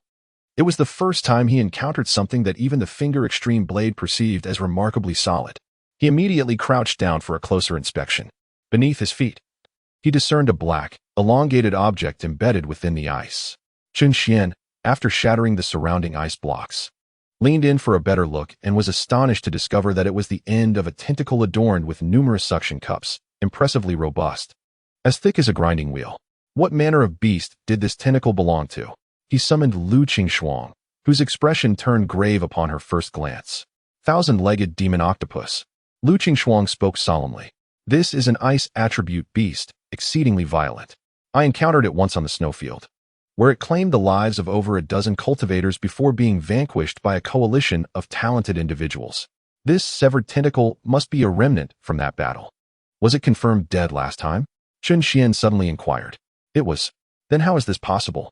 Lu Qingxuang lowered her gaze once more, only to witness the once motionless tentacle beginning to twitch and writhe. Run! They both exclaimed in unison, and in the next moment, they took to the skies. Lu Qingxuang's sword sliced through the air as she leaped onto a snowflake, instantly appearing hundreds of meters above. Chen Xian, meanwhile, summoned the full power of his emerald wings, darting away at an astonishing speed. Just as they escaped the ice valley, the ground beneath them began to tremble violently. A thunderous roar reverberated through the air as vast expanses of snow cascaded and fractured. Dozens of black tentacles emerged from the ruptured ice, thrashing wildly about. The wind howled fiercely, and beneath the ice, an ear-piercing scream resonated, sending shivers through their eardrums. Simultaneously, Chen Xian sensed an overwhelmingly formidable presence awakening rapidly. With a resounding explosion, a colossal octopus had burst forth from the ice, followed by its entire body. This octopus, entirely black and of immense size, stood over 100 meters tall, propped up by its tentacles. Were you not certain it was dead? Chen Xian swallowed hard. It must have been dead, Lu Qingxuang replied, her expression gravely serious. But it has been resurrected. Resurrected? Indeed, Lu Qingxuang affirmed, but it is not the thousand-legged demon octopus that has returned. At her urging, Chen Xian noticed a figure standing atop the octopus's head. This individual possessed only his upper body, the lower half fused with the thousand-legged demon octopus. He was bare-chested, his long hair billowing around him, and dark liquid streamed down his face, contorting his features into a grotesque mask. Chapter 64. Ambush. This extraordinary sight startled Chen Xian. Had a human and octopus merged into one? Qi Long, Lu Qingxuang remarked, as if recognizing the man now intertwined with the thousand-legged demon octopus. Who is Qi Long? A member of the Luyun sect. Her expression grave, she remarked. He is one of the individuals who perished last year at the hands of the thousand-legged demon. I never expected that a year later, he would merge with the remains of the demon. Upon hearing this, a flicker of relief crossed Chen Xian's eyes. He recalled Lu Qingxuang mentioning that while the spiritual energy here was abundant, it was also rife with malevolence. It was likely that the corpses of the demon beast and Qi Long underwent a peculiar transformation, merging under the influence of this unique spiritual energy, as they had both met their demise in battle here last year. At that moment, as the two conversed, Qi Long's head atop the thousand-legged demon suddenly lifted. Lu Qingxuang? Confusion gleamed in his eyes as he spoke in a hoarse and strained voice. Daoist Qi, do you still remember me? Of course I remember. Didn't we just? Qi Long instinctively began, but then his expression shifted to one of shock and acute anguish. The body of the thousand-legged demon beneath him writhed and convulsed. Qi Long clutched his head, emitting a harrowing scream as if wrestling with an unseen force. Moments later, he raised his head once more, his eyes now entirely black. Kill him. Lu Qingxuang's gaze was resolute as she made her decisive judgment. Understood. Chen Xian too exhibited no hesitation. The blade in his hand radiated brilliance, ready to unleash his full power with a mere flick. Before them, Qi Long was evidently contending with the consciousness of the thousand-legged demon, vying for control of his own body. Regardless of the outcome, it was clear that neither could be considered human any longer. Just as they prepared to act, a thick, powerful tentacle lashed out towards them. Though it seemed devoid of any spiritual energy, its approach caused the very space around them to tremble ominously. Lu Qingxuang promptly evaded, while Chen Xian flapped his emerald wings to swiftly reposition himself. The hybrid creature before them appeared to be at the fifth layer of the profound realm. With their combined strength, they might prevail. However, they would likely suffer significant damage in the process, making them vulnerable to any subsequent foes. Chen Xian's mind raced as he weighed the situation, then he shouted decisively, "Do not linger. Retreat." He was a man of action, always acutely aware of his desires. They had come for the Qing Xian, or not to engage in combat. Faced with the formidable strength of the thousand-legged demon, defeating it seemed unlikely to yield any rewards. In light of such considerations, retreating was undoubtedly the wisest course of action. Lu Qingxuang did not contest his decision. She immediately joined Xin Xian in fleeing southward. Her earlier intent to eliminate the thousand-legged demon was merely to grant Qi Long release, but risking her own safety for the sake of being a savior was unnecessary.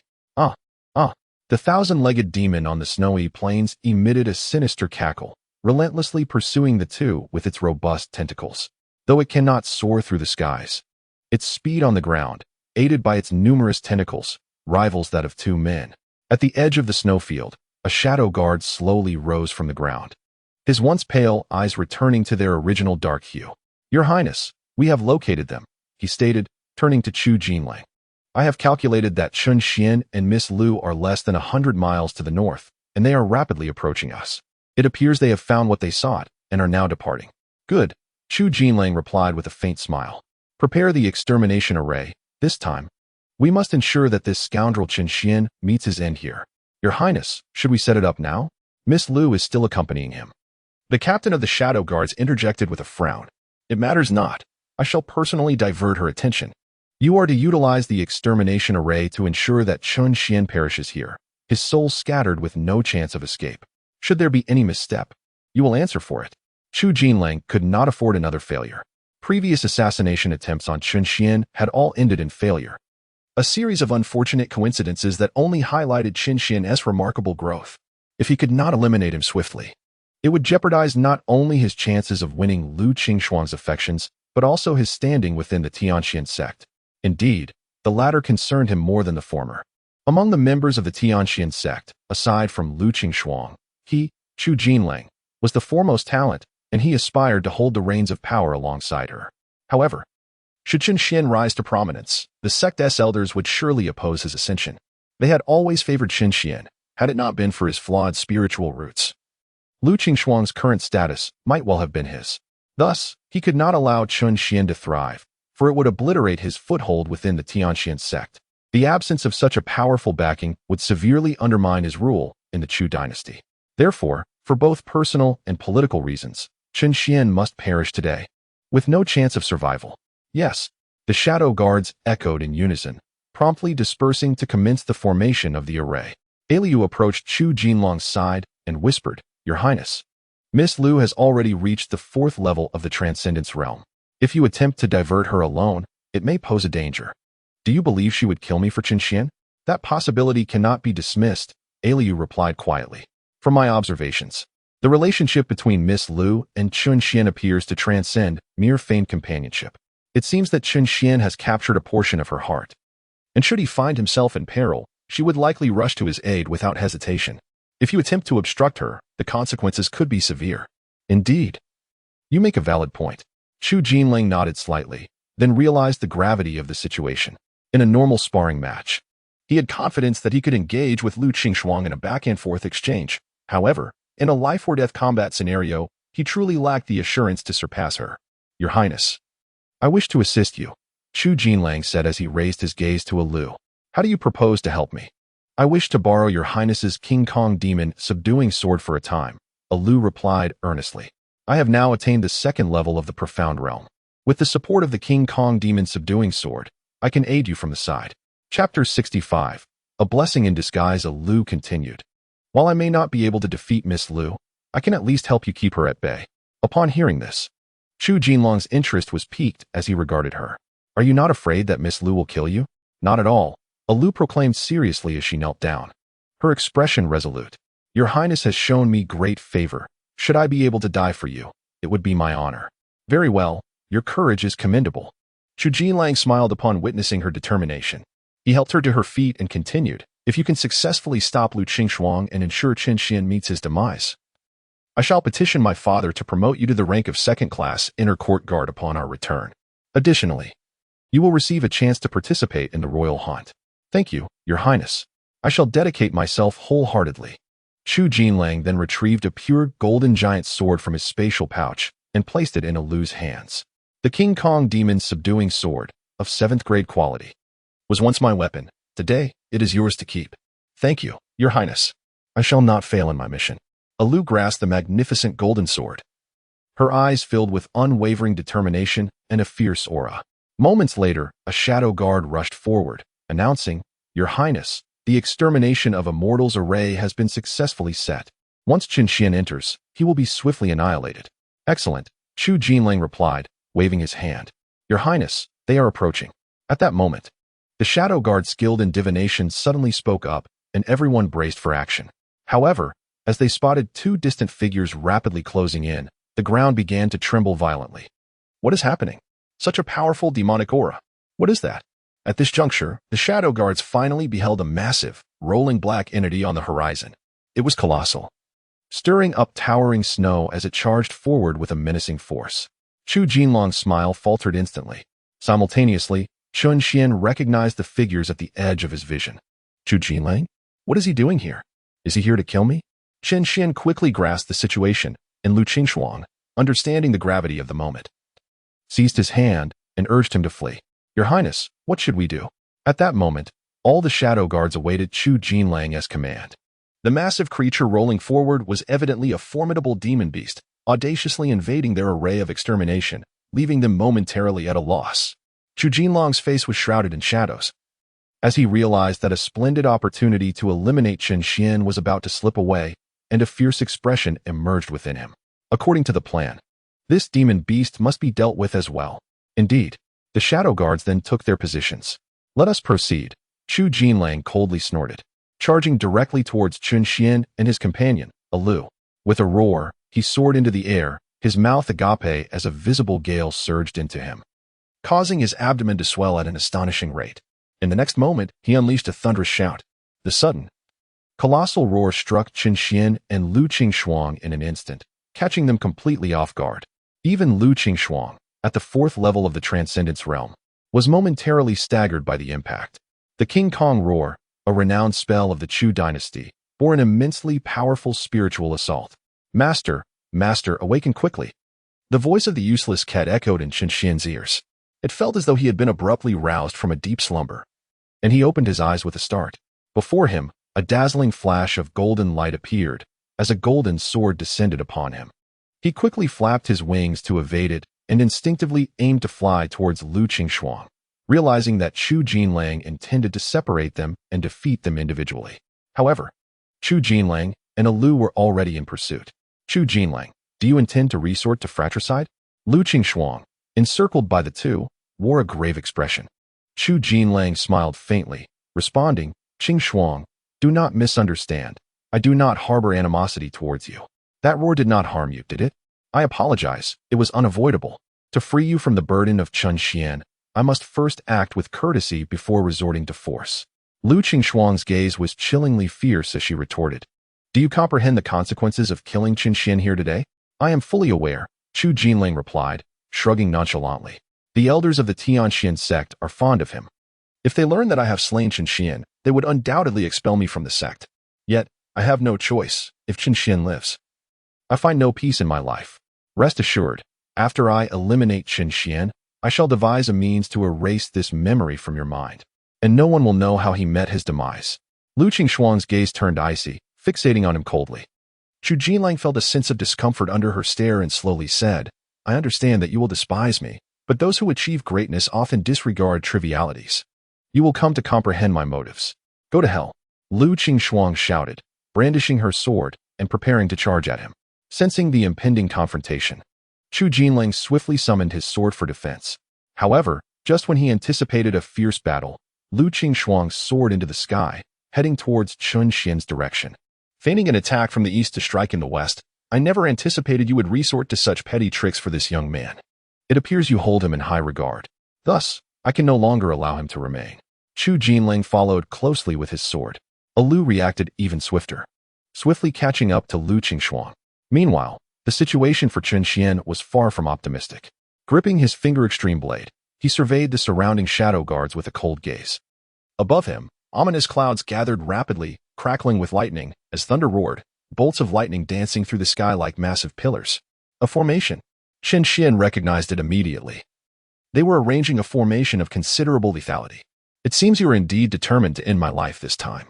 Qin Xian scoffed. However, at the moment the Shadow Guards activated the Slaying Immortals formation, lightning descended from the heavens, directly targeting the thousand-legged demon beast below. Boom, boom, boom. The relentless lightning struck, causing the thousand-legged demon beast to emit piercing shrieks. Chen Xian, taken aback for a moment, soon revealed a smile. It appears your formation prioritizes attacks against those of higher realms. The Shadow Guards furrowed their brows in disbelief at this unexpected turn of events. The Slaying Immortals formation is an ancient array passed down from the primordial era. It harnesses one's own spiritual energy to summon formidable lightning power, delivering multiple-fold attacks to enemies within the formation. This array is exceedingly powerful, yet only individuals of high rank can fully wield it. The Shadow Guards, generally at the first or second levels of the Enlightenment realm, could only achieve the most basic effects, unable to utilize it freely. Thus, in the current scenario, the formation would preferentially target those of greater strength. The thousand-legged demon beast inadvertently absorbed much of the lightning's ferocity meant for Chen Xian. This cannot continue. We must not allow this beast to drain our power. Quickly, summon all our might to channel the lightning to eliminate Chen Xian. The Shadow Guard captain commanded. Gritting their teeth, the group exerted their utmost strength. Soon, several bolts of lightning truly surged toward Chen Xian. He unfurled his emerald wings and soared upward, evading them with remarkable speed. Consequently, the Slaying Immortals formation, which could have obliterated Chen Xian in an instant, had its 8 layers of lightning power largely absorbed by the thousand-legged demon beast. The remaining 2 layers, while still perilous, were now manageable for Chen Xian. He dodged when possible, and when unable to evade, he shielded himself with his emerald wings. In that moment, the numerous Shadow Guards found themselves utterly helpless against him. Damn it, how can this wretch be so fast? It must be those wings upon his back. What should we do now? The Slaying Immortals formation has been significantly weakened by that beast. The remaining power is insufficient to eliminate Chen Xian. This scene also infuriated Chu Jinlang, who had been observing nearby. He had not anticipated that his originally flawless plan would face such a tremendous upheaval due to the intervention of a mere beast. In a moment of desperation, he faltered, nearly being pierced by Lu Qingshuang's long sword. With a slightly awkward maneuver, he managed to evade the attack. Lu, swiftly proceed to the extermination formation and eliminate Chen Xian, Chu Jinlang commanded urgently, dispatching Lu for assistance. Understood. Lu immediately left the battlefield, leaving Chu Jinlang to face Lu Qingshuang's ferocious onslaught alone. Chen Xian cast a glance and noticed Lu hurtling toward him. A sense of foreboding washed over him. He was acutely aware of her formidable strength from their previous encounter. Now, already strained by the extermination formation, the prospect of contending with her as well filled him with dread. What to do? Chen Xian furrowed his brow, gazing toward Lu Qingshuang. Although she too recognized the peril she was in and wished to assist, she found herself ensnared by Chu Jinlang's relentless assault and could not break free. It seemed he would have to rely solely on himself. Taking a deep breath, he appeared to arrive at a harrowing decision. Very well, if you yearn for my demise, then let us meet our end together. A fierce determination ignited in Chen Xian's eyes as he unfurled his wings and soared toward the shadowy guards. Extreme cold descends. Chen Xian raised the Zhiji Dao high, and in an instant, the spiritual energy within him was drained at an astonishing rate. The Zhiji Dao trembled violently, erupting in a dazzling ice-blue radiance. With a thunderous roar, an ice pillar shot skyward. A formidable aura enveloped the battlefield, causing both Lu Qingshuang and Chu Jinlang to change countenance as they turned their gazes toward Chen Xian. Lu Qingshuang's elegant visage was overtaken by astonishment.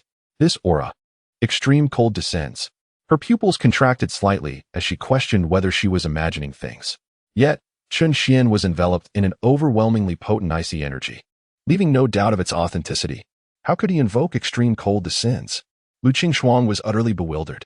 Extreme Cold Descends is a pinnacle ice attribute spell of the 7th rank, known to be wielded by only a handful within the Tianxian sect. Even Lu Qingshuang herself had struggled to master it, dedicating countless days to attain a modicum of proficiency. How could Chen Xian, who had squandered his training, execute such a lethal technique? When had he practiced this? It was not only she who was astounded. Chu Jinlang stood agape, witnessing Chen Xian unleash a devastating strike. Suddenly, a tumultuous sea of ice descended from the skies, engulfing the shadowy guards entirely. In an instant, the shadowy guards suffered catastrophic losses. Those of lesser strength were crushed by the icy deluge, while the stronger ones found their movements hindered, ensnared by the frost. Ultimately, only 1 or 2 managed to escape the icy abyss through sheer desperation. As for the thousand-legged demon, it writhed beneath the expanse of the icy sea, its colossal form struggling to break free. Yet, its size rendered it unable to escape, and gradually it became encased in a sculpture of ice. At that moment, the celestial slaying formation was also thrown into disarray, its meticulous arrangement shattered in an instant. No, this is impossible. Chu Jinlong's face was a mask of disbelief, utterly unable to accept the comprehensive failure he had just experienced. Then he caught sight of Qin Xian, teetering precariously in the air. He was exhausted.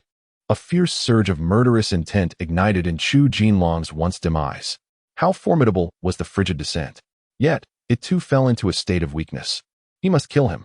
A sinister smile curled upon Chu Jinlong's lips as he brandished his sword and soared forward. However, he was quick, but Lu Qingshuang was quicker. The moment Chu Jinlang moved, she sprang forth, stepping on the ice flowers, and tightly embraced Qin Xian. Qingshuang.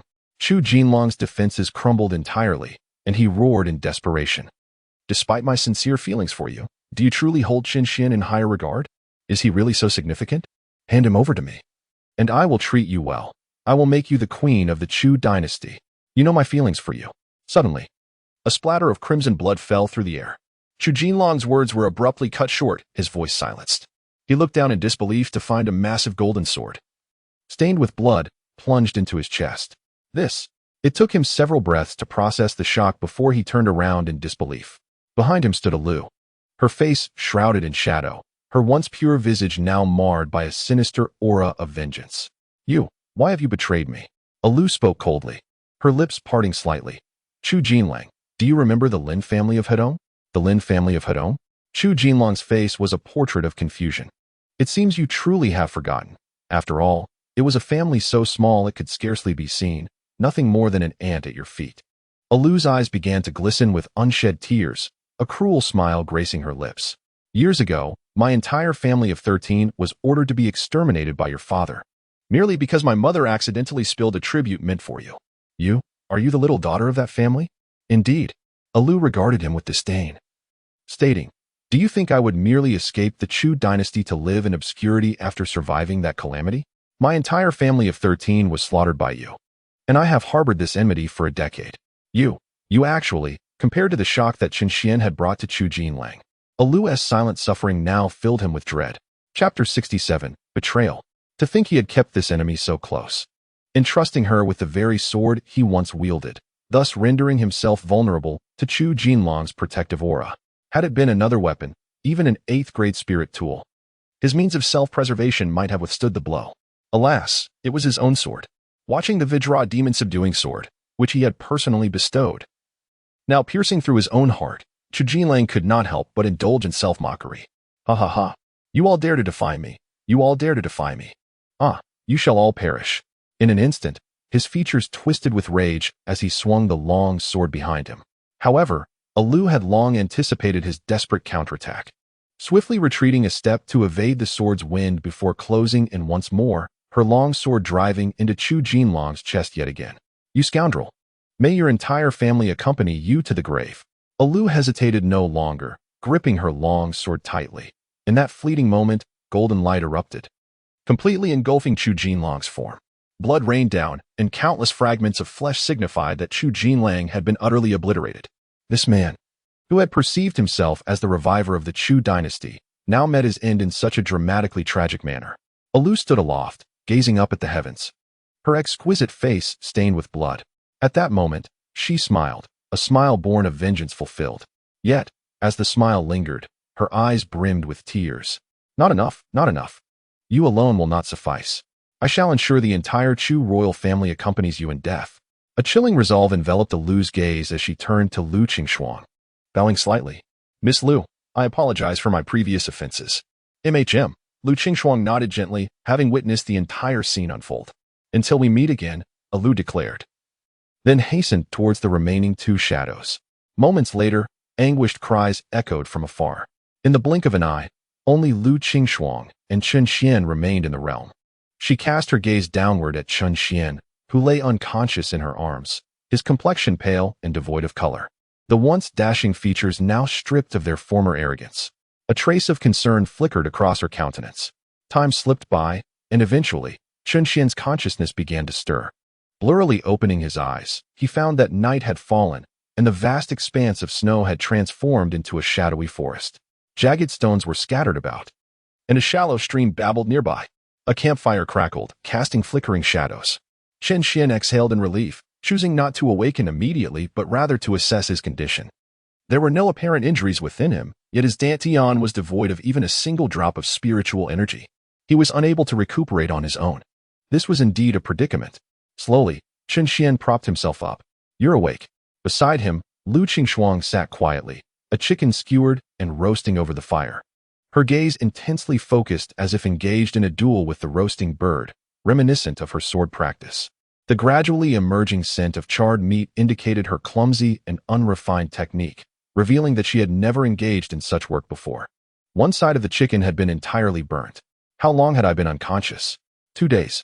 2 long days. Chen Xian sat up with a faint, bitter smile, finally rubbing his somewhat dazed head. "Ah, by the way, what happened to Chu Jinlang? He is dead. You killed him." Chen Xian was slightly taken aback, but soon realized it was to be expected, given the fierce ambush Chu Jinlang had orchestrated. It was understandable that Lu Qingxuang acted in a fit of rage and ended his life. However, it was Lu Qingxuang's subsequent revelation that left him astonished. "It was not I who killed him, but his servant." She then recounted the events that unfolded while Chen Xian was unconscious. Chen Xian could not help but let out a cold chuckle. "Huh, this is what one might call retribution, good rewarded and evil punished." Nevertheless, that Lu is indeed a remarkable individual, managing to endure the enmity of her family's extermination while lurking beside Chu Jinlang for so many years. As he spoke, he could no longer bear to witness Lu Qingxuang's clumsy efforts and reached out to take over. "Flip it, my lady Lu." Lu Qingxuang appeared momentarily flustered. "What made you think of roasting chicken? Did you not prepare an abundance of food?" Her mind was in turmoil, so she seized this opportunity to find calm. She placed her hands on her knees and spoke in a serene tone. "What is it?" Noticing her drifting thoughts again, Chen Xian laughed. "Could it be that my use of the extreme cold descent spell has left you pondering?" He had long anticipated her reaction if he demonstrated it in her presence. After all, he had diligently practiced for many days to master this technique, only to have someone who had never trained outshine him in its execution. Anyone would be driven to madness by such a circumstance. It was no small feat for Lu Qingxuang to maintain her composure. Lu Qingxuang nodded. "Can you tell me how you accomplished it?" "The extreme cold descent is an exceedingly difficult skill to master. I truly cannot comprehend how you executed it so flawlessly." "The same old story." Chen Xian replied with a faint smile. "I am a genius. No explanation is required." Once again, this reason. Seeing this, Lu Qingxuang refrained from further inquiries. She then retrieved a red bracelet from her spatial pouch. "This was discovered from the corpse of the 1,000-legged demon. Since you are the one who killed him, it rightfully belongs to you as a trophy." "More spoils?" Chen Xian felt a tinge of surprise as he examined the red bracelet. Much like the spatial pouch, it was also a storage artifact. He probed it with his consciousness, revealing a treasure trove of spirit stones, several elixirs, and a few spiritual artifacts. He completely overlooked the spiritual energy within, focusing solely on the elixirs. Moments later, a smile graced his lips as he found a jade-green elixir in his hand. "The Gathering Spirit Pill, a remarkably effective restorative elixir, is a gift for you." He extended the pill to Lu Qingxuang. The latter shook her head and replied, "You are currently depleted of spiritual energy. It should be used for your own benefit." No, I have enough." "If you possess it, then you should utilize it right away. Hold on to it for now." Chen Xian insisted on bestowing the elixir upon her. "Once you accept it, I will also have it." Seeing his resolute demeanor, Lu Qingxuang had no choice but to reach out and take it, as she too had experienced considerable depletion. Moreover, due to the need to protect Chen Xian, she had refrained from cultivation over the past few days. "You have gifted your partner a 6th-grade Gathering Spirit Pill, earning a tenfold return. Gathering Spirit Pill 10. Chen Xian smiled slightly and promptly took one for himself, placing it in his mouth. His dantian trembled gently as the pill transformed into a torrent of spiritual energy, surging into his dantian. It was as if he had encountered a long-awaited rain after a drought, with every cell in his body rejoicing. The formerly lethargic aura began to gradually restore itself. Chapter 68. Encountering the He family after consuming the Gathering Spirit Pill, Chen Xian inquired of Lu Qingxuang, "Where shall we go next?" Lu Qingxuang responded, "We have obtained the Qing Xian, or the secret realm will likely conclude in about 10 days. Let us wander about in here, especially in the eastern region where there are numerous rare medicinal herbs." Very well. Chun Xian nodded and said, we shall follow your lead. Exploring the eastern area for a few days before venturing elsewhere. His purpose for being here was Lu Qingshuang, and her primary aim was indeed the Qingxian ore. With their objectives largely achieved, they felt no regrets. They simply wished to acquire as many valuable items as possible during the remaining days. Chun Xian also had his own aspirations, having discovered a pathway for his development. He intended to auction off valuable items he found to obtain spirit stones, which he could then use to purchase medicinal herbs or spiritual tools beneficial to Lu Qingshuang, thereby reaping tenfold rewards.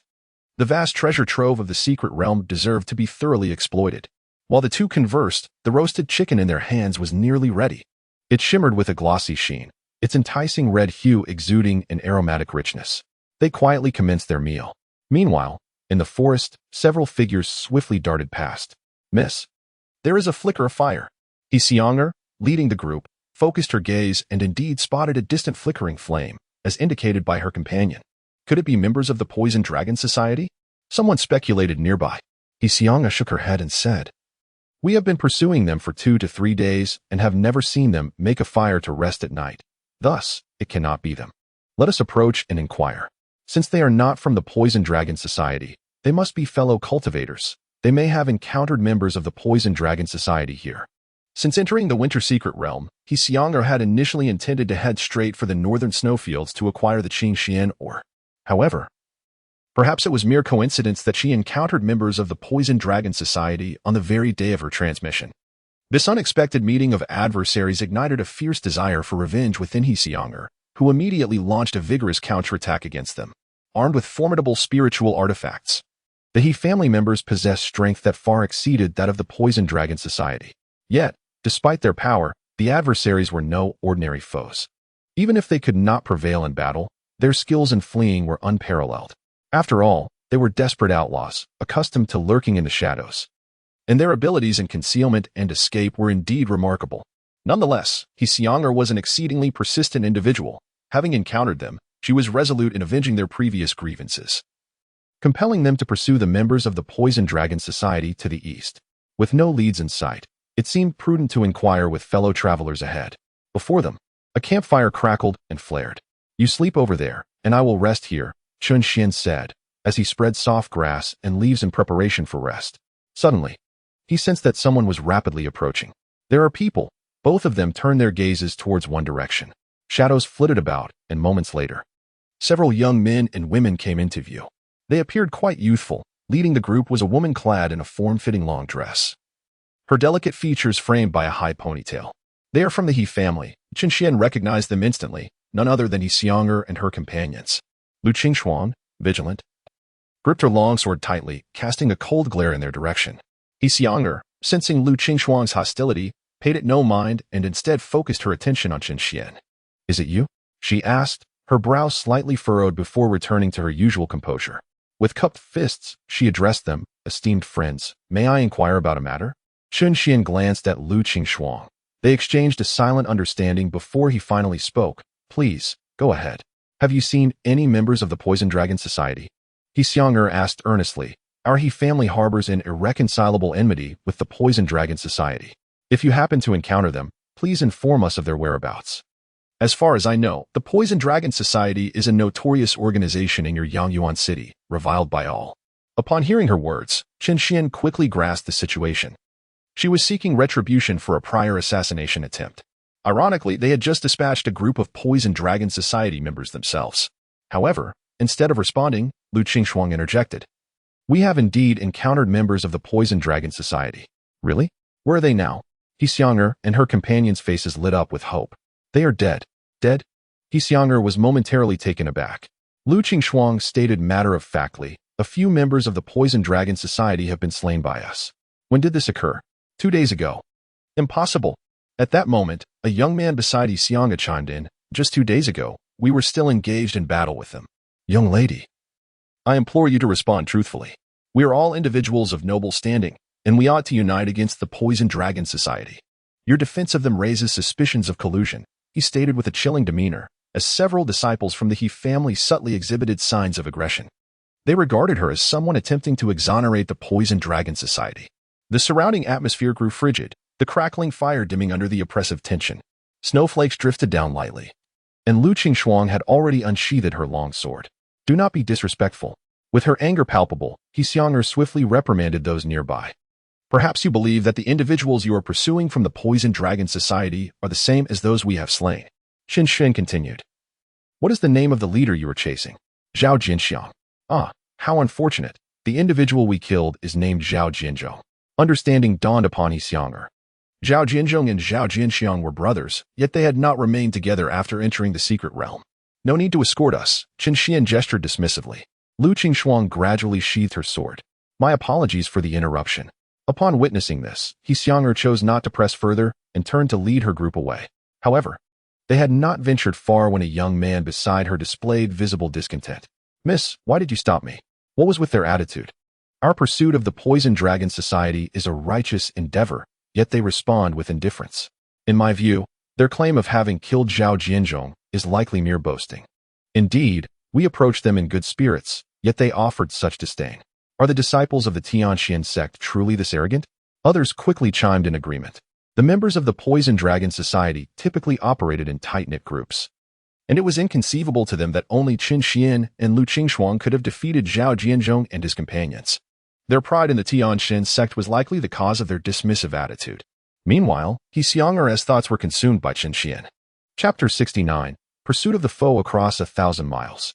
As they met again today, the sense of familiarity surged once more. Miss Mississippi. Ah. He Xiang'er returned to her senses and continued. Lu Qingxuang is reputed as the foremost genius of the Tianxian sect. Given her temperament, she is unlikely to engage in deception. Yet their demeanor was unwelcoming. That is to be expected. After all, the Tianxian sect is the host this time, and Lu Qingxuang, as their top talent, may understandably exhibit a degree of aloofness. He Xiang'er then added, let us proceed northward. If we do not locate Zhao Jinxiang, we shall acquire the Qin Xian ore. She had not forgotten the true purpose of entering the secret realm. In comparison to hunting down members of the Poison Dragon Society, the Qin Xian ore was evidently far more significant. After all, one could pursue the Poison Dragon Society anywhere, but outside the secret realm, the Qin Xian ore was virtually unattainable. Concerning the fate of their entire family, He Xiang'er could not afford any missteps in this matter. In the snow-covered expanse, Zhao Jinxiang surveyed his surroundings with a grim countenance. The ground was strewn with corpses, and the garments adorning the bodies unmistakably belonged to members of the Poison Dragon Society. However, the body of his brother, Zhao Jinzhong, had mysteriously vanished. This leaves but one possibility. He had not even a complete corpse to mourn. The death he suffered was undoubtedly horrific. Damn it! Who among the blind dared to take my brother's life? Zhao Jinxiang seethed with rage, yet a flicker of unnoticeable glee danced in his eyes. Boss, look here. At that moment, a subordinate's voice broke through the tension. Zhao Jinxiang turned to see the young man holding a brown leather water flask. Upon receiving the flask, he examined it closely and soon spotted a prominent character on its backside, an emblem he instantly recognized. This was an item used by the Heavenly Profound sect. Was my brother killed by someone from the Heavenly Profound sect? As a clandestine organization that had maintained a stronghold in Yanyuan City for centuries, the Poison Dragon Society was well versed in the dynamics of the surrounding powers. Zhao Jinxiang certainly recognized the mark of the Heavenly Profound sect. His face hardened with icy fury. Although he was unaware of the circumstances surrounding his brother's conflict with the sect, the Poison Dragon Society had never concerned itself with notions of right or wrong. His brother had perished at the hands of the Heavenly Profound sect, and thus, vengeance was an imperative. However, the pressing question remained. Where had the perpetrator fled? Zhao Jinxiang surveyed the area, then commanded, spread out and search for any clues of individuals who may have departed. The subordinates promptly dispersed, scouring the vicinity. Despite the relentless snowfall, traces of spiritual energy could not be easily concealed. Soon, they stumbled upon a conspicuous trail, broad footprints, chaotic and wild, as if a colossal creature had rolled in a specific direction towards the southeast. Let us pursue. Zhao Jinxiang gestured, leading his subordinates skyward. After following the tracks for over half an hour, they arrived at a scene of utter devastation. The snow-laden ground was littered with even more corpses than before, the majority clad in standard armor, alongside countless remnants of black demonic beasts. Among the scattered snow, they also discovered fragments of a python robe. Zhao Jinxiang's expression grew grave as he meticulously examined the bodies. After a moment, a harrowing thought struck him. The black stones resembled the remains of the thousand-legged demon, and the robe, along with a half-visible face, bore a striking resemblance to Prince Chu Jinlang of the Chu dynasty, coupled with the corpses in regal armor surrounding them. Could it be that Prince Chu Jinlong's retinue had been utterly annihilated here? Had they perished alongside the thousand-legged demon? Zhao Jianxiang furrowed his brow momentarily before dismissing the notion. The corpses of Chu Jinlang and the shadow guards bore no marks of having been slain by tentacles. Rather, they appeared to have been forcefully erased by an extraordinarily frigid spiritual energy. Instantly, a name flashed through Zhao Jianxiang's mind, Lu Qingshuang. Indeed, among the disciples of the Tiangshuanzong, she was the only one whose ice attribute spiritual energy was so formidable. It seemed that an internal strife had erupted within the Tiangshuanzong. What on earth had transpired here?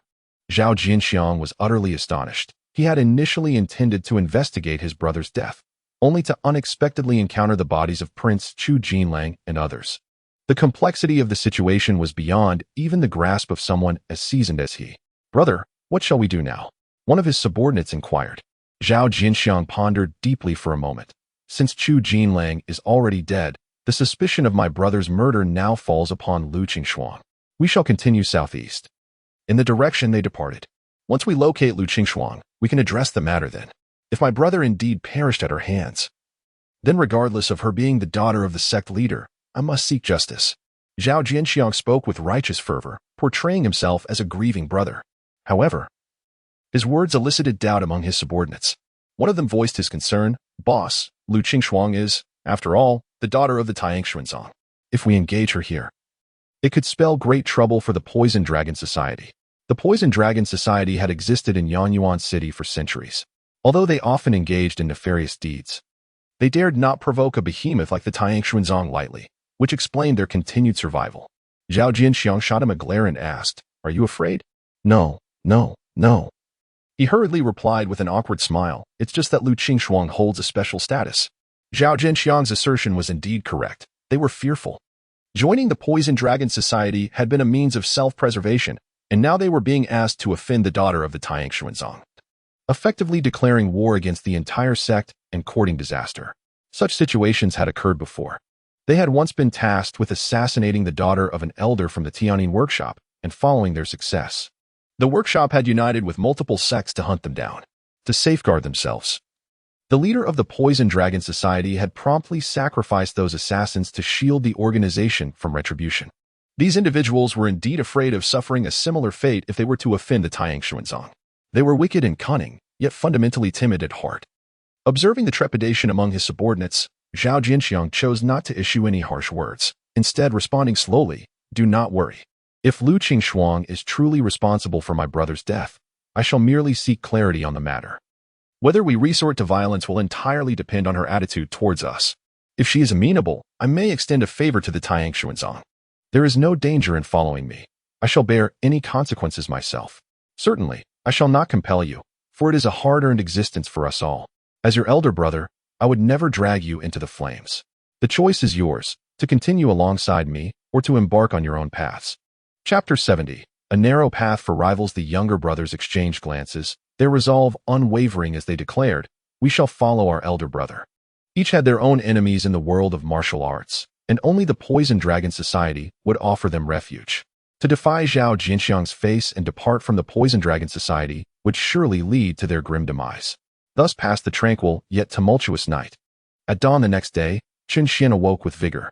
Lu Qingshuang had risen earlier, practicing her swordplay, gracefully stretching her body. Her light blue robe fluttered like a dancing butterfly, while her sword, imbued with a latent sharpness, exuded an aura of frost, captivating yet perilously enchanting. What a delightful sight to behold upon awakening. Chen Xian smiled gently and turned to the nearby stream to wash his face. "Let us explore the eastern forest today and journey southward tomorrow." Lu Qingshuang sheathed her sword and remarked, "I have heard that the southern region harbors valuable insects. We can collect them to bring to the alchemy chamber." "Very well, I shall heed your counsel," Chen Xian replied without dissent.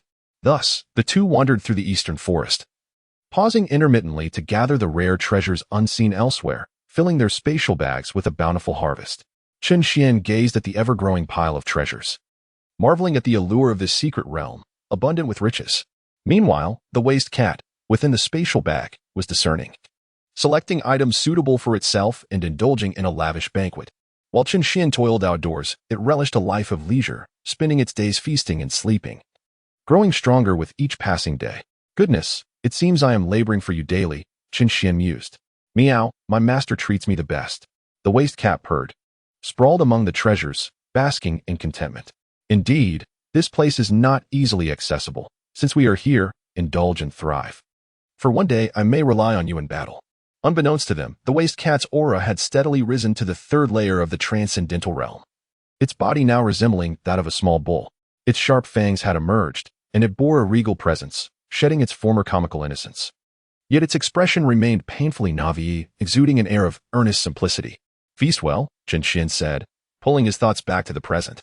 At that moment, he noticed Lu Qingxuang had halted, her gaze fixed intently upon the distant mountaintop. What is it? There are individuals engaged in combat. Does it concern us? Lu Qingxuang shook her head and replied, their identities remain unclear. Then it does not pertain to us. Chen Xian is not one to meddle in others' affairs. Just as he intended to depart, he inadvertently caught sight of a figure soaring into the sky, as if forcefully propelled. The attire unmistakably resembled that of Zhao Jinzong and his associates whom they had encountered earlier. Members of the Poison Dragon Society. Chen Xian narrowed his eyes at the sight. Let us investigate. Lu Qingxuang also recognized the figure's identity. Do you wish to assist in exterminating the Poison Dragon Society? Chen Xian gazed at her, a hint of understanding in his eyes. Zhao Jinzong's previous remarks had greatly angered Lu Qingxuang, igniting within her an unyielding fury that demanded vengeance against him. This animosity extended to the entire Poison Dragon Society, rendering her hatred comprehensible. After a brief pause, her eyes were imbued with frost. The Poison Dragon Society brings calamity upon the world. They must be eradicated. Very well, let us pursue their complete annihilation. Chen Xian responded with a smile. And together with Lu Qingxuang, they took to the air. Upon arriving at the scene of the battle, Chen Xian couldn't help but reflect on how small the world truly is. For the very individuals combating the Poison Dragon Society were none other than the He family. At that moment, over 40 individuals were entangled in a chaotic melee. He Xianger, wielding a long whip, was engaged in fierce combat with a young man brandishing a large knife. The young man bore a resemblance to Zhao Jinzong. Both sides possessed cultivation at the third tier of the profound realm. However, He Xianger's whip danced like a dragon, displaying remarkable agility. Utilizing the whip's length and flexibility, she rendered the young man incapable of retaliating. He Xianger, it was not I who attempted to assassinate you. Why must you relentlessly pursue me? Zhao Jinzhao's face was twisted in anger. Once or twice may be forgivable, but your relentless pursuit of us has left me both exasperated and furious. I know it was not you. Your strength is insufficient. He Xianger's expression darkened, yet her resolve in wielding the whip remained unyielding. Regardless of your involvement, I shall ensure the extermination of any member of the Poison Dragon Society. Do you believe you can kill me? She scoffed. A flicker of defiance flashed in her eyes as she disdainfully remarked, you are nearing 40, yet your cultivation only reaches the third tier of the profound realm. Your lack of talent is glaringly evident. Killing a waste like you is well within my capabilities. You call me a waste? Is it not true? Very well, very well. Arrogant little girl, Zhao Jinzhao gritted his teeth in a fit of rage. This was a sensitive topic for him. As the eldest son of the Poison Dragon Society's leader, Zhao Jinzhao's talent was indeed lackluster, having lingered at the third tier of the profound realm well into his 40s, rendering him incomparable to the prodigies outside. Even his younger brother, Zhao Jinzhong, who is over a decade his junior and also at the third level of the Transcendence realm, starkly highlights Zhao Jinxiang's lack of talent. Consequently, he possesses little prestige within the Poison Dragon Society, and even his father treats him with indifference. Hoping to discover a fortuitous opportunity to alter his fate within the secret realm, he never anticipated being relentlessly pursued by the He family. The crux of the matter is that he did not kill He Xianger. This calamity is entirely unwarranted. While he sought to seize opportunities, he found himself fleeing in terror from He Xianger, while others within the Poison Dragon Society continued to amass treasures, which fostered a profound sense of imbalance within Zhao Jinxiang. Thus, when he learned of his brother's demise, although he feigned anger, he secretly reveled in it. His subsequent pursuit of the murderer was also intended as leverage against Lu Qingxuang to garner some advantage. However, he did not expect to encounter his nemesis, He Xianger. Yet again, today, I shall show you that experience prevails over youth. Zhao Jinxiang sneered, raising his great sword for a decisive strike. The tiger's blade. In an instant, a blade of light, stretching several feet in length, surged forth towards He Xiang'er with lightning speed. The latter, her expression unperturbed, retracted her long whip and conjured a barrier before her, bracing against the oncoming blade. Bang! The clash between the blade and the whip created a violent shockwave. In a fleeting moment, He Xiang'er beheld a massive sword rapidly enlarging before her. A mere trick, seeking death. As the formidable sword approached her face, He Xiang'er swiftly pivoted, her body bending as if devoid of bones, executing a kick from an unexpected angle that struck him squarely in the chest. Bang! Zhao Jinxiang was propelled through the air, only to be met by the rapid strike of He Xiang'er's whip, which lashed out like a venomous serpent. Crack! Crack! Crack! In an instant, the whip descended upon Zhao Jinxiang like a torrential downpour. The immense power of this top-tier, 7th-grade spiritual weapon, especially with the relentless onslaught of strikes, left Zhao Jinxiang shrieking in pain as he collapsed, convulsing on the ground. Unable to withstand the assault, He Xiang'er observed with a hint of cold amusement as she watched the writhing, screaming Zhao Jinxiang, feeling a sense of satisfaction within. She advanced slowly, whip in hand. The previous occasions where you escaped were mere accidents. This time, I shall ensure your demise here, and then pursue the other members of the Poison Dragon Society. After all, you are merely a useless pawn within the society, and your death is of little consequence. Just as He Xiang'er believed victory was assured and approached within 3 meters of Zhao Jinxiang, the seemingly incapacitated Zhao Jinxiang suddenly surged forth.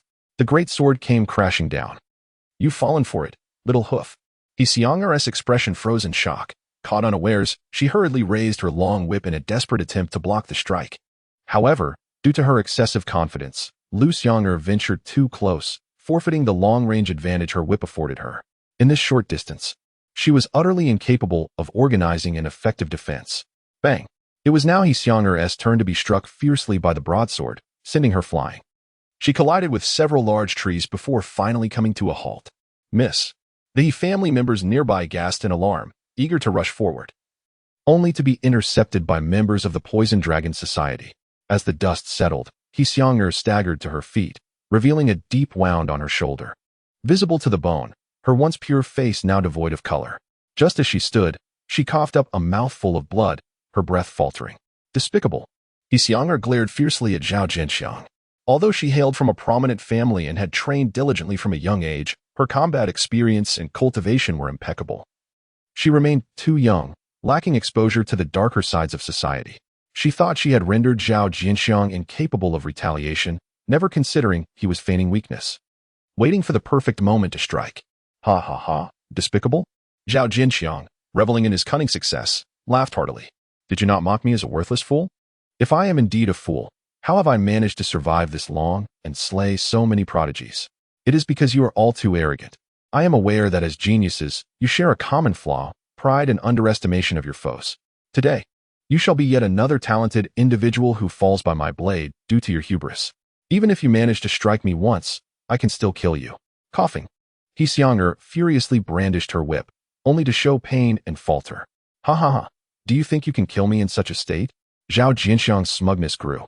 Ultimately, she was merely an inexperienced young girl, unaware of the treacherous nature of the martial world. This lesson would be a heavy one, enough to cost her a lifetime of tuition. He scrutinized her impressive figure, her disheveled clothing revealing her snow-white thighs, stirring a primal desire within him. A lecherous grin spread across his face. However, before I end your life, I would quite like to sample the flavor of the He family's daughter. I presume you have yet to share a bed with any other man. Allow me to assist you in experiencing the joys of intimacy before your demise. Zhao Jinxiang vividly recalled He Xiang'er's earlier kick, her body appearing soft and boneless, leaving him curious about the pleasure of having her beneath him. You. He Xiang'er's face flushed with rage. Despicable and shameless. Curse me all you wish. Soon enough, you will be in my grasp. Not just me, but my brothers will also wish to partake. Zhao Jinxiang licked his lips as he gazed upon her innocent and enchanting visage. In the next moment, his expression darkened with malice as he charged forward, brandishing his broadsword. Clang, clang, just as He Xiang'er was engulfed in despair, a long sword suddenly descended from the sky. Zhao Jinxiang's expression changed drastically as he retreated a few steps, lifting his gaze to behold a woman descending from the sky, more beautiful and ethereal than He Xiang'er. Dressed in a pale blue long robe, her oval face and prominent nose complemented her enchanting eyes, which, though alluring, radiated an icy demeanor. "You are Lu Qingxuang." Zhao Jianxiang's countenance darkened. Beside him, He Xiong'er was equally astounded, gazing at her in disbelief. "How could Lu Qingxuang come to aid me?" "Lu Qingxuang, did my brother Zhao Jianzhong perish at your hands?" "Indeed," she replied, her expression devoid of emotion. "Ah, it truly is you." Zhao Jianxiang sneered coldly. "Our Poison Dragon Society has never wronged your Tianxuanzong. It is time you provided an explanation." "Why must I explain myself? If it displeases me, I shall simply kill," she retorted. "You." Zhao Jianxiang hesitated, then a sly smile crept upon his face. "Miss Lu, if you fail to provide an account, do not blame me for exposing your secrets." "Secrets?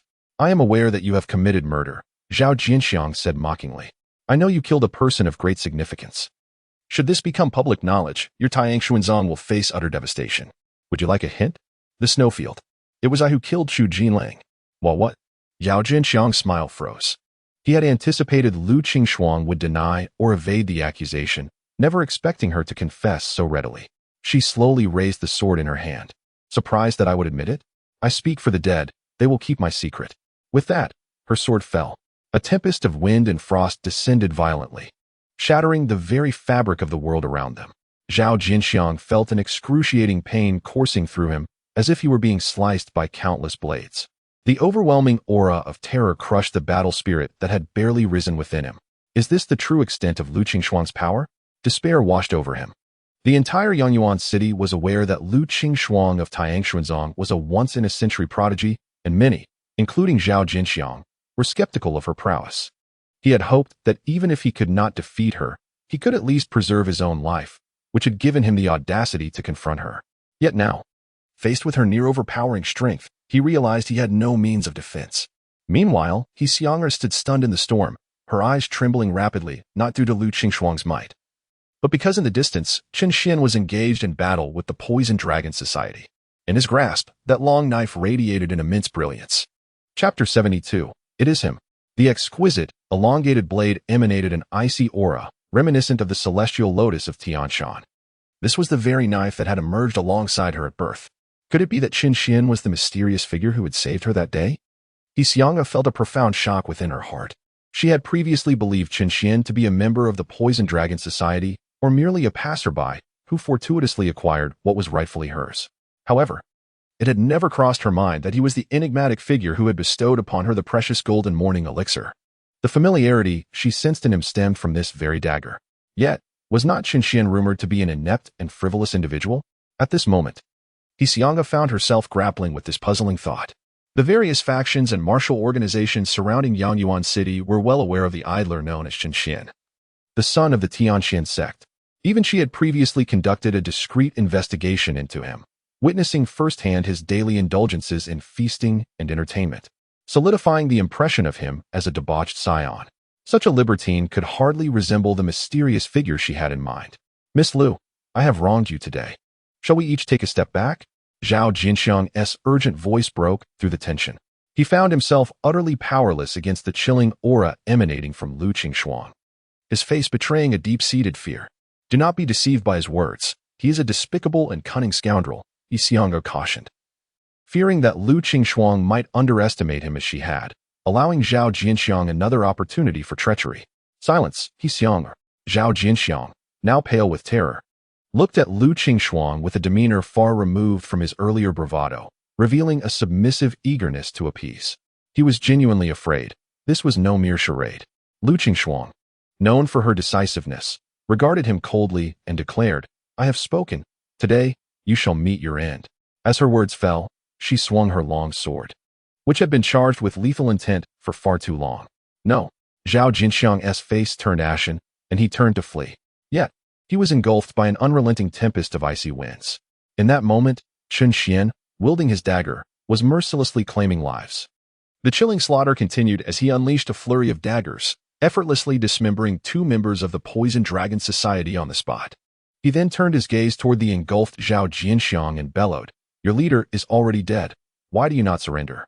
At this proclamation, the remaining members of the Poison Dragon Society stared in shock at the mangled remains of Zhao Jinxiang and at Lu Qingxuang, who radiated an aura of chilling terror. Trembling in fear, they immediately cast aside their weapons in a gesture of surrender. As the saying goes, the bold fear the reckless, and the reckless fear the desperate. Yet ultimately, they all fear the strong. Lu Qingxuang hovered in the air, her mere presence enough to instill dread in their hearts. The He family, consumed by rage, would not entertain the notion of sparing the lives of the Poison Dragon Society members, though there existed an unwritten rule in the martial world to spare those who surrender. It was often merely lip service for individuals like those of the Poison Dragon Society, who were on the brink of death. Understanding their errors was the least of their concerns. However, the He family was ultimately overly concerned, mistakenly believing that Chen Xian and Lu Qingxuang were paragons of virtue and nobility. In the very moment when the members of the Poison Dragon Society lowered their weapons, both of them unleashed their blades in a swift and lethal strike, two forces of icy power converging to obliterate their foes in an instant. In that fleeting moment, all of them were slain on the spot. He Xiang'er, witnessing this, collapsed to the ground, her face pale, as blood continued to flow from the wound on her shoulder. Miss, the He family members hurriedly surrounded her, attending to her injuries. Chen Xian walked beside Lu Qingxuang and quietly inquired, "How did Zhao Jianxiang deduce that we were responsible for the death of Chu Jinlang?" She slightly shook her head and, after a moment of contemplation, replied, "Perhaps he discerned the traces left by the battle. Zhao Jianxiang is a man of considerable experience and insight. It is understandable that he could make such a deduction." This situation was rather precarious. Chen Xian's brow furrowed slightly. Although Chu Jinlang was despicable and deserving of death, he was, after all, the heir apparent of the Chu dynasty. Even though the Tianxian sect is unbound by the constraints of worldly nations, it nonetheless exists within the mortal realm and cannot entirely disregard the existence of these nations. Should news of the heir's demise spread, it would undoubtedly lead to significant complications. Furthermore, he was a direct disciple of the elder in charge of the Tianxian sect's law enforcement hall. Moreover, the notion that they might not have personally killed him would be a grave injustice. He understood that Lu Qingxuang had refrained from defending their actions by claiming that it was Chu Jinlong's subordinates who had betrayed him, as no one present could attest to that. Regardless of her explanations, others would remain skeptical, for she was the only one present capable of slaying Chu Jinlang. To suggest that they could clarify the situation by asserting that Chu Jinlang had intended to ambush them, but was instead killed in retaliation, would undoubtedly be met with accusations of lacking evidence. This was indeed a troublesome predicament. Additionally, the He family had overheard their conversation. Chen Xian glanced at Lu Qingxuang, then subtly directed his gaze towards the He family members. He contemplated whether to eliminate the threat while He Xiang'er lay grievously wounded. Yet, despite Lu Qingxuang's aloof demeanor, she was ultimately a person of great integrity. Shaking her head to reject Chen Xian's notion, "Shaojia, bring forth our puppet gu." This caught He Xiang'er's attention, prompting her to look at a nearby young man. "Puppet gu? What do you need that for? It can't cure illness." "Bring it out," He Xiang'er stated weakly, her expression tinged with urgency. Very well. The puppet gu was a peculiar insect they had discovered in the southern region. Once ingested by another, it could completely control their physical form. While there were similar effects achievable through various gu insects and secret techniques, those methods were far more cumbersome. In contrast, the puppet gu was straightforward and efficient. Although the young man was unaware of the reason for her insistence, he reluctantly complied and retrieved it. He Xiang'er held a black insect, roughly the size of a thumb, in her hand. Subsequently, she slowly advanced with her weary and grievously injured body. "Master Chun, Miss Lu, I seek but a single drop of your blood." Observing He Xiang'er, whose complexion was ashen and whose gaping wound was grotesquely horrifying, it was astonishing that she would still request their blood. Chen Xian, puzzled by her intent, hesitated for a moment before squeezing a drop of blood from his fingertip. "Thank you." Then, He Xiang'er raised her hand, enveloping the droplet in spiritual energy, which then descended upon the puppet worm. The blood rapidly permeated into it. Subsequently, in the astonished gaze of numerous He family disciples, He Xiang'er audaciously swallowed the puppet worm. Chapter 73, Sincerity Miss. "What on earth are you doing?" they exclaimed in alarm. "This is a puppet." Frightened, they jumped around, even attempting to retrieve the worm from her. At this moment, however, Chen Xian experienced an unusual sensation, as if he had formed a peculiar connection with something. Upon further contemplation, he was astonished to discover that he could perceive He Xiang'er's breath and heartbeat. He even felt as though he could manipulate her body at will. She had relinquished the autonomy of her body to him. Chen Xian was profoundly shocked. Meanwhile, He Xiang'er forcibly extended her hand to halt the anxious members of the He family behind her, then turned to Lu Qingxuang and Qin Xian. Gentlemen, is this sufficient proof of my sincerity? Qin Xian was momentarily taken aback, but soon comprehended her intent. She was, in effect, presenting a token of loyalty, urging him to trust that she would never disclose this secret to anyone else. This woman was remarkably decisive and straightforward. In an instant, Qin Xian's perception of her deepened. Despite exhibiting some airs of a wealthy heiress, she proved to be remarkably reliable in critical moments, regardless of her motivations. Her willingness to ingest the puppet worm as a gesture of sincerity quelled his murderous intentions towards the He family. He Xianger was truly an extraordinary individual. Lu Qingshan's expression shifted, clearly taken aback by her actions. Miss, why would you subject yourself to this? He questioned. Those two killed Chu Jinlang. We did not learn of this by our own doing. We never claimed we would divulge any information. Do we, the He family, repay kindness with enmity? Oh, miss. By entrusting yourself to Qin Xian, what will the family head think? The He family members lamented, utterly unable to fathom He Xianger's concerns. She sighed internally but refrained from elaborating further. Just moments ago, she had genuinely sensed the murderous intent in Qin Xian's eyes. If she did not swiftly manifest sufficient sincerity to assure them that the He family would not spread rumors, then even if they did not slay them now, they would undoubtedly seek to silence them later. Given that Qin Xian had concealed himself so well, without anyone noticing any signs, it was evident that he was a person of considerable depth and cunning. A profound depth of character often signifies a substantial degree of suspicion. Such suspicion, in turn, suggests a ruthless disposition in one's actions.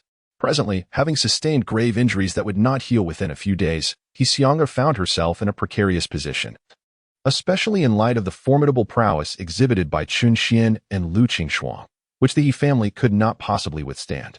To safeguard herself and her companions, she had no alternative. We shall not take your lives, Lu Qingshuang interjected at that moment. Thank you. Thank you. He Xianger felt a weight lift from her heart. A faint smile graced her lips as she continued. I am profoundly grateful for your life-saving assistance today. I am at a loss for how to repay your kindness. Let us dispense with the niceties and speak of something tangible, Qin Xian replied incisively. He Xianger smiled subtly, knowing well Qin Xian's pragmatic nature. Akin to his previous act of rescuing her with the golden morning pill, he was a man of substance, unwilling to forsake his own interests. That is most agreeable. Let us avoid any unnecessary formalities, she stated directly. Have you heard of the ancient relics located within the secret realm of Dongtian? Miss, that is classified information. You cannot, a young man beside her interjected hastily. That is of no concern at this juncture. This secret is the only means to repay Miss Lu and Master Chen for their life-saving grace, He Xianger continued, her gaze unwavering. Ancient relics? Qin Xian inquired, casting a puzzled glance at Lu Qingshuang, who nodded slightly in acknowledgement, stating, I have heard of them. The Dongtian secret realm is, after all, a fragment of the ancient era, left behind after celestial battles, so it is not unusual to find long-buried relics within. Indeed, He Xianger continued, our ancestral teachings mention these ancient celestial relics within the Dongtian secret realm. Moreover, we possess the means to access these relics, which constitutes one of the He family's primary objectives in entering this realm. At her words, Qin Xian felt a jolt of realization. The method to access the ancient secret realm was indeed of great value. He Xianger elaborated, to pursue these ancient relics. Many of our family's elite have already made their way to the central region. As far as I know, numerous factions are also drawn to this endeavor, including your Tiangshuanzong. Should you not mind, you may accompany us, and together, the He family and the Tiangshuanzong may share in the treasures found within the relics. She paused momentarily before asserting, you must trust that without our He family's guidance, your Tiangshuanzong would find it impossible to unlock these relics. This is how I intend to repay your life-saving favor. Qin Xian nodded gently, acknowledging, Miss He, you indeed possess sincerity. Very well, we shall accompany you. Lu Qingshuang, after a brief moment of contemplation, concurred, recognizing they currently lacked any specific objectives. With the terms of their agreement settled so amicably, He Xianger finally felt a sense of relief wash over her. However, as her eyes narrowed slightly, she succumbed to unconsciousness. Miss, quickly, bring the elixir. The He family once again hurriedly tended to He Xianger's injuries, while Qin Xian and Lu Qingshuang found a spot nearby to sit down. Do you truly trust her? Qin Xian inquired. Lu Qingshuang replied gravely, the puppet curse is real. He Xianger would not dare deceive us. Moreover, If she uttered even a single falsehood, I could swiftly take her life. Did Uncle Lu mention the ancient ruins in the secret realm? He did, Lu Qingxuang continued. A few days ago, I ventured there. And my father spoke of the ancient relics that would soon emerge in the secret realm. Very few are privy to this information, and everyone has tacitly chosen not to disclose it. Hence, He Xiang'er has not lied to us. Upon hearing this, Chen Xian felt a profound sense of relief. Did you know He Xiang'er prior to this? Lu Qingxuang abruptly asked. This question made Chen Xian slightly uneasy. Why do you ask? He countered, which inadvertently confirmed her suspicion. Lu Qingxuang, observing his reaction, understood. The peculiar glances exchanged during their previous encounters hinted at a prior acquaintance. Ah, is this the world of women? Chen Xian suddenly felt the daunting perceptiveness of women, able to discern He Xiang'er's particular interest in him through mere glances. However, there was no reason for concealment. Chen Xian explained, when He Xiang'er first arrived in Yanyuan City from Beijing, she was ambushed by the Poison Dragon Society, her life hanging by a thread. At that moment, I happened to possess a medicine that could save her, and her father struck a deal with me. I provided the antidote, and in return, he gifted me this exquisite dagger.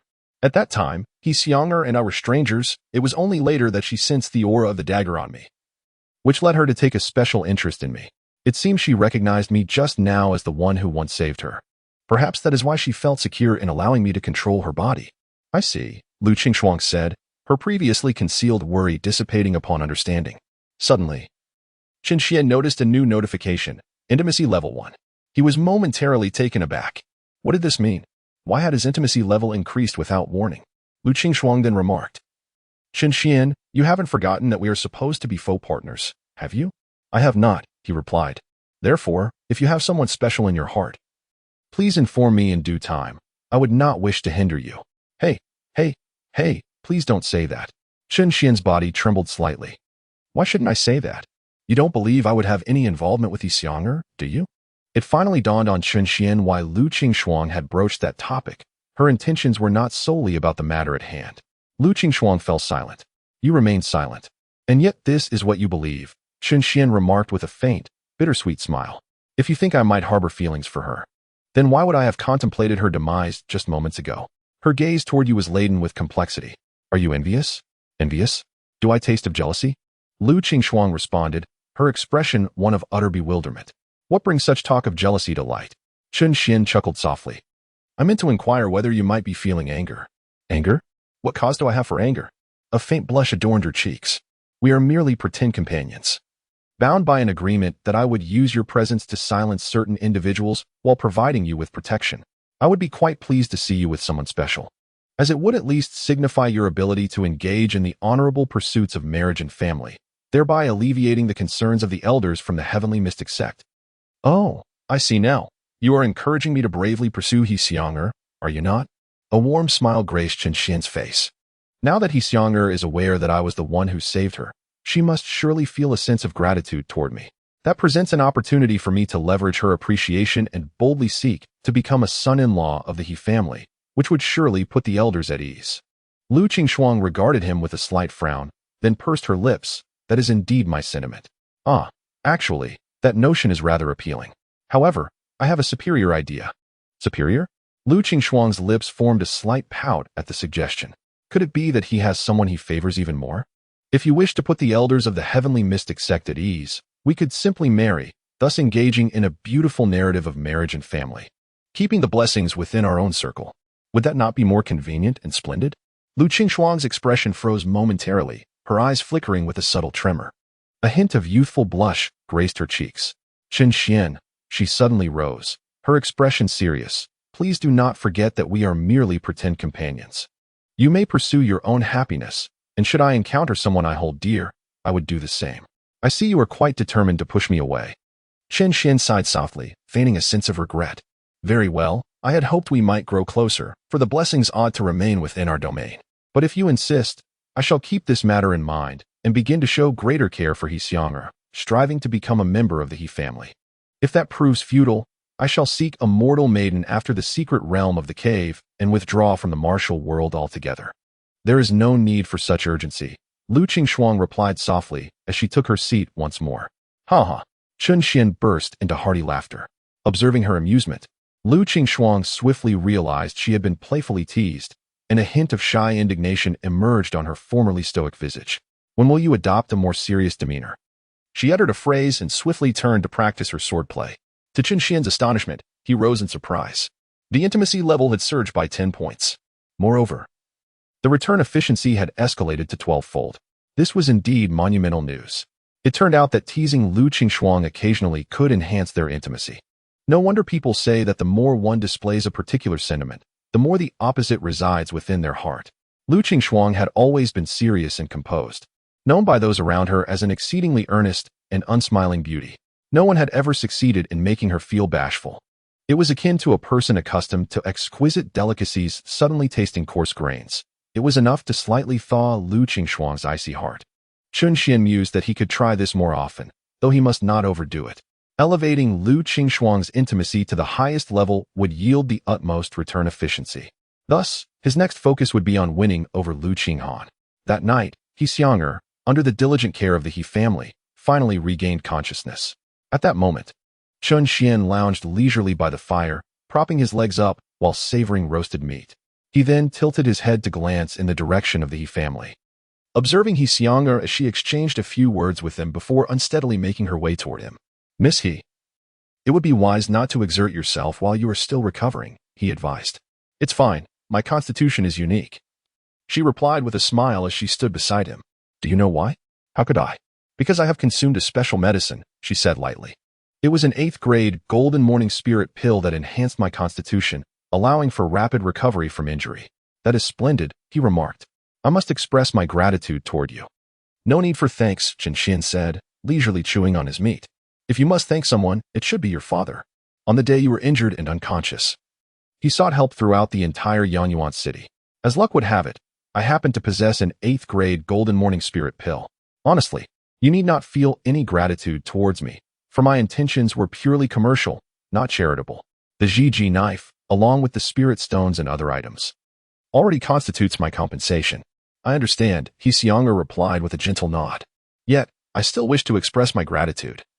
For I am aware that the value of that 8th grade pill far surpasses that of the Zhiji knife. Especially at a time when I was gravely injured and in dire need of such a pill, its worth to me is immeasurable. Chapter 75. A gesture of goodwill. Very well. Think as you please, Qin Xian said, choosing not to argue. He Xianger gradually settled beside him. You have just healed. Shouldn't you be with your family? There is plenty of time for that, she replied. She gazed up at the resplendent starry sky and quietly remarked. I have heard that the esteemed daughter of the Tianshin sect, Lu Qingxuang, once took the initiative to seek you as her Dao partner. In my opinion, that must be a fabrication, correct? How could you think so? He replied. Do you not believe that Lu Qingxuang and I could resemble true Dao partners? He Xianger shook her head. To me, it indeed does not seem so.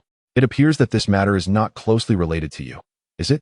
I would consider us as friends, depending on your perspective. Qin Xian slowly articulated, my definition of a friend encompasses complete trust, someone to whom I can entrust my back. We have only met a few times. To declare us friends seems rather hasty. You seem to harbor some animosity towards my family. Ah, so you are aware. Qin Xian replied, no longer concealing his feelings, his tone grave. You need not misunderstand. I bear you no ill will, but rather towards those around you. Frankly, I am quite displeased with their bullying demeanor, assuming superiority due to their noble lineage. They may exhibit a poor attitude, yet their hearts remain kind. I do not concern myself with their inner goodness or malice. Their presence simply makes me uncomfortable, which is my reason for disliking them. As for my earlier intervention, consider it merely a matter of convenience. Understood. He Xianger glanced at her siblings, who had never visited Yanyuan City. Previously, in the northern county, the He family reigned supreme, and they had grown accustomed to arrogance. I will remind them in the future. Do not use that as an excuse. The truth is, they look down upon us. If you speak of the daughters of affluent families, does our Tianxian sect not stand on par with your He family? Have you ever witnessed me or Miss Lu behaving arrogantly towards others? I apologize on their behalf. Very well, I accept your apology. Qin Xian was reluctant to continue debating or listening to her explanations, fearing that if he did, this young lady from the He family might burst into tears. Let us discuss the matter of the ancient relic. Agreed. Our family's ancestral teachings state that this ancient relic originates from a senior who successfully ascended, within which lies the secret to ascension. Can this secret be divided? It should be possible. Should be? Why is that? Because I am unaware of the specifics of this secret. If it pertains to a method, our family would be willing to share it with the Tianxin sect.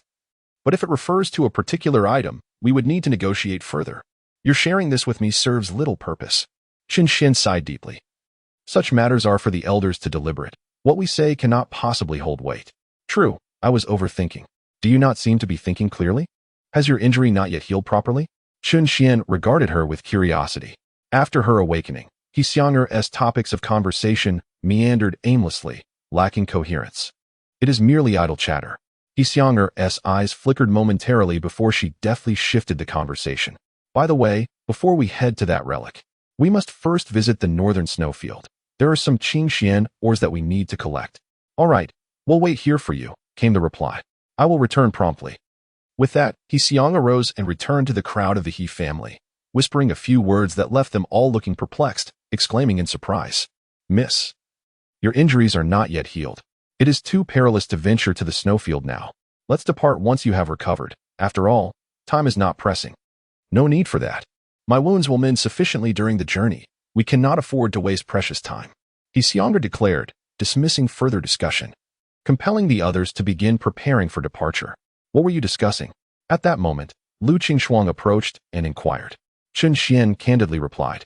She expressed her gratitude and mentioned heading to the northern snowfield for some Qingxian ores. Oh, she also discerned that we are not a genuine couple. That is to be expected. Expected? Qin Xian looked at her in astonishment. How can you consider this normal? Lu Qingshuang offered no extensive explanation but simply gestured in a direction, saying, "Let us continue onward. Before they return, we may find plenty of treasures." Very well. Qin Xian, having sufficiently rested, stood up and resumed the quest for treasures alongside Lu Qingshuang. Yet this time, as they walked side by side, Qin Xian keenly sensed a subtle change in Lu Qingshuang's demeanor. For instance, she was speaking more than usual, no longer maintaining her previous aloofness. At times, a beautiful smile graced her face, and her exquisitely delicate features, when illuminated by laughter, revealed charming dimples. Of course, this transformation was only visible in Qin Xian's presence. Should others be nearby, she would revert to her previously distant and frigid demeanor. Particularly evident was this shift when, 3 days later, the He family returned. Qin Xian could distinctly feel the sudden chill emanating from Lu Qingshuang. She harbored a strong aversion to the He family, including He Xiang'er. "If you do not wish to associate with them, we can distance ourselves," Qin Xian suggested when the opportunity arose. Lu Qingshuang gently shook her head. "You disapprove yet choose to remain? They possess the means to access the relic. The overall situation must take precedence." Qin Xian gazed at her, slightly astonished. In his recollection, Lu Qingshuang was a person of decisive clarity, unhesitatingly casting aside matters or individuals that did not align with her wishes. What had changed now? "Then I shall negotiate with them," Qin Xian stated without further inquiry, turning toward the He family. After exchanging a few words, the group proceeded toward the central area. Along the way, one of the He family members whispered anxiously to He Xiang'er, "Miss, must we truly bring them along? In truth, they could manage on their own. We will inevitably cross paths, and at that point, we could offer assistance if needed. Such sentiments must not be expressed in the future." He Xiang'er cast a sidelong glance. Her expression grave. "This is our stance. Otherwise, Qin Xian may harbor intentions of harm against us. Moreover, this presents an opportunity for us to forge an alliance with the Tianxian sect. The ruins are coveted by many, and if we can ally with them, it would be immensely beneficial. After all, it is the remnants of celestial beings, and the Tianxian sect has also produced ascended immortals." Realizing this, he acknowledged her profound insight, though he failed to notice the flicker of her gaze. As her beautiful eyes roamed, they caught sight of a pair of emerald wings not far away. Chapter 76. The central region. He Xiang'er's gaze was subtle, yet it did not escape Qin Xian's notice. Turning to look, she quickly averted her eyes. "Meow, it seems He Xiang'er has a bit of affection for her master," the lazy cat in the spatial pouch remarked. "Silence, you useless cat," Qin Xian retorted. "I've finally managed to cultivate a relationship with Lu Qingshuang. Please don't cause any trouble now."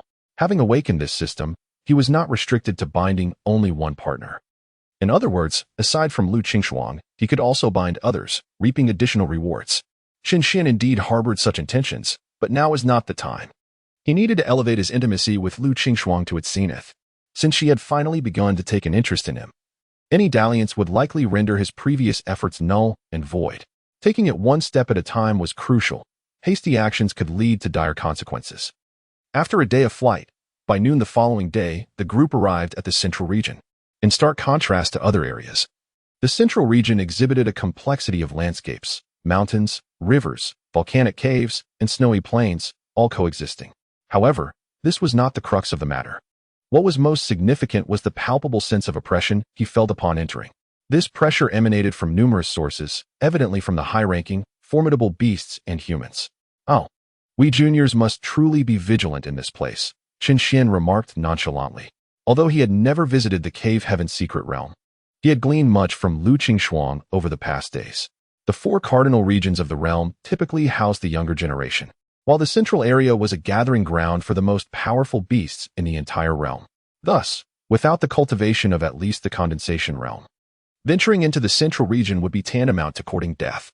Of course, exceptions existed for those like Lu Qingxuang and He Xianger, who were under the protection of formidable forces. "Do you know where Uncle Lu is now?" "Yes," Lu Qingxuang replied with a slight nod. "I have a sense of his location.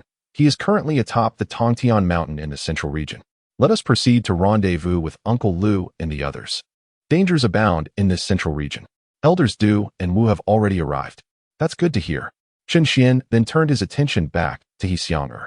"The He family as formidable members are on their way to meet us," He Xianger remarked, then continued. "The ruins lie atop Tongtian mountain. It appears that the elders of the Tiangshuanzong have already arrived. Let us convene at Tongtian mountain, and do not forget our agreement. The He family is willing to forge an alliance with Tiangshuanzong, as long as you remember this." Lu Qingxuang cast a cold glance at him. "Of course, I shall not forget. After all, my life remains in the hands of young Master Chun."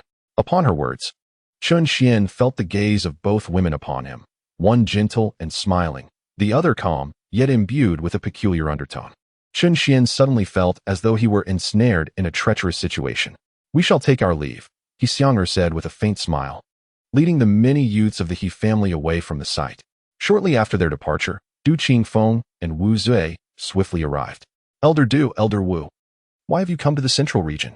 Du Qingfeng asked with a furrowed brow. "The central region is teeming with powerful beings. It is an exceedingly perilous place for you young ones." Before entering the Cave Heaven's secret realm, the elders of Tiangshuanzong repeatedly instructed the disciples not to venture into the central region. Regardless of the disciples' strength, the beasts therein possess overwhelming power. Entering is tantamount to death. This has not been without precedent. Previously, 7 individuals, emboldened by their talent and achievements in cultivation, recklessly ventured into the central region, resulting in their complete annihilation, nearly crippling that generation of Tiangshuanzong. Thus, their astonishment upon seeing Chen Xian and the others is understandable. "We came with members of the He family," Chen Xian explained. "We had previously made an agreement with He Xianger. They possess the means to unlock the ancient ruins and wish to ally with us, Tiangshuanzong." "Really?" Upon hearing this, both Du Qingfeng and Wu Zui displayed expressions of delight. That ancient ruin has drawn numerous factions, yet many attempts to unlock it have proven futile, including those by Tiangshuanzong. The He family seems to hold the key, but they remain guarded, unwilling to divulge anything, merely awaiting the arrival of certain individuals. It appears that He Xianger and her companions are indeed those individuals. Moreover, there has always been little connection, let alone enmity, between Tiangshuanzong and the He family. Such a relationship is often the most conducive to forging alliances in the face of mutual benefit. For Chen Xian and the others to have reached such an agreement with He Xianger is indeed a pleasant surprise. Indeed, they have just departed. At this moment, Lu Qingxuang spoke solemnly. "He Xianger has also consumed a puppet goo, and the control lies within Chen Xian's hands." "Puppet goo?" Wu Zui's face displayed confusion, and he sensed a hint of something unusual in Lu Qingxuang's demeanor, leaving him utterly perplexed. What transpired among these youngsters? Puppet goo is an exceedingly potent tool of control. Why would He Xianger willingly submit to you? Du Qingfeng's expression was one of utter astonishment. He Jia is a formidable power, and without a doubt, He Beishan's son is a person of great wealth and influence. How could such an individual willingly ingest a puppet poison? Could it be that Chen Xian and his companion coerced him? At this thought, Du Qingfeng's heart suddenly jolted. Indeed, forcing He Xianger to consume the puppet poison would subsequently compel the He family to ally with them. Du Qingfeng was not a naive man. He would occasionally resort to unscrupulous means to achieve his goals. However, he felt that Chen Xian's actions were somewhat unsavory. Surely you wouldn't? No, no, no. Chen Xian quickly clarified upon sensing the misunderstanding. This was actually proposed by He Xiong'er herself. The situation is rather complex. Let us discuss it on the way. Very well. Du Qingfeng and Wu Zue nodded, then led them toward Tongtian Mountain. During the journey, Chen Xian briefly recounted the previous events, including their ambush by Chu Jinlang, the betrayal of his subordinates, and their subsequent confrontation with the He family against the Poison Dragon Society. However, he omitted the part about rescuing He Xiong'er. After listening, the two elders' expressions turned extremely grim. While they could temporarily set aside the matters concerning the He family, what truly incensed them was Chu Jinlang's audacity in ambushing Chen Xian and Lu Qingshuang so brazenly. This was clearly excessive. Fortunately, his scheme had failed, and both Chen Xian and Lu Qingshuang remained unharmed. As for how they would report to Emperor Chu Zhao afterward, that was a matter for another time. At present, their primary focus had to be on the ancient ruins. Chapter 77. Tongtian Mountain. At this moment, Du Qifeng turned to Chen Xian with a faint smile, saying, "Well done. Young man, in just a few days, you have reached the profound realm. Fortune favors the bold. I encountered an opportunity," Chen Xian replied with a slight smile, while Lu Qingshuang remained silent beside him. "Did you see? I mentioned before that as long as you diligently cultivate, the heavens will reward your efforts, and destiny will not forsake you." Du Qingfeng, believing Chen Xian had matured, patted him on the shoulder with an expression full of pride. "Elder Du speaks wisely." Lu Qingshuang continued to remain quiet. "Keep up the good work. Once we are outside, there will be an intersect assessment. I will gather a few formations to aid your cultivation, enabling you to advance further." "That may not be necessary." Chen Xian quickly waved his hand and said, "I have my own methods of cultivation, so you need not worry about me." "Humph, have your wings grown strong? Just because you've reached the profound realm, you think I, Du Qingfeng, am too old to assist you?" "Not at all," Chen Xian replied with a warm smile. "It's just that my approach to cultivation differs slightly from others, and your experience may not necessarily apply to me. It might be more beneficial to allow me to cultivate independently. Wouldn't you agree, Miss Lu?" Lu Qingshuang remained silent. "Very well, having your own ideas is not a bad thing." Du Qingfeng no longer insisted, turning to Wu Zue and remarked, "Elder Wu, it seems your training methods have proven quite effective. It must be yielding some results." Wu Zue, clearly in high spirits, wore a radiant smile on her enchanting face. Chen Xian was once lacking in knowledge, but now he has improved remarkably. I believe that upon his return, he will be the most diligent in the training grounds. Chen Xian and Lu Qingshuang listened attentively. Wu Zue, with a hint of amusement, added, "You are overthinking it, Elder Wu." They arrived at the majestic Tongtian Mountain, the most towering peak in the central region, which Chen Xian gazed upon from a distance, perceiving it as a spine connecting the earth to the heavens. It exuded an aura of tranquility and grandeur, accompanied by an indescribable sense of oppression. This was not merely the pressure from high-level cultivators, but rather an overwhelming feeling of insignificance one experiences when confronted by the vastness of the universe. No wonder this place harbored the remnants of an ancient immortal. Soon, the two reached the gathering place of the formidable members of Tianxian's sect. It was a vast and level riverbank, where the sect master Lu Jinan, several elders, and a few exceptionally young talents awaited. Master Brother, Qingshuang, and Chen Xian have returned. Upon their landing, Lu Jinan, clad in a white robe, approached with a warm smile. "Father, Uncle Lu, Qingshuang, Chen Xian, have you come to this region for the relic as well?" Lu Jinan, a true master of his time, deduced their purpose before they could speak. "Indeed, they bring us good news." Du Qingfeng interjected with a smile. "Oh, what good news?" Lu Jinan inquired. "It concerns the He family," Lu Qingshuang stated calmly. "We encountered the He family's heiress, He Xiong'er, who mentioned that her family possesses the means to unlock the relic and is willing to ally with our Tianxian sect." At this revelation, the expressions of everyone present, including Lu Jinan, shifted noticeably. "The He family? They are quite proud. Why would they wish to ally with us?" Lu Jinan remarked, recalling that He Xiong'er had recently been harmed by the Poison Dragon Society, and He Batian had sought his assistance for medicine. Surprised, Lu Jinan asked, "How did she come to be with you?" Chen Xian explained, "By a fortunate turn of events, we rescued them from the Poison Dragon Society, and I believe He Xiong'er wishes to express her gratitude." "Indeed, that seems plausible," Du Qingfeng whispered into Lu Jinnan's ear. "Moreover, He Xiong'er has been afflicted with a puppet curse. Currently, Chen Xian is controlling her body." Lu Jinnan paused in astonishment, then cast a slightly incredulous look towards Du Qingfeng. Are you serious? He spoke of it himself, Du Qingfeng replied. Lu Jin and then turned to Chen Xian, who merely shrugged, offering no further explanation. That is quite peculiar. Lu Jin mused, as the leader of Tianxin's sect, he had crossed paths with He Badian and knew well of his cherished youngest daughter, He Xianger. A diligent and resilient individual since childhood, bearing some resemblance to Lu Qingxuan. Such a prodigy, willingly entrusting his life to another merely to repay a debt of gratitude? This notion appears rather implausible. Lu Qingxuan subsequently approached him and whispered something. Lu Jinnan's expression darkened. I understand now. You need not worry about this matter. It is precisely for this reason that she would ingest the puppet poison, isn't it? Indeed. Lu Jin smiled slightly and remarked. This can be regarded as a piece of good news. You may rest for a while. We have discovered some spiritual items here that are quite beneficial for those in the Foundation establishment stage. Chen Xian, you shall accompany the sect leader. Chen Xian has already reached the profound realm. Before he could finish his sentence, Wu Zui interjected. It was then that Lu Jinan and the others realized that Chen Xian's aura had indeed progressed to the profound realm. So swiftly? Wasn't he merely at the 7th layer of the Foundation establishment stage before? What a remarkable lad, advancing at such a rapid pace. Many elders had been observing Chen Xian's progress closely. Since entering the central region, they had also made efforts to find several spiritual items beneficial for those at the Foundation establishment stage. This was a unique privilege for Chen Xian within the Heavenly Xian sect. However, it was utterly unexpected that he himself had already entered the profound realm, rendering those items unnecessary for him. Upon entering the secret realm, I encountered some fortunate opportunities. I suppose I fortuitously ascended to the profound realm. Chen Xian said with a smile. Very well. Lu Jinan responded with 2 affirmations, his face exhibiting a hint of satisfaction. You may rest first.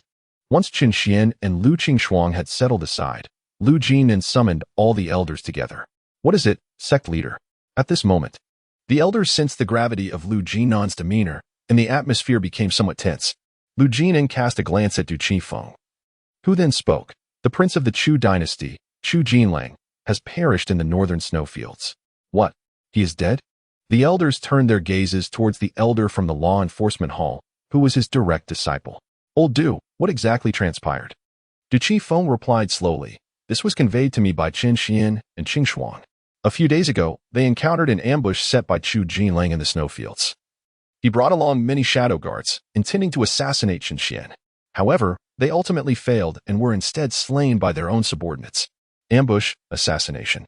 Upon hearing these terms, the elders' expressions grew serious. While this may seem abrupt to outsiders, those seasoned elders, having lived for several decades, could certainly comprehend the underlying reasons. Chapter 78, Infuriated. Chu Jinlang had long harbored feelings for Lu Qingxuan, while his animosity towards Chen Xian was palpable. It was not difficult to understand his desire to set an ambush within the secret realm. The crux of the matter, however, was that he had died perishing while attempting to ambush Chen Xian and Lu Qingxuan. Should this matter become public, what would outsiders think of the Heavenly Profound sect? Even if it were to be said that Chu Jinlang brought this upon himself, who could attest to that truth? In such a case, rumors would abound, and the Heavenly Profound sect would inevitably face considerable suspicion. Furthermore, they would have to contend with the repercussions from the Chu royal family. Lu Jinan spoke slowly, asserting that, both emotionally and logically, this was indeed a case of Chu Jinlang's self-infliction. The years of nurturing by the Heavenly Profound sect have fully justified the support received from the Chu royal family. Hence, in this matter, both Chen Xian and Qingxuan are blameless, and it is our duty, as elders, to alleviate their concerns. What is there to discuss? If the Chu royal family dares to inquire, we shall respond directly. Indeed, I have warned Chu Jinling more than once to refrain from targeting Chen Xian. Our Heavenly Profound sect has always been intolerant of internal strife. Remain composed. After all, they are the royal family of the Chu state, blessed by the fortunes of a dynasty. The elders exchanged thoughts, and after a moment, Lu Jinan solemnly stated, we shall present the events as they occurred. Even if the world is rife with suspicion, so be it. Our Heavenly Profound sect has always acted with integrity. Wu Shimi, Master Brother, Wu Zui stepped forward, instructing, you must now proceed to the northern snowfields to seek evidence of Chu Jinlang's demise. Then depart from the secret realm and explain the circumstances to the Chu royal family. Understood. Additionally, Lu Jinan pondered briefly before continuing. See if there are any belongings of other princes there, or items that could signify their identity. Other princes? The crowd appeared somewhat puzzled. What relevance do the other princes have to this matter? Lu Jinnan's eyes sparkled with wisdom as he replied, "My friends, do you not find it peculiar that Chu Jinlang brought in a dozen shadow guards? Moreover, Qing Shuang just mentioned that they would employ the heavenly great array. If their sole intention was to ambush Qin Xian, such a grand mobilization seems excessive." Upon hearing this, the elders donned expressions of contemplation. After a moment, a chilling thought dawned upon them. The heavenly great array of Chu Jinlang was, in fact, prepared for the other princes. Yes, this clarifies why he was able to smuggle in so many shadow guards, given that the quota for entering the secret realm is exceedingly precious. If Chu Jinlang were truly concerned for his safety, he could have sought a more powerful protector. Yet, he chose to bring in a dozen shadow guards, concealing their identities and sneaking them in, which is indeed intriguing. It is well known that struggles for a dynasty's throne are often accompanied by bloodshed. Chu Jinlong's actions may very well have been aimed at the other princes. Ah, I see. Master Brother's intention is to expose Chu Jinlong's ulterior motives, ensuring that the Chu royal family would refrain from making this incident public, regardless of his intent to harm his own kin, even if he were to commit murder. The emperor of the Chu dynasty would likely not delve too deeply into the matter. Wu Zue comprehended this fully and approached with a cupped fist gesture. "I shall take my leave at once. Since this affair does not implicate the Tianxian sect, there is no need for concealment. The Tianxian sect remains relatively tranquil. However, the He family on the other side of Toktian Mountain is in an uproar. What? Xiang'o has already consented to ally with the Tianxing sect? This seems rather autocratic, does it not? At the very least, we should have convened and discussed it after uniting." The elders exclaimed upon learning that He Xiang'er had privately reached an accord with Qin Xian. Currently, the He family possesses the means to unlock the secret realm, rendering them the most sought-after faction among all powers, with many extending olive branches. They could have seized this opportunity to deliberate thoroughly. Yet, He Xiang'er unhesitatingly agreed to ally with the Tianxian sect. "Calm yourselves, everyone. In times of crisis, one must remain composed," He Batian interjected, waving his hand.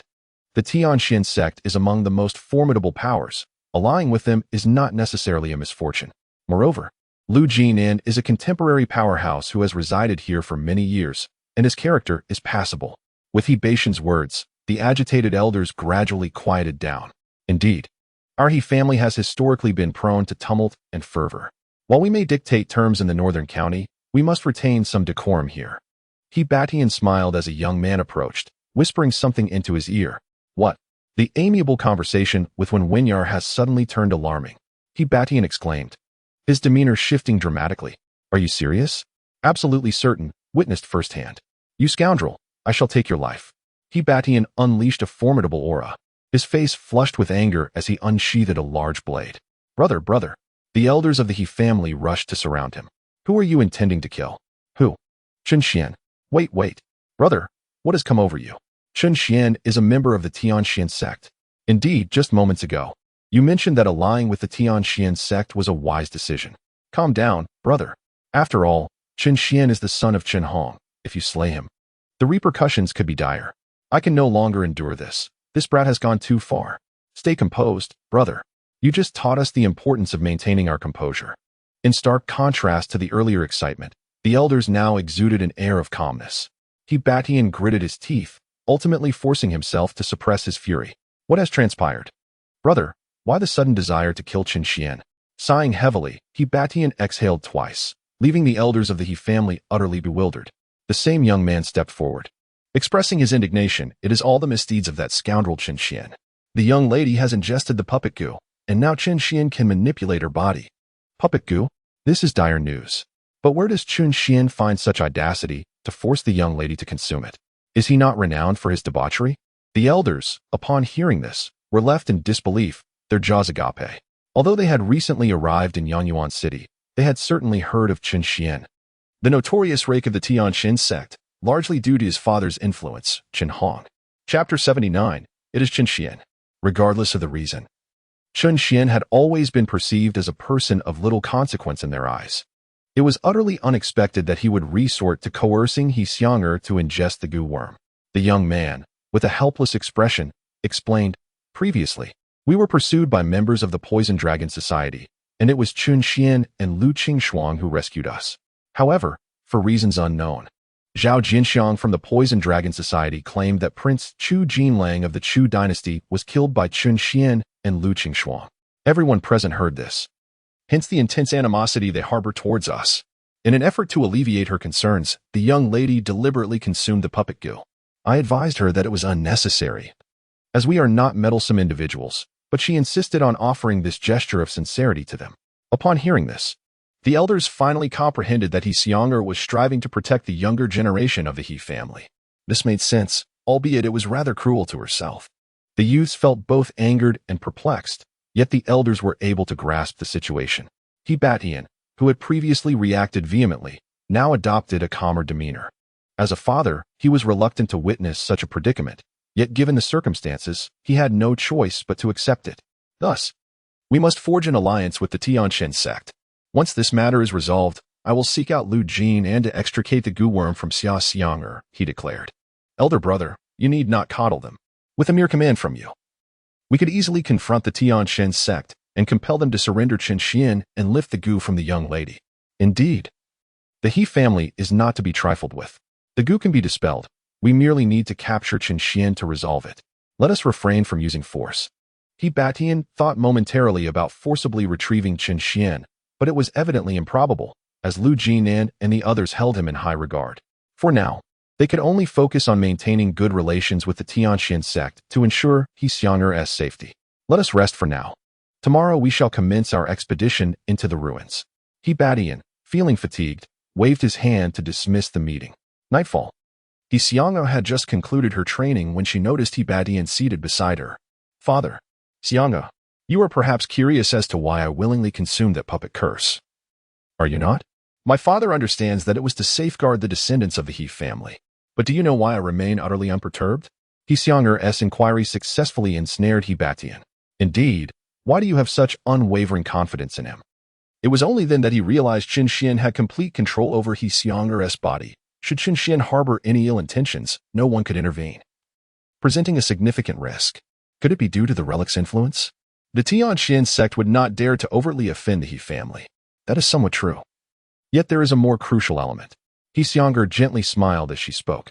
In truth, it was Chun Xian who delivered the Jinshin spirit-replenishing pill that day. It was he. He Baishan's face was a canvas of disbelief. Rumors outside claim that Chen Xian is an inept fool, yet how could that eminent figure be him? He Batian vividly recalled the composed and seasoned figure in the black robe he had encountered at the post station, enigmatic and inscrutable. It was indeed difficult to reconcile that image with the scion of Chen Xian. He Xiong'er continued softly. Initially, I too found it hard to believe. You must recall that I investigated Chen Xian for several days, did you not? However, on the day they rescued me, I witnessed him wielding the finger extreme blade. Subsequently, I approached him and confessed. He did not conceal the truth, and it was confirmed that he was indeed that person. Even upon hearing this, He Batian still found it somewhat hard to accept. Who would have thought this young man had concealed himself so deeply, eluding everyone's notice? He had previously heard the criticisms surrounding Chen Xian during his visit to the Tianqian sect, and it now appeared that no one was aware that the so-called waste in the eyes of the masses possessed another persona. Therefore, you place your complete trust in Chen Xian simply because of this? He Batian found this reasoning somewhat tenuous. After all, their relationship with Chen Xian was ultimately a business one, devoid of any personal sentiments. Yet, He Xiong'er held a different perspective. Through these past few days of interaction with Chen Xian, I have come to understand that he is a person who values principles. In his eyes, everything can be perceived as a transaction. By voluntarily revealing to him that our He family holds the key to unlocking the relic, I presented our leverage, demonstrating to him that I am a person of worth and utility. This would dissuade him from easily manipulating my body, thereby ensuring my safety. A puppet curse that shields the He family's disciples from an impending massacre while simultaneously fostering a favorable relationship with the Tianqian sect, allowing us to gain an advantage in the subsequent relic exploration. This is indeed a transaction of great value. As He Xiong'er articulated this, her demeanor was remarkably calm, her gaze profound. Observing her articulate confidence, He Batian suddenly realized that his daughter, since surviving an assassination attempt, seemed to have undergone a significant transformation. She had begun to adopt a more comprehensive and multifaceted approach to problem solving. This marked an extraordinary advancement. indicating that Xianger was beginning to possess the capability to oversee the entire family. Such growth surpasses that which comes solely from martial prowess. Xianger, well done. He batted in. With a sense of satisfaction, gently patted her shoulder. You have grown significantly. In this matter, as a father, I must admit you have even surpassed my expectations. You flatter me, father. You merely perceive the situation incompletely. If you were in my position, I believe you would have made a similar choice. Haha, indeed. He batted and chuckled awkwardly. The truth is, if he were truly in Xianger's shoes, he might lack the courage to willingly consume the puppet poison.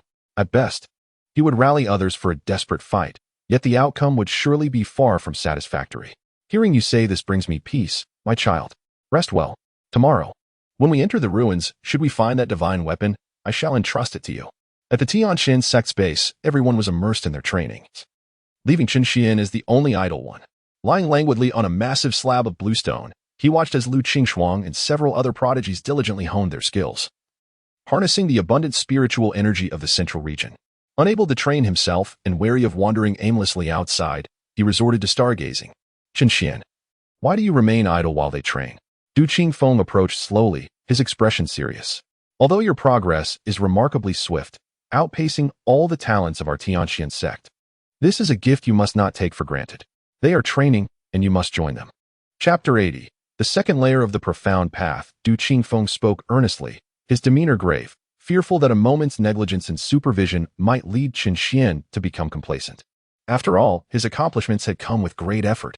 Seeing this, Chen Xian wore a slightly helpless expression and replied, Elder Du, there is no need for your concern. I am here to guard them. You need not guard. This is the central region.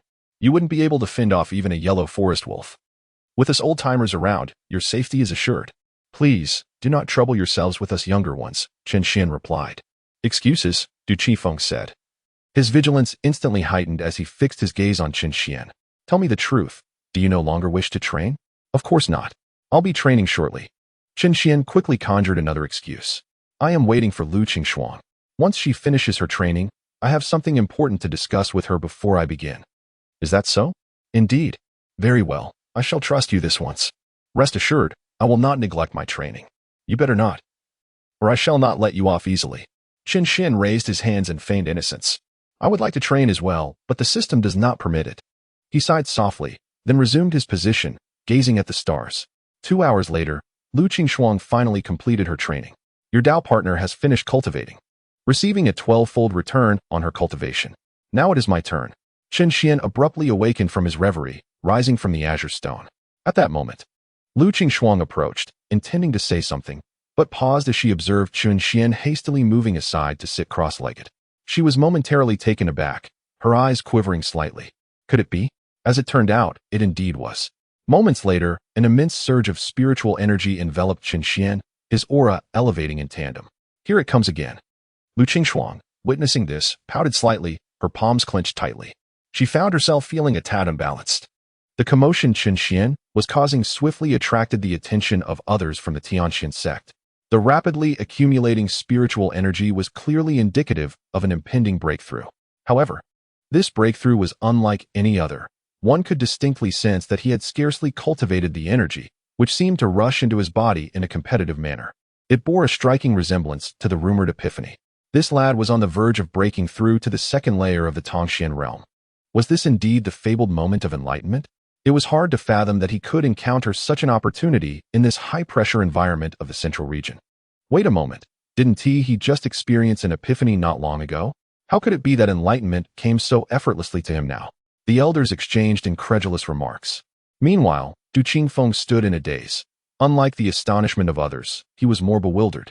He recalled that just moments ago, Chen Xian had been idly stargazing.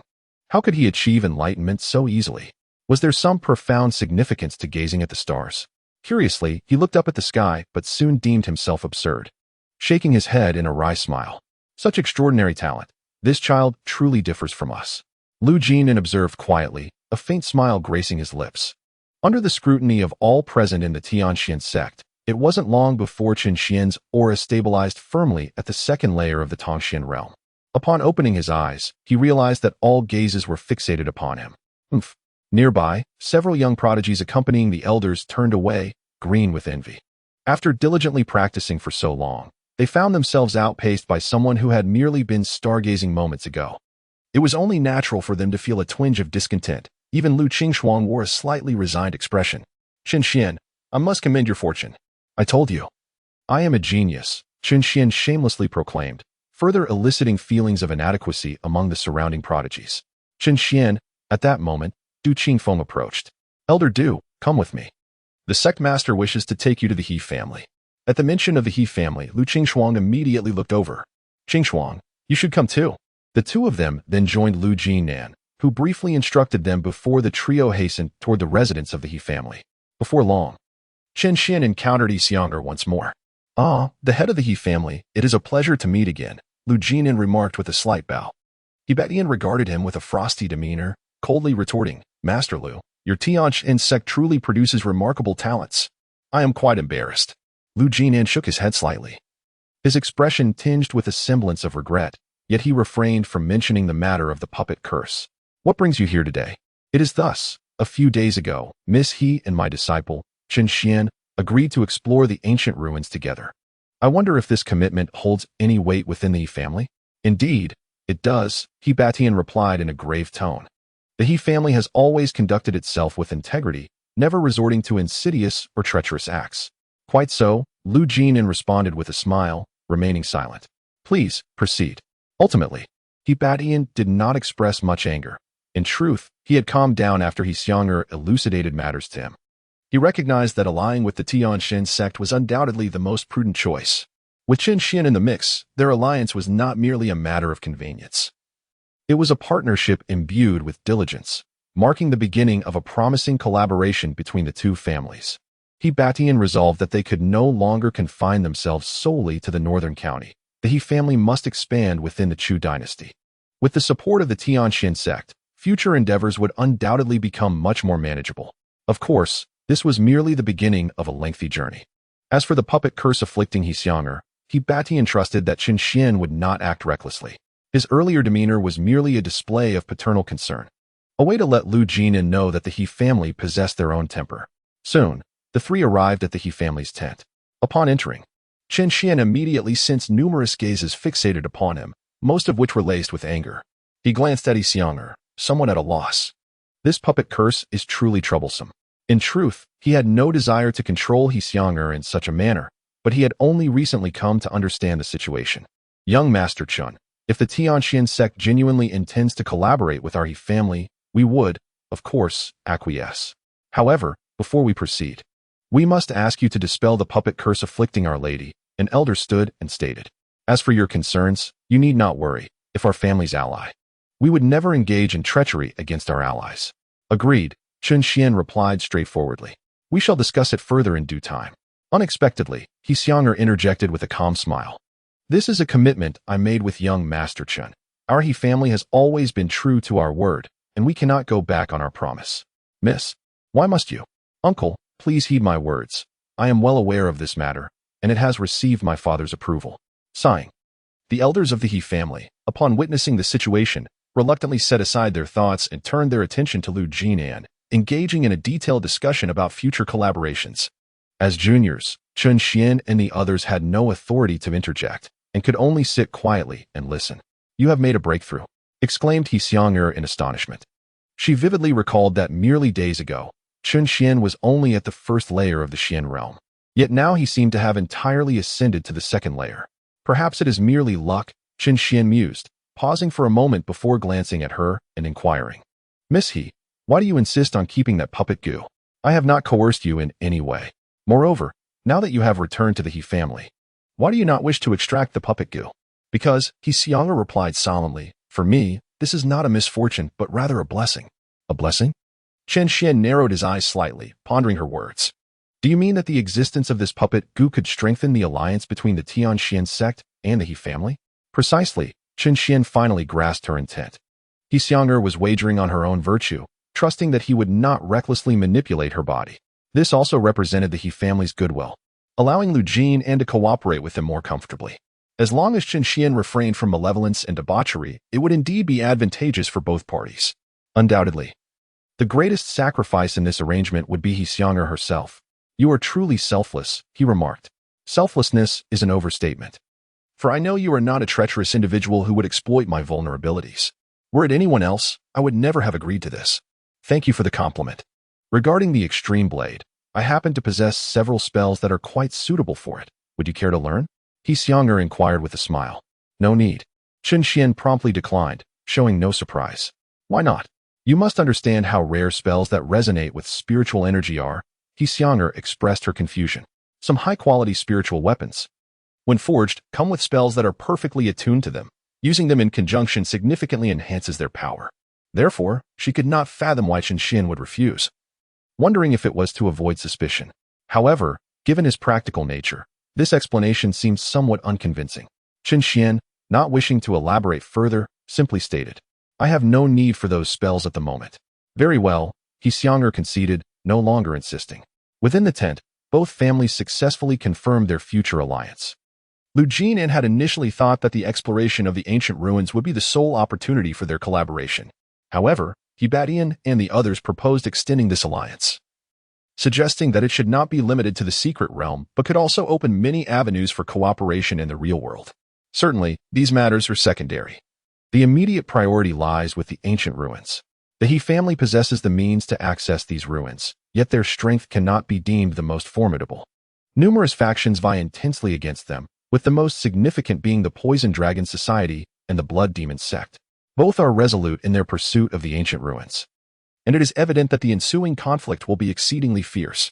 In light of this situation, forming an alliance with other powers emerges as one of the most prudent and stable strategies. The Tianxian sect has its representatives, and the He family wields powerful spiritual artifacts. Their collaboration would indeed be a perfect match. As for the spoils within the ancient ruins, aside from the ultimate secrets of ascension, all other gains will be contingent upon individual capabilities. This model of profit distribution is generally agreeable to both parties, resulting in minimal discord. And the meeting swiftly reached a conclusion. As they departed, dawn was approaching. He Batian remarked nonchalantly, the barrier of the ruins is weakest at noon. Let us choose today at midday to formally enter. Agreed, the Tianxian sect shares this intention, came the reply. Just as they were conversing, a disciple of the He family approached and announced, reporting to the head of the family, members of the Poison Dragon Society have arrived. Upon hearing this, the countenance of all present members of the He family darkened. Lu Jian merely smiled faintly and said, He family head, do you have guests? No. Unwelcome guests have come uninvited, He Batian replied, a glint of murderous intent flashing in his eyes. Humph. Do the members of the Poison Dragon Society dare to seek their own demise? They surely harbor ill intentions. We might as well eliminate them outright. Indeed. Dealing with such desperate rogues is utterly meaningless. The elders expressed their indignation.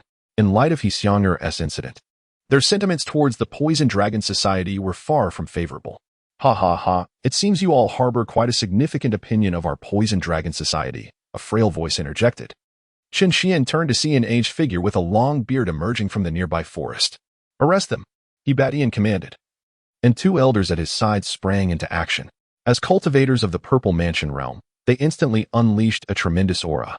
Observing this, Chen Xian hastily retreated 100 meters to maintain distance, knowing that being caught in a confrontation of such masters would spell his doom. However, in an instant, the powerful auras of the two elders were forcefully suppressed.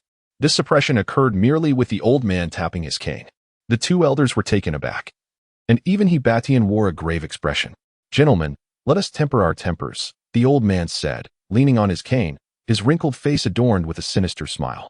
I am Zhao Zhuifeng, pleased to meet the He family members, and oh, Lu Zongzhu, it has been a while.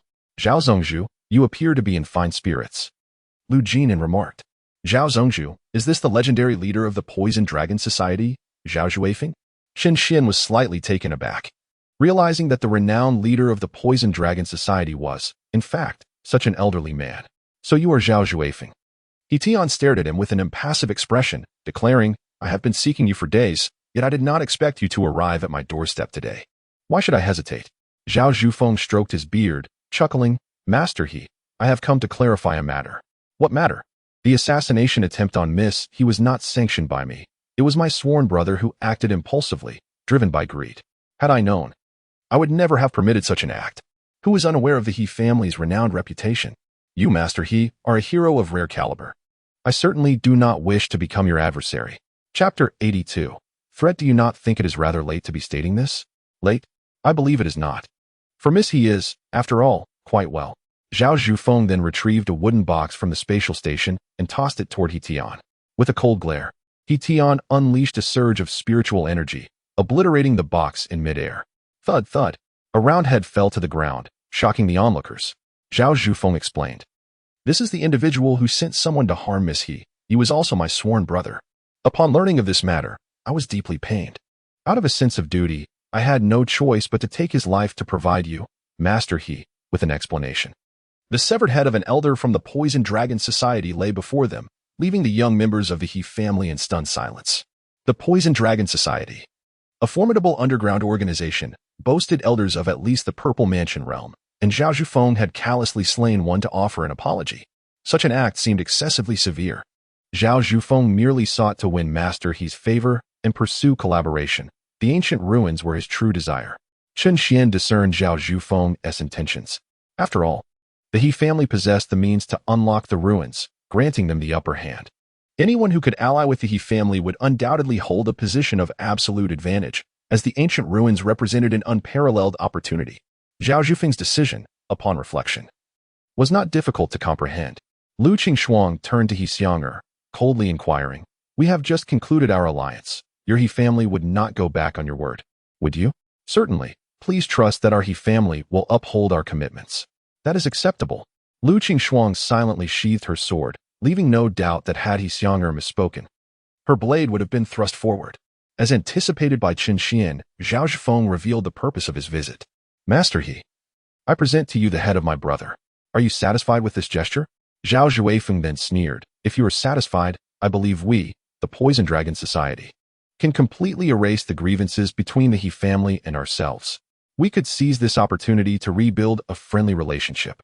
In the future, any endeavors the He family wishes to pursue within the Chu dynasty will receive our unwavering support." Lu Jinan, upon hearing this, wore a somewhat sullen expression. "Zhao Zhuefeng, you should abandon your unrealistic notions.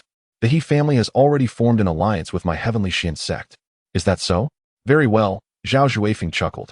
"With the support of the Heavenly Xian sect, I believe our alliance will be even more solidified." He Batian, listening to this brazen declaration, could not help but be infuriated to the point of laughter. He retorted coldly, "When did I ever agree to ally with your Poison Dragon Society?" "You will," Zhao Zhuefeng asserted with conviction.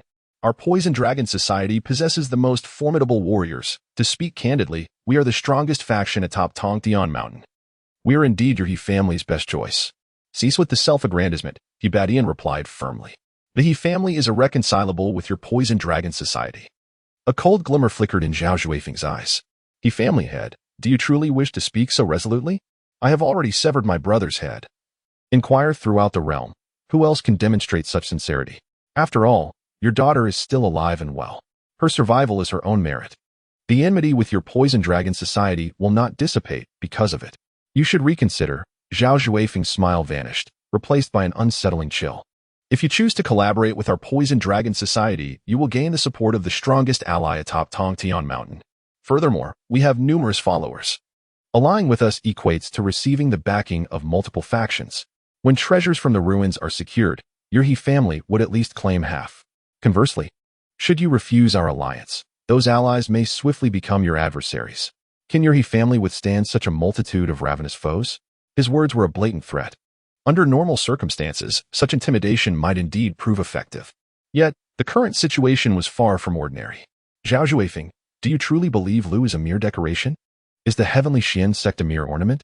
Lu Jinan interjected at that moment. "President Lu, our Poison Dragon Society has no grievances with your Heavenly Xian sect.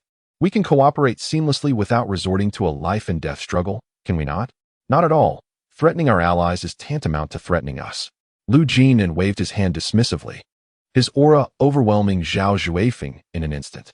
"I hereby officially inform you that our collaboration with the He family is unbreakable. Should your Poison Dragon Society or those insipid followers dare to encroach upon us, do not blame Lu for being unkind. By then, you may regret having your teeth shattered." Lu Jinan spoke with a calm demeanor, yet exuded an irresistible aura of a sovereign. Chen Xian, observing from the side, felt a twinge of reverence. This Lu Jinan, who typically appeared gentle and rarely displayed anger, was undoubtedly the most formidable figure atop Tongtian Mountain. Master Lu, I shall remember your words for a lifetime, Zhao Xuefeng scoffed. Glancing at He Batian as he continued, Master He, do you genuinely believe that Tiangshuanzong is a benevolent sect? Their flattery towards you is solely to gain access to the methods for opening the ruins. Once the ruins are unsealed, Tiangshuanzong will undoubtedly abandon you. Are you speaking of Tiangshuanzong, or your own Poison Dragon Society? He Batian retorted, fully aware. Why forsake a reputable sect to trust in an old villain? Zhao Xuefeng did not respond directly, but merely regarded him with a knowing smirk. If I recall correctly, your daughter, Miss He, has also arrived at the Cave Heaven Secret Realm. Unfortunately, several of my sons are out there as well. I hope they can coexist peacefully. You are threatening me. Oh no, I am merely stating a fact. Perhaps in a few days, Miss He will become a distinguished guest of our Poison Dragon Society. That will not happen. At that moment, He Xiong'er emerged from the tent, causing Zhao Xuefeng's expression to momentarily freeze. Zhao Xuefeng, how many sons do you have? 6. Oh. Then you should prepare 6 coffins post-haste, for 2 of them have already recognized their master.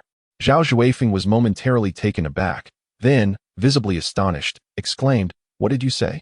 I said your 2 sons have already perished. Impossible. You could not possibly kill them. Upon hearing this, Zhao Xuefeng immediately shook his head. His sons were all at least at the Tongxin realm, and He Xiong'er was merely at the first layer of the Tongxin realm. How could she possibly kill them?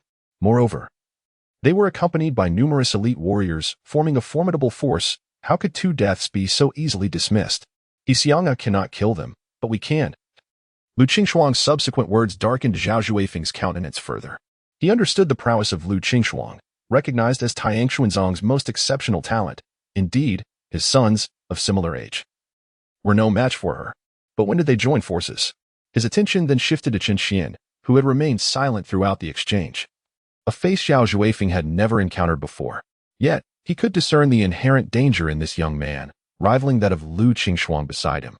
In fact, with nearly a century of experience, he found Chen Xian to be the most enigmatic and inscrutable of all.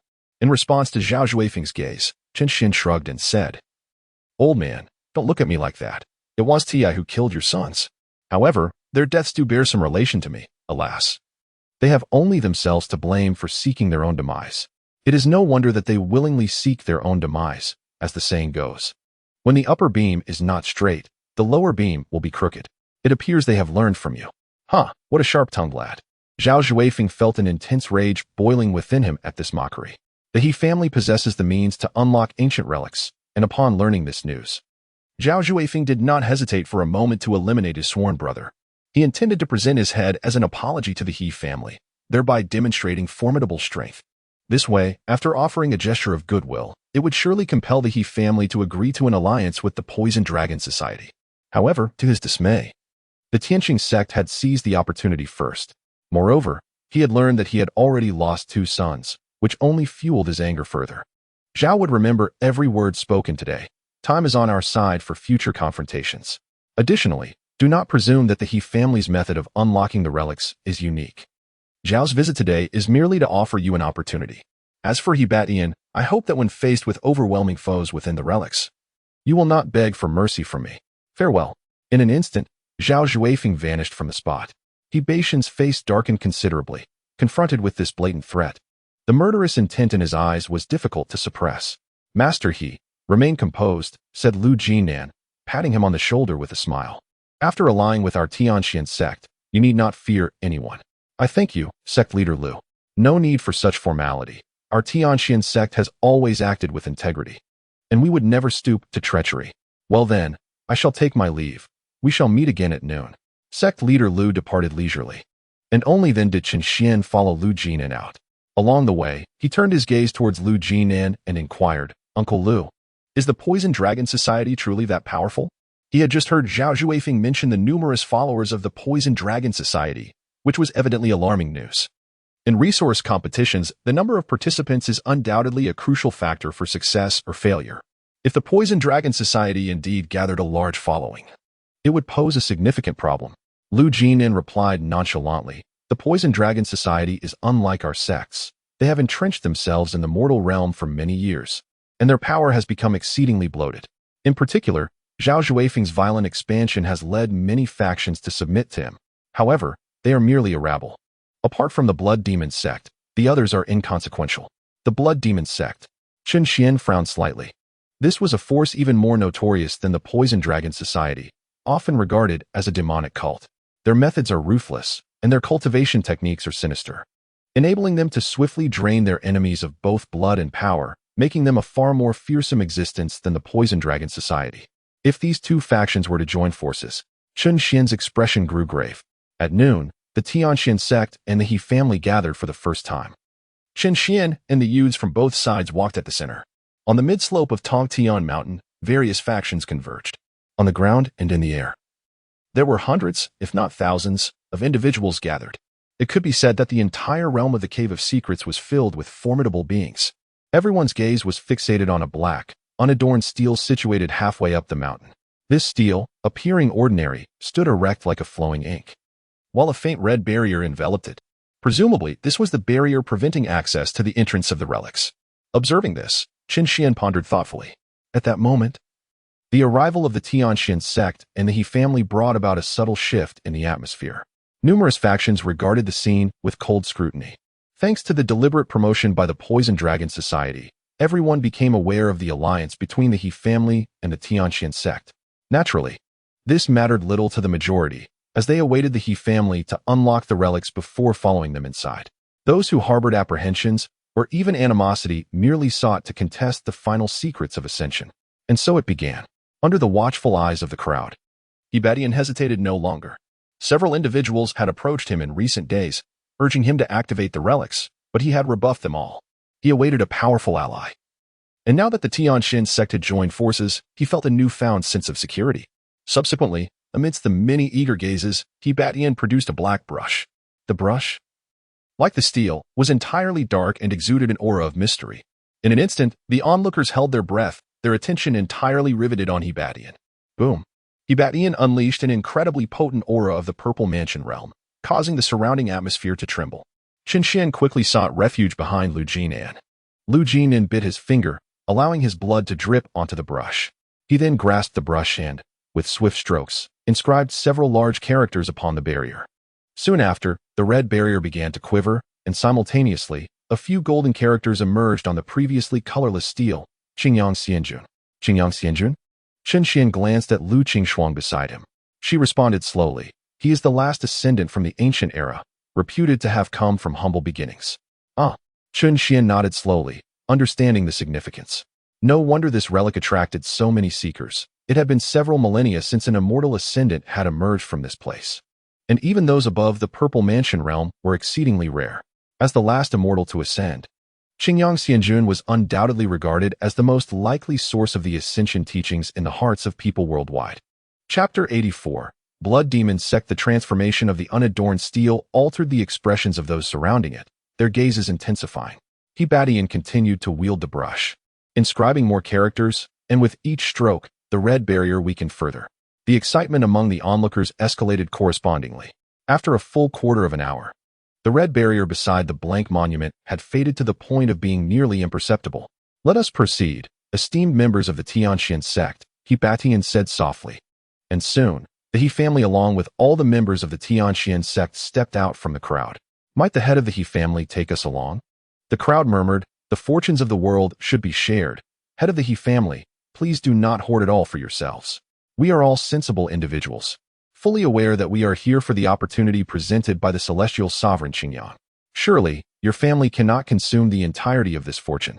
Think wisely.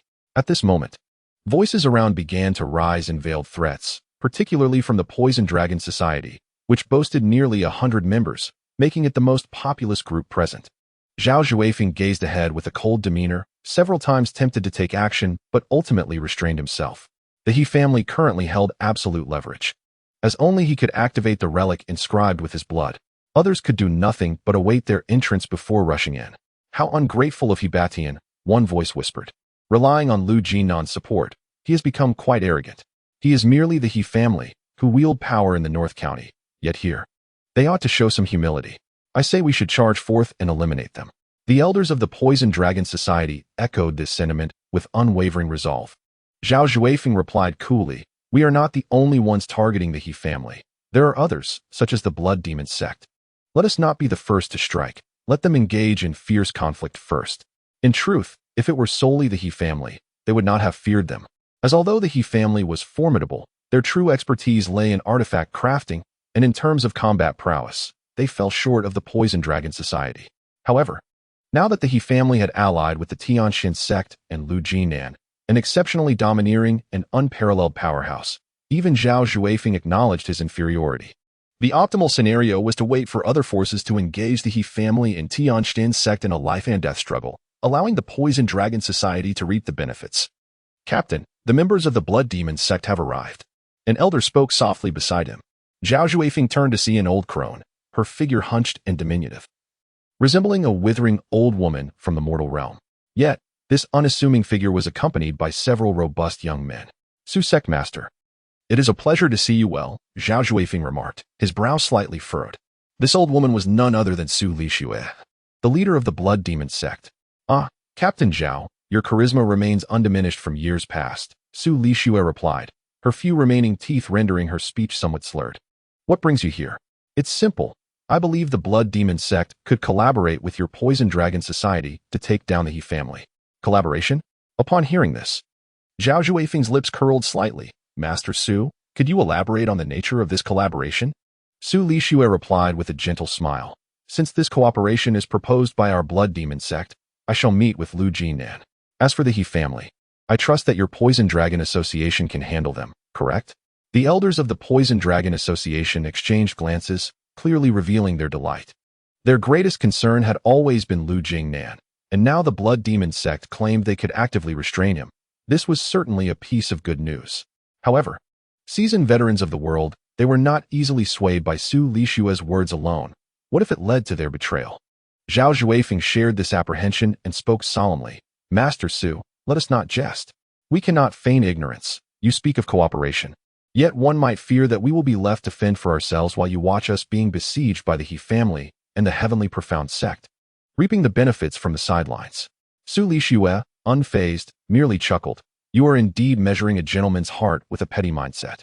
Do reflect on the current situation. The He family and the Heavenly Profound sect have joined forces, and none of us can stand against them. If you do not trust me, you may as well allow them to claim the fortune of the esteemed Qingyang Immortal. Your timidity will hinder the Poison Dragon Association from achieving great things. This scornful remark was indeed harsh, and the elders of the Poison Dragon Association wore expressions of displeasure. When had the infamous Poison Dragon Association been labeled as timid? Observing Su Lixue's demeanor, Zhao Xuefeng found himself amused. Had Su Lixue continued to express sincerity, his doubts would have deepened. Yet her mocking attitude instilled a sense of belief in her earnest intentions. Very well, the Poison Dragon Association will collaborate with you. But we shall only proceed against the He family once you have restrained Lu Jinan. Su Lixue agreed. Excellent, the Blood Demon sect is known for its decisiveness. The two groups exchanged glances, each harboring ulterior motives. It appeared that the Poison Dragon Association and the Blood Demon sect had indeed formed an alliance. At that moment, Chen Xian took notice of them. If they dared to provoke, they would be met with lethal force. Lu Qingshuang remained composed, her gaze briefly resting on the young members of the Poison Dragon Association and the Blood Demon sect. In the battle of kings and soldiers, the younger generation would merely be responsible for the opposing youth. I have heard that the Blood Demon sect's blood-sucking techniques are exceedingly cruel. Do you have any means of countering this? Asked He Xiang'er as she approached. Lu Qingshuang raised her sword, remaining silent. Chen Xian shrugged slightly and replied, Then let us ensure they do not have the chance to feed. I possess some blood poison powder. Would you care to try it? As he spoke, He Xiang'er produced a red jade screen. What exactly is blood poison powder? In the southern region, we have refined a substance that, once ingested, allows one to conceal poison within their blood without causing any harm to the body. However, once the blood is detached from its host, it transforms into a lethal toxin. This concoction is specifically designed to counteract the techniques of the Blood Demon sect. He Xiang'er's words caught the attention of the young members of the Tianxian sect. The name of the Blood Demon sect has always been notorious. Their method of siphoning blood to seize cultivation levels is exceedingly tyrannical. After all, there is no need for training. Simply by killing and draining blood, one can acquire the entirety of another's cultivation. Who would not desire such a boon? This has led to the disciples of the blood demon sect becoming exceedingly cruel and bloodthirsty, instilling fear in all who dwell in the martial world. Chapter 85. The Azure Sun Demon Fire. Lu Qingshuang inquired solemnly, if it is indeed poison, is it truly harmless to oneself? If Miss Lu harbors doubts, she may inquire with young Master Chun. With that, He Xianger poured a small quantity of red powder from a vial and, before the assembled crowd, swallowed it whole. After her complexion slightly flushed, she returned to normal. At that moment, Qin Xian, who held sway over He Xianger's body, sensed a brief warmth coursing through her. But soon, there were no further abnormalities. Upon closer examination, it was indeed harmless to her body. Qin Xian nodded in approval. Observing this, Lu Qingshuang and the others from the Tianjin sect felt reassured and partook of the substance. The situation was dire. I would never engage in any actions that could harm the Tianjin sect. I hope Miss Lu can place more trust in me, He Xianger said with a smile. Let us hope so. Watching the subtle tension between the two, Qin Xian found himself in an awkward position. The barrier was about to collapse.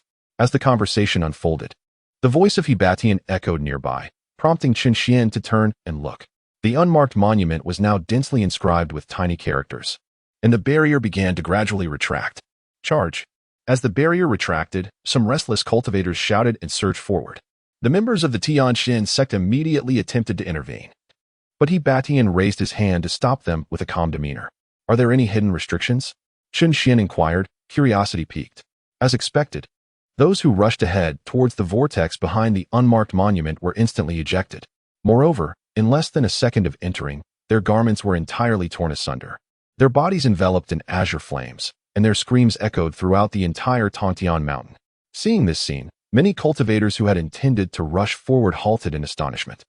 I advise you all to remain prudent. He Batian coldly surveyed the crowd and declared, though the barrier is breached, the ruins still harbor the terrifying Azure Sun Demon Fire.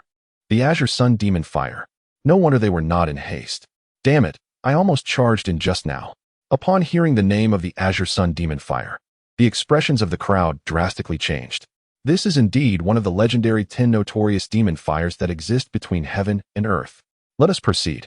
Who would have thought that at a moment when everyone hesitated to advance, He Batian would turn his gaze towards the members of the He family and the Tianxuanzong. He then retrieved a scroll from his spatial pouch. Upon unfurling the scroll, it instantly magnified, enveloping everyone from both families within its confines. The Celestial Scroll. No wonder the He family appears so fearless. He Batian possesses such a remarkable treasure. This is truly an 8th grade spiritual artifact. In an instant, the emergence of the Celestial Scroll ignited envy and jealousy among the crowd, while Qin Xian was equally astonished, feeling the extraordinary effects of this spiritual energy. It emitted a faint golden light, yet Qin Xian could still sense its formidable protective capabilities. The 8th grade spiritual artifact is indeed worthy of its reputation. Subsequently, it swept everyone into a passage, and before Qin Xian, a vast azure sea of flames unfolded. The Celestial Scroll resembled a small boat, carrying everyone deeper within. He Batian stood at the forefront and remarked, the Qingyang Demon Fire can only exist for a mere quarter of an hour. Thus we have a lead of merely that time over others. Everyone, prepare for battle. I believe once they enter, we will inevitably become their primary targets. Lu Jian smiled slightly, saying, danger accompanies opportunity. This is a rare chance for us all. From this moment forth, let us not stray from our ranks. Only by standing united can we wield the strongest force to dominate the scene. Qin Xian wholeheartedly agreed with this sentiment. In this circumstance, dispersing would undoubtedly invite death once the outsiders arrived. As he anticipated, with the entrance of the He family and the Tianxuanzong, the agitation and animosity within the hearts of those outside intensified. Damn it, why should they be allowed to enter first? This way, they will seize all the treasures inside. The He family is indeed selfish. The murmur of discontent grew louder, and Zhao Zhuejuan, noting this opportunity, slowly advanced with his cane. Ladies and gentlemen, do you see? We are all fellow practitioners, yet the He family and Tianxuanzong monopolize this relic. How utterly unfair it is for us. Zhao proposed, once we enter the relic, let us first deal with the He family and Tianxuanzong. They will undoubtedly have acquired numerous treasures. Indeed, we should cooperate sincerely to confront the He family and Tianxuanzong together. This may not be wise. After all, that brush is the He family's own possession, and the Tianxuanzong has always been honorable. There is no need to target them. It is not that we are targeting them, but rather that they are excessively selfish. At this moment, opinions were divided. However, this mattered little. as at least half of the crowd concurred with Zhao Xuefeng's perspective. His smirk grew colder. Within the relic, the Qingyang demon fire continued to blaze fiercely. After a quarter of an hour, the end finally came into view. At the end of the blazing inferno lies a vast expanse of azure night sky, beneath which stands an ancient architectural complex. Unlike the exquisite elegance characteristic of Chun Xian's era, the landscape is predominantly composed of ordinary thatched cottages, stone houses, and wooden structures. Nevertheless, even from a distance, Chen Xian could discern the inherent value of these edifices, for they are steeped in antiquity, originating from an era vastly more powerful than the present. Gazing at them evokes a sense of confronting a colossal beast of the wild, as if it were quietly watching, waiting to devour those who dare to approach. Upon emerging from the flames, the group arrived at the entrance to the architectural complex. He Batian proclaimed loudly, "Our primary objective in this journey is the Central Palace, the esteemed abode of the Qingyang Immortal. It is there that the rumored secrets of ascension are said to be concealed. However, we shall not rush inside. Let us first gather all the treasures that lie outside. Whether we can seize the opportunity within remains uncertain, but these tangible treasures are undeniable. Indeed, as fellow cultivators, we must not outpace the others too significantly. Let us wait for those outside." Lu Jinan concurred. Was their sole motivation merely the acquisition of these treasures? Chen Xian, however, harbored a different thought. Their true aim was to await the arrival of those who followed. This relic site had been unexplored, and its dangers were unknown. It was certain that immense perils lay buried within. Therefore, the He family and the Tiangshuanzong could not serve as stepping stones for those who came after. Even if it meant relinquishing their advantage in the lead, they needed to allow the others to catch up and pave the way for them. Chapter 86. Strategy. This was not a detrimental course of action. Rather, it was a profoundly astute decision. Thus, He Batian and Uncle Lu's intention to enter before others was to create the illusion that both families sought to swiftly attain ascension. Consequently, when the later arrivals entered, they would hasten towards the center, eliminating the need for guidance from He and Lu. The newcomers would instinctively venture forth to scout the path. The He family and Tiangshuanzong could simply follow behind, observing and assessing the dangers that lay ahead. It was indeed a masterfully devised strategy.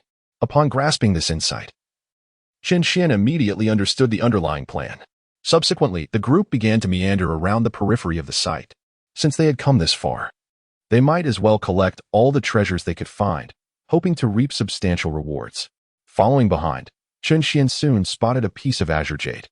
Uncarved and about the size of a fist, its surface bore some imperfections, but upon brushing away the dust, one could see that the jade was remarkably pure and translucent. This was fire crystal jade. He Xianger approached, her innocent visage resting against Chen Xian's shoulder. This must have formed from the flames, likely condensed by the Qingyang demon fire. It would make for excellent material in crafting. Can it be used for crafting? Indeed. That is splendid. At this moment, Lu Qingshuang observed the two individuals drawing so close to one another, her brow slightly furrowing. Yet she turned her face away with an air of pride. However, just as she averted her gaze, Chen Xian approached and presented her with a fire crystal. "This is for you. It is rather exquisite. It could indeed be utilized in the crafting of your future spiritual tools." A fleeting glimmer of joy flickered in Lu Qingshuang's eyes as she gently nodded and accepted the gift. "You have gifted your partner a fire crystal, receiving a tenfold return. Qingyang fire crystal." Immediately, subtitles materialized before Chen Xian. Qingyang fire crystal? A spark of interest ignited within him, though he resolved to examine it more closely later, given the multitude of onlookers surrounding them. As the crowd meandered within, a disturbance emerged from the direction of the Qingyang fire sea. At that juncture, the fire sea, having lost the support of the unmarked steel outside, extinguished completely, and throngs of cultivators surged forth, straight to the central palace. Damn it, the He clan and the Tianxian sect must have already arrived. We must hasten. We must reach the opportunity for ascension before they do. The crowd hurried towards the central palace, even engaging in fierce skirmishes in midair. They had not even encountered the opportunity, yet they were already at odds. Chen Xian felt a profound admiration for He Batian and Lu Jinan's strategic foresight. Had they initially rushed to the central palace, they would undoubtedly have been exposed to the scrutiny of those present. "Brother Lu, your deceptive tactics are indeed remarkable," He Batian remarked, gazing at the splendid scene unfolding in the air with a smile. "Just a mere trick, nothing more," Lu Jinan replied with a faint smile. Boom. At that moment, the entire architectural complex trembled violently, followed by a thunderous explosion, causing the ground to shake incessantly. Qin Xian looked up to see a colossal hand, towering at 100 meters, breaking through the earth. This hand, as dark as ink, was ablaze with intense Qingyang demonic flames, swiping towards the individuals in the sky with ferocity, akin to a mere mortal swatting a fly. The sudden turn of events was exceedingly rapid. Those at the forefront had no time to react. Just as they attempted to evade, the massive hand seized them directly. The Qingyang demonic flames blazed fiercely, engulfing these unfortunate souls and eliciting horrified screams. The once bustling and chaotic crowd fell into a stunned silence, gazing at those consumed by the flames. Within 3 breaths, they were reduced to ashes, their profound cultivations rendered utterly impotent within the grip of that colossal hand. Witnessing this, Qin Xian couldn't help but feel a wave of dread wash over him. Fortunately, the He clan and the Tianjin sect had not recklessly approached the central palace. Otherwise, it would have been them caught in that grip. The younger generation, including Qin Xian, would have certainly met the same fate. Beside him, He Badian, observing the enormous hand, thoughtfully remarked, "It is mentioned in the ancestral teachings of my clan. This is one of the physical embodiments left behind by the Qingyang immortal sovereign during his ascension. The ancestral teachings merely state that the physical form of the Qingyang immortal sovereign is scattered across various corners of the world. Little did I expect that this hand would manifest here. Its power likely surpasses that of the Purple Mansion realm. All of us together would find it exceedingly difficult to withstand it." The speaker was Lu Jin'in, the most formidable presence among those present. His sentiments were particularly profound, and Qin Xian could even see his hand, concealed within his flowing sleeves, trembling slightly. He was afraid. Ascending to immortality is not an easily attained opportunity. He sighed softly within, then turned his gaze to the crowd above. At that moment, they were so frightened that they dared not advance. As for the He family and the Taiyangxuanzong, Zhao Zhuifeng, amidst the throng, coldly observed the direction of the palace. Strangely, he had yet to see anyone from these 2 families. Had they perhaps bypassed this hand and entered the palace? Or perhaps they never intended to come at all? Su Lishua's voice startled Zhao Zhuifeng slightly. Indeed, the absence of their presence indicated that these 2 families had not approached the central palace at all. This meant that their prior posturing outside was merely a facade. Deceitful, a glint of malice flickered in his eyes. Although it was possible they had already entered, the likelihood of that was minimal. "Captain, what shall we do now?" an elder from the Poison Dragon Society inquired, with the perilous hand blocking the path to the palace. What course of action should they take? And what of the He family and the Taiyangxuanzong? Su Zongzhu, can we locate them? We should be able to. Su Lishue replied with a sinister smile. Our blood demon sect is highly attuned to the blood of powerful beings. Even if they hide, we can track them down. Very well, then you shall search for the He family and the Taiyangxuanzong. I will deal with this formidable hand, Zhao Zhuifeng whispered. Su Lishue looked at him, surprised, but soon comprehended his intentions. Understood. After delegating the task of locating the He family and the Taiyangxuanzong to the blood demon sect, Zhao Zhuifeng suddenly appeared before everyone. Esteemed colleagues, he proclaimed loudly, the He family and the Taiyangxuanzong entered before us, yet we have yet to find them, indicating that they have indeed accessed the palace below. If we do not swiftly resolve this hand, the treasures within may truly be taken by them. How did they gain entry? Someone inquired. Isn't it obvious? Zhao Zhuifeng replied nonchalantly. The ancestors of the He family have ties to the Qingyang immortal sovereign, so it is entirely possible they left behind certain artifacts capable of evading this hand's attack. Moreover, they possess that brush and the scroll of heaven and earth. Chapter 87. How dare they? Indeed, the ancestors of the He family do have some connection to the Qingyang immortal sovereign. Damn it, they have monopolized all the good fortune. This means they are currently within the palace, and that opportunity for ascension is surely theirs alone. As the crowd began to swell with anxiety and concern, Zhao Zhuifeng recognized that he had achieved his objective. He continued, at this moment, we still have an opportunity. Let us unite all our strengths to vanquish this colossal hand. Friends, do not be deceived by its formidable appearance. Although it seems powerful, it is merely at the 9th level of the Purple Mansion realm. With our numbers combined, surely we can overcome it. We have all entered this secret realm with aspirations of ascension, having come this far. We cannot afford to relinquish our chance now that it lies within reach. Together, we will surely dispatch this hand within a quarter of an hour. And then we shall confront the He family and the Tianjin sect for clarity. Upon concluding his speech, some of his followers subtly fanned the flames of battle spirit among the crowd, igniting their resolve. Kill. In an instant, the warriors surged forward, their battle fervor ablaze. Charging towards the hand, Swords and blades danced through the air, while countless mounts and spirit beasts filled the skies, plunging the battlefield into a chaotic and fierce conflict. Amidst the turmoil, the members of the Poison Dragon Society had quietly withdrawn. Zhao Xuefeng observed them with a mocking smile. Fools. With just a few words. I have ensnared them, leading them to become the scapegoats. Yet, one cannot entirely blame their folly. The allure of ascension was simply too tantalizing. Even with a minuscule 1 in 10,000 chance, the overwhelming risk of obliteration could not deter countless individuals from pursuing it. For ascension had eluded innumerable cultivators throughout the millennia since the end of the ancient era. Now, with an opportunity presenting itself, who could resist? This very allure granted Zhao Xuefeng a strategic advantage. He too was gambling on the hope that the He family and the Tianxian sect had not yet entered. Of course, should the He family and the Tianxian sect have indeed entered, the current situation would still favor the Poison Dragon Society. To access the palace, it was imperative to eliminate the hand, and those foolish enough to engage could still serve as stepping stones. Regardless of the outcome, the Poison Dragon Society would remain in a position of advantage. Found it. At that moment, Su Lishue's soared into view. Zhao Xuefeng turned to the members of the Poison Dragon Society and declared, "Friends, it is our turn. Once we have subdued the He family and the Tianxian sect, those fools will have exhausted the hand significantly, allowing us to reap the benefits effortlessly." The captain is correct. The members of the Poison Dragon Society were filled with excitement. Indeed, under Zhao Xuefeng's encouragement, the current situation was exceptionally favorable for them. With so many fools preoccupied with the colossal hand, they could marshal all their forces against the He family and the Tianxian sect. Once those two families were subdued, the hand's power would be considerably diminished as well. At that moment, the Poison Dragon Society would be under the dominion of the Blood Demon sect. We were discovered. Below, He Batian and Lu Jinan simultaneously changed their expressions. While others may not have sensed it, these two formidable individuals had already detected the Blood Demon sect's search. Prepare for battle. Chen Xian unsheathed his Ji Dao and stood alongside Lu Qingshuang. Young ones, it would be prudent for you to group yourselves in 3s or 5s, so as to deny them the opportunity to defeat you individually.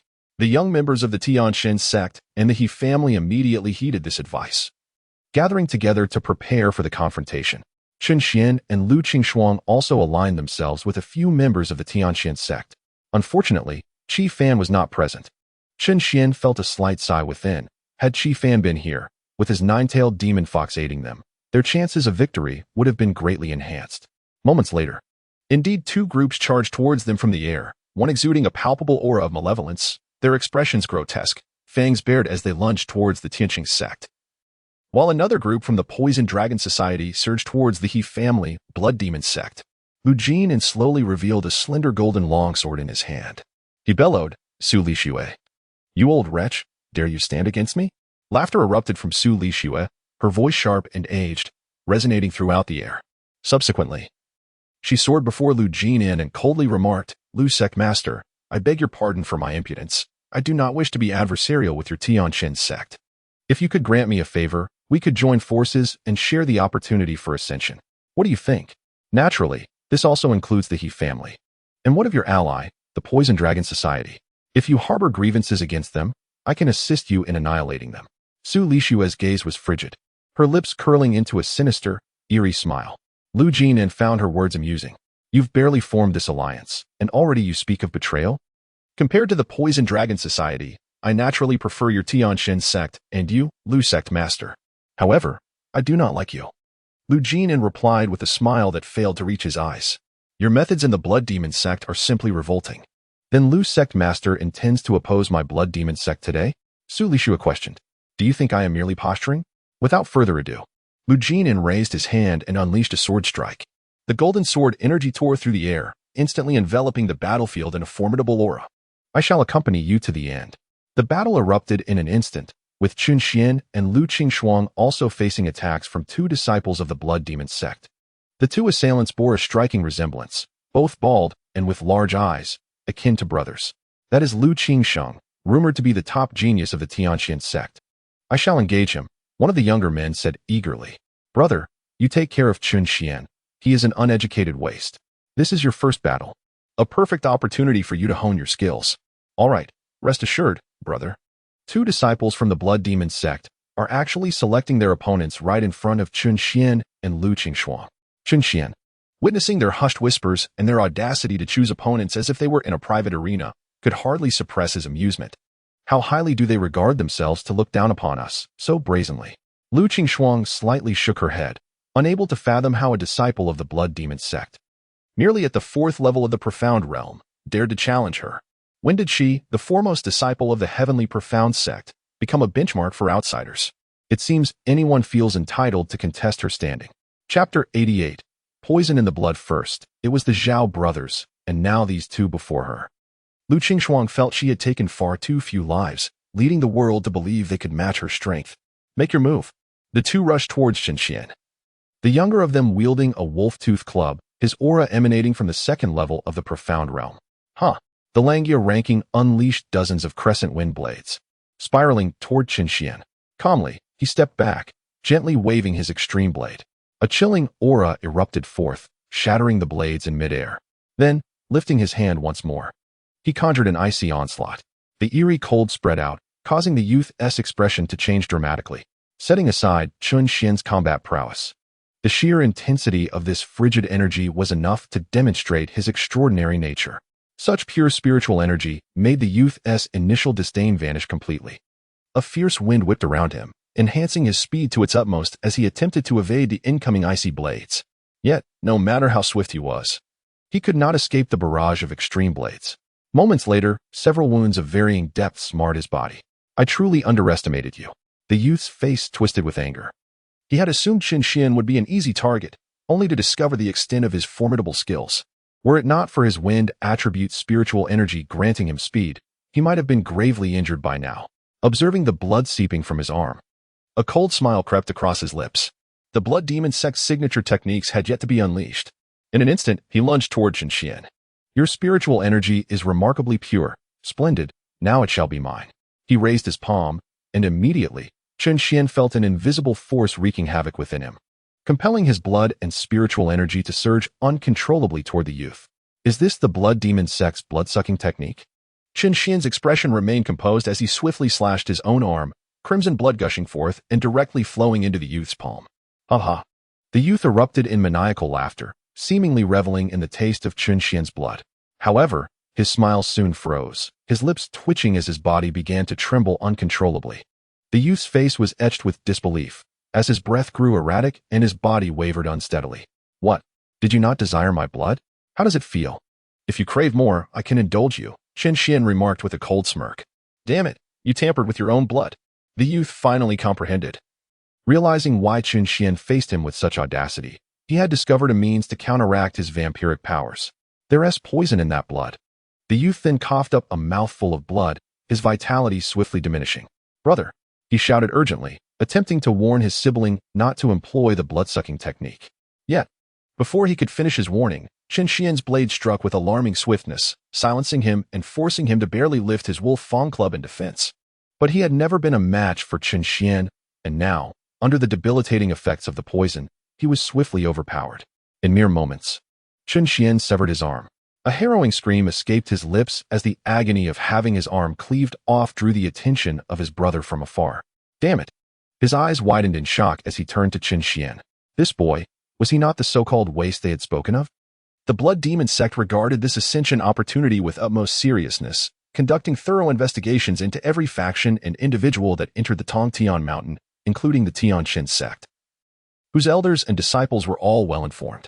They were aware that Qian was an exception among them, known as a good-for-nothing prodigal who had entered this secret realm merely as a filler, thus drawing little attention from them. This was why he had confidently sent his brother to confront Qian, hoping that this so-called waste would provide his brother with some combat experience. However, to his utter astonishment, just after a few exchanges, his brother had his arm severed, a stark contrast that left him in disbelief. Lost in thought, he failed to notice Lu Qingxuang's shift in position, nearly falling victim to her blade aimed at his throat. Brother, save me. In the midst of excruciating pain and the threat of death, the youth forgot to warn his brother about the blood-sucking technique, instead simply calling out for rescue. Qian, however, would not grant him the opportunity to struggle. He advanced and swiftly severed his head. With this initial victory secured, he saw that Lu Qingxuang was entirely dominating her opponent, effortlessly overpowering him without exerting her full strength. Well done, Lu Qingxuang. You truly deserve the title of the foremost expert of the Tianqian sect. Even at my level, I cannot match your prowess, he mused inwardly. Yet a glint of malice flickered in his eyes. But what does it matter? No matter how formidable you are, in the end, you will belong to me. He raised his hand, preparing to unleash the blood-sucking technique against Lu Qingshuang. In his eyes, this was an exceptionally formidable tactic. In the past, when confronted by powerful adversaries, he would resort to such vampiric techniques to achieve unexpected victories, ultimately finding himself augmenting his own cultivation significantly. Thus, in the eyes of all disciples of the Blood Demon sect, any genius was merely an illusion. Regardless of their might, they were seen as mere nourishment. The more individuals they slaughtered, the greater their power became. This was the tenet of their sect. However, this time, they had encountered an insurmountable obstacle. Upon sensing the activation of the blood-sucking technique, Lu Qingshuang did not hesitate to slash her palm, allowing her blood to flow forth. It was a grave error.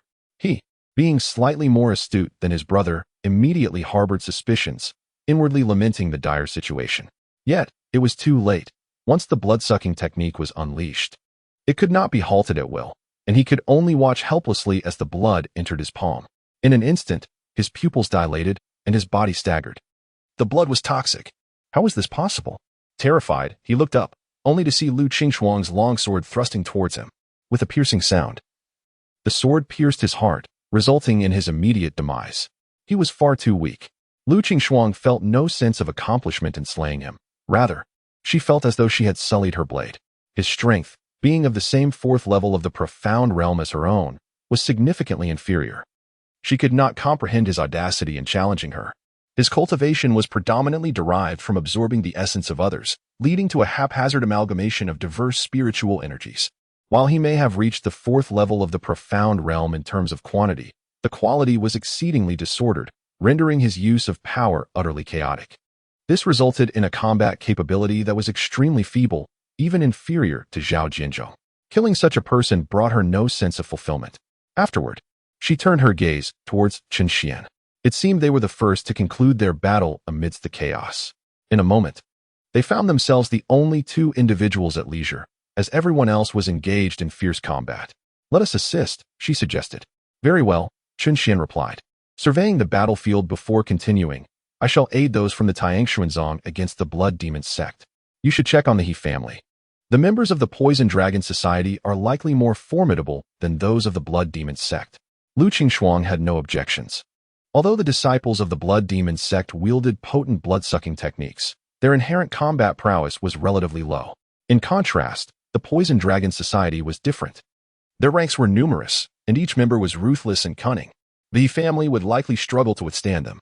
With Lu Qingshuang's formidable strength aiding the He family and Chen Xian, being slightly weaker, staying behind to assist the Tianxuanzong against the Blood Demon sect. This arrangement was undoubtedly the most prudent. Thus, the two parted ways. At this moment, the outcome of the battles on the field became increasingly clear. In the fierce confrontation between the Heavenly Xian sect and the Blood Demon sect, the latter found its vampiric arts rendered utterly ineffective due to the toxic powder bestowed by Yishaner. Instead of granting them strength, it became a lethal weapon against them. Consequently, the Heavenly Xian sect swiftly pursued the members of the Blood Demon sect with relentless vigor.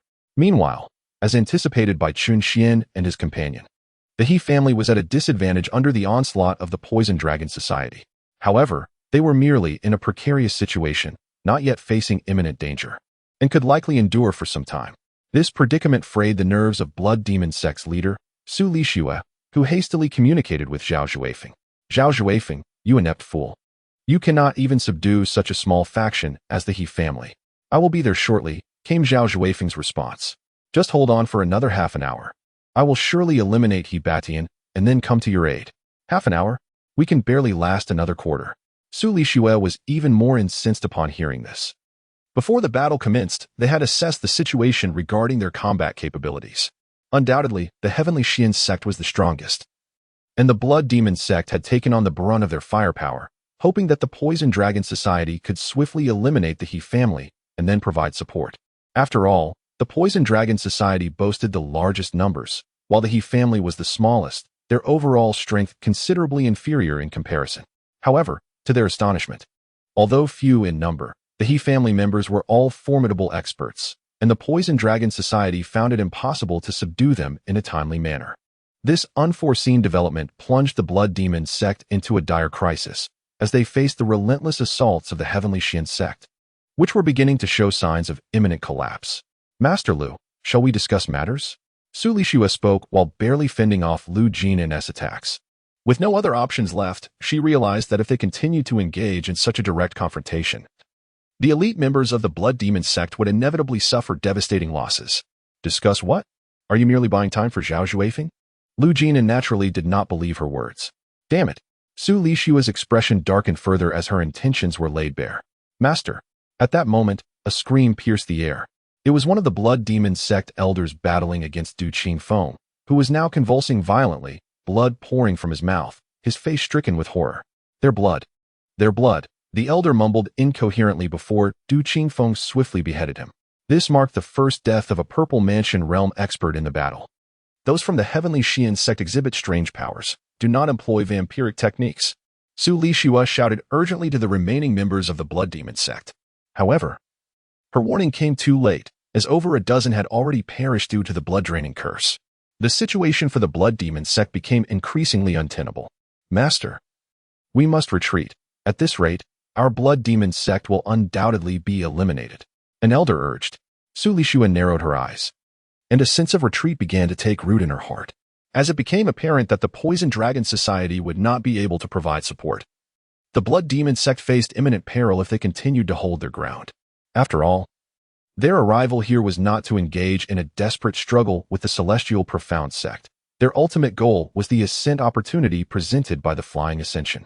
Regardless of whether they could hold out until the Poison Dragon Society arrived, even if they could, the Blood Demon sect would undoubtedly suffer heavy casualties, significantly diminishing their strength and leaving them incapable of competing for that ascension opportunity.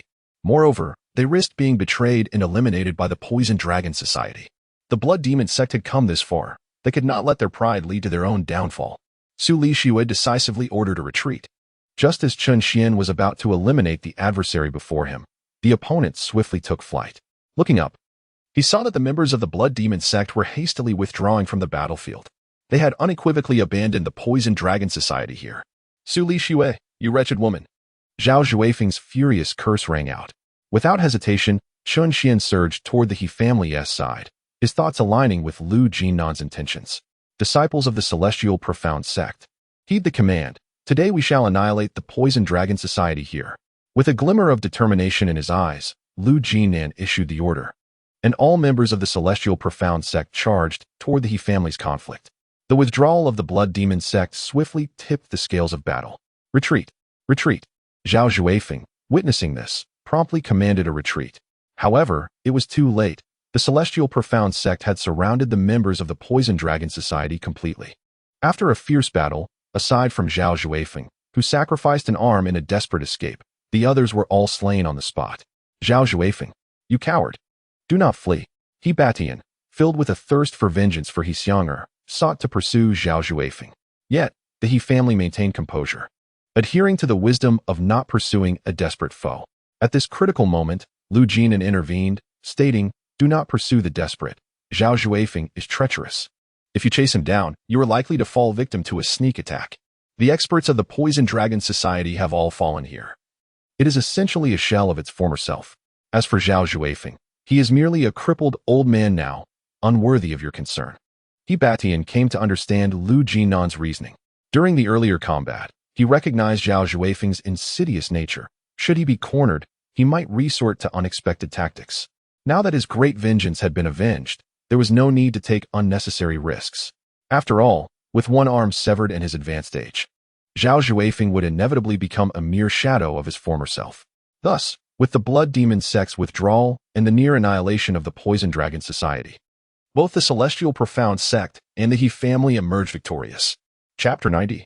Starcy, how do you find it, young Master Chen? My poison is quite effective. Is it not? He Xiang'er approached Chen Xian with a radiant smile. Indeed, it proved to be remarkably effective, playing a crucial role. Chen Xian could not help but express his admiration. This was, without a doubt, the truth. It was precisely due to He Xiang'er's lethal powder that the Heavenly Xian sect could confront the Blood Demon sect's greatest reliance, the blood-sucking techniques, without fear. thus swiftly repelling them. This victory subsequently enabled the He family to eradicate the Poison Dragon Society. In this battle, her concoction played a pivotal role. Just as the crowd had not yet fully reveled in their joy, a commotion finally erupted from the central palace. The colossal hand that had once obscured the sky was now slowly collapsing, devoid of all breath. Among those who had participated in the assault, at least 2/3 had perished, and the remaining individuals were gravely injured and in a dire state.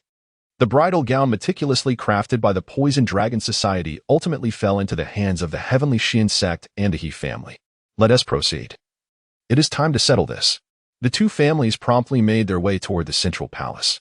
Meanwhile, the observers above took notice of the He family and the Heavenly Xian sect below, momentarily rendered speechless, unable to believe the scene before them. The two families had not entered. What had we been fighting for? So many lives lost. Damn it, Zhao Xuefeng deceived us. I wondered why, after such a prolonged battle. There was no sign of the Poison Dragon Society or the Blood Demon sect. That Zhao Xuefeng is truly despicable. Nearly half of my men are dead. Some people cursed in anger, while others, quicker to react, surged toward the central palace. At this point, words were futile. It was better to rush in swiftly. Seeing this, He Batian and Lu Jingnan remained unhurried. Following them into the central palace, Chun Xian discovered a realm unlike any other. From the outside, it appeared to be an imposing palace, yet inside, it resembled a vast sea of stars under a night sky. There were no rooms or decorations, only an endless expanse of profound celestial seas. As Chun Xian approached the nearest star, he discerned that the luminous orb within was, in fact, a medicinal pill. He inserted his blade and, finding no resistance, withdrew the pill. What is this elixir? The pill was a vibrant emerald hue, resembling a jade bead, its effects unknown. However, its presence in the central palace assuredly indicated it was no ordinary item. Chun Xian promptly stored it in a spatial pouch. As he surveyed his surroundings, he suddenly realized that these stars were treasures enveloped in luminous orbs. Wow! The legendary deep-sea dragon armor. This is the feather of the fire phoenix. It is a divine beast. My heavens, the long-lost whale swallow technique has appeared here. At that moment, the first group to enter began to exclaim in astonishment from afar, subsequently descending into a frenzy as they began to pillage the glowing stars. Without regard for their contents, they hastily stuffed them into their spatial pouches. Observing this, the He family and the Heavenly Xian sect quickly instructed their people to gather the nearest treasures. This was the true bounty. Chun Xian opened the spatial bag, diligently placing the luminous stars before him into it. Just then, the waist cat in the space station suddenly spoke up. Meow, master, it seems this barrier is somewhat unstable. A barrier? Chun Xian paused, glancing around, only to realize that the space within resembled a distinct barrier. Yet, he felt no instability. But everything appears normal to me. The waist cat continued. The body of the ancient nether tiger possesses an acute sensitivity to barriers. Thus I can sense that this barrier is collapsing in a bizarre manner. It is not a gradual collapse, but rather an internal disintegration that will culminate in a sudden and complete collapse. The cat's explanation caused Chun Xian's expression to become slightly grave. You are not deceiving me, are you? Absolutely not. The waist cat immediately closed its eyes for a moment before reopening them, now displaying a heightened urgency. Indeed, this barrier is collapsing rapidly. I estimate it will completely fall within the next 15 minutes. By then, we may not even have time to escape. Upon hearing this, Chun Xian's demeanor turned serious as he observed the throngs around him, greedily snatching up the stars. A sudden thought struck him. Why didn't you alert me earlier? Could it be that their plundering of these star treasures has drained the barrier of its sustaining power, leading to its imminent collapse? That is indeed a possibility. Chun Xian's pupils constricted sharply. Why have you stopped? At that moment, Lu Qingshuang noticed his unusual behavior and approached him with a question. Hurry, we must leave. Chun Xian's expression grew grave. As soon as he spoke, Lu Qingshuang displayed a hint of confusion. Leave? Yes, the barrier is about to collapse. If we do not exit now, we will perish here. Qingshuang, your standing in the Tianxian sect is greater than mine. You must inform Uncle Lu. Lu Qingshuang gazed deeply at him. After a moment, she decisively turned to seek Lu Jingnan. In her memory, though Chun Xian often acted frivolously and spoke in half-truths, he would never falter or cause trouble in critical moments. If he claimed the barrier would collapse, it was likely there was genuine danger. Subsequently, she exchanged a few brief words with Lu Jingnan, who appeared slightly surprised as he turned to Chun Xian and approached him. On what basis do you assert this? Chun Xian replied swiftly. These luminous treasures are likely the source of power sustaining this barrier. If we have taken too many, the barrier will indeed collapse. How do you know this? I feel nothing of the sort, Lu Jinan questioned, perplexed. As a pinnacle expert at the 9th layer of the Purple Mansion realm, he sensed no presence of the barrier. How could a mere practitioner in the transcendental realm perceive it? I possess a spirit companion known as the Ancient Fire of the Netherworld, which possesses an extraordinary sensitivity to barriers. It has conveyed to me that it senses the barrier here is collapsing in an imperceptible manner. Upon hearing this, Lu Jinan narrowed his eyes slightly. He had heard that such spirit beasts are exceedingly rare and possess exceptional talent concerning barriers. If it indeed perceives such a phenomenon, one cannot dismiss it lightly. However, Lu Jinan displayed a hint of hesitation. The opportunity for ascension lay before him. After enduring countless trials, to abandon it based on mere speculation would be a lamentable loss. Uncle Lu, please trust me. Whether we can obtain the opportunity for ascension is still uncertain, but if we remain here any longer, all of us from the Tianshan sect shall perish, Chun Xian spoke with a grave countenance. Chapter 91. Collapse. Seeing this, Lu Jinan finally nodded. Very well. I shall trust you for the time being. He then commanded everyone from the He family and the Tianshan sect to retreat. This order instantly astonished all present. What? Retreat now? Surely not. There are still so many treasures here. If we leave, wouldn't that be a wasted trip? Indeed. Was it not said that there are opportunities for ascension here? We have yet to even glimpse the bedrock. Why must we leave? We cannot abandon our quest now. We have come so far. The crowd was filled with confusion and disbelief. Xiangou approached Chun Xian directly, having noticed his conversation with Lu Jinan and Lu Qingshuang. Young Master Chen, what do you know? The barrier is about to collapse. If we do not leave now, there will be no chance of survival, Chun Xian replied. Xiang'er, taken aback, regarded him with bewilderment, momentarily questioning if he was speaking nonsense. They had traversed countless miles to arrive here for the treasures. And just when they believed they were safe to collect them, he claimed the barrier was on the verge of collapse. Chun Xian would not jest regarding such a matter. Lu Qingshuang interjected. Xiang'er paused for a moment before resolutely approaching He Batian. She too chose to believe. In an instant, despite the profound confusion among the members of the He family and Tianshan sect, they retreated under the insistence of their leaders. However, as they moved toward the exit, the blood demon sect surged in.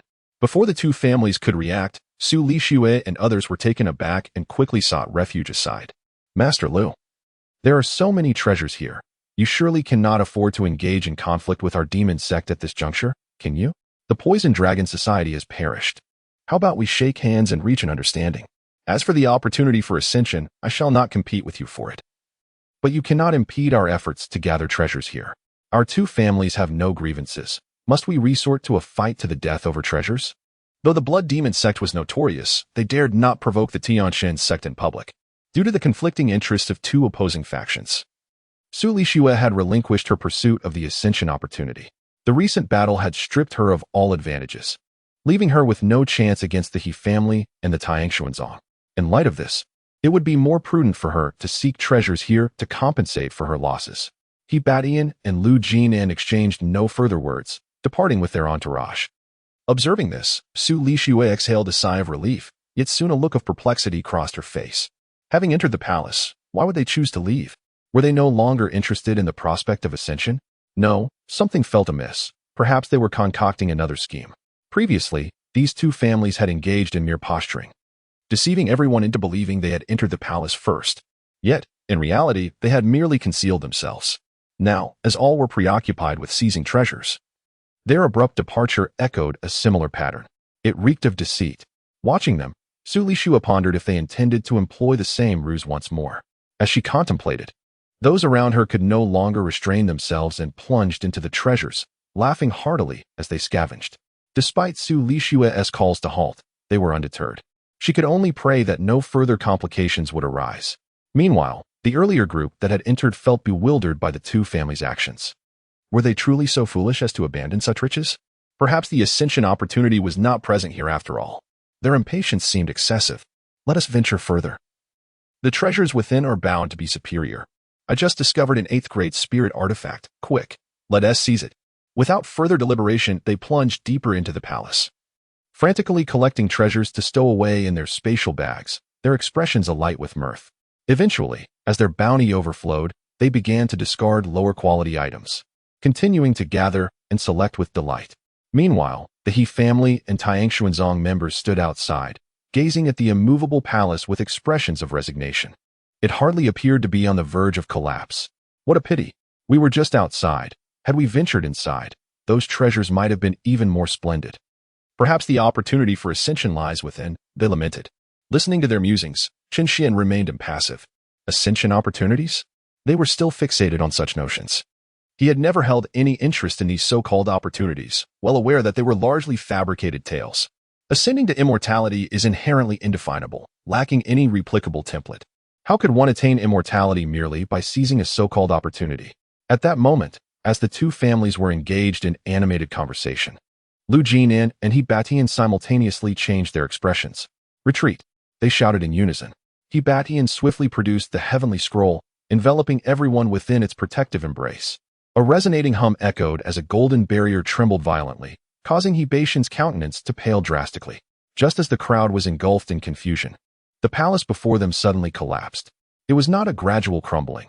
Rather, the entire structure seemed to have been crushed by a colossal mountain, reducing it to an expanse of ruins. Amidst the rubble, not a single intact brick or timber could be discerned, all reduced to mere powder, sending shivers down their spines. The individuals who had just moments ago been chattering animatedly, filled with regret, now fell silent, staring in disbelief at the remnants of the palace. It truly has collapsed, one exclaimed. This is rather peculiar. Even if the palace fell, there were numerous masters of the Purple Mansion realm inside. How could they not have escaped? The Purple Mansion realm represented the pinnacle of martial prowess in the current world, and yet, not a single one had emerged from the ruins. Unbeknownst to them, the collapse of the palace signified the breach of the barrier, leaving those within not dead, but trapped entirely. They were ensnared in a place with no exits, forever sealed off. A profound silence enveloped the crowd, their hearts gripped by fear. If those individuals had not made it out, they must have realized the gravity of their predicament. Lu Jinan and the others turned their gaze toward Qin Xian, acknowledging that their survival was due in no small part to his timely warning. Chapter 92. The mysterious figure indeed, he spoke the truth.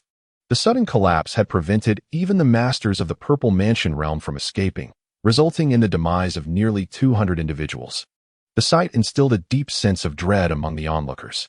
Meanwhile, Qin Xian quietly placed all the treasures from his spatial pouch before the discarded cat, recognizing the latter's significant contribution to their survival. Alas, it seemed we have indeed strayed onto a misguided path.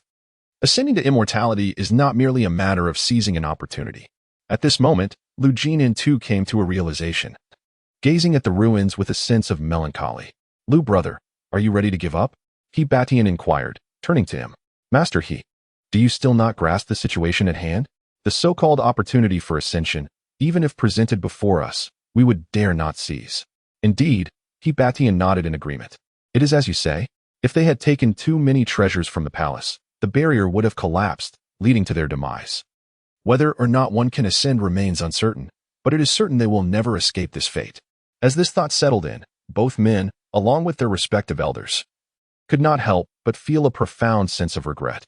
Nevertheless, regardless of the circumstances, compared to those who were buried alive, they were still alive and had acquired a considerable amount of valuable items. It was time to depart. Meanwhile, atop a high mountain in the central region of the mysterious cave realm, Zhao Xuefeng collapsed with a resounding thud, his aged visage pale as death. His left arm severed at the root and gushing blood. Despite his desperate attempts to staunch the flow with various medicines and methods, all were in vain. Damn it! How could Lu Jinnan's spiritual energy be so tyrannical? Zhao Xuefeng cursed through gritted teeth. It was Lu Jinnan who had cleaved his arm, and the residual energy remained at the wound, obstructing its healing, which was why he had yet to manage his injuries. Blood continued to pour forth, and his own energy began to dissipate. This was undoubtedly a harbinger of impending death. Was he truly to perish in this manner? Zhao Xuefeng gazed at the distant Tongtian mountain, his heart brimming with resentment. After navigating the treacherous waters of the world for half a year and establishing such a formidable legacy with the Poison Dragon Society, most of the elite forces had now been laid to rest here, and he himself was on the brink of death.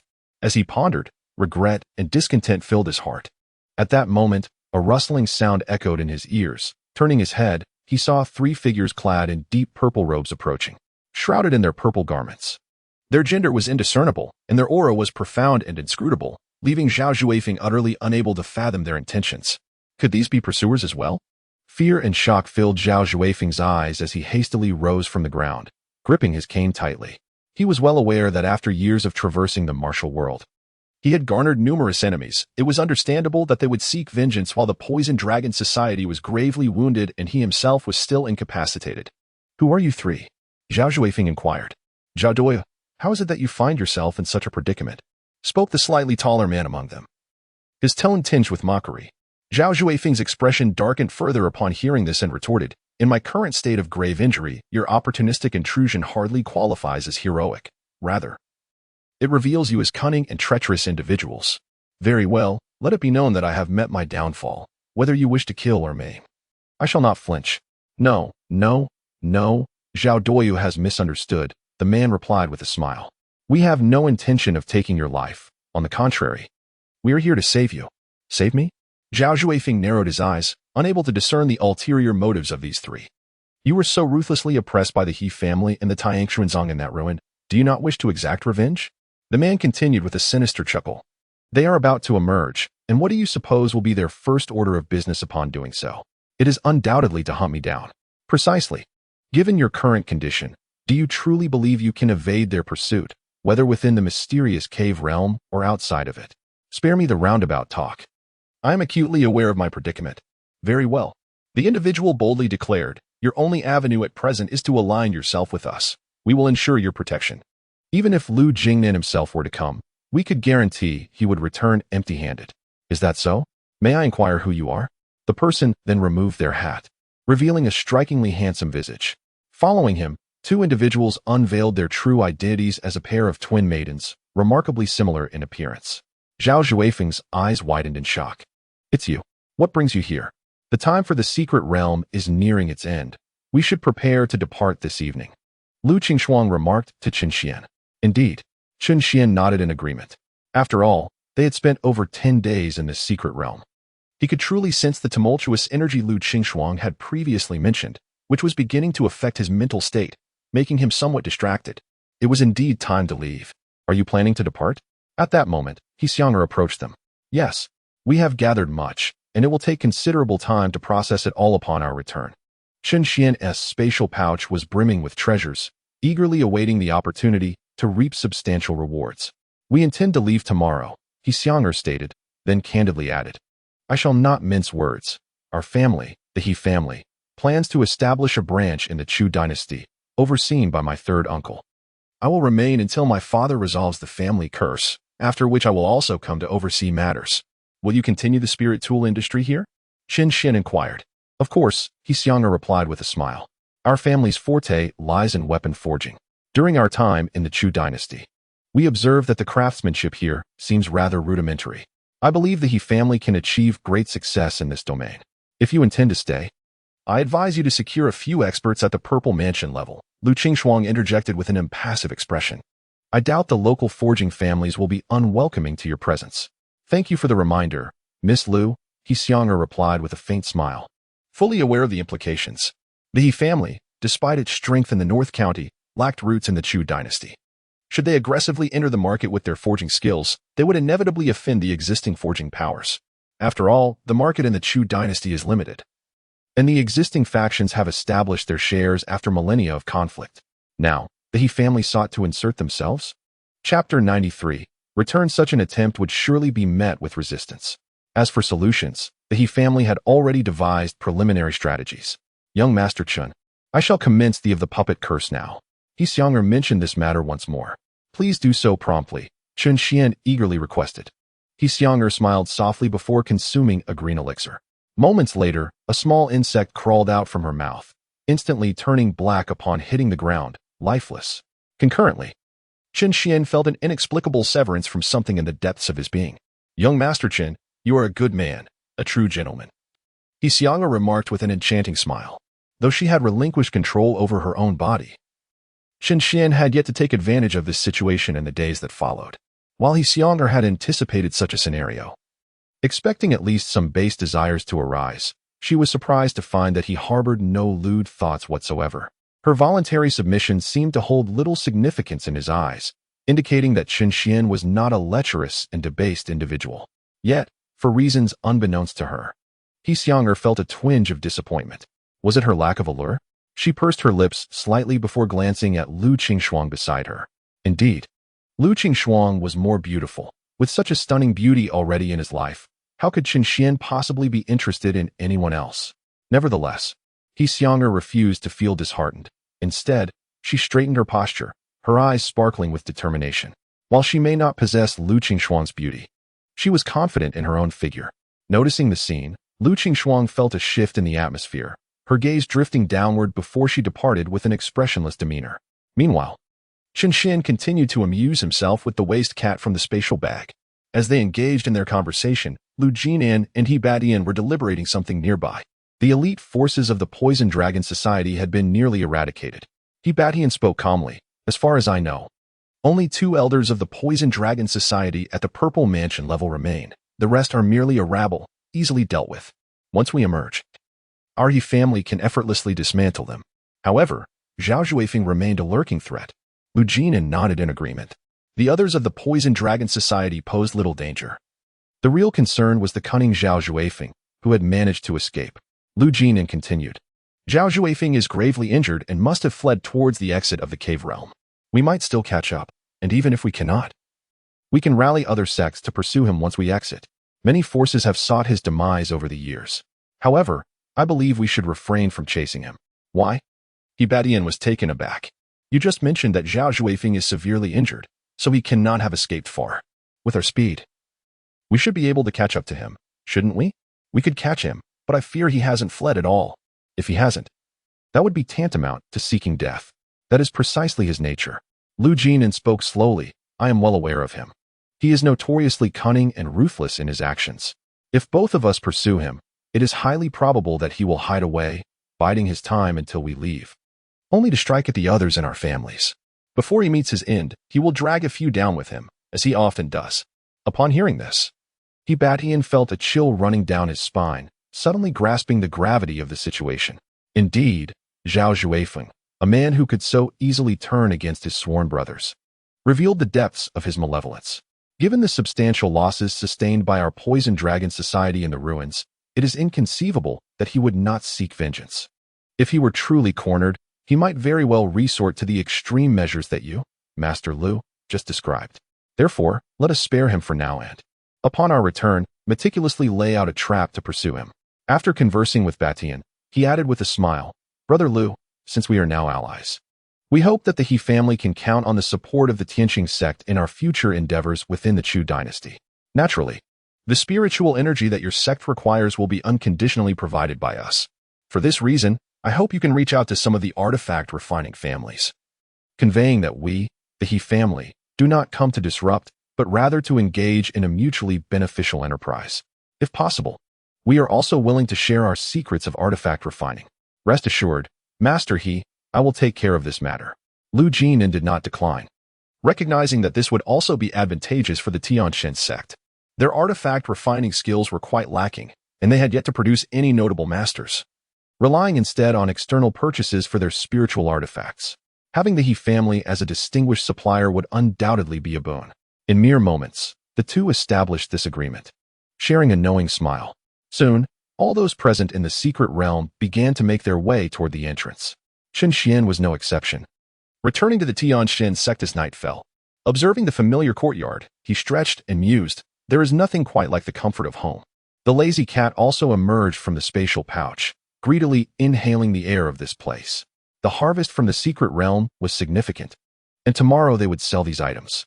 Qing Shuang was likely preparing to forge 8th grade spiritual artifacts. They could gather some useful materials to send her way. Master, you are truly kind to her. Indeed. Chen Xian exhaled deeply and settled into the courtyard. If she is well, then so am I.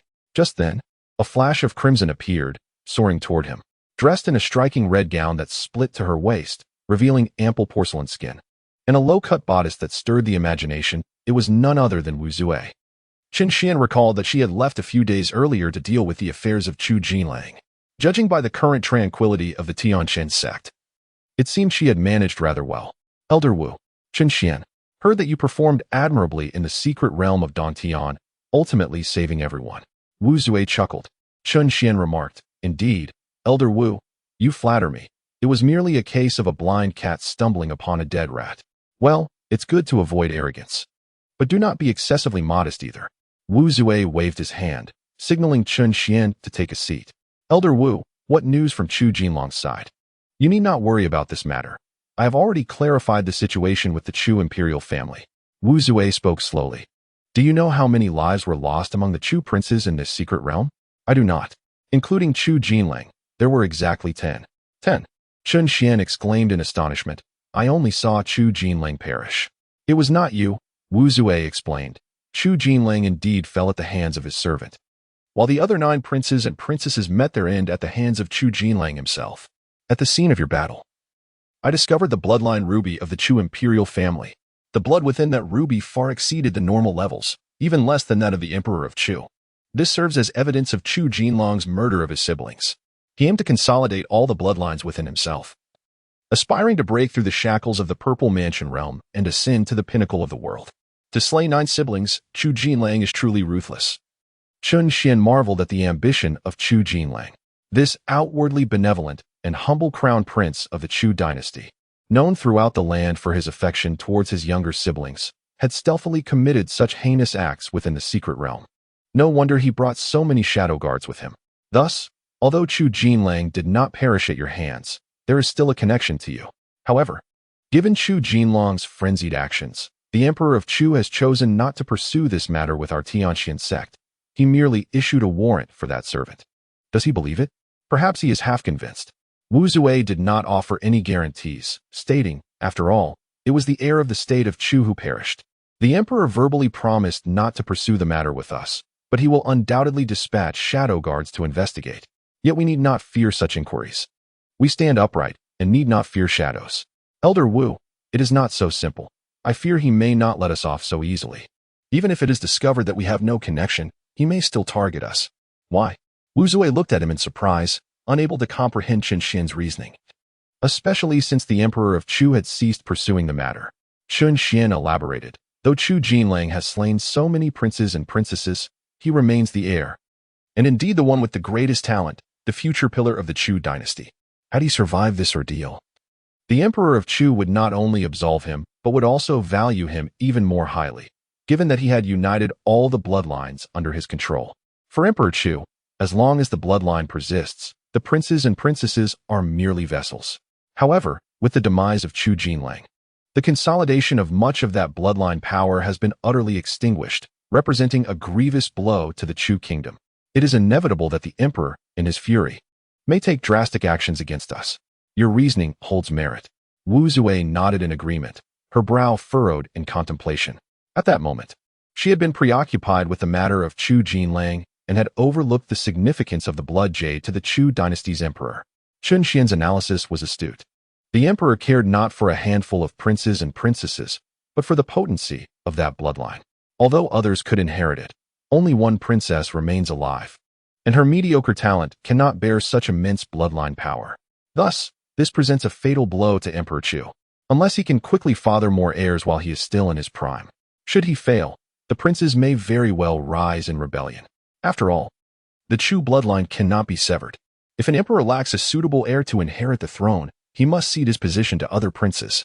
At that juncture, even the civil and military officials of the court may not speak in his favor. This would directly undermine the emperor's rule. If that day truly arrives, how will he seek vengeance? With no servants to be found and his wrath unspent, he would turn his ire towards the Tianxian sect, at least to punish them for their wayward disciples. He could then redirect the conflict, inciting others' anger against the Tianxian sect. This indeed presents a vexing dilemma. Wu Zui pondered for a moment before rising to seek out Lu Jinan to discuss the matter. However, she quickly seated herself again, for there was another pressing issue to address. The day after tomorrow marks the examination day for the inner sect. You must prepare to participate in this initial assessment. Do you recall what I told you on your first day in the inner sect? Wu Zui stated earnestly. Although there is no mandatory cultivation within the inner sect, the assessments are exceedingly rigorous. Should you fail, an eternity of purgatory awaits you. Thus, over the next 2 days, you must diligently train on the cultivation platform. It must not be neglected. Chun Xian nonchalantly nodded in acknowledgement before diverting the topic, asking, "What will the assessment entail?" "Combat," Wu Zue continued. "It will be akin to the outer sect, battling against the divine mechanism puppets. However, the standards are far more stringent. You must defeat the puppet of the same realm within 30 breaths. Exceeding a breath will result in a decline in performance, and should you exceed 5 breaths, you will be eliminated. 30 breaths. Chun Xian offered a faint smile at this. Are you afraid? Not at all. Fear is natural. Many who enter the inner sect are taken aback upon learning this rule. Yet, very few are eliminated. Do you know why? Because of fear. Precisely. Wu Zue spoke earnestly. It is precisely this fear that compels those who have just entered the inner sect to diligently cultivate, thereby unwittingly elevating their combat prowess beyond that of their peers within the same realm, thus ensuring their safe passage through the assessments. Chun Xian, you may not yet grasp the significance of being an inner sect disciple. As an elder, Wu Zue patiently elucidated. The reason why the Tianxian sect stands unwavering upon the continent is due to the thousands of inner sect disciples who embody the true backbone of the sect. The strength of the Tianxian disciples lies in their ability to surpass their adversaries of equal rank. This prowess is rooted in the rigors of the assessments. The divine mechanism puppets are of the same realm, their power representing the average level of that realm. Should one triumph over them, it signifies solid cultivation, whereas failure indicates a neglect in training. Chun Xian, do you possess confidence? Indeed. Chun Xian nodded, speaking earnestly. Rest assured. Elder Wu, I shall undoubtedly pass the inner sect assessment. 30 breaths. Then I shall simply vanquish my opponents with a single strike of the extreme cold heavenly descent. Very well, seeing your confidence brings me peace of mind.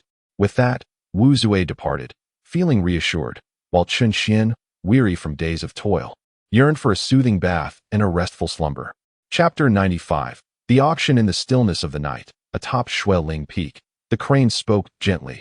Miss, we have gathered sufficient amounts of the primary material, the Qing Xian, or, for the Ling Shuang sword. I have only managed to procure meteorite iron among the remaining materials after searching the vicinity these past few days. Lu Qingxuang nodded in acknowledgement. You have worked hard. The materials required for forging an 8th-grade spirit weapon are exceedingly rare, making the acquisition of meteorite iron a notable achievement. What are your plans next? Lu Qingxuang replied calmly. The remaining materials are exceedingly scarce and will not appear on the market.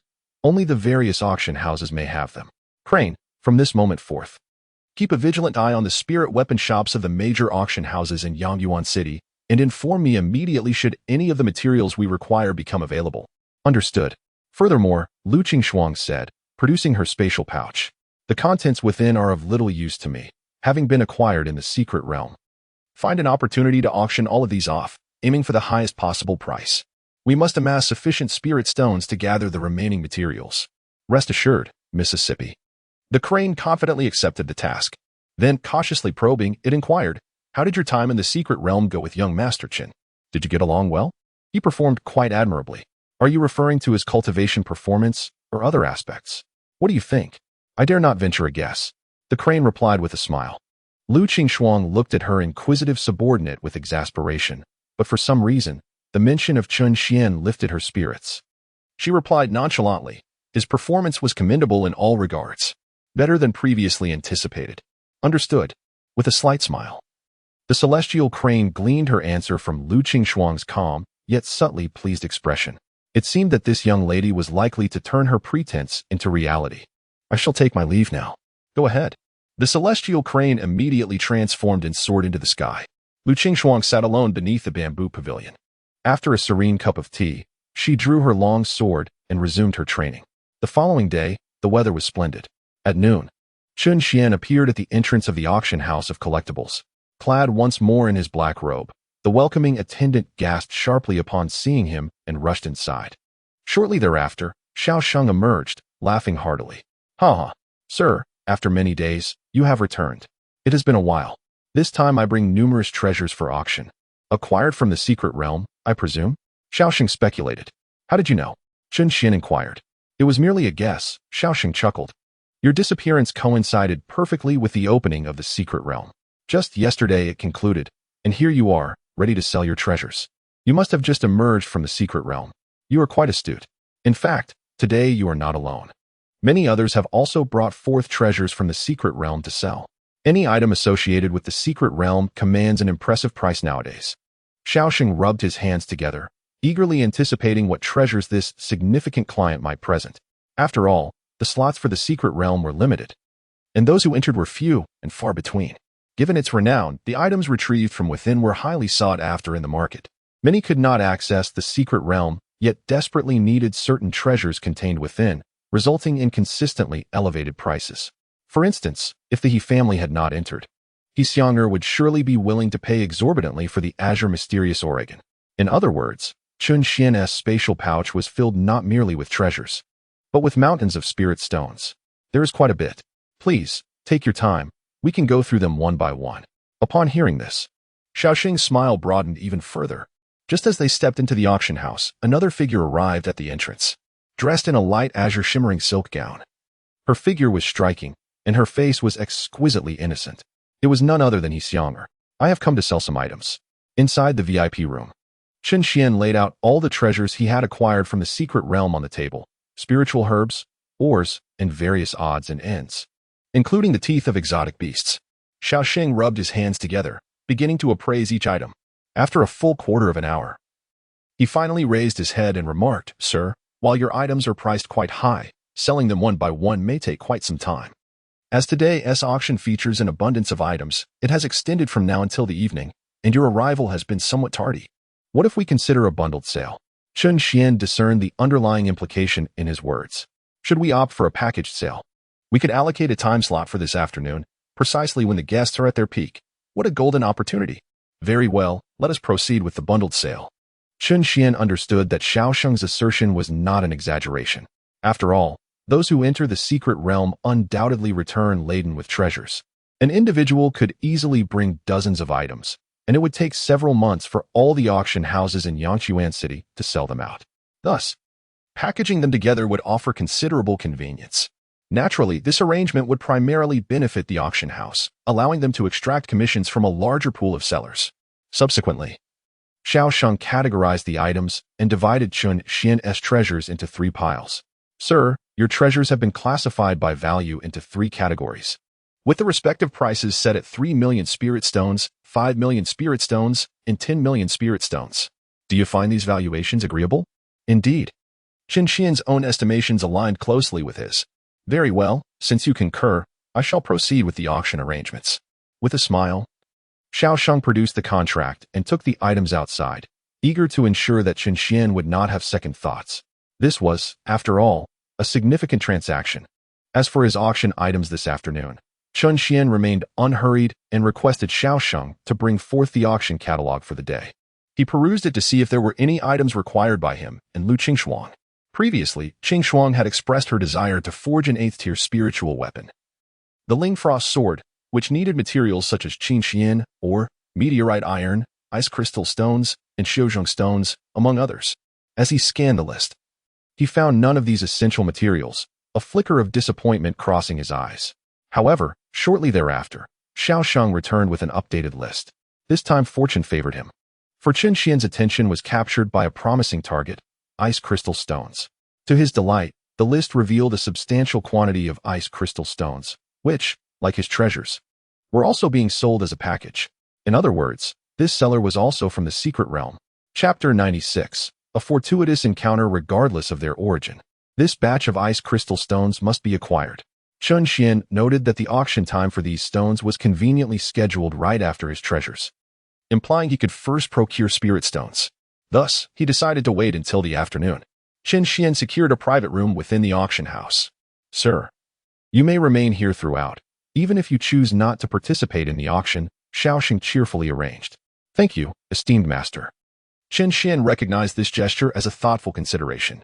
The auction house was currently thriving with business. The treasures of the secret realm have emerged, attracting a multitude of affluent individuals. Consequently, these private booths are predominantly occupied, and entry necessitates the purchase of several items. After all, this is an auction house, and one cannot simply occupy a booth without making a purchase. Xiaosheng's actions clearly reflect the sincerity of their auction house. Chen Xian, unreserved, ordered an array of exquisite delicacies within the booth, indulging in both the food and the spectacle of the auction outside. Once satiated, he reclined on the plush bedding and succumbed to a deep slumber. Meanwhile, in the adjacent booth, new guests were welcomed. "Miss He, please come in. This is a specially arranged booth for you by our elder, where you may rest while awaiting the treasures you desire." An elderly gentleman respectfully ushered He Xianger inside. With her hands clasped behind her, she stood tall, her ample bosom accentuated. Surveying her surroundings, she nodded and said, "Please convey my gratitude to Elder Wang." "Oh, no trouble at all, no trouble at all," the elder responded with a smile. "The He family is our most esteemed guest at the collection auction house. Such hospitality is but a trifling matter. Our only wish is for Missy to feel comfortable during her stay. As the most renowned family in the continent's refining arts, the He family began establishing a branch in Yangyuan City. Upon receiving this news, the collection auction house promptly dispatched several esteemed elders to engage in collaboration discussions. After all, the He family possesses considerable wealth and a stable supply of spiritual artifacts, making them a significant client worthy of cultivation. Naturally, He Xianga was regarded as a distinguished guest there. She took a seat and perused the auction catalog presented by the elder. After a brief examination, 3 treasures from the secret realm captured her attention. One item, in particular, she recognized: the golden crow foot. Was this not the treasure that Chen Xian acquired from the ruins? He Xianger narrowed her eyes slightly. In that ancient ruin, she had witnessed Chen Xian gather numerous treasures, among which was a golden crow exceeding 6 feet in length. Could the seller be him? She glanced towards the seller, only to find the identity obscured. Gently resting her chin on her hand, she pondered for a moment before summoning the elderly gentleman and the maid from earlier. "Miss, how may I assist you? Who is the seller of this item?" The elder replied, "This is a friend of Master Shaoxing from our auction house, who is currently resting here." Master Shaoxing? He Xianger recalled that he was the one who had found Chen Xian, leading to her acquisition of the golden spirit recovery pill that saved her life. "May I pay a visit to this gentleman?" "Unfortunately, that may not be possible, as he expressly requested not to be disturbed during his rest." "Very well." He Xianger shrugged her shoulders.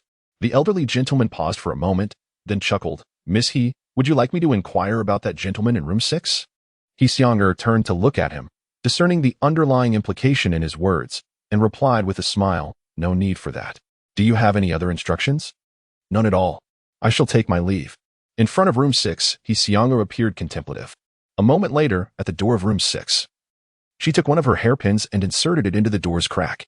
After a brief interval, the crevice widened on its own, and the door silently swung open. Peering inside, she observed a large black robe draped over a wooden hanger. On the adjacent table lay an abundance of delicacies and fine wines, while the bed revealed the sound of soft snoring.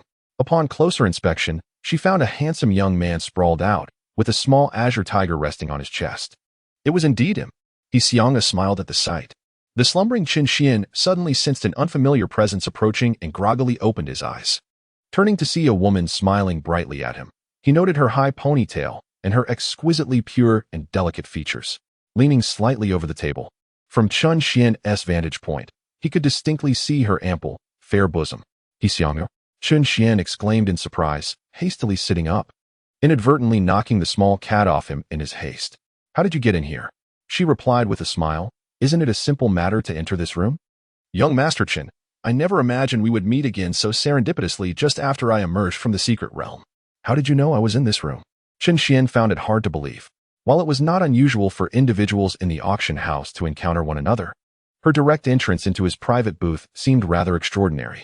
He Xianger beamed, leaning in closer, her playful demeanor causing her shirt to shift, revealing glimpses of her delicate curves. Chen Xian quickly averted his gaze. "I recognized you from the auction catalog. It was difficult to find you here," she explained. Suddenly, an idea struck Chen Xian, and he quickly donned the black robe. "Fear not, young Master Chen. Only I have entered. No one will discern your identity. Let us hope so. You are indeed quite cautious. One must be careful. The world is fraught with danger," he replied, placing the small cat into his spatial bag. He then turned to He Xianger and inquired, "Miss He, is there something you wish to discuss?" "Not particularly," she said, her demeanor relaxed. "I came to sell some items. I found myself feeling a bit bored, so I thought I would visit an old friend. In that case, let us converse outside. It would not be wise for a man and woman to be alone in a room. If anyone were to see us, it would be difficult for me to explain, especially considering your esteemed reputation as the Miss He." He Xianger wore a faint smile at the corners of her lips. As a girl, I have said nothing, yet you, a grown man, still feel shy? Chapter 97. You truly undress. Moreover, no one knows your identity. Even if you were to seek companionship from some serving girls here, it would hardly tarnish your reputation, Master Chen. Miss Liu is likely unaware as well. Seeing that she showed no inclination to leave, Chun Xian had no choice but to maintain his distance and sat opposite her. I believe we can now consider ourselves friends, perhaps? Chun Xian nodded. After experiencing the collaboration between the He family and the Tianxian sect, He Xianger had certainly gained some weight in his esteem. After all, the ease of their victory was largely due to the poison powder she provided. Through a few days of interaction, it was evident that she was a person worth befriending. Then let us share a drink. He Xianger smiled at him. Very well, the food and drink are readily available. Subsequently, Chun Xian summoned 2 jars of wine. After a few rounds, a delicate flush appeared on He Xianger's cheeks, reminiscent of a boiled egg lightly dusted with rouge, pure and enchanting. If Miss He is merely here to sell something, she shouldn't linger, should she? You must have something you wish to purchase, Chun Xian inquired, addressing the matter at hand. Indeed, He Xianger nodded, playfully tucking her hair behind her ear. But what do you wish to buy? I cannot disclose that, she replied, a glint of mischief dancing in her eyes. For guests, their desired auction items are often kept a secret, not to be shared lightly, lest they fall victim to malicious bidding wars. However, Chun Xian discerned that He Xianger did not share this concern. Very well, as you wish, he conceded. Do you wish to tell me? Not particularly. Truly not? Chun Xian took a sip of wine, calmly stating, whether you choose to share is your prerogative. I believe we are not in conflict. And if there were a conflict, you feed me a morsel, and I shall tell you. I already have a partner. Having a partner, what relevance does that hold now? He Xianger smiled playfully. I could always be the other woman. Chun Xian nearly spat out his drink, staring at her in astonishment. You must be jesting with me. Ha ha. He Xianger laughed heartily, her demeanor lively. I am merely teasing you. I am quite a traditional person. If you are already in a relationship, I naturally would not compete with Miss Liu. Yet, despite her words, the slight opening of her neckline revealed a tantalizing hint of pink. You are intoxicated. Perhaps a bit, she admitted, twirling her delicate fingers, her expression turning curious. Why do you have an avatar as well? Seeing her bewildered expression, Chun Xian let out a helpless sigh and remarked, you are truly intoxicated. He intended to find someone to escort He Xianger to his room. However, upon turning around, he discovered she had already reclined upon his bed. Her long, raven hair cascaded loosely, her attire slightly disheveled, and her flushed complexion would surely provoke unfounded speculation from onlookers. Chun Xian approached her and said, Miss He, you are a lady of esteemed upbringing. If others were to witness this, the head of the He family would surely have me torn asunder. In a dazed manner, He Xianger replied, he wouldn't do that. I think you should return to your own room. Your bed is quite comfortable. As she spoke, she unexpectedly drew back the bed curtains. I am going to change and sleep now, so do not peek. Soon, the sound of rustling garments echoed from within. Chun Xian stood momentarily taken aback, his expression one of exasperation as he said, Miss He, are you not concerned that I might act inappropriately?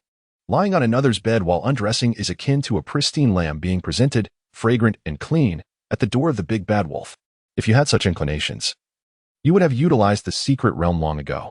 Please refrain from speaking to me. Half an hour later, kindly wake me up. Resigned, Chun Xian returned to his seat. The auction outside continued, and he sat quietly by the window, observing the scene beyond. Suddenly, a message appeared before him. Your Dao partner's cultivation has concluded, resulting in a 12-fold return of cultivation. Chun Xian's spirits lifted at this revelation, prompting him to enter the cultivation chamber within his private box. Vast amounts of spiritual energy surged into his dantian. Approximately 15 minutes later, the influx gradually subsided. At that moment, his aura stabilized at the 3rd layer of the profound realm, with the scale of spiritual energy exceeding 5 times that of before. 3rd layer of the profound realm. Chun Xian exhaled slowly. As his realm began to converge with Lu Qingxuang's, each return of cultivation no longer yielded the same pronounced enhancement as in the past. When he was in the foundation establishment stage, he could elevate his level by 2 to 3 ranks with each return, but now he could only manage a single rank. Moreover, based on his recent sensations, it seemed that in the future, even that single rank might become elusive. As cultivation levels rise, so too does the difficulty of advancement. Now, his cultivation was merely 1 tier below Lu Qingxuang's. The pace of improvement had certainly slowed. It appeared that alternative methods must be contemplated. Currently, his affinity had yet to reach its zenith, which could potentially allow for a 15-fold return. Even if the affinity were maximized, it would not facilitate the rapid ascension of several ranks as before. A thought suddenly crossed Chen Xian's mind: if he were to bind with another Dao partner. Even if the affinity with Lu Qingxuang were raised to its highest level, the benefits derived from her cultivation would scarcely suffice for a single breakthrough. Although his rate of advancement is unparalleled in the world, he still feels it is insufficient.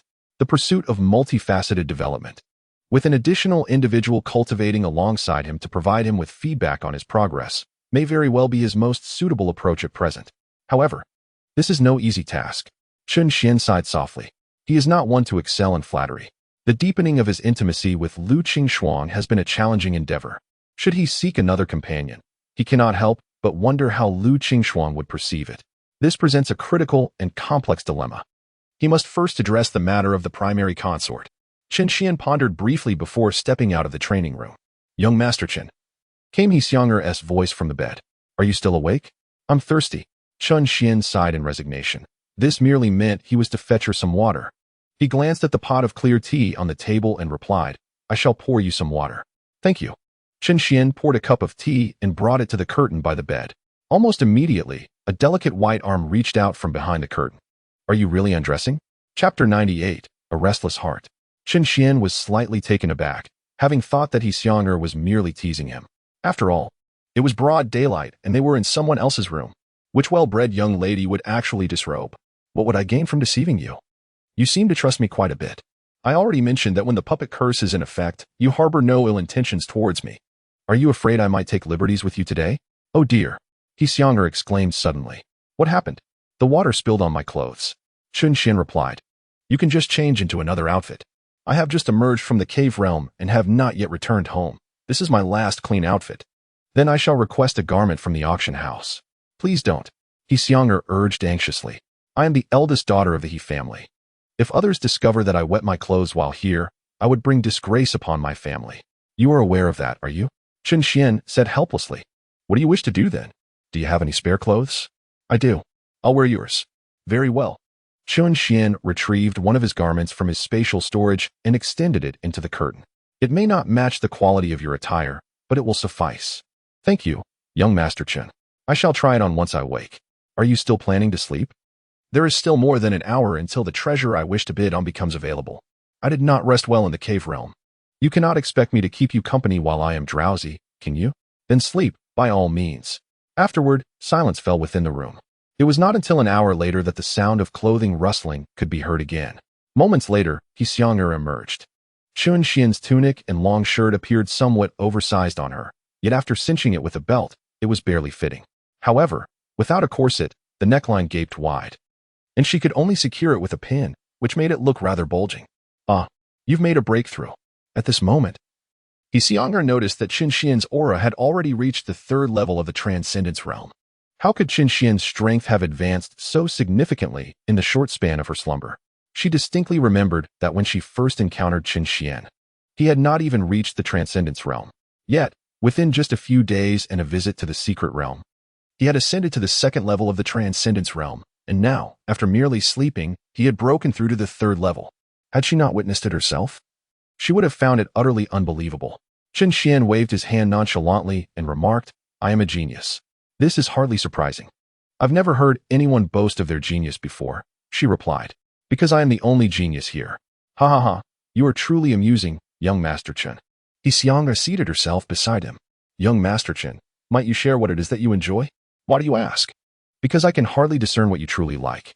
She spoke slowly. "You never seem to exert effort in your cultivation. You appear quite leisurely, indulging in food and drink. But I understand this is merely a fade in the eyes of others. In the days I have spent with you, you neither covet fame nor pursue the company of women. You resemble a seemingly dissolute, yet ultimately ascetic figure, devoid of desires. Is that so? Am I truly such a profound person?" Chen Xian chuckled and replied, "It seems, miss, he has quite a skewed impression of me. I am not devoid of desires. As you can see, I thoroughly enjoy indulging in the pleasures of life. If I must articulate a serious aspiration, it would be to attain immortality. To savor endless pleasures?" "Precisely. then you live far more freely than others." As she spoke, He Xiong'er leaned ever closer until their knees brushed against one another. "Does your family have some secret they wish to unearth from me? Is it worth a renowned heiress like yourself employing seduction in my presence? Truth be told, you need not go to such lengths. Master Lu has already agreed to collaborate with you. Why engage in such superfluous actions?" Chen Xian tilted his head slightly to gaze at her. "Perhaps I am simply intrigued by you." He Xiong'er's beautiful eyes shimmered softly, her rosy lips gently closing. "I already have a partner in the Dao. I do not mind playing a secondary role," she reiterated.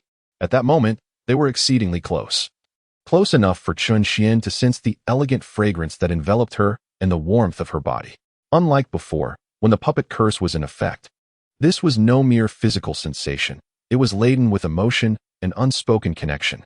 "Young Master Chen, my life was saved by you. My statement about not minding playing a secondary role may not be a jest after all." A gentle, cool hand rested upon Chen Xian's, her beautiful eyes intently gazing into his. She leaned in closer, and Chen Xian could only perceive her breath, fragrant and tender, as her soulful gaze held him captive. Her luscious lips resembled a plump, glistening cherry, evoking an irresistible urge to taste their sweetness. "Ladies and gentlemen, the next item up for auction hails from the secret realm of Dantian. It is a collection of 12 treasures, which our auction house has simply designated as Item 12. The starting bid is set at 3 million spirit stones." Just as He Xiong'er was about to draw nearer, the auctioneer's voice from outside jolted Chen Xian back to the present, instinctively redirecting his attention outward. That was the item featuring the ice crystal stone. In this unexpected turn of events, He Xiong'er, as if awakening from a deep slumber, hastily retreated. Her breath quickened, her cheeks flushed, and her heart raced uncontrollably. "What had I just done?" Chatting, Chen Xian replied slowly. He Xiong'er inhaled deeply, her face awash with crimson, reflecting on her earlier unguarded demeanor. She felt a wave of embarrassment wash over her, wishing to vanish into the ground. In contrast, Chen Xian maintained his composure, his gaze fixed upon the ice crystal stone on the stage. Suddenly, a voice broke through the tension. "Sir, all 3 of your items have been successfully auctioned." For a moment, He Xiong'er appeared flustered, quickly rising but then swiftly regaining her composure to sit once more. Only then did Chen Xian speak. "Please, come in." With a smile, Xiaosheng entered the room. "Your 3 items fetched a total of 32 million spirit stones, after deducting our auction house's commission." You will receive. His words trailed off abruptly as he noticed He Xiong'er's unexpected presence in the room, leaving him momentarily stunned. After a pause, he finally managed to speak. "Miss He, you are here?" Chen Xian calmly replied. "Master Xiaosheng, have you forgotten? It was you who introduced me to Miss He last time. Since we have met again today, let us share a drink." "Ah, yes. I see." Xiaosheng quickly nodded, recalling how he had indeed facilitated the connection between Chen Xian and the He family. However, he soon noticed something peculiar. Why was Miss He dressed in men's attire? Chapter 99. 50-fold Return. Indeed, women dressing in men's clothing had become quite fashionable, with many noble ladies donning such attire to exude a sense of gallantry. Yet, these outfits were tailored specifically for a woman's physique. In contrast, He Xiong'er's loose-fitting garments were clearly ill-suited and did not align with her status as the daughter of the He family. Perhaps sensing his scrutiny, He Xiong'er gently explained. "I have just returned from the secret realm of Dantian and have not yet had the chance to change into new clothes. Master Xiaosheng, please do not overthink it. Be wary of speaking carelessly." "Ah, understood, understood." Xiaosheng nodded vigorously. "You two have matters to discuss. I shall take my leave." Subsequently, He Xiong'er feigned composure as she rose to leave. After her departure, Xiaosheng chuckled and remarked, "I had no idea that you and Missy shared such a close bond." They had encountered each other a few times within the confines of the secret realm. "Ah, I see," Xiaosheng continued, producing the contract. After Chen Xian affixed his signature, he received a total of over 27 million in snacks. Meanwhile, the commotion surrounding the auction of the ice crystal gradually subsided, with the price stagnating at 5 million, then 6 million. Chen Xian then placed a direct bid, securing the package containing the ice crystal with certainty. His objective for this endeavor was thus fulfilled. "Master Xiaosheng, I shall provide you with a list of treasures. Should any of them appear in your auction house in the future, I kindly ask you to inform me promptly." Finally, Chen Xian listed the remaining materials needed to forge the Ling Frost sword. Xiaosheng accepted the list with unwavering confidence, assuring, "Rest assured, I shall keep a vigilant eye." "Thank you for your trouble." Having accomplished his goal, Chen Xian departed from the auction house. At that moment, the sun dipped below the horizon, casting a golden hue across the sky. He exhaled deeply, suppressing the stirrings of restlessness within him. Had it not been for the ice crystal and Xiao Sheng's appearance, he might have succumbed to his impulses. The time is not yet ripe. Chen Xian turned and hastened back to Tianxian sect. That evening, on Snow Spirit Peak, a multitude of ice-blue crystals cascaded onto the snow-covered ground. The ice crystal purchased earlier that day at the auction was just what was needed to forge the Lingfrost sword. Lu Qingxuang gazed in slight astonishment at the scattered ice crystals. How did you know I needed this? You mentioned it to me, he replied. Lu Qingxuang's pupils quivered slightly as she recalled that during their prior mining expedition in the secret realm, he had casually mentioned the materials required for the forging of the Lingfrost sword. At the time, she had merely brought it up in passing. Yet, she was utterly taken aback that Chen Xian had remembered and indeed had managed to procure such a material, despite his earlier demeanor, which had seemed somewhat frivolous and insouciant. It was evident that his inner self possessed a remarkable depth of sensitivity. Lu Qingxuang's gaze flickered, and her heart raced slightly. In the past, her interactions with Chen Xian, characterized by his somewhat light-hearted banter and demeanor, had not been off-putting, yet she had not particularly favored them either. However, upon realizing how much Chen Xian valued her words, she suddenly found those previous antics quite amusing. As she gazed at the strikingly handsome young man before her, her heart was stirred with ripples of emotion. Miss Lu? Chen Xian observed her momentary distraction and waved his hand in front of her, asking, "What is the matter?" "Nothing." Lu Qingxuang regained her composure, a subtle smile gracing her lips, revealing an exquisite beauty capable of captivating all. "You are thoughtful. Naturally, we are partners in the Tao." "What?" It's nothing. After all, we are partners in the Tao," Chen Xian replied with a smile. "I think." Lu Qingxuang paused. "What do you think?" She felt a slight hesitation in meeting Chen Xian's gaze, an unusual mix of nervousness and shyness washing over her. She struggled to find the words, caught in a moment of indecision. "Miss." Just as she was mustering the courage to speak, the celestial crane returned from afar. "Ah, young Master Chen is here as well." The crane smiled gracefully, addressing her. "I have gathered some information for you. In a few days, there will be an auction at the Gathering Treasure Auction House in the northern part of Yanyuan City, featuring a 5-clawed Azure Dragon Demon core of the Purple Mansion realm. This is precisely the essential material you require for forging the Lingfrost sword." Lu Qingxuang nodded in acknowledgement. Indeed, noticing her somewhat distracted demeanor, the crane felt a tinge of curiosity. Typically, she remained composed and unruffled, indifferent to any news, be it good or bad. While her current excitement was normal, her lack of focus was puzzling.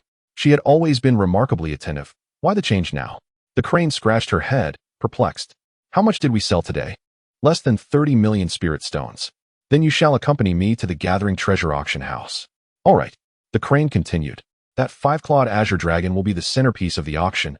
I suspect 30 million spirit stones may not suffice." "I shall join as well," Chen Xian interjected. "I still have over 20 million spirit stones here. Together, we should have enough. If we find ourselves short, we can devise another plan." "Thank you, young Master Chen." No need for formality. With that, Chen Xian took his leave from Snow Spirit Peak.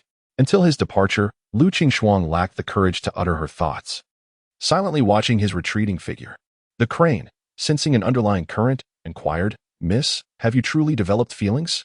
This time, Lu Qingxuang refrained from denying it, remaining silent.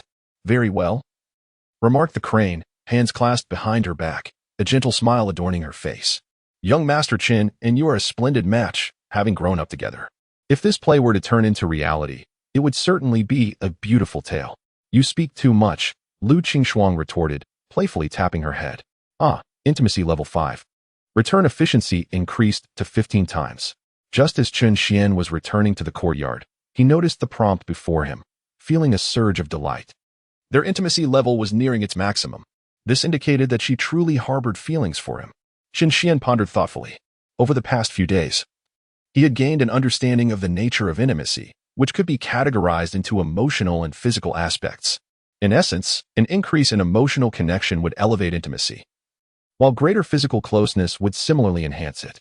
At present, the intimacy level is nearing its zenith. However, given the recent lack of overt physical contact between him and Lu Qingxuang, it seems that I must initiate more physical interactions to foster this connection. Success in my pursuit is imminent. Chen Xian chuckled to himself. After diligently cultivating my relationship with Lu Qingxuang over these many days, I am finally on the verge of reaping the rewards. Calmness is essential, especially at such a critical juncture. One must not be overly ambitious, otherwise all prior efforts may be in vain. Step by step, I shall begin with holding hands. But first, I must pass the intersect examination. Chapter 100. Instant kill time swiftly passed, and the day of the intersect examination arrived. Chen Xian arrived at the venue, where a considerable number of people had already gathered. In addition to numerous intersect disciples, several elders from the Tianxin sect were also present. The intersect represents the very foundation of the Tianxin sect, and the cultivation levels of its disciples are of paramount importance. Thus, the examination garnered significant attention from the elders. Upon his arrival, Chen Xian spotted a familiar figure. It was Old Qi. Old Chen, he called out with a smile. His shoulder-mounted nine-tailed fox noticeably larger than the last time they met. I heard you made quite a stir in the Cave Heaven secret realm. I understand you've reached the second level of the Tongxian realm now. Chen Xian shook his head, not the second level, but the third. The intersect examination is determined by the participants' cultivation levels, and with his third level of the Tongxian realm, there was no need for secrecy. Third level? That's remarkably rapid. Qi Fan exclaimed, his nine-tailed fox also opening its eyes in surprise. Qi Fan had not ventured to the central region of the Cave Heaven secret realm, but had remained in the southern part, searching for suitable nurturing materials for his nine-tailed fox. Thus, he had only heard rumors of Chen Xian's consecutive breakthroughs and his attainment of the second level of the Tongxian realm.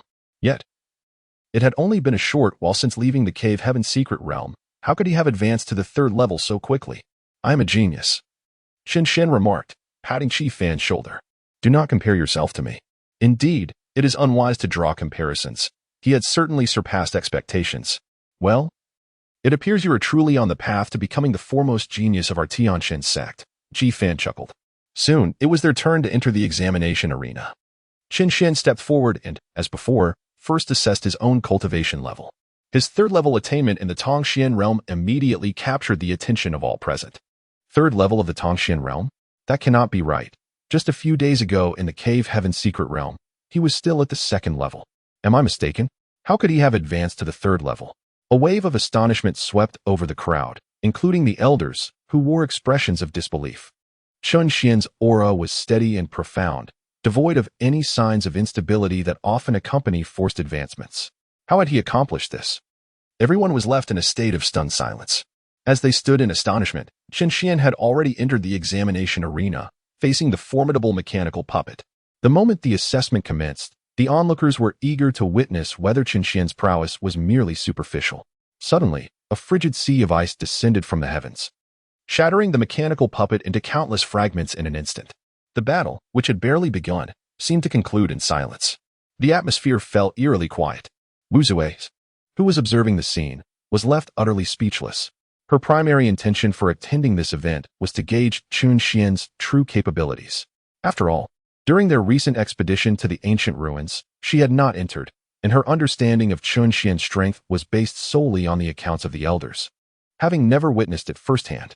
Yet, to her astonishment, he was capable of executing the exceptionally challenging technique of extreme cold descent. This left Wu Zui breathless, her heart racing with disbelief. How rare, how extraordinary. In Chen Xian, she could discern the shadow of her elder brother. It was hard to fathom. He had been indulging in a life of leisure, yet possessed such formidable power. Could it be that he had some unknown fortune? The elders whispered among themselves. Reflecting on Chen Xian's recent conduct, he had continued to live carefreely, indulging in pleasures, seemingly unperturbed by the world. Yet, his strength had steadily risen, having reached the third layer of the mystical realm without anyone ever witnessing his training. Moreover, he had mastered the exceedingly difficult technique of extreme cold descent. Even with their extensive experience spanning nearly a century, the elders found themselves perplexed. From a distance, Lu Qingxuang observed quietly. Mr. Chen has achieved another breakthrough. The celestial crane rubbed its eyes in astonishment. Given the time you spent with him in the Winter Secret Realm, how did he manage this? Lu Qingxuang replied calmly. I cannot articulate it. I truly do not understand how he attained his current level of mastery and strength. You spent days and nights with him. You must have seen something? It's not that I didn't see, but rather that there was nothing to see. Lu Qingxuang shook her head, her expression grave. He has never trained. Each elevation in his realm has come from sudden enlightenment. Enlightenment. The celestial crane recalled previous instances where Qin Xian had experienced such epiphanies, initially believing it to be mere luck. Yet now, it seemed as if he could achieve enlightenment at will. Was this even plausible? It was utterly incredible. With all eyes upon him, Qin Xian knew that his display would surely stir the entire Tianxian sect into a frenzy. Let it stir with fervor. He had no intention of concealing his abilities any longer, for it was futile to do so. Unsurprisingly, Qin Xian emerged as the foremost contender in the third layer of the mystical realm assessment, claiming victory with absolute dominance. Lu Jinan, elated by his performance, promptly rewarded him with a substantial sum of 20 million spirit stones. After acquiring the spirit stones, Qin Xian approached Lu Qingshuang with a smile, saying, "Another 20 million has come into your hands. Your 5-clawed Azure Dragon Demon Core is now more secure." Lu Qingshuang gazed at his beaming face, and at that moment, with the spirit stones in her possession, her thoughts were already occupied with gathering materials to forge an 8th-grade spirit tool. It would be disingenuous to claim she was unaffected.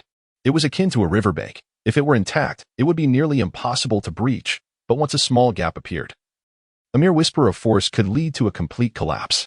Such was the nature of Lu Qingshuang's inner defenses. "Thank you." A faint smile graced her lips. "No need for that. We are like family." Qin Xian waved his hand dismissively before inquiring, "When exactly is the 5-clawed Azure Dragon being auctioned?" The nearby crane replied, "Tomorrow. I just inquired in Yanyuan City, and besides the 5-clawed Golden Dragon, there is also a material suitable for Miss Qingshuang's sword available at the Jubaobo auction house. We can acquire both at once. Are you free tonight?" Lu Qingshuang suddenly asked. Let me think." Qin Xian pondered briefly before responding, "I have no engagements." "Then come to Shuling Peak. I shall treat you to tea." "All right," he agreed readily. At that moment, having finished his battle, he turned to seek out Chief Fan. "Cranes. Miss, forging an 8th-grade spirit tool requires an appropriate 8th-grade furnace. You should seek one out and return with an answer by tomorrow." "Understood." The crane regarded her with a meaningful glance, smiled softly, and then took flight. In the imperial palace of Chuzhou, the previously clear skies were suddenly shrouded in dark clouds, accompanied by flashes of lightning and the rumble of thunder.